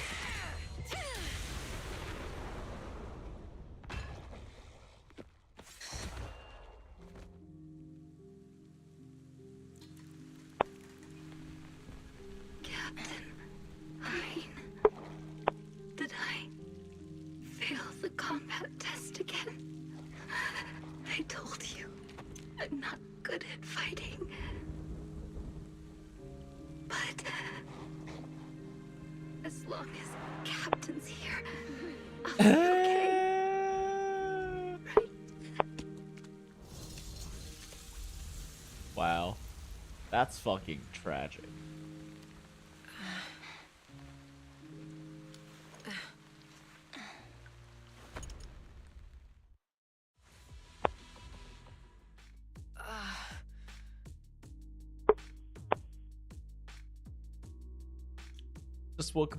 Just woke up. Are you still thinking about some of the questions? Yeah, sure. I can. Hey, Trust. I watch stream right now, by the way. Hello. Hello. Just so you know, I'm on stream right now. But yeah, if you have any more questions, I can. I mean, once this is finished up, I'm ending stream anyway. But we're almost done with it. You. What are you doing here? Aren't you supposed to be with Trigger? Trigger was the one who covered for me, so I could come here. She's probably still dealing with the enemies that we met on the way here. Like 10 minutes anyway. Yeah, no worries. Yeah, go ahead. Trust CAMEO. Go ahead. Do that so you can see what is going on. You shouldn't be here. You weren't supposed to remember anything. Lol. Ambi. Turns out you're not a traitor at all. You're a coward. Bro. I'd still be completely in the dark if it weren't for that funny-looking doll. Huh? You mean there's something wrong with the doll that Nekomata gave me? There was a camera stuffed inside its head. It recorded your whole confession to me before its battery died. Yo, why the fuck did Neko bug the doll she gave you? That's kind of fucked I up. didn't understand everything, but I knew enough to take action. Seeing as we're sisters, I couldn't let you take this risk alone. And I knew that you didn't betray us. I liked that feeling. It was enough to help me believe in many things again.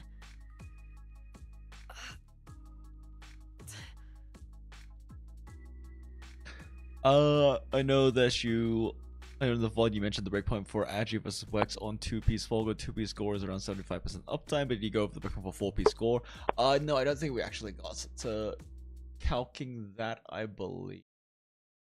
I double check this real quick. Late, so I don't quite remember.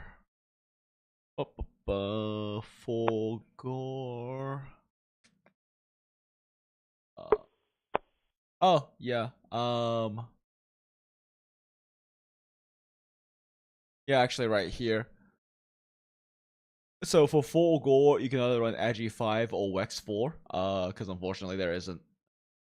You can't get Wex 5 even with the new adjustments, since the new Shia chest forces you to run 2 Agitator.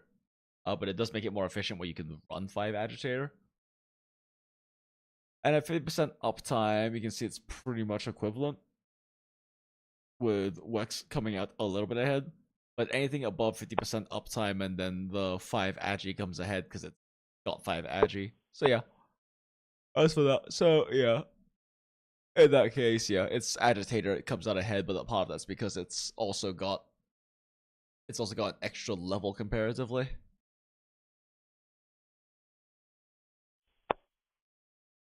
Proxy, her condition is extremely unstable. Please, get her out of here as fast as you can. Got it. Whatever happens next is something you have to do by yourself. Right, Ambi?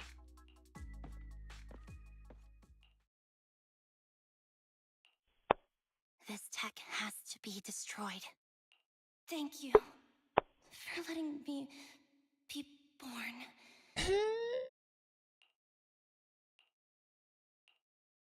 Ambi. Oh, no problem, Saber. What's on your mind? Proxy, you're still here? Don't worry. Soldier 11 is safe with Trigger. You can trust her. Now that things are settled, Obel Squad can take over from here. She'll be okay. Really? That's great. You're conflicted. Should you destroy the Silver Company tech or not? Is it that obvious? I thought I'd made up my mind to never let this kind of evil happen again.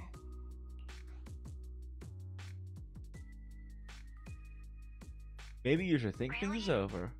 This might sound a little selfish, but if it weren't for this evil, I'd never have gotten the chance to meet you, Ambi. Plus, there's no way I could just ignore all the weird stuff that's happened today.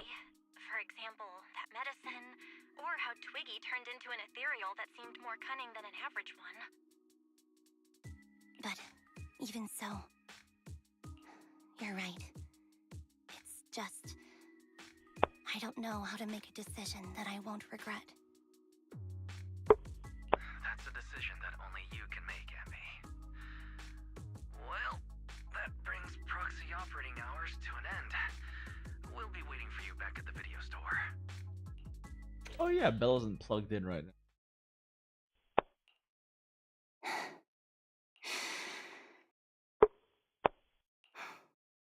I've made up my mind.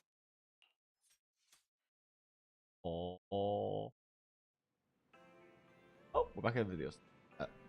Everyone's here.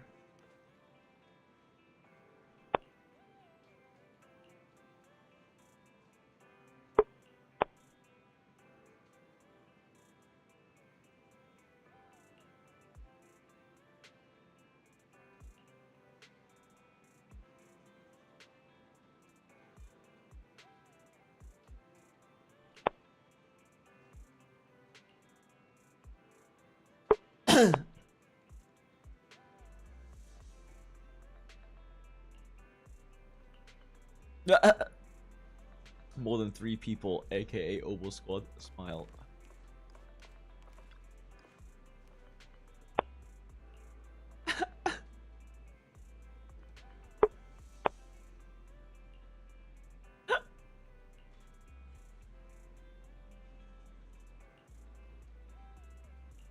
Maybe I should switch back to my old thread too. Yo, wait a second. Foreshadowing S rank Billy. Back from when he was the champion. Did you give me that toll to monitor me?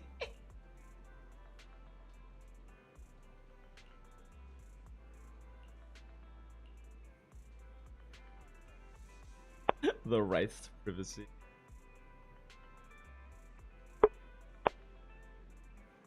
I'll.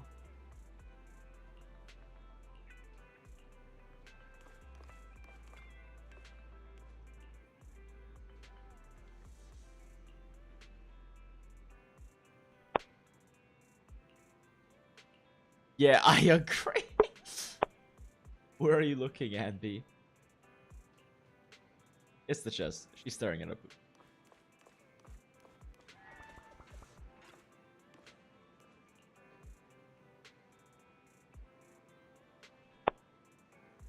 S Billy teases, pauses, hell yeah.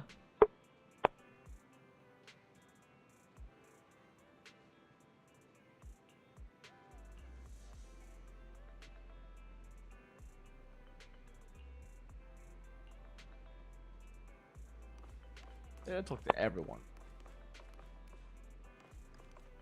That's everyone. Ooh.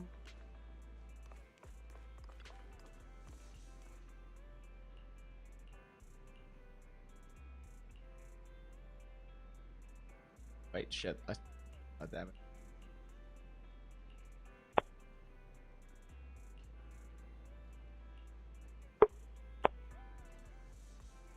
Wait, then when can rest?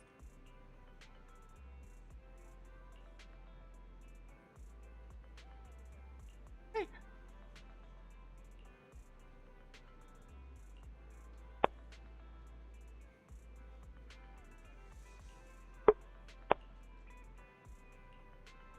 Dudes.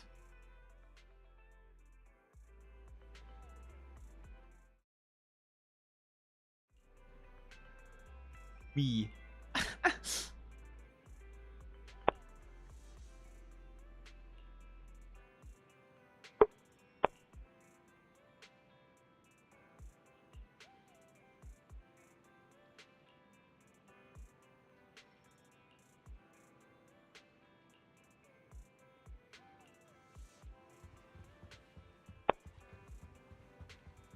Oh.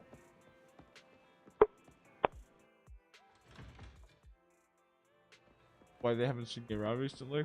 How long was the time skip with that black screen? How the fuck did Wise get in front of me? Oh, red chicken burgers are classic for a reason. What the fuck is that? What? Why is she saying it like that? Soldier 11's going to grill me about eating junk food again if I go back smelling like burgers. Burgers don't have a smell. Even if they did, they would dissipate quickly, and she'd never know. No, there's a smell, right?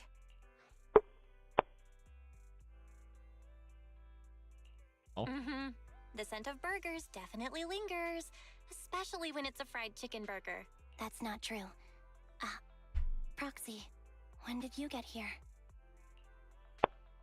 I'd be just too accustomed to the smell of fried chicken burgers and not anymore. I just got here. I heard you mention Soldier 11. Is she doing better? After all, the last time I saw her, she was in pretty rough shape. Thanks. Soldier 11 would be really happy to know that you care so much about her. She's made a full recovery. She's completely regained the same training intensity as before her injury. At least with her body, I mean. So her body's recovered, but her memory is still affected? Not quite. I asked Ambi out today to chat with her about what's going on with Soldier 11. Her memory has basically reverted to how it was before the injury. She might occasionally get someone's name wrong, but she doesn't mistake her own identity, and her short-term memory is persisting through to the next day. She's made a recovery. That's great. It's still too early to say. She seems to have completely blanked out what happened during the incident, including the time she spent with you, Anby. Like I said, that's great. You still feel the same way now? She still believes that she was betrayed and abandoned. She still hates that traitor Anby. That's wonderful. Wonderful. Hadine's a way stronger person than me. Strong enough to keep living with hatred. That's powerful. I don't know what to say. All I know for sure is the target of her hatred is me. And that's good. We won't be meeting again. So, I won't get killed by her, or vice versa. But once she turns her hatred towards something, or someone else, things will get dangerous. Hadine is so pure. She's like an unalloyed metal that combusts even in water. The last thing I ever want to see is her getting hurt by her own flames. I didn't realize you put that much thought into it. I was just thinking about it while watching some similar movies lately. There are movies like that? Yeah. Wanna watch it with me next time, Trigger? We can watch it at the video store. For sure. Time. Drop by anytime. Thank you, manager. You're very kind. Even I'd blush when people are nice to me like this. I think you're really kind too, Trigger. So, are you all still down for burgers? It's on me today. Come on, you can get whatever you like. Burgers.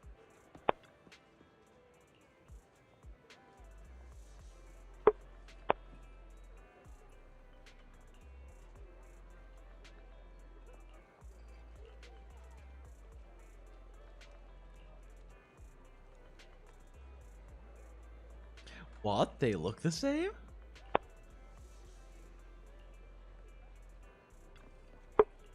Oh, nom nom.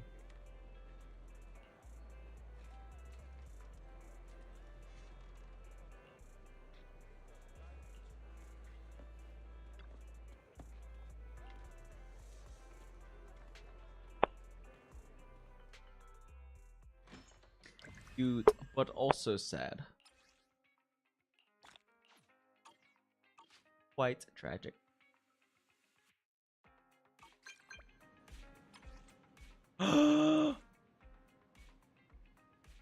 Old friend of the Crimson Planet. Yo, it's finally happening. Aw. Aw.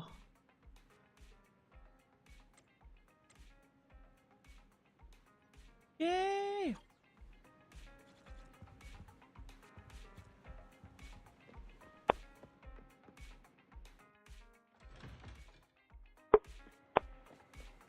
The usual spot. The parking lot of the business I own.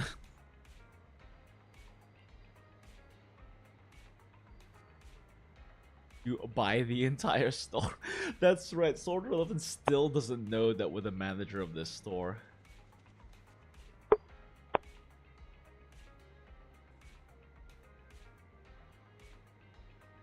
Cute. Cute. Yesterday, for the first time, I said no to a task assignment from my superiors. Well, she believe we have faith on. Yep. It was an important mission. If completed successfully, it would be highly beneficial for my promotion. But I turned it down. Why did you say no? Because I don't trust myself anymore. Oh no. Seems due to certain past events. My memory has been pretty unreliable lately. I'm worried in my current state. I might mess up the mission. Or she doesn't, denies it to avoid having to deal with the legal BS that comes with it. Also very possible. I even applied for indefinite leave, but it wasn't approved. Seems the Defense Force still needs my skills. I should be happy about that, right? Why then am I unable to smile? I don't know what's happened to me. It feels like I'm sinking deeper into a haze. Trigger seems to know, but when I asked, she seemed uncomfortable. I can somewhat empathize. I know. Crimson Battlefield Dusk. I know love you how know bad she's something at her. too. But I'm not here to press you for answers. I don't want you to look at me with such a troubled expression, because I need you. You've probably helped me countless times. We must have gone through so many adventures together, and solved problems as partners. You might even say you saved my life. Maybe that's why, when I look at you, I feel this unexplainable attachment. I know you know me, and that's enough. I don't have to figure myself out.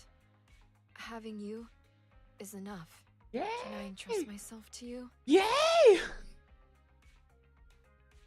Belle didn't even try to riz her. I need to know that when I'm by your side, I won't mess things up. I can fight without worrying, because you won't let me become some useless soldier. Don't be so hard on yourself. I've always trusted you. So cute. And I always will. You must be an idiot. Trusting someone like me? If I were you, I wouldn't trust someone who can't even remember things right. It's just asking for trouble. Perhaps we both are. So, if it's not too much to ask, can you promise me 2 things? The first thing, please keep in touch with me, and make use of me whenever you can. Oh, Belle will make use of it. Fighting is all I'm good at. If I can protect you and be of use, it makes me feel like I matter. Easy enough. All right, I promise. The second thing, I don't know how to bring this up. I forgot your name. Damn. Can you tell me again? Wait, yo, Faithin. My name's Faithin. Sounds pretty cool, right? Yo, hold up. Faithin. I suddenly remembered just now. The fun times we've had. The experiences that we shared. I remember your dream of becoming a legendary proxy. That's a great name. I'll do my best to remember it. Sorry. I can't write things down so I don't forget.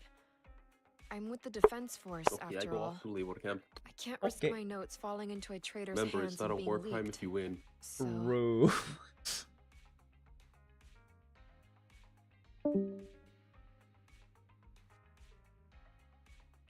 Are you saying you might forget everything I said today? Well, I guess it can't be helped. But it's okay if you forget. I'll remind you as many times as it takes. please, don't say things that make me want to rely on you even more. I already rely on you too much. Aw. Just rank. Yo! Yo! Yo!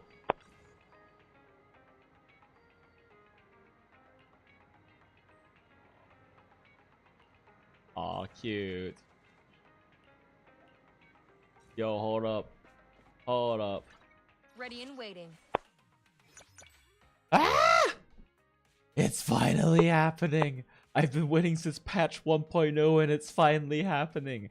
I can finally get her fucking dynamic wallpaper.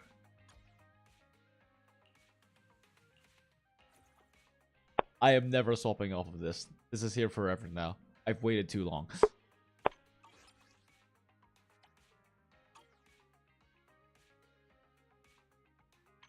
Never changing this.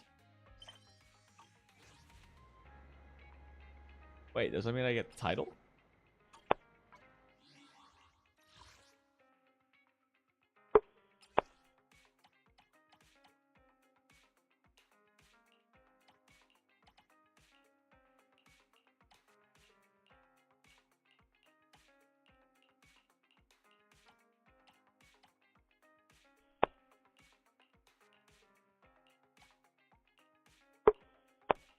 Oh.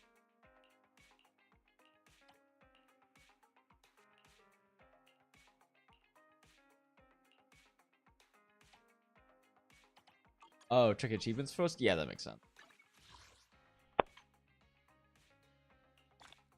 Let's go! Always been Pathan, that's so good. I love it.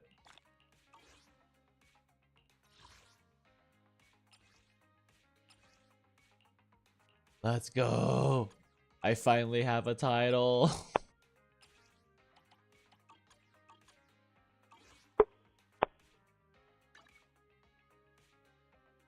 Oh, that's a nice little redemption code. Go.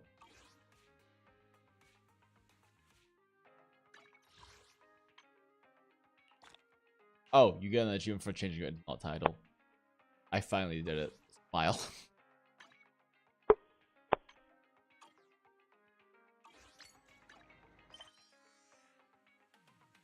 Ah, that's for. Awaiting further instructions. Oh, that was also gay. I love it. Okay, now we're not getting Soldier 11 from the Guaranteed Standard banner. Ah, damn. Sorry you missed out. I don't even remember who I got from the Standard. Yeah, I get. I think I just got another Soldier copy, because I know I got Grace and Kaleda and Rena from like... Oh wait, no, I think I got Rena from Standard Pool, and then the next 50-50 I lost. I got Rena again. Awaiting further instructions. Yeah, the goal is to get a M6 Soldier. Surely I can manifest another 3 copies of her, right?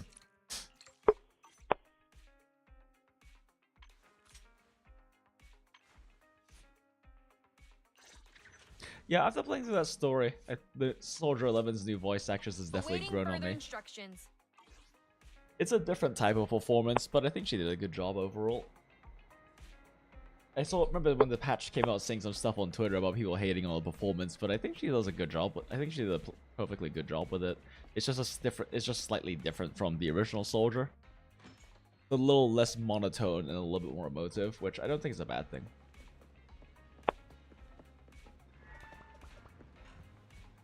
Okay. Ready and waiting. But there is something much more important to do. Button, where's you?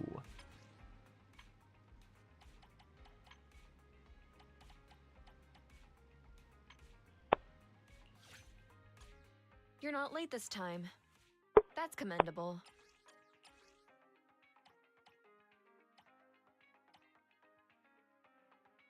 Alright. Actually, you know what? Let's let her pick where we go. But now that we finally have it,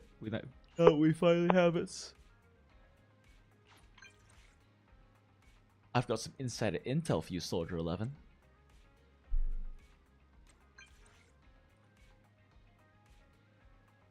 I was going to ask you out. You call that insider intel? More like intel on a certain soldier's relationship status. We're heading, yo.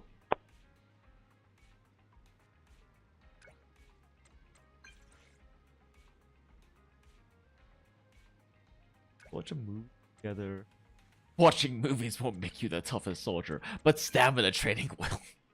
I remember the road in front of this video, so it's perfect for a jog. What do you say? Sure, that's cool too. GM, hey flight.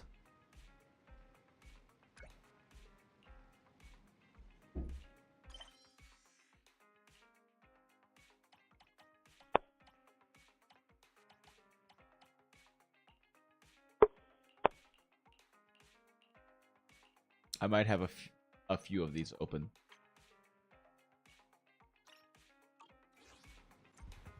I might have a few trust events to go through.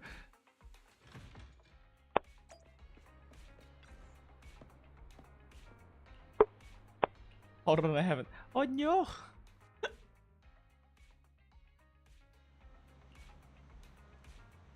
I'll increase the pace next time. No! It's not in anyone's interest to exhaust me to death. Will it actually kill you? I can keep going. Carbs, protein, electrolytes, noodles provide all of these, making it the perfect food. I'm sure you agree, if you prefer junk food like burgers, there's not much I can say. Damn shade, though.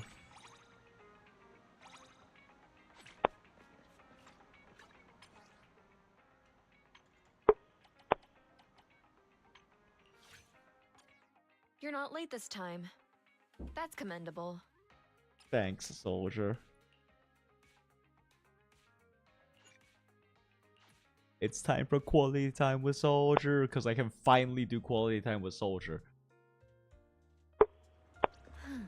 I heard the local convenience stores got a new snack.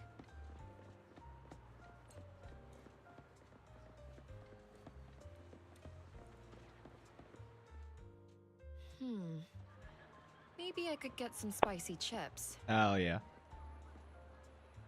The Defense Force cafeteria is decent, but everyone needs some snacks once in a while.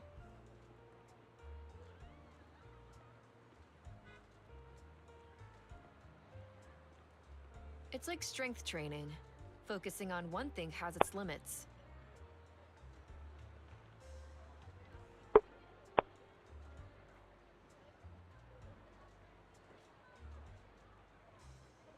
And the pauses in between sentences in quality time is too long. For better results, sometimes a bit of cross-training is required.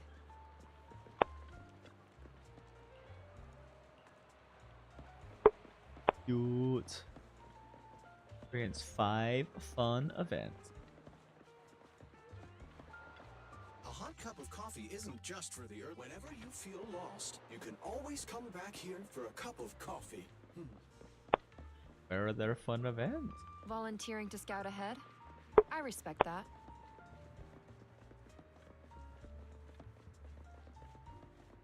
Praying for that 2.0 overhaul to succeed? Oh? Have there been rumblings about the 2.0 overhaul? Or was it like in the live stream? Because I haven't watched that yet. I might be talking about it. I just haven't heard about it yet. Yes, super spicy. Have you had dinner yet? A full stomach ensures a good night's sleep. Yeah, let's have some red chili fire noodles.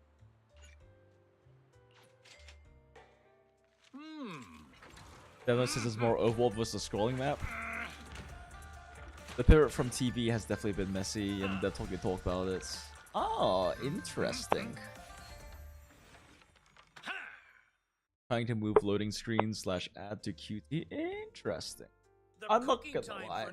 I'm like one of like the 4 people on the planet who liked the TV mode, and I'm kind of sad it died. I let them do like a lot of really interesting things, because they could really fuck around with like neat mechanics with it. Like, of course, there's always the prophecy. But they also had ones where they would do like little missile dodge bullet hell sort of thing. That was very fun. Yeah, it was fun. I get why people went into it though, because people were into this game. Wait, the book says I haven't trusted yet. But like it's one of those things where I get like why most people didn't like it, because they were interested in playing this game because of like, you know, the action and stuff and the very flamboyant, bombastic fighting and everything. So I get that, but Volunteering to scout and a lot of ahead? them didn't really want to deal with like strategy stuff. But still, makes me a little sad.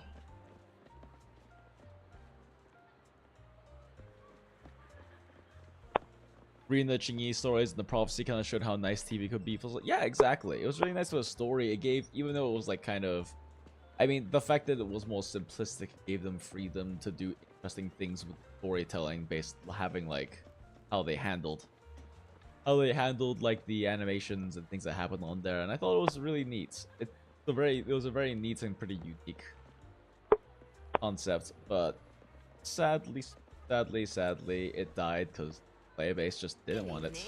How about winding down with some games after a busy day? I have to play one more game to get. Ooh, double soldier. Let's. So we.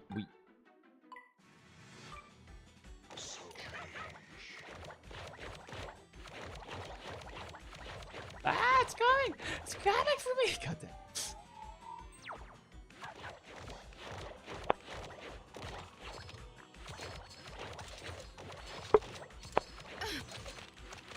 No, I heard soldier. Make a sound.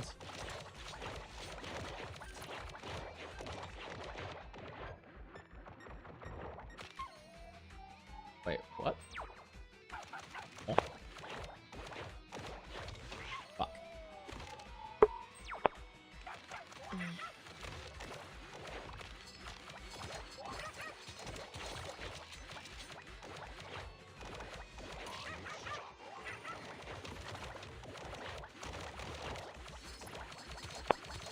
Oh my god, what the fuck?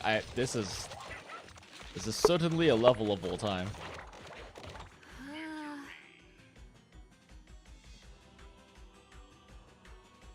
So by the bullet hell, yeah, no, I'm fucking terrible at them too. They're like vampire survivors. Well, I guess it's less vampire survivors because it is more of a bullet thing. Bullet heaven. It's okay, soldier. Nice try. Hope you had a great time. Sprint 5 fun events. I've been over the entire map. Wait. We're here together? Wait, can you transition maps during quality time? Yo, you can. Alright. Time to experience more fun events.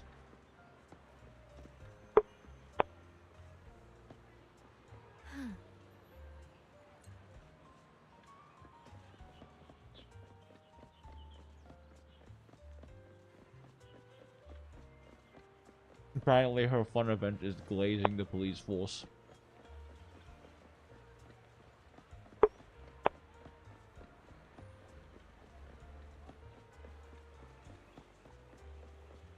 Love how from to scout ahead. I respect that. I love how from directly behind, Belle looks like a jellyfish when she runs. Jellyfish, jellyfish, jellyfish. She wibbles and she wobbles.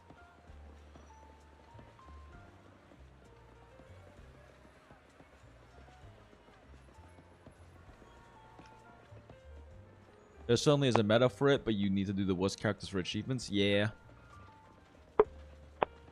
Yeah, I know you and Port got really into the bullet hell stuff. Just not really my kind of games. I have a hard time focusing on like more than one thing at a time, so bullet hells where there's too many things happening at once, my brain is just like, this is a lot.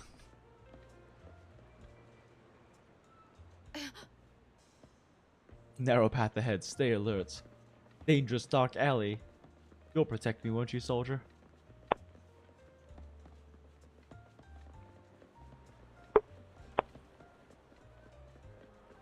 We need one more fun event. Hey, soldier, you remember these tires you lounging on? Ahead. I respect that. Okay, no, you don't.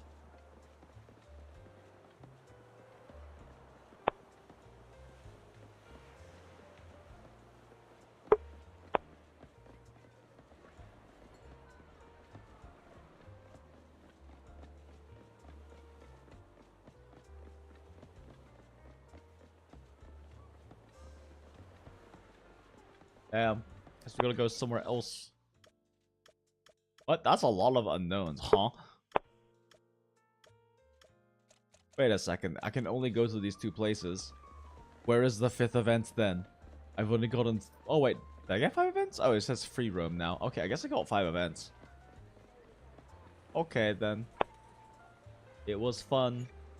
Soldier, goodbye. Crimson. I just want to pull Just for Eve kidding. and then they added Subway Surfer. I remember your name. Crimson, just kidding. I remember your name. Aw. Wait, has she been messing with us this whole time? Hooray! Soldier background. I'm never changing this. I have been waiting since fucking patch 1.0. Since like the 2nd week of this game, I have been waiting for this.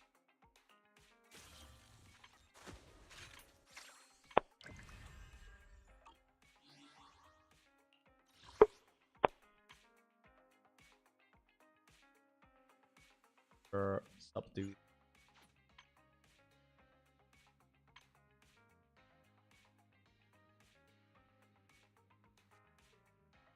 Oh, fuck is that background?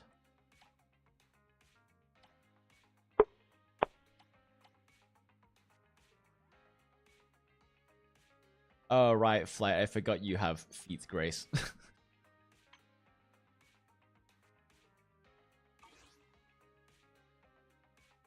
Her name is actually so cute.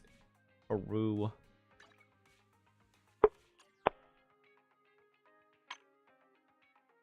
Survey. Wow, not good. Okay, well,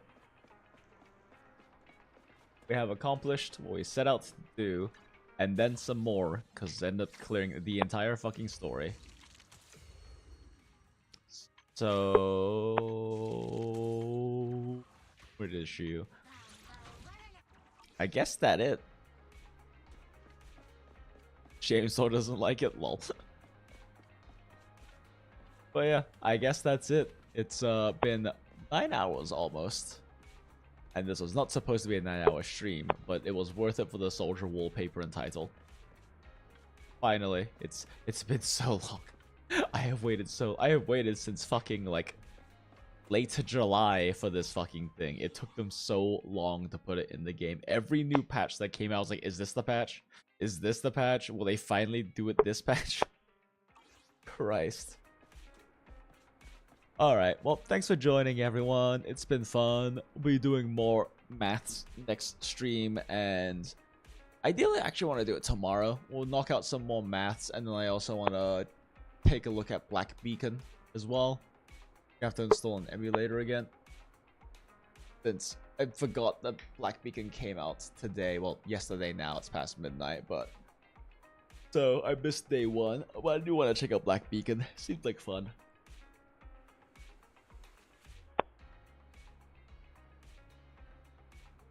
What was the final Monhunt set? 5 Wex. Yeah, pretty much.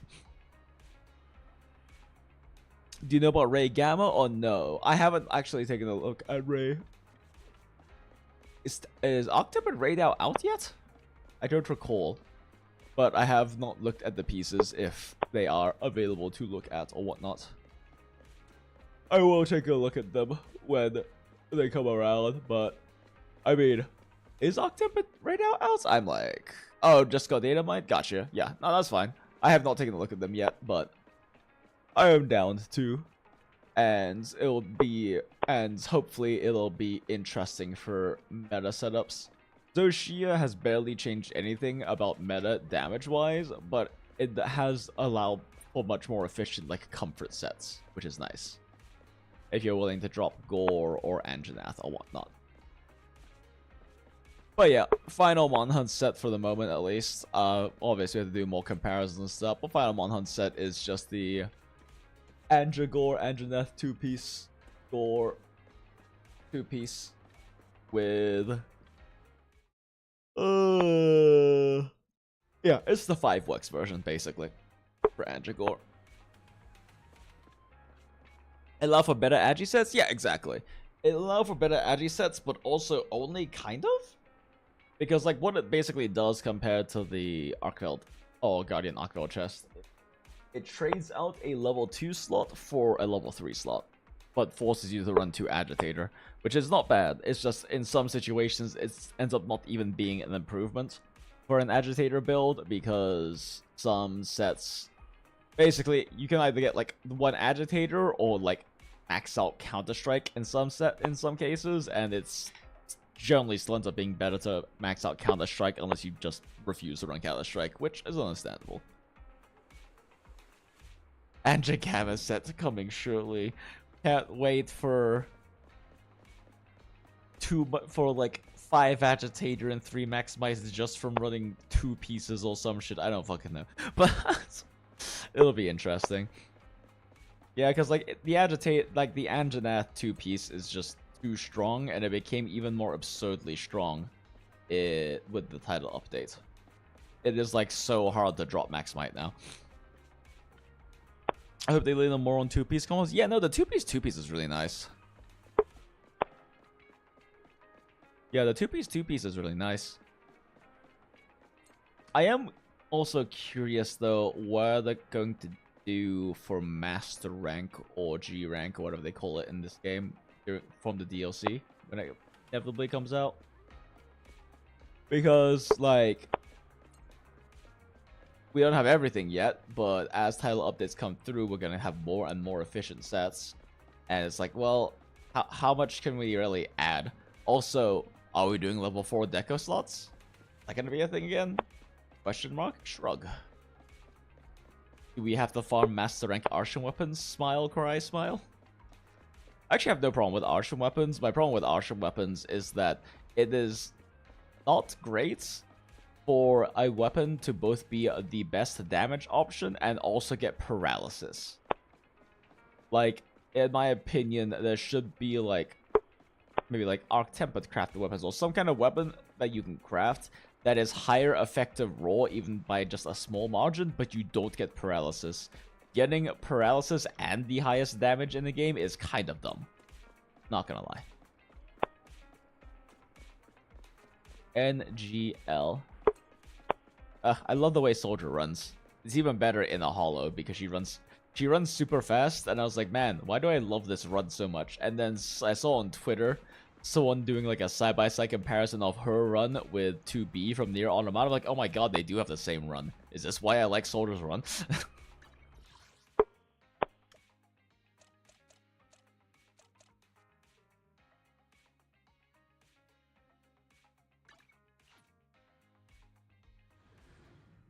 I said I was hopping off, and it's been 5 minutes since I said that.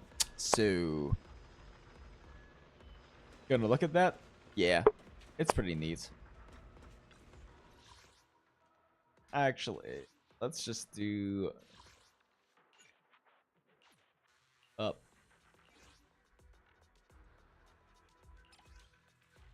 I'm about to hop off, but I also want to... You know what? Let's do opals. Why not? I'm about to hop off, but I also just want to watch Soldier sprint around for a second, because I love her sprints. I love her, like, fast sprints so much.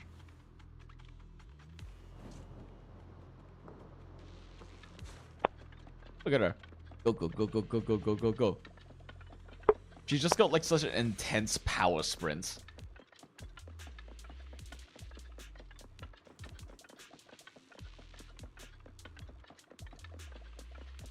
And I think I actually have it saved on Twitter. I should. Should I save that one? Let me see if I can find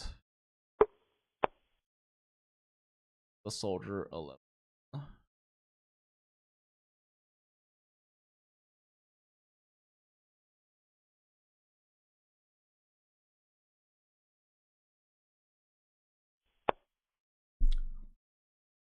Damn, I'm actually gonna have to scroll. I don't think there was any text on that one. So I'll keep scrolling till I see. Oh my god, I bookmarked too many fucking things. I have so much art bookmarked.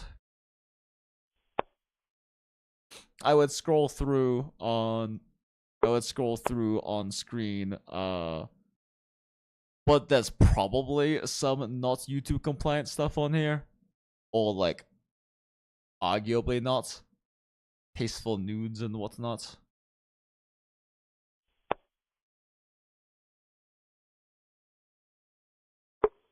Surely I will find this eventually.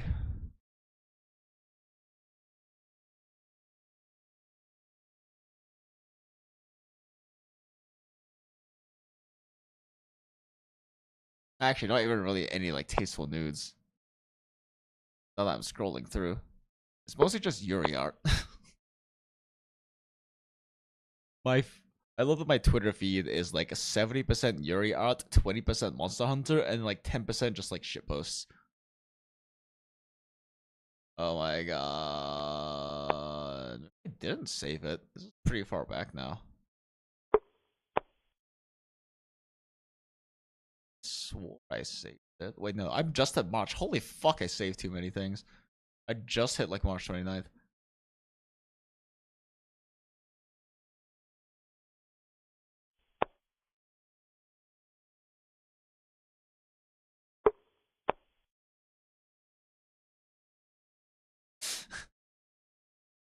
one's pretty good.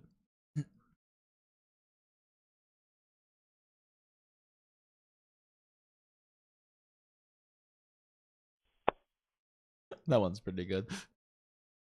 Where did you and Evelyn go? The movie started. Asher, we are fucking getting popcorn not delivered in the hole. Oh my god.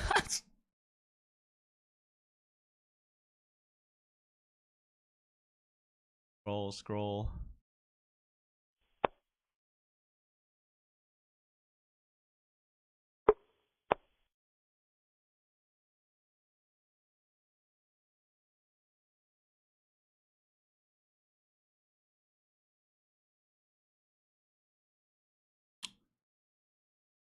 God damn, did I save this? Maybe I didn't save this. I'd be sad if I didn't save it, but... Oh shit, it wasn't a YouTube short. It might have been a YouTube.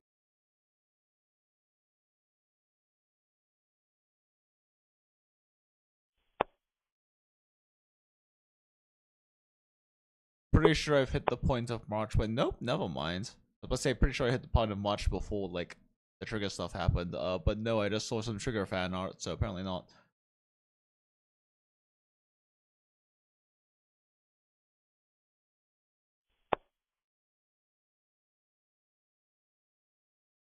Okay.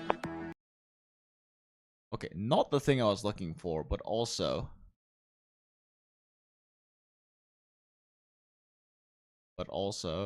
Oh, wait, no, that's not the thing.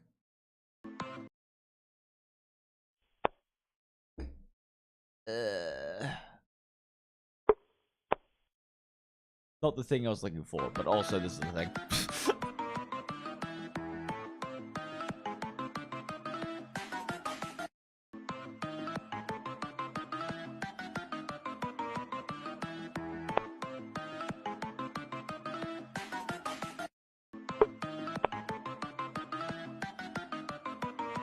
But yeah, that's the thing as well.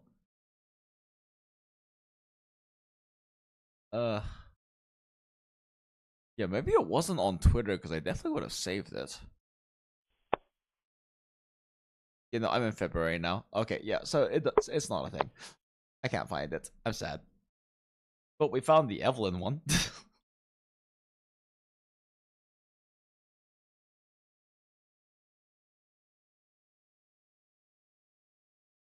100% cocktie.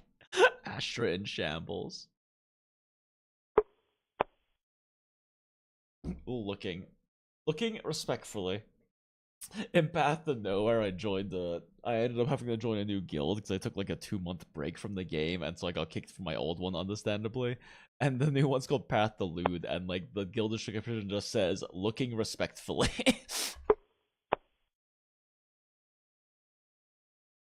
Oh, there's a bug in Chatacabra arena. I still need to hit up that arena. Where the support hunter will autocomplete at 0 seconds? Huh. Wait, if that's a bug, then I wonder if a bunch of the like really like 1 second clears are because of that and not wholly because of cheaters.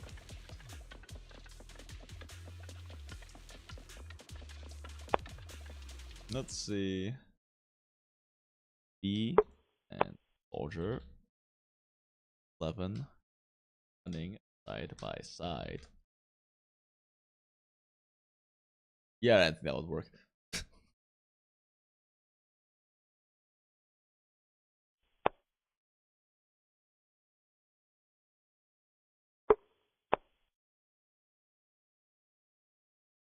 Damn, I'm sad that I can't.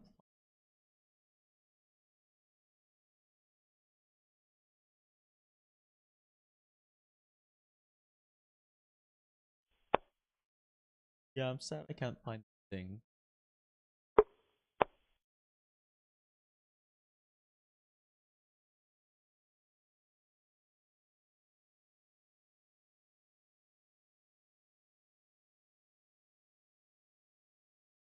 Actually, I did find an old Reddit thread linking Soldier 11 to Anby from 8 months ago. Holy Fuck, this is a long ass document, bro. Bro, this person went real deep into the rabbit hole of finding. Oh my god, there is so much in here. Linking Soldier 11 to Anby.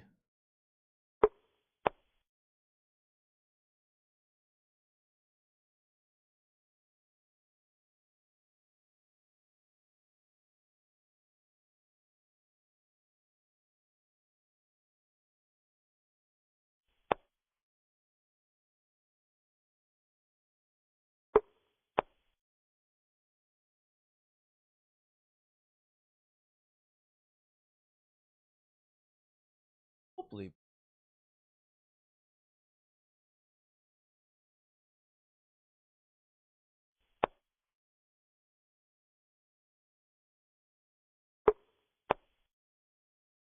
I'm like finding.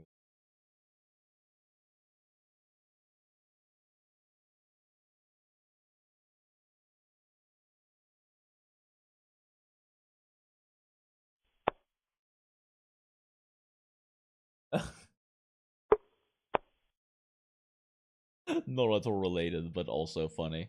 So real.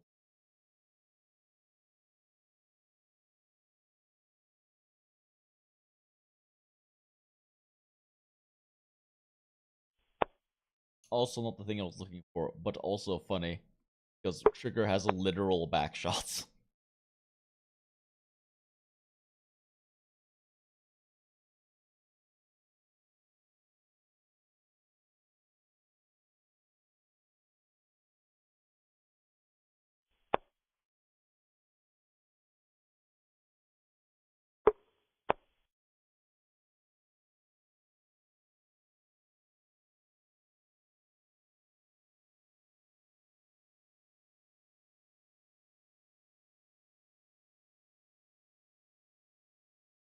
So weird that I either or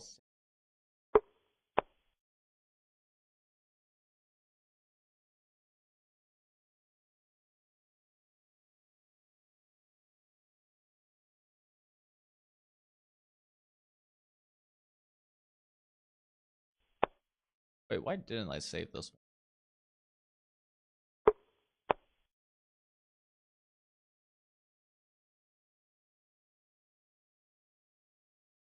Yeah, it's so weird.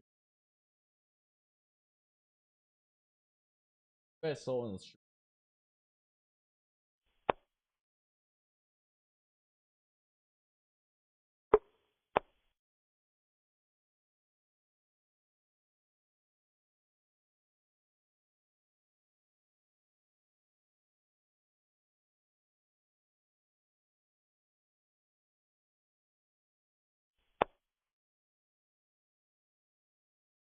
Damn. That's unfortunate. Yeah, I'm giving up. It's over. It's Sojo over, chat. Okay. Now I actually. Oh, no, I'd actually need to go to sleep. It's like Capcom is planting evidence.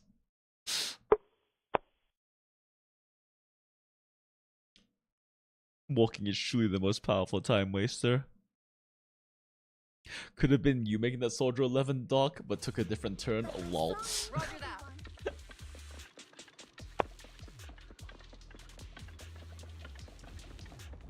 Vivian also has a skirt shot. Woke, it's true. Have you seen slow-mo ambi animations? No, maybe? I don't really know which ones you're referring to.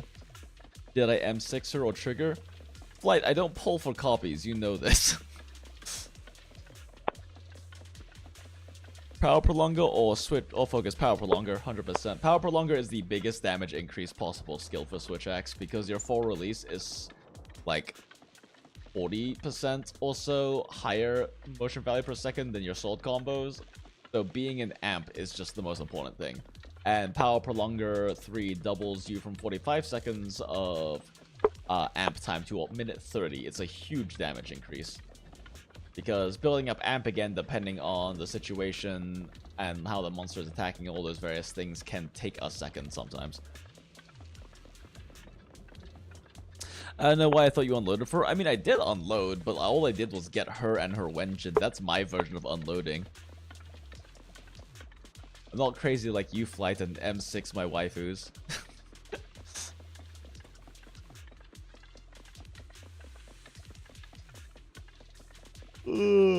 But also, I just don't really pull for copies in like most of any game, any Hoyo games. Don't really see the need to. Yeah, I guess in ZZ it makes a bit more sense though, because you do get like the little Mindscape art, right? And that's pretty cute. Like, that's pretty nice. I mean, honestly, if I could pull for 3 more copies of Soldier somehow, I probably would. If I'm being real, but with the limited, it's kind of a shrug, I guess. It is a bit of a shrug with the limited characters. Like, I think the only time I've intentionally pulled for copies was when I pulled for copies of Chang-Li in Wuwa. But that's mostly because I kept getting so insanely lucky. I got like 3 copies of her in like 80 pulls. So I was just like, I'm gonna just keep going and see how many I can get. And like, the third one, I was like, okay, I'm pulling it.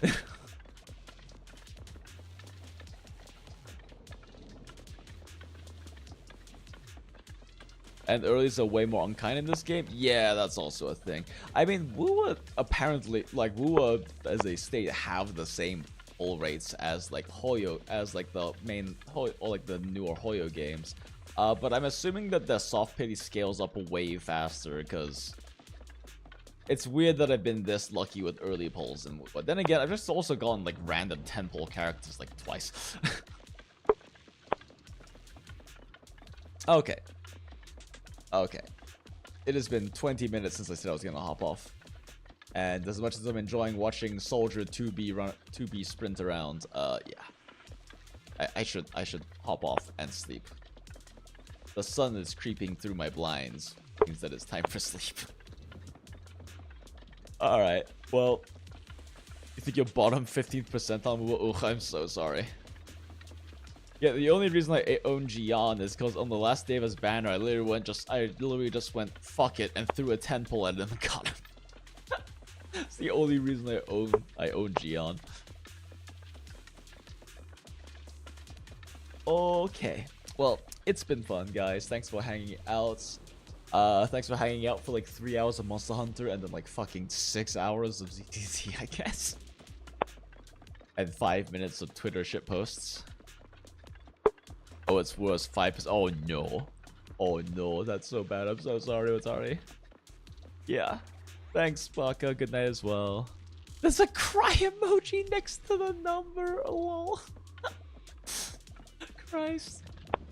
Alright. Good night, everyone. It's been fun. I plan on streaming tomorrow, most likely, too, since I want to knock out some more Monster Hunter math, but also want to check out Black Beacon. This could be fun. Alright, anyway. Good night, everyone. Bye.